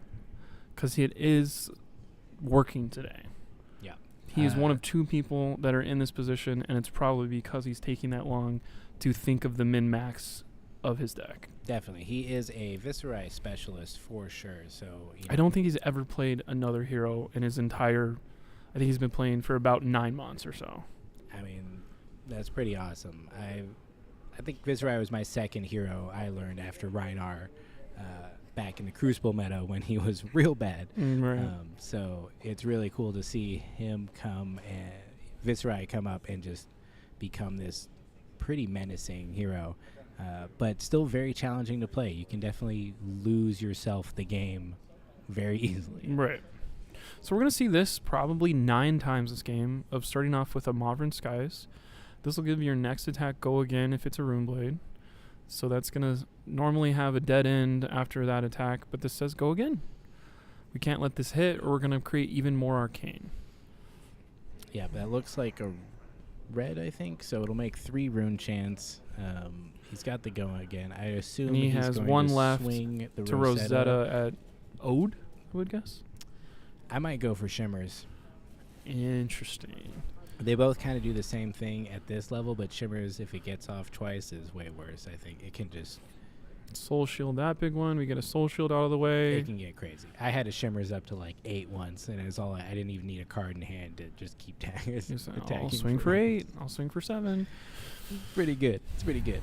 All right, so He's reading the Ode to deciding. Wrath Yep, again. He's He's like- deciding which one is worse. They're both bad, so I don't think there's really a good choice. But interesting to note, while Nick was fanning through his cards looking for This Mobs, guys, I did see an Amulet of Ignition So, in there, so that was pretty This interesting. is what Nick told Blake, who did his interview earlier, Ooh, is my favorite card in my deck. nice. Which Why? there's a lot of Runeblade cards that do way cooler things, that do way more damage.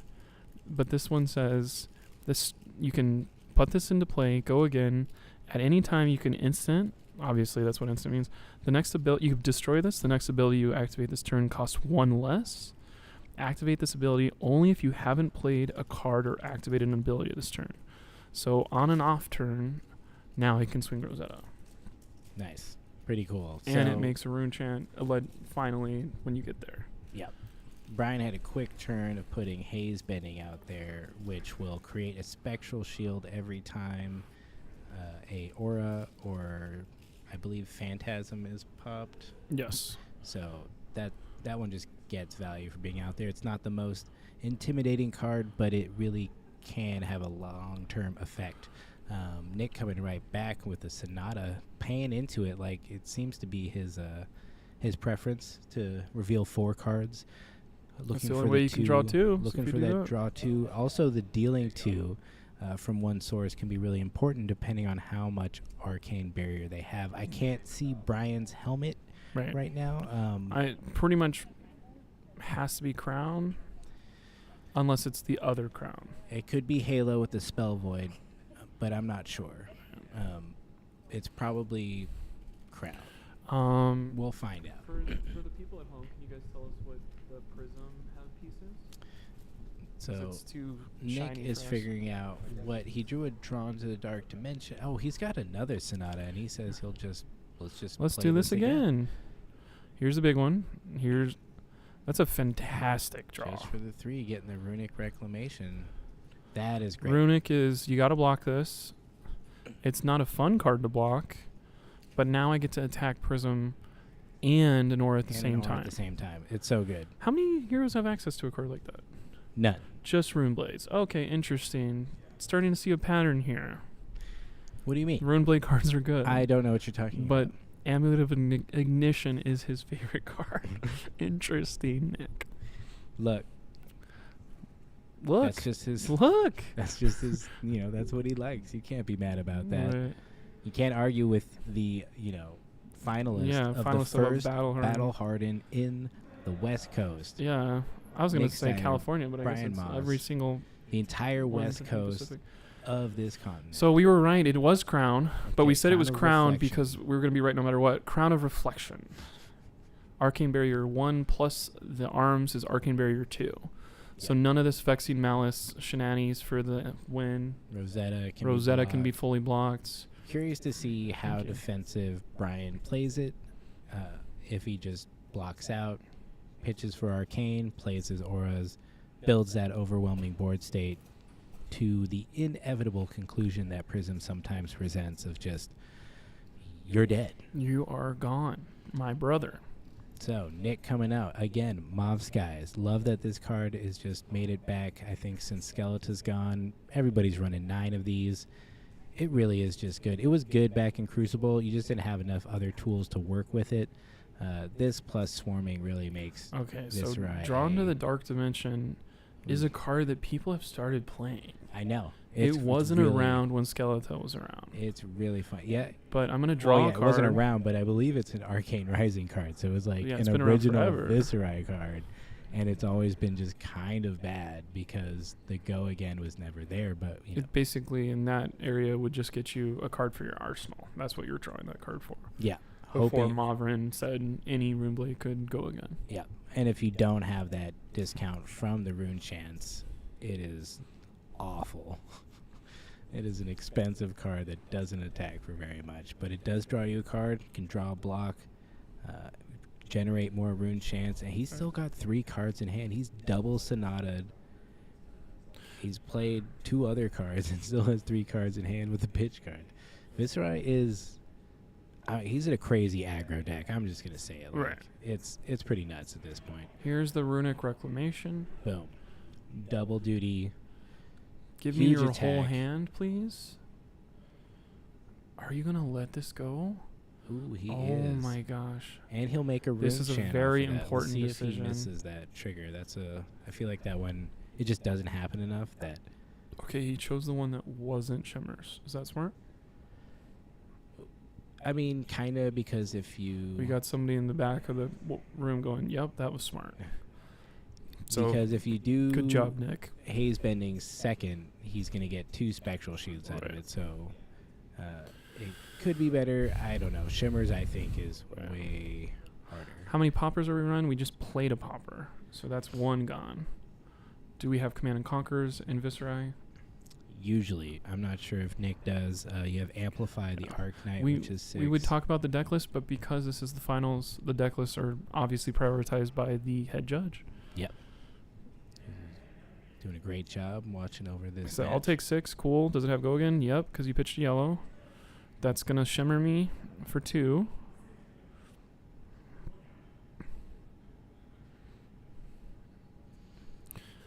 Aether Ironweave, what are you looking to do with that? Sorry, I was just stunned. I was like, why is he putting 2 dice on here? And then No. realized no one was saying anything on stream. No, it's good.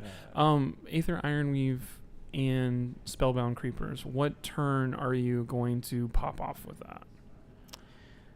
Spellbound is the kind of thing that you want to get the most value out of, and that can be pretty variable depending on the cards in hand. I think you really want to set up a really good 0-cost non-attack action in Arsenal so that you can get that extra go again. Something like a Revel where you play a non-attack and an attack without go again. Creepers out that Revel, you turn your hand into just like Right. a way bigger turn.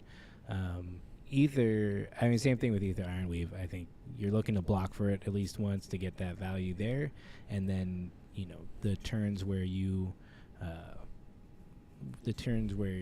just need a little extra gas, or you need to block a little bit and go to prevent some of that damage, but you have the Aether Ironweave as a way to Right. get you out of that.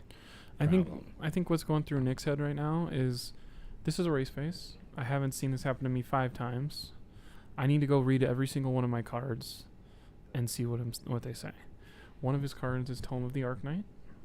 What does Tome of the Arknight say? Does it say if you draw a Runeblade attack and a Runeblade attack action, or is it just attack and attack action? Attack and a non-attack action. So Tome of the Arknight can happen through a race face. Ooh, and he just Which would be cracked his 6. crown instant, replacing his spectral shield with a passing mirage. Right. So that's very So now interesting. Vexing Malice is a way to get the last couple of points Yeah. of damage.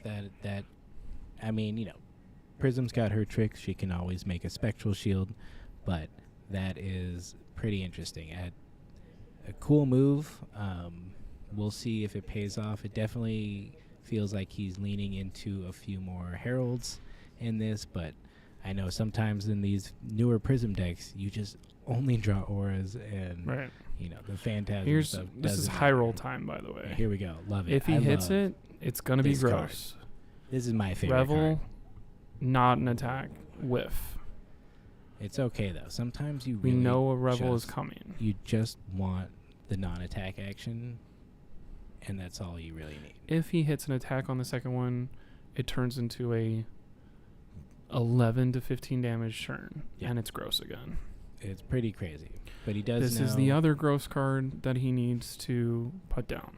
He does know what's coming. He's gonna yet again put a bunch of pressure on Brian's hand to block this out or lose one of these auras he's got going.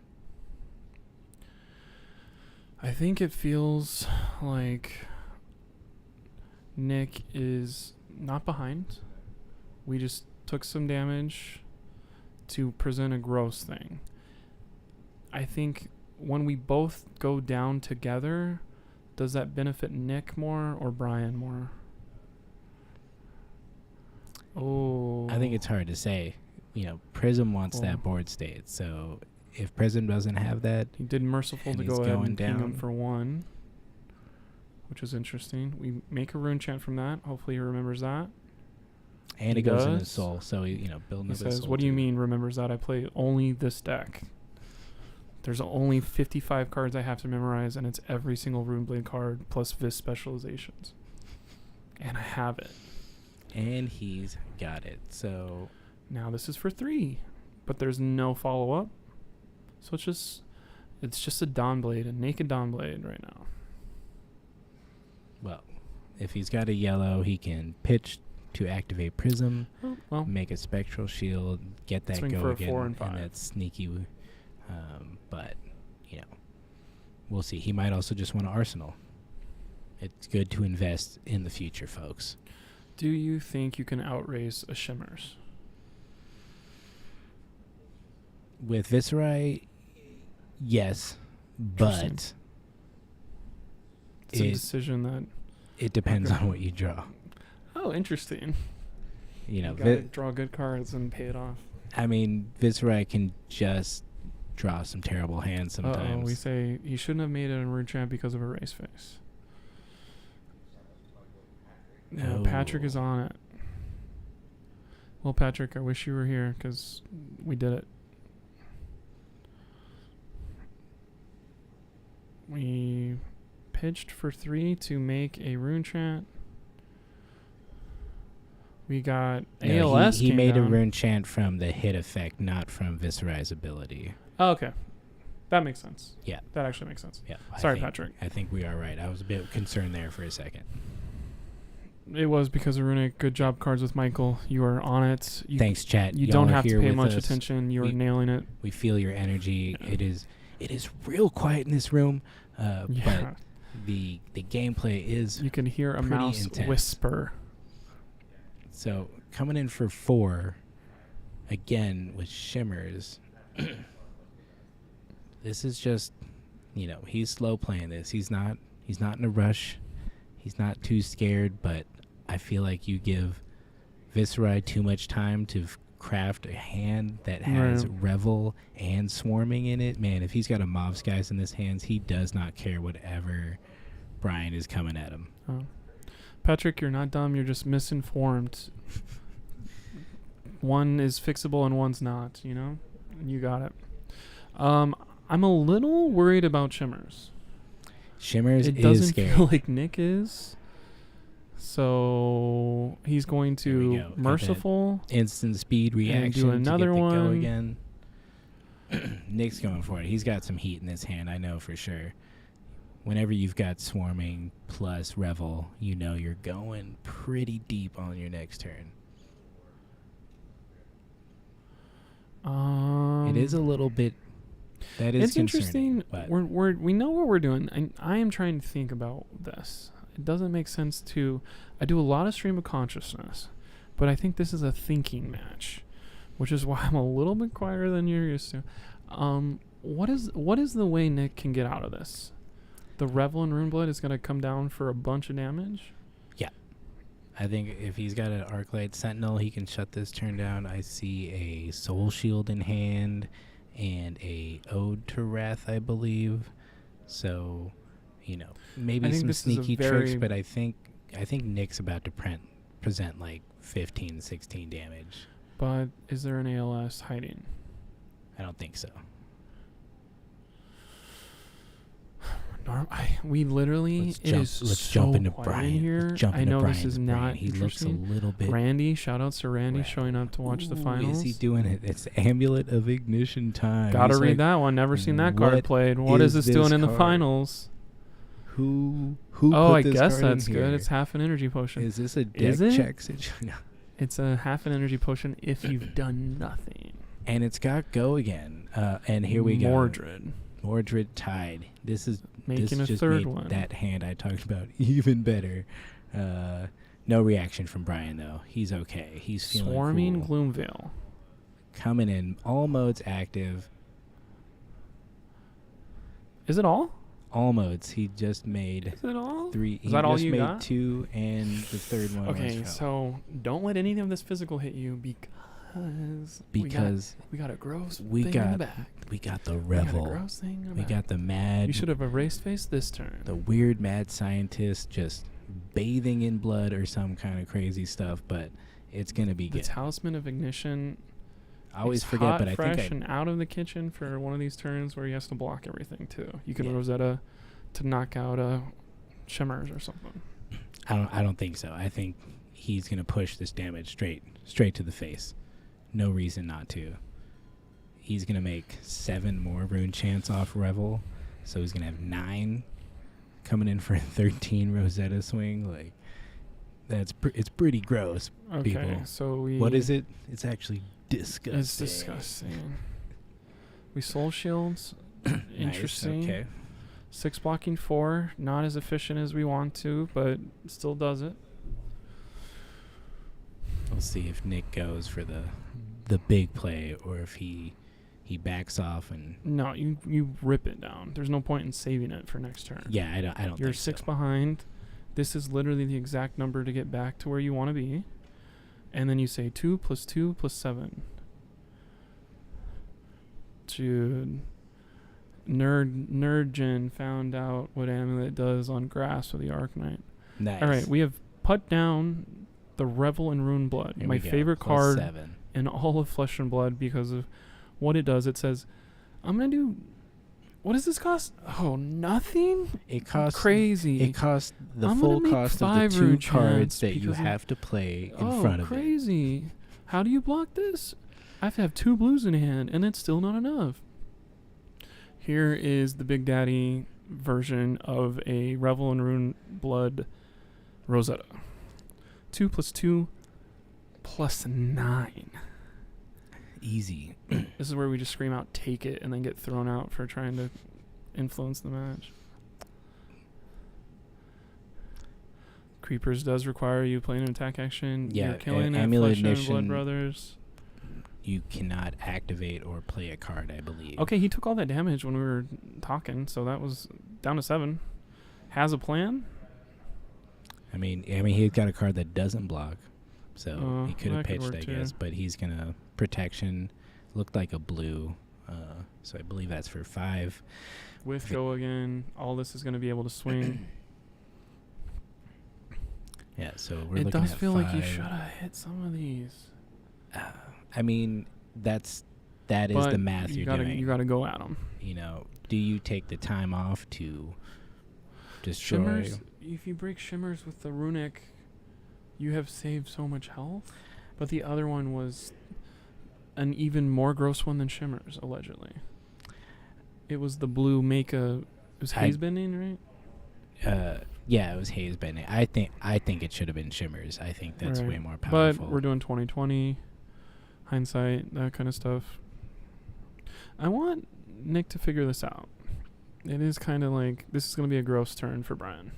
Yeah, we're looking at 5, 6, 7 plus 4, so 11 damage. So I mean, he could take it.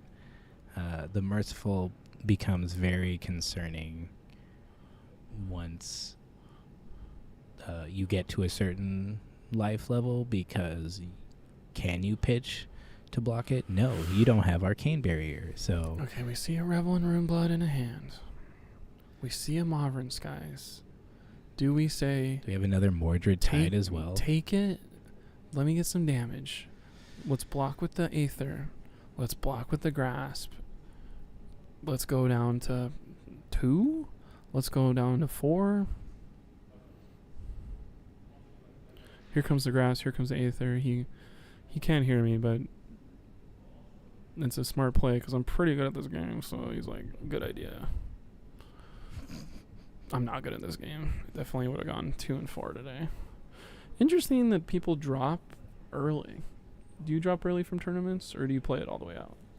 Depends. I've dropped early when I've just had a really bad Right. day and Some I need mental health issues. I or just need to whatever, let me like get go out of here. home and have a different day. Right. Other times, you know, I'm here to play. I'll play it out until it's done, and have a good time with everybody Right. at the bottom tables, and see what they got brewing and make Okay, new friends. So we blocked 3, took take some. 3, makes a spectral shield, goes in his soul, so that just increases the number. Okay, I think Just coming in for 5? I think he's just Definitely should noting. have broke Shimmers. I think he's just noting what it was and then what it became, so that you don't get confused on whether or not you adjusted the Shimmers count on it, which is pretty good. But Oh, he had Skull Cap. Okay. Yeah. Phew. he's got Skull Cap. It is only going to block for 1, though. I think the thought process is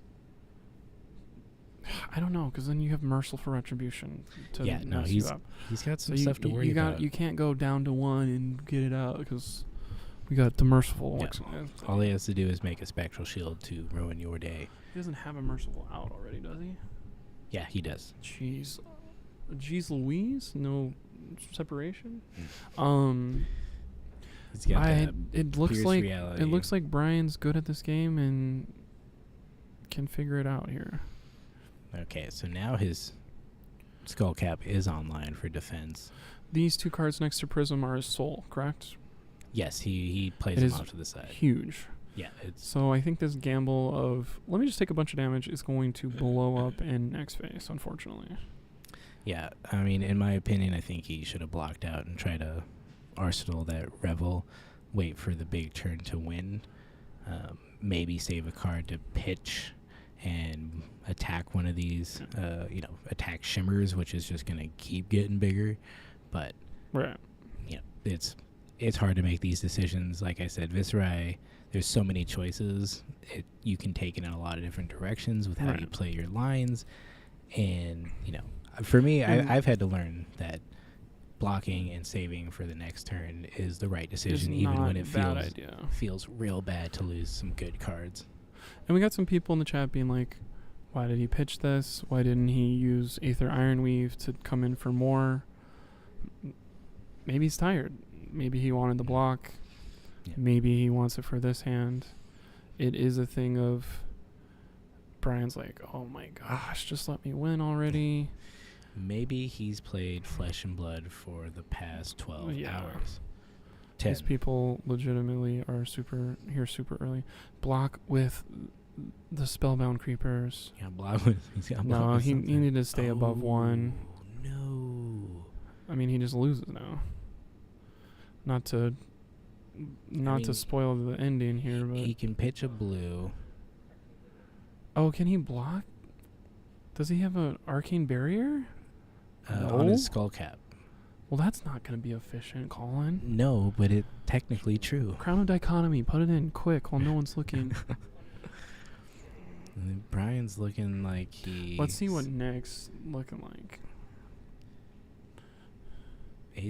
Nick's always thinking.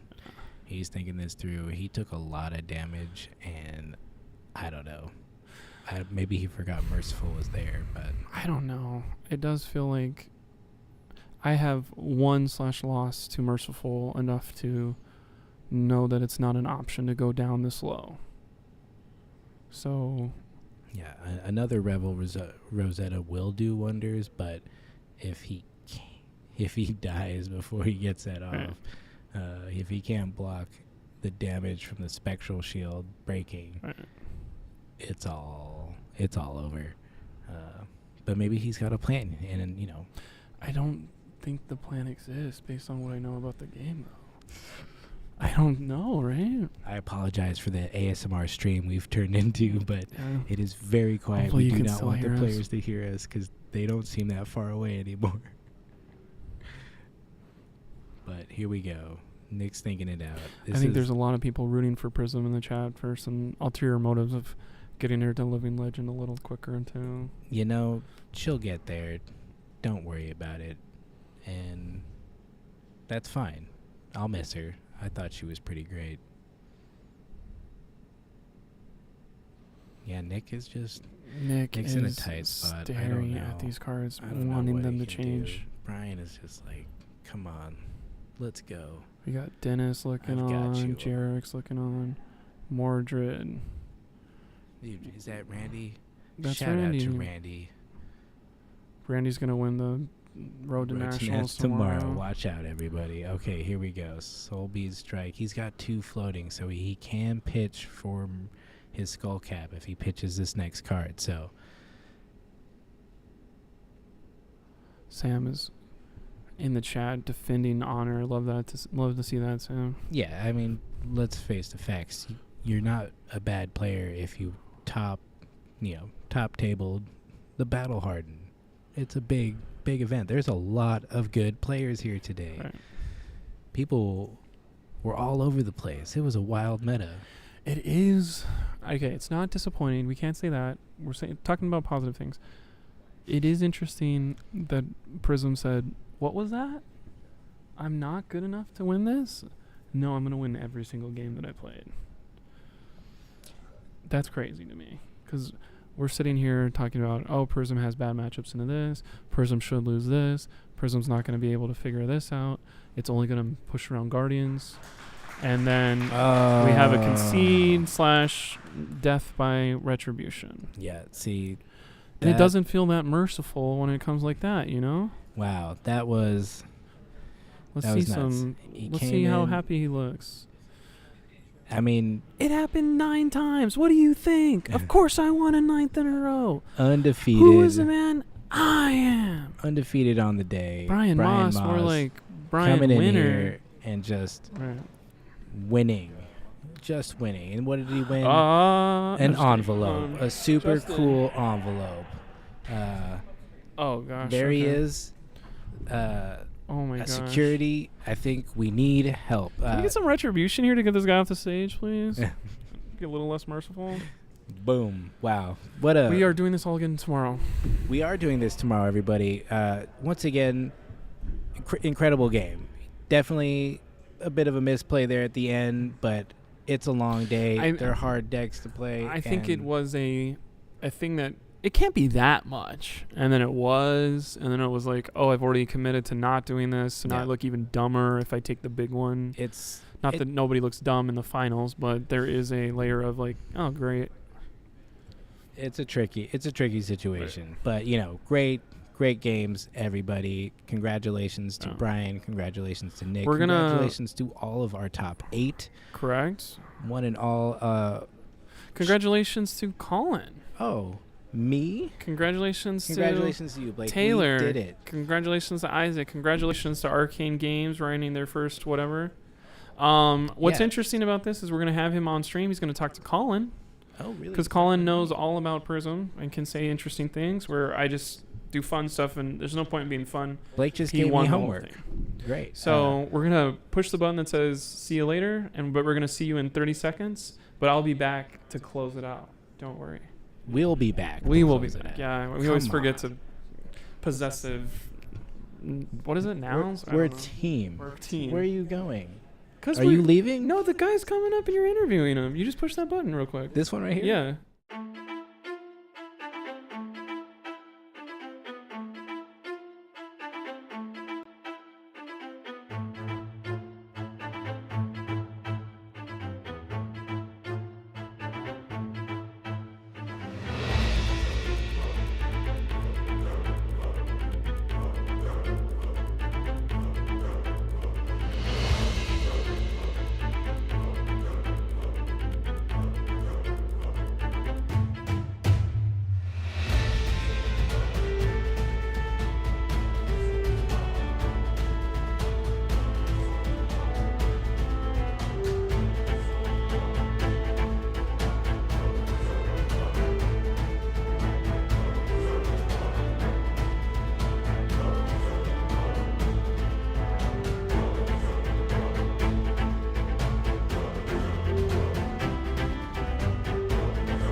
All right, we're back. I am here with Brian Moss, undefeated champion of the first Battle Hardened LA. Congratulations, man. How do you feel?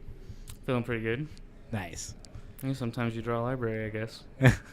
Yeah, I heard a rumor of a turn 1 library that just kind of, Well, that's all made possible by being able to go first in the top 8. You know? So part there of you it. go. All you got to do is win all your matches in the Swiss, and then you can go first every time. Makes Fables better. Very true. I am a Prism player myself. Fair enough. I love the library. So why don't you come play? Because I was here just having a great Oh, time man. hanging out. It's That's easy not- breezy up here, Yeah, man. Down there, it's rough for sure. But, it seems like you were able to navigate that pretty well today. Yeah, I mean, I pretty much play that deck all the time. So Yeah. How long you been playing? since about the first time they did Vegas, Okay. like a month before that. Totally. Awesome. Very cool. What was your matchups today, and what were you worried about, if anything, or Mostly kind of- Fi, because you can't really play a long game against them. So if they're just really really good, you just can't really win at all. But I only played one of those players, and unfortunately he seemed fairly new to how Illusionist worked, and Okay. killed one of my auras in the middle of his combat chain with 5 cards in his hand. So It happens for sure. How about Dromai? You get any Dromai matches? I played Dromai twice, and I've heard that match is bad, but it seems kind of free. So I don't because it's pretty impossible to fight a deck that just gets you get your hero power's free the entire match because they can't stop you. Yeah. Your hit triggers are insane, so you just get to make essentially permanents faster than they do while guaranteed kills, and they don't get to interact with Phantasm in the match, and you get to interact with theirs. So it's just seems kind of lopsided, to be honest. That's interesting. I was playing a little bit yesterday. I'm a little rusty on Prism, but I had the opposite experience where Dromai just smashed on me. But I think the deck list was slightly different. But it's a really interesting matchup for sure. I saw a couple variations today. Some were a bit grindier, and others were a little more one-sided. Well, I mean, the aggro deck is closer, but the grindy one just has no chance because it's it doesn't really matter if you're at 40 whenever I start attacking you with 10 cards in play. You'll die in 3 turns anyway. So. Totally. Awesome. And then I played a Fi, an Oldham player, Prism twice, Dromai twice, Viserai, Rhinar. You took out the... wait, was that That was the Grand? undefeated Rhinar player. Ooh. Yeah, apparently he's never lost to Prism.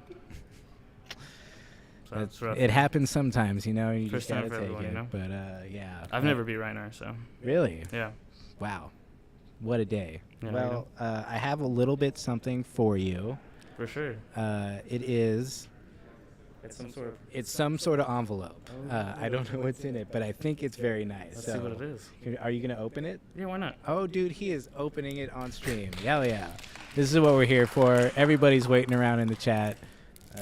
Very Can I excited. even see it? We'll show it up to him. We'll just be very careful. All right, he's getting it open. What we got? What we got? Look Oh, right. it's a peek. I said it was a peek. Nice. I called it. You Easy. won it. Congratulations. Beautiful. Alex. He's handing it off.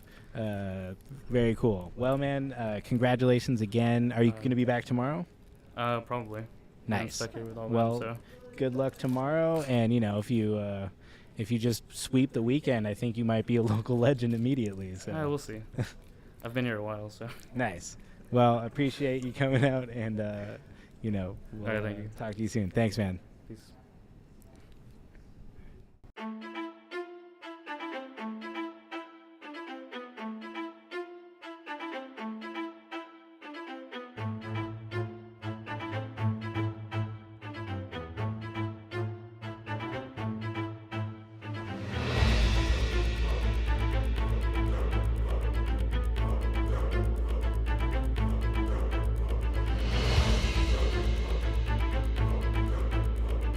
We're coming back in hot. We're not even going to switch up the titles because, it's been a long day. I'm Brian Moss. I just won this whole thing.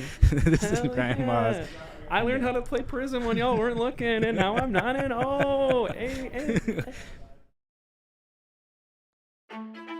It's got turned up. We are Now we're live, back, we're people. back. Oh, We're back. Here we And go. we're going to the other BM okay. for the name Blake Meyer and Brian Moss. That's You right. can get them confused because they're such good Flesh and Blood players. Legends Legends in here their own and right. there. Never and actual lose. legends. Always win. Blake Meyer, Battle Hardened winner. Please screenshot that. No, go back. Sam's Go back. got it. It's in the stream. It's fine. We'll get it later. We can go back. For Okay, it. I'm Well, going to be like, I won this whole thing. I got an interview with my friend Colin. Okay, well, let's be real now. Yeah, I just want to say thank you to you. I want to say shout out to Justin, our director, Yes. producer extraordinaire, The other Brian guy. Arcane Games Yeah. and Events, Oh, yeah. for putting on this amazing event. This has been super fun all day. Shout out to our sponsors. Yes. Hidden Fortress, Collector Yes. Legion, Metal Woo! Fab tokens for providing We're those gonna get awesome those. tokens on stream. The internet, I believe, is Okay. the answer. And then Odyssey Games for being our local host store. And of course, the Attack Action podcast. That is myself, Taylor, and Isaac, who've been on stream all day with us, just having a great time, watching great games. You know, it was just awesome. I had a great time. What was the best part? It's interesting seeing this many people show up. Yeah. Because that is something that I have wanted in our backyard. This is our backyard. It is great to walk around and see this community of there are 45 people I can talk to between here and the bathroom of I know you. I know what deck you're playing. How's it going? Are you enjoying this card? What's your plan for the day? Like, this is a community that we've built, and I'm very excited that we had this moment of we got somebody who's can run this tournament, and we can show out and say, wow, that was pretty fun. Show some of our best players. You saw some of them on SoCalling video, SoCalling 2 video. You saw some of those again today. You'll see more of them tomorrow. It is just nice of Flesh and Blood is a good community that I'm excited to be a part of. Yes. And excited to see how we can grow. Yes. And then Battle Hardened Pasadena number 4, 3 years from now or 3 months from now, whatever. Yo, what about this? Battle Hardened Los Angeles. The sorry. Calling Los Angeles. We'll see. hosted We gotta Arcane make it through Games tomorrow and first Events. without any fire We're alarms doing getting it. pulled. We're calling it now. But I called Cornet's do we know Peak. what happened with the fire alarm? Was it anyone you know? It was my robe. I told you it was Oh too my hot God. for stream, so we had to take Somebody it saw off. me dancing. Actually, I was on stream. It wasn't me for sure. it That was is you. good that I have video proof that I was not the fire alarm. Yeah, puller. that's right. That's right. And you were good under pressure. Yeah. You didn't panic, I believe. You didn't scream, run off the No, stage. I did make fun of people that scooped, and then somebody in the chat was like, "You should care about people that are affected by fires," and I was like, "That's probably a good idea." That But is true. So we got you know, Spreading Flames as a card, and so you can't really complain because there's all kinds of fire effects on all these draconic. we're things. here to play games and have fun, Right. and you know, even in scary times, you got to make light of the situation. What was so. your favorite part? I didn't ask you. Ooh, Prison man,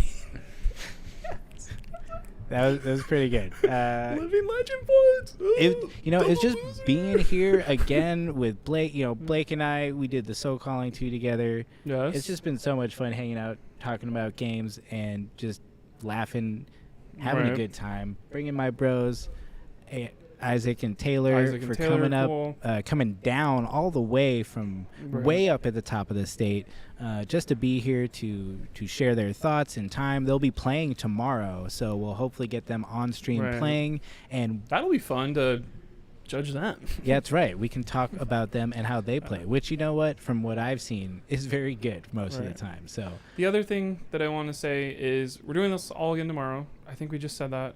Something Roach popped out Nats. of my head. It'll be fun. it will Come and be do- fun. Oh, that's what I was saying. Everyone in the chat, they're always at the end of this are like, deck list. Where's the deck list? I want to play that.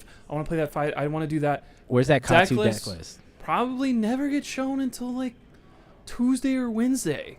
So That's take right. all your deck list posts and don't post them. Just don't do it. You know how They're long coming. it takes. We're You know, we've got them all. LSS is a whole day ahead of us. It's already Monday morning or something there. They live in the future. But they're gonna get the deck lists when it's like Thursday their time. yeah, we've collected them So all. if you're like, what is the deck list? Go frame by frame on that Katsu deck. Pick all the ones. It's gonna be 9 got gust waves, 22 9 gust whatchamacallit, waves, and you'll 13 figure it out, surging okay? You can strikes. wait a little bit. There's not an RTN tomorrow where you could bring it. Maybe Maybe show up. do the research just- tonight. Just make it happen. See you tomorrow. We're going home. We're gonna finally eat. I haven't had anything since that blueberry muffin around 11:30. I saw you with a And lot of it fruit snacks. was gross. Oh, I had fruit snacks. That's gonna be a joke that nobody's gonna get. Love you guys at home. Thanks you for so paying much. attention to us. We do it for the people at home, and we do it to make our community better and grow. So let's do all that Why are you as much pointing as at we them? can. Because I'm talking to them. I guess I was talking to them the whole time. Love you guys. Bye.